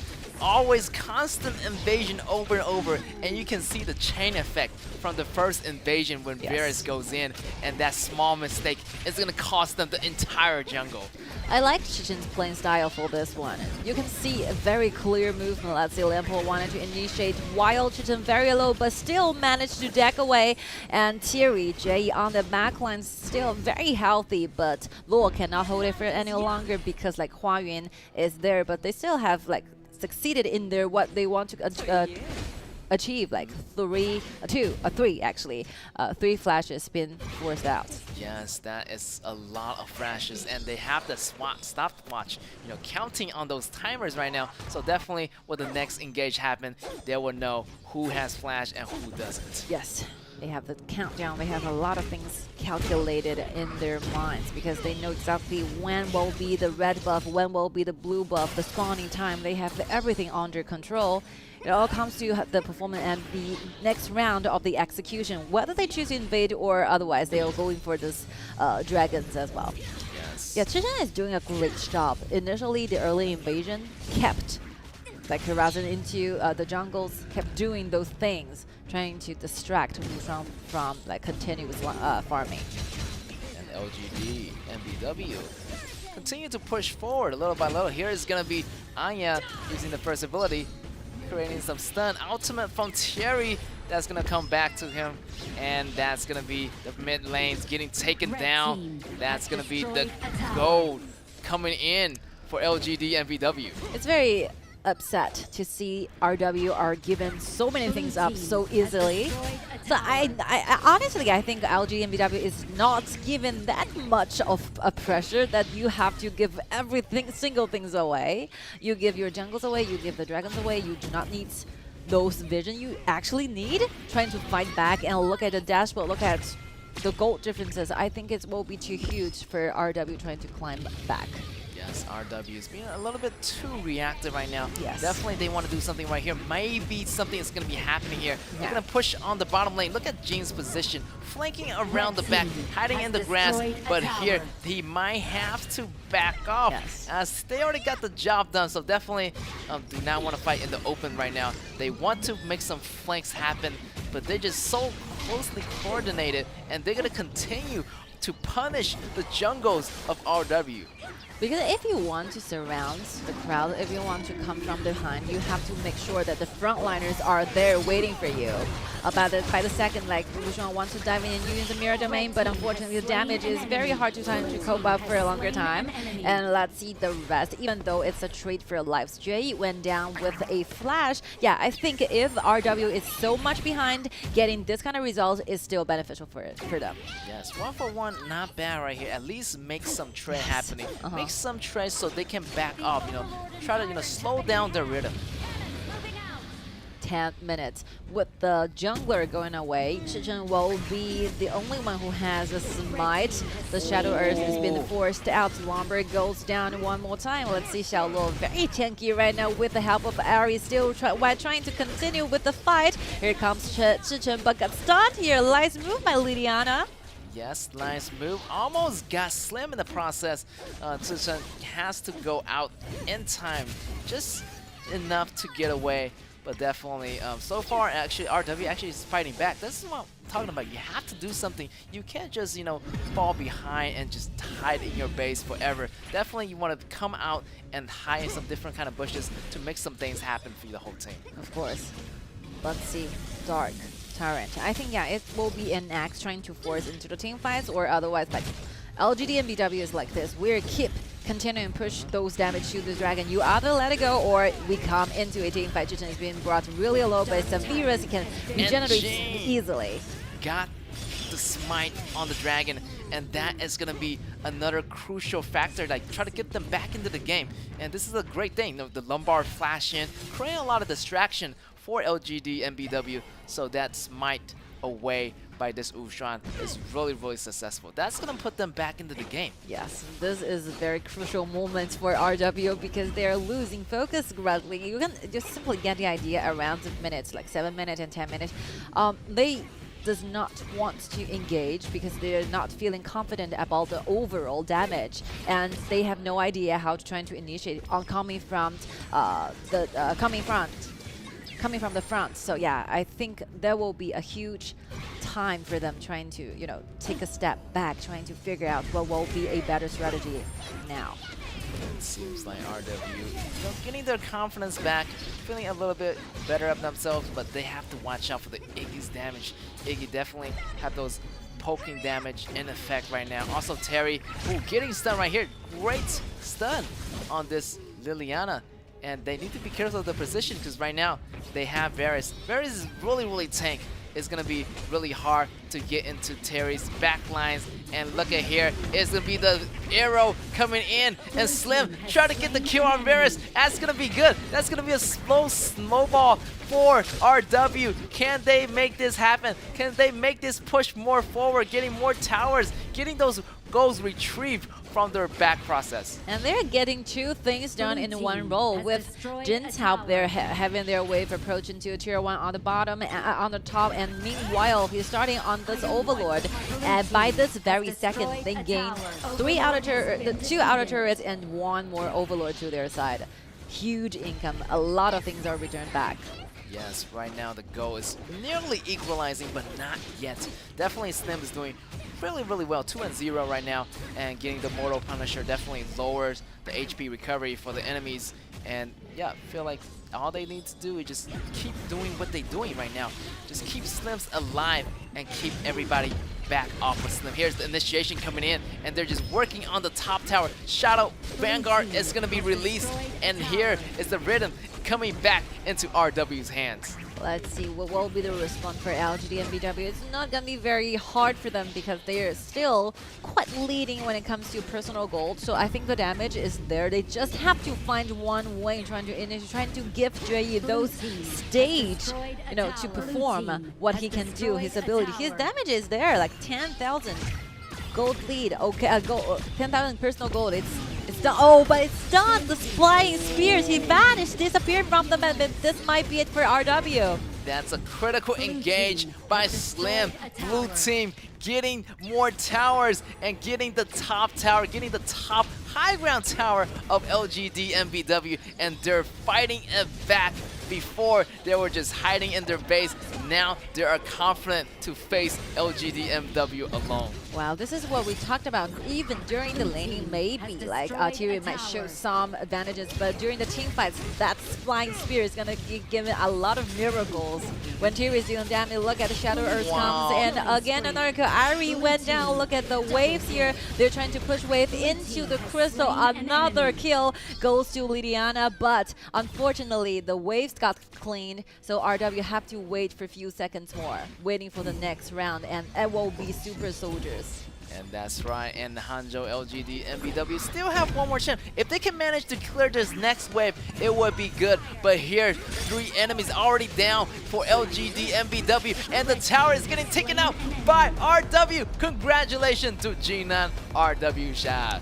Game 1. Game 1 secure. So definitely they already have 1 point in the bag for RW, and for LGD facing the daunting demise of the first loss. Definitely they need to have more mentality and readjustments. Yeah, I've been thinking about this for a while because normally, especially for today's matchup, we see this all the time during the team fights when Tiri is trying to deal damage to the frontliners. We will be stepping too close to the front lines, which means that he will be completely exposed to the ranging, within the range of the multi-attacks from the Slims, and that will be the time where Slims using the Flying Spear, the first ability, trying to stun Terry, and once that stun hit, like Terry is gone. Yeah, definitely. It happens in a lot of games. It happens in the AG games, happen in the Three E-Star times games. at most. 3 times at most, definitely.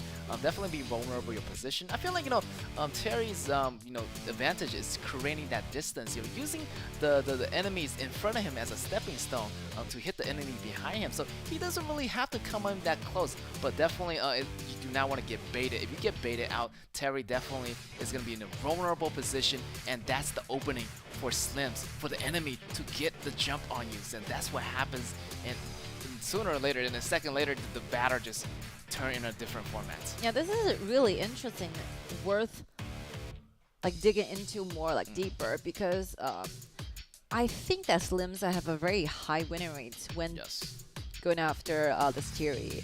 Yeah, definitely. One very definite and obvious truth is that Tiri will definitely be getting a winning lane, doing laning with Slims, but when it comes to team fights, Tiri is not standing high, and he constantly gets stunned. He constantly got disturbed by Slims, super outburst damage. Yeah. So yeah, it's very interesting. And not to mention the fact there's 2 big bodyguards there, using the stuns, like Lombard flashing in. Yes. You have Nimpool flashing in. Definitely you have those 2 players to deal with, and on top of that you have Slim's stun for the initiation. Definitely a lot of dangerous objective, a lot of hurdles to pass. Yeah, and when we are getting familiar with the new heroes for us, from AOV, actually before the matches begin, I thought that this Flying Spear is not that useful, it's not that functional, because the flying speed are so slow. I almost thought that it will never hit the target, but when it's played by our very professional esports athletes, the ability to trying to predict where you're gonna be at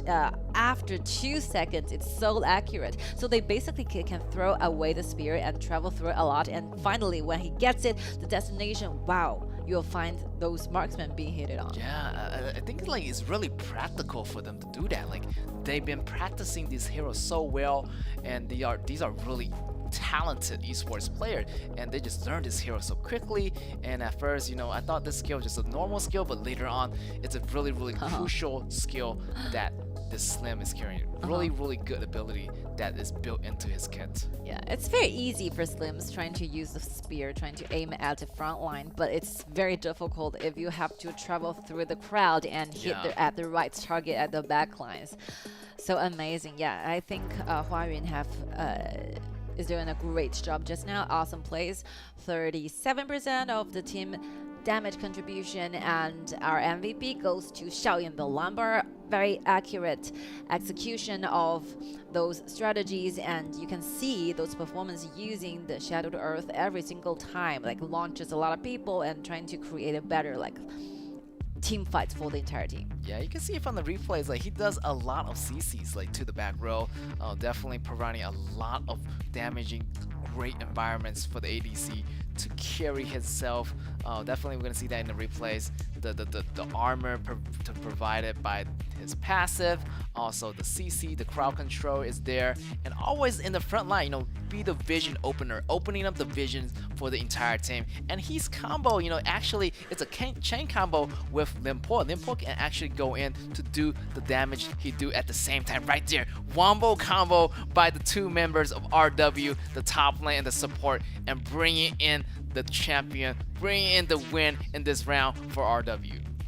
This kind of result is out of expectations because I could still remember when LGD and BW is leading with 4,000 gold lead. I almost think it will be the end of this game one for RW because I did not see a lot of heated atmosphere going on in the early games, but just by that very second where Jin have controlled that dragon, I think everything just lifted up. Yeah, everything just changed from that moment on. And everything just changed so quickly. You know, they show really great resilience, even though they're down in the beginning. Even though, you know, like Jin's red got stolen, they still managed to bounce back, and that's the resilience that's shown by RW, and everything just went their own way. And then that's it. That's one score for RW.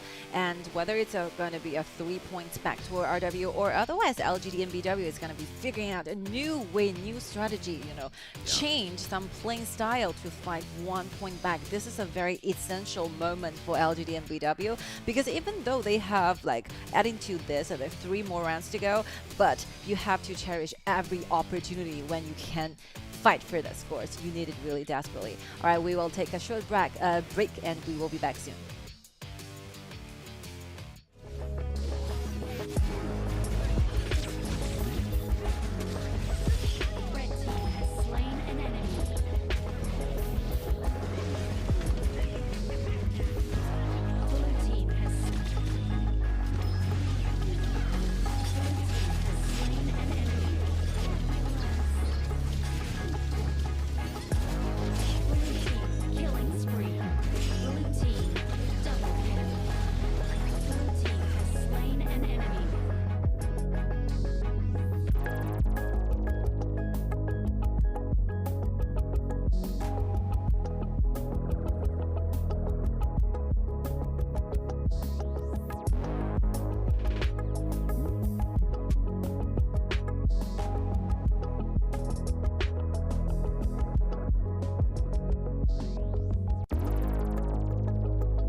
And we are back, ladies and gentlemen, and we are watching our last match of the day. It's going to be RW against LGD MBW, and we're moving into our round 2. Such an upset by this round as RW almost lost the first round, but towards the end, something amazing happened. Definitely, Jing got that dragon still, and everything just turned around for RW. Very nice work by Huayun and Xiaoying as well, because this combo finds that opportunity to initiate, trying to stun this Tiri. When Tiri is out of picture, the following is just an easy task. Definitely, definitely. And we got, 2 points right now for MBW. Definitely they want to get more points, and already 1 point secured by RW. So yes, yeah, they want to get as much point as possible as they want that ticket really badly into the group stage. I think from their performance lately, we've observed like Arc Warrior for a long time. I think they should switch some course, because I think Wushuang still needs some time, relatively long time, trying to digest his own, I don't know, mentality or something like this. I think they can shift like some centered resources on Zixuan. Zixuan is a very good player. He has a lot of amazing performance using those warriors, Mulan, Charlotte in the KPLs. So yeah, I think RW can try to count out Zixuan for once. Yeah, I feel like they can allocate different kind of resources, maybe to put their emphasis on the top lane for once. Definitely, that's one of the strategy and options that RW can try to do in this next game, and can really surprise LGD and BW. But let's see what's gonna be happening in this round number 2. The usual bans on him here, Butterfly getting banned out, and Iggy is going to get banned out. Also, Xenio is going to get banned out. Definitely, these two power combos are getting banned out. Maybe Zuka is still available, so definitely that's the question. Who will be picking up this huge, monstrous, tanky jungler? Let's see, the first pick, they want to secure the caffeine, definitely securing the priority for the farms lane, but what about RW? What will be the following remaining choices who have a very high priority? Alright, Zip is here, but how Xiaoying can use this Zip is still unknown. But yeah, it's day 3 already, and it's day 5 in total, right? So they still have longer time than the previous players who plays this hero, and Yixing will be locked down. This is quite surprising and unusual. We never see the red side picking these 2 heroes around. Yeah. I feel like I can create like an image like where Yixing uses ultimate, and you have Zip bouncing side to side inside that cage, providing a really substantial, CC control over the LGD and BW, and that's gonna be Zuka gonna be available, so RW is gonna be picking up on that jungler, and I feel like it's gonna be really tanky composition that RW is building. So definitely they need more damage. They already had the tank, they already had the sustainability of the Yixing as the utility mage, the team-oriented player as the center at the mid, and they just need to add more of those attack power into RW. And obviously RW is looking for team fights, and they are super initiative. They have a lot of skills. They have a lot of means trying to initiate. They have Zuka, they have Yixing to lock down people. They also have Zip trying to, I don't know, rolling around, trying to go into first-handedly, or just, adding more pressure to the backlines. It all can happen. It's just wait and see what will be their main strategy. But on the other side, let's take a look at Hanzhou, LGD, and BW. Like, Ma Yi is going to be picked for Xiaoluo to play. I think it's a good sign, and Zhao Dian, very aggressive player, and will be given as this Liliana. And you can see those aggression during the lanings. Ma Yi have a lot of skills, trying to gain a little advantage during the laning, and Caphany always aligned. So yeah, I think you started to see differences, like where LGD and BW is focusing on the laning, while RW wanted to shift more attention towards the mid or the late game team fights. Yes, I feel like the late game team fights, RW trying to make something happen. And we're gonna see Little Loot again in this match. It's gonna be the support on the LGD and BW, and it's no Charlotte this time, but we have Mayan at the top lane. So definitely those power duos is going to be doing some damage. Maybe we're going to see Solaris is getting picked up. Again. This is really surprising. This is not a surprise for yesterday, but it's the first and for today's matchups. Yeah. And yesterday, Solaris got a so high win rate, which almost like gives me the idea that like Solaris suits this meta really, really well. But if you consider the fact that it's a little load, so Hunter, LGD, and BW are definitely going to surround together. This is one good advantage for Solaris, because Solaris can do those very like short-ranged auto attack with so many AoE damages. Yes. And also, like even though Solaris is without a dash, not that mobile, but the level 2 laning abilities, he is so powerful. Yes, he does have that auto attack. Does a lot of damage, and with those Arcanas that built into him in the very beginning, he can sustain himself for a pretty long time. Of course. And Solaris definitely a very high winning percentage, 100% winning percentage. So definitely, I hope our RW doesn't ruin that winning percentage. Very interesting. I was quite looking forward to see how it really goes when RW use this kind of combo reliant compositions. Also, they have Huayuan's Solaris, which will be a very iconic hero for this player to play. He used his hero to bring a lot of victory back to the club. So yeah, I have very high expectations on Huayuan's performance for this one, particularly using Solaris. And yeah, maybe just imagine a lot of things can be happened. Maybe the flying arrow, right? Like sunburn flying arrow travels through, hits a target, and will soonly followed by Zip. Or maybe Zip will swallow Solaris inside and trying to rolling around, trying to initiate. So much tactical. A lot is happening. Yeah, tactical, outcome that, this might end up, the Solaris initiating out of nowhere with the flying arrow across the gorge, and you get the initiation follow up by the rest of the members, and the combination are endless. Hopefully the Solaris farms really well, but he's gonna go against Caffeine at the bottom lane, so a little bit intimidated in the beginning, because Caffeine definitely has the more winning lanes, but depending on the farm, Solaris also can get more powerful towards that late game. Of course. Let's see the laning here. Wuchang still goes for the Zuka, and yeah, how well the Zuka can be farmed up will still remain as a question.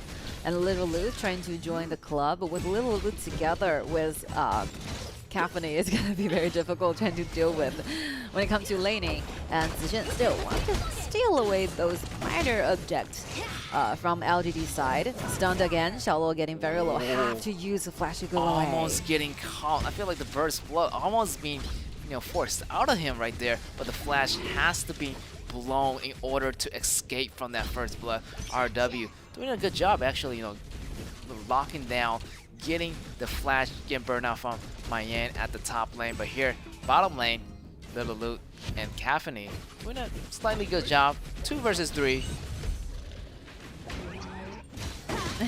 Starting swallowing those waves. Yes.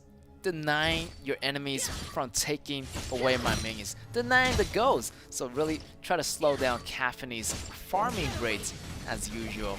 Hopefully this works out, but right now, still absorbing it. So cute, like absorbing it and just placing it underneath the tower. And they were trying to like corner the marksman on the bottom side. Yes, at the and meantime. here's taking some damage. Ata is the jungler for LGD and BW, so definitely they have a really nice frontline tank.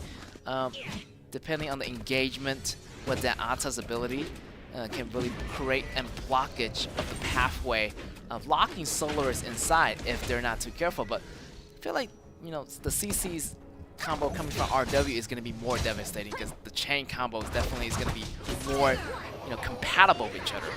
Exactly, and it's a very uncommon thing to see Ata goes into jungle as well, because normally, like in few patches earlier, we usually use Ata to go into jungles, but gradually you will find that as the time goes by, your marksman stands up in the Ata. There's quite limited thing for Ata to do, and Ata really relies on the flash trying to initiate. Yeah, so I think it will be a try and experiment to see whether Ata can still go to the jungles and trying to be a huge means trying to initiate for the team. And RW now is like farming up peacefully and waiting for their items for Huayuan as well, and the first shooting arrow from Huayuan will be showing us how they can make, wow, very close one. Close call right here. Liliana almost getting hit by that Phoenix Burr right here coming from Solaris. Solaris still at the bottom farming, but here is going to be Yixing helping out the bottom lane. So far so good. The farming is going to be relatively the same, just depending on the initiation, which team can get the first jump, get the first preemptive strike on their team fight. But you can start to see some pictures how like RW is planning with their team fights, with Huayuan's ultimate, that flying arrow going away. This is in wow, trouble. It's a surround. This Zip. is going to be Ata. Get in. Zip protecting Solaris, but it's not going to be enough. Here is going to be 4 enemies against 2.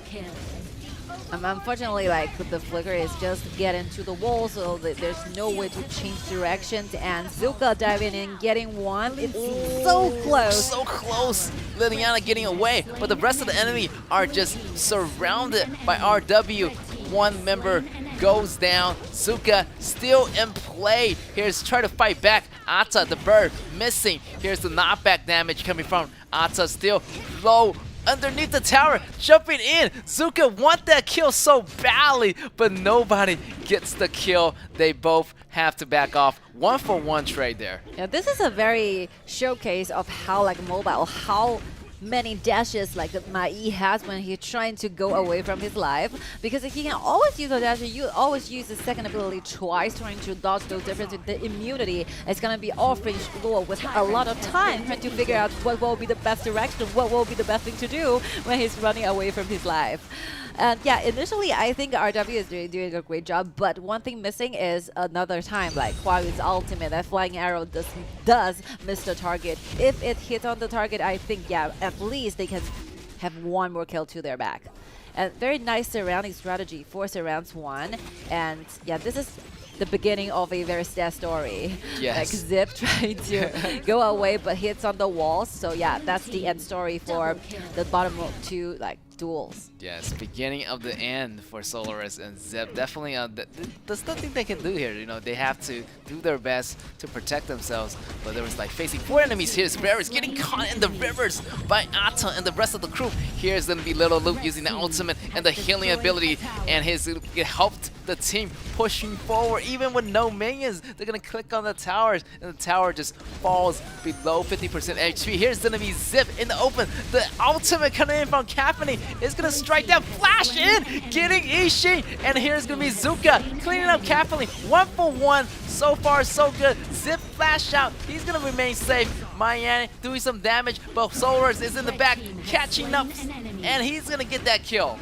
Is it finished? This team fights 4 man down from LGD and BW in trading for 1. So RW still winning. I think this is really interesting because a lot of things are going on and they tried so hard. Like Jay is so aggressive using the flash trying to get that kill. He actually did it, but without a flash, like he is putting himself in a very, very dangerous position. And that will be the entrance time. Very perfect entrance time for Wushuang. The Zuka diving and killed the battlefield. Alright, the flying arrow hits the target, but they are standing really close with one another. So that time that Liana got stung will be very short. And no following on damage from RW. Unfortunately, nothing happened. And for RW, I think the best things for them is if they can engage into 5v5. That will be their most powerful conditions when they're using this composition. If they're quite separated on the field, if they are trying to do the split push, I think they are wasting the talent, they're wasting the potential that can be done by this particular draft. Yeah, definitely. Solaris, the more the merrier. More enemies, the damage is spread across multiple enemies, creating a lot of great, lifesteal effects and keeping him alive. Definitely, RW want to be in that condition, but the bottom lane is getting pushed. The Solaris ultimate is going to get out, but right now, Caffeine just clean out the bottom turret here, so they're coming and regroup back into the fight. Let's see if this fight is going to go off, but RW definitely smell that Caffeine coming, so they want to regroup and fall back just for now. And one good thing for Chen Feng is that he built the Venomous staff, which means that the constant HP regeneration is gonna be restricted to half. So yeah, it's a very good sign because when Little Loot have a lot of like magical items, those bursting healing speed is gonna be surprising for you. Maybe RW cannot have that sudden bursting damage, or otherwise, like if you see LGD and BW, you do not have a sudden kill, they will just continuously getting hit back, and those things are not the thing that RW want to deal with right now. Definitely, that venomous stab is going to help tremendously. And here's the stun, but the stun is not going to be effective. But here's the cage coming in from Yixing. Yixing, lock him down. Look at that, getting Ata in the process. That's what I'm talking about. The dragon is going to be moving in. Solar is doing a lot of damage, and the providing CCs by Yixing is going to lock those damages in place and not letting any enemy leave the battleground. Yeah, this combo has finally been realized by their performance, and we have been waiting for this for so long. 9 minutes in total. Finally, we see something working here. Eh? Yes, and here's gonna be super close. Almost. Zishan so low. Yeah, saving Zishan in the last moment. You know, absorbing Zishan away into his stomach and rolling away. And yeah, RW just killing away slowly their tower one by one. LGD and BW definitely is on the defensive right now. It's a lot similar than the game one, where you see a lot of ups and downs, but you take a look at the gold difference, there's not much difference in their gold and their personal farming ups. Let's see again, how about the replay? RW is forcing really tightly. They want to take down this turret too, and yeah, that bursting damage coming from the upfront is just very hard trying to imagine. So yeah, Zishan got really low. That's a good arrow, and here's the initiation by both. Crowd control by Zuka is going to be good. 2 members fall for LGD and BW, and the rest of the squad coming in. The flash coming in. Solaris killing another kill, and the additional tower. 2-man remain standing. How LGD and BW gonna defend this? And they have Zip. They can pull off this wave to a closer point, closer to the crystal. Shallow really tried to clean away, but unfortunately he got distracted. Ata is trying so hard, but the wave, the cannon, the ballista is still there. He got a shot down. He stopped the wave. He stopped the enemy, but the next round the wave is just right in time. RW choose to calm themselves down. So going for the Tight Dragon will definitely be a brighter choice. Definitely, but they're rushing also to the dragon right now, but definitely Zuka is going to be there, so definitely more secure for the RW side. Here's going to be Caphany, and here's the initiation. Caphany has to use that flash to get out, but here's the follow-up damage by Zuka. Zuka is on the run, but the Yixing's ultimate is going to lock in Caphany in its place, and here's going to be the dividing point between Liliana and Caphany. The bird almost hit, and almost everything went wrong for LGD and BW. Oh, that's really amazing, because Dalian wanted to push back, wanted to make something back for the team, and yeah, he just basically lacks few damage he need. I think the push over the dash in is completely okay, but losing bursting damage just like a minor lesser like Zip. Oh, coming here with the super soldiers like RW wanted to close off this game. BO2 rampaging Caphany went down. I think that's it. Congratulations to RW. Congratulations to RW for making the perfect 3 points. Technically, I mean, if they keep on this momentum, and they could actually make it to that last 3 spots in our KPL qualifier. 4 points, making them still being a competitive enemy to the entire crowd. Shouting to the crowd, 4 points for RW, but at the same time, we have to let us know that LGD and BW have resulted in 2 draws and 3 losses, which means that they still have 2 points in their pocket only, but they only have 2 more matchups. So the maximum scores they can get will be 8, and considering the fact that there are like till this day, till now, there are already like 3 teams over that 8 points. So literally, that goes to LG and BW. That's the end. Yeah, I feel like that's the end of the journey, but you know, not to worry. But you know, hopefully next year they can make it back. But still, that battle didn't go really well for LGD and BW. Yes, of course. And yeah, RW really dominated, and that showed us a lot of great ways. Solaris combining with Zip So a lot of creative plays by this team. I think the combo, the connection, those wombo combo we want to see during the fight are getting better since time goes by. Yes, exactly. It happens all the time. I've been observing RW for a long time, for the 3 days. Every match, they tend to perform better as the time goes. But the early games, those laning, they always lose. But when it comes to the mid game, when it comes to late game team fights, they gradually just find the best, feelings back, warmed up for a little bit. So the next thing that I really wanted to make some adjustment, maybe how to get yourself like heated up initially. This is really important when you're dealing those very challenging opponents, maybe AG, for example, AG, E-Star, DYG, they're not giving you those preparation time you need. Definitely, and they're gonna have versus their team, tomorrow. So definitely it's gonna be a challenge for them to get by. Definitely talk to their coaches, have some kind of pep talk before the game, get them fired up for the initial lineup. Yes.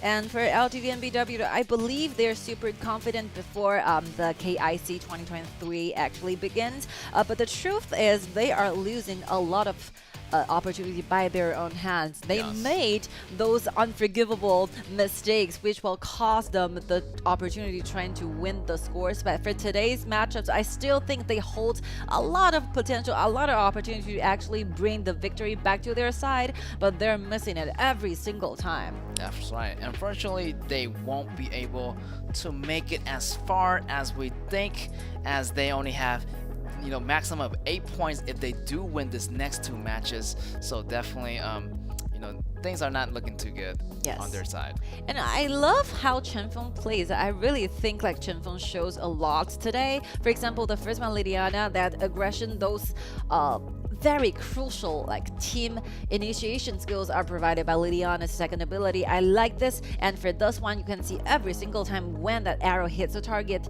the cage soonly, just within seconds, followed by. That the Yixing as a very utility mage I think performed really good. And the MVP goes to Wu Sheng for the Suzuka. Very violent, very direct to the backline, destroys everything, bring the victory back. 3 points. Bring it back 3 points. Look at that KDA, and the assist. It's almost like he's doing everything by himself. Getting the kills, 0 death, 8 assists. The team fight present, definitely a really strong presence in those team fights. 86%, and definitely the combo by the Yixing and the Solaris was really flawless. Like every time the stun was up, the follow up. It's gonna be insane. Everything's gonna get locked up, and the enemy are just sitting in the cage waiting for death. This game reminds me a lot with the DYG game yesterday, when the Solaris get a target and will be followed by Jin. This works the same. This is a very typical like team fights composition, and as long as you have the confidence, as long as you make things happen, you hit your target using the arrow, I think it is. Just your opponent will find very difficult trying to find back those stunning points. Like the CC control time will be far too long.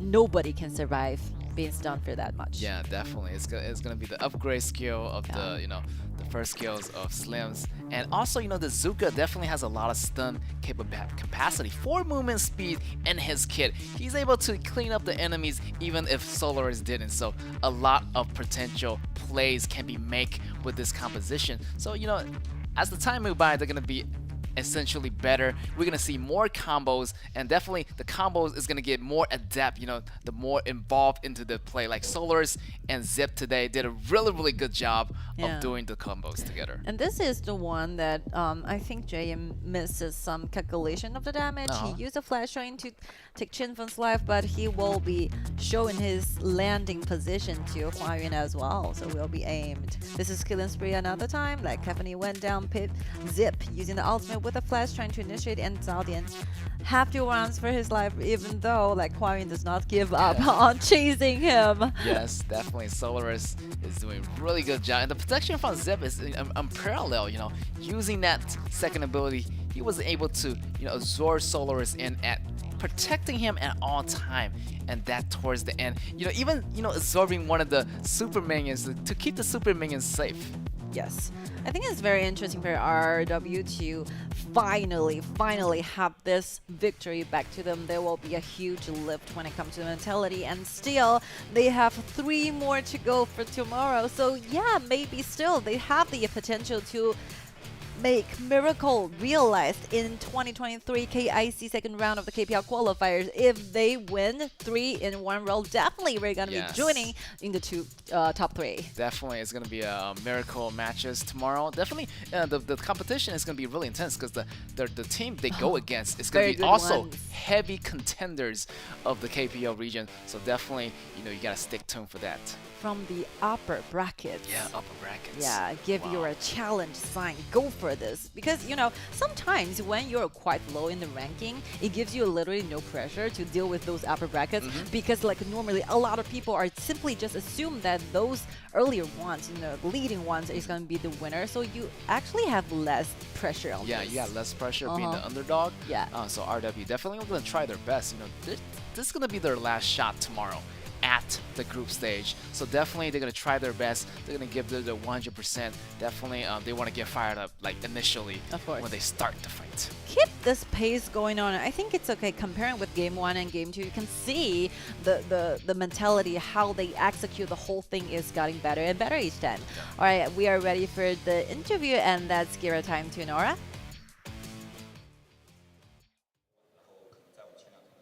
Thank you, Tammy and Gege, and welcome back to the interview area. This time I'm joined by the coach from Hangzhou LGD MBW. So please say hi to our audience first. 那先请教练和大家打招呼吧。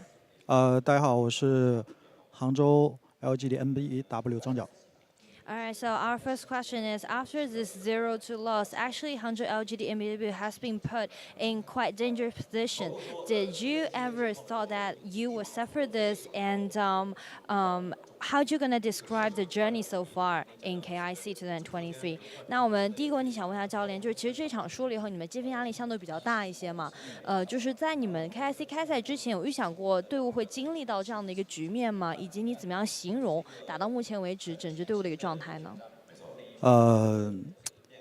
其实会想过我们在那个舞台上发挥会不像训练赛一样，我觉得还是会遇到我们跟夏季赛一样的问题嘛，然后打得不够自信，然后还是要调整嘛。Alright, so actually they thought they might can't performance in a perfect way, just like what they did in the trainings, and it seems like it's gonna be the deja vu for what they did in summer season. He just feel like his team member is not that confident enough, and they are still trying to adjust that and fix that. So the next question is, what exact obstacles that Hangzhou LGD MBW faced in this journey in KIC, and what kind of adjustment that he did in the past few days? 那第二位想问一下，你觉得可能在这一次的这个 KIC 当中，队伍面临的最大的问题到底是什么？以及在这2天之间，您在哪些方面的话进行了一些调整呢？最大的问题就是还是刚才有说嘛，就是队员们在比赛的舞台上面是完全不够自信的，然后打得不够主动，然后还是会这段时间一直都在调整队员们的自信心嘛，然后希望他们能够在舞台上面，然后打得更自信一点，然后打得更主动一点。Alright, so the main problem about the team is basically because the team members is not that confident enough. So basically he did a lot of adjustments towards their mindset, hope that they can be confident enough and to be more proactive when they're being on the stage. So my last question is, actually there's still going to be 2 matches to go for Hangzhou LGD MBW. So is there any words that he want to say to his team member? 那最后一个问题我想跟大家教练说一下，就是其实还剩下2场比赛嘛，那在最后这一天开赛之前，有没有想对队员说的一些话？我觉得兄弟们不要怂，就是干就完了。Never be daunted by our opponents and just fight for it. Thanks for sharing, and we are looking forward to your future play. 感谢教练接受我们的采访，也非常感谢您的分享。Back to 千云。Yeah, 2 more matchups to go for tomorrow, even though they are facing quite a pressure when it comes to points. But yeah, I think cherish every single second and opportunity got on the stage, because every experience is priceless. Let's us look at today's results here. We have a lot of tie actually. DRG and Hero 101, AG and DYG 101. So and same thing happened with LGD and BW and Top Esports. And there are only two 2-0s. The winner is DYG going against ESA Pro and RW going against LGD and BW. The rest of the teams still 2 ties, very tightly catching up with one another team standing number 1. And yeah, 2 number ones, I would say. AG and Hero, congratulations to you. I feel like they're in a draw, like both at 9 points right now. Yes. We got DYG at 8 points, one eStar Pro at 7 points. You know, same as TSA right now, Chansha. Also Forza DRG at 6 points, and RW at 4 points. And lastly, and unfortunately, LGD and BW at the last spot at 2 points. So definitely good luck to all these teams, you know, pushing forward in the last day of the KPL Qualifier Round 2 tomorrow. And speaking of legendary moments, maybe tomorrow RW is going to be giving you those surprises, and their journey begins to the very first, like Top Esports, the challenge, right? The first one, and Hero we're going to be doing with DYG, AGRW, and eStar versus LGD and BW. RW second round, DYG. And there's a lot of things going on. The RW still have a lot of very, very good, very powerful teams trying to deal with. I feel like it's gonna be a long day tomorrow for RW. 1, 2, 3, 3 battles in total. Yeah, they're gonna, you know, gotta train. Like they gotta have that better mentality right off the first game tomorrow. And our last matchup will be Day3, DRG and LGD and BW. And after tomorrow's game, we're gonna finally be witnessing who will be the 3 teams out of 8 goes to the group stage. That's right. They will join the first 2 days candidate, which is going to be Beijing Weibo and also Suzhou KSG, joining them into the group stage. And right after the KPL qualifier is going to be the wildcard qualifier, so it's going to be really awesome. So please stay tuned for tomorrow's matchups. They will be extremely amazing to watch. We waiting for you for tomorrow, and we'll start streaming at 2 p.m. Bye-bye. Right. See you there. See you tomorrow.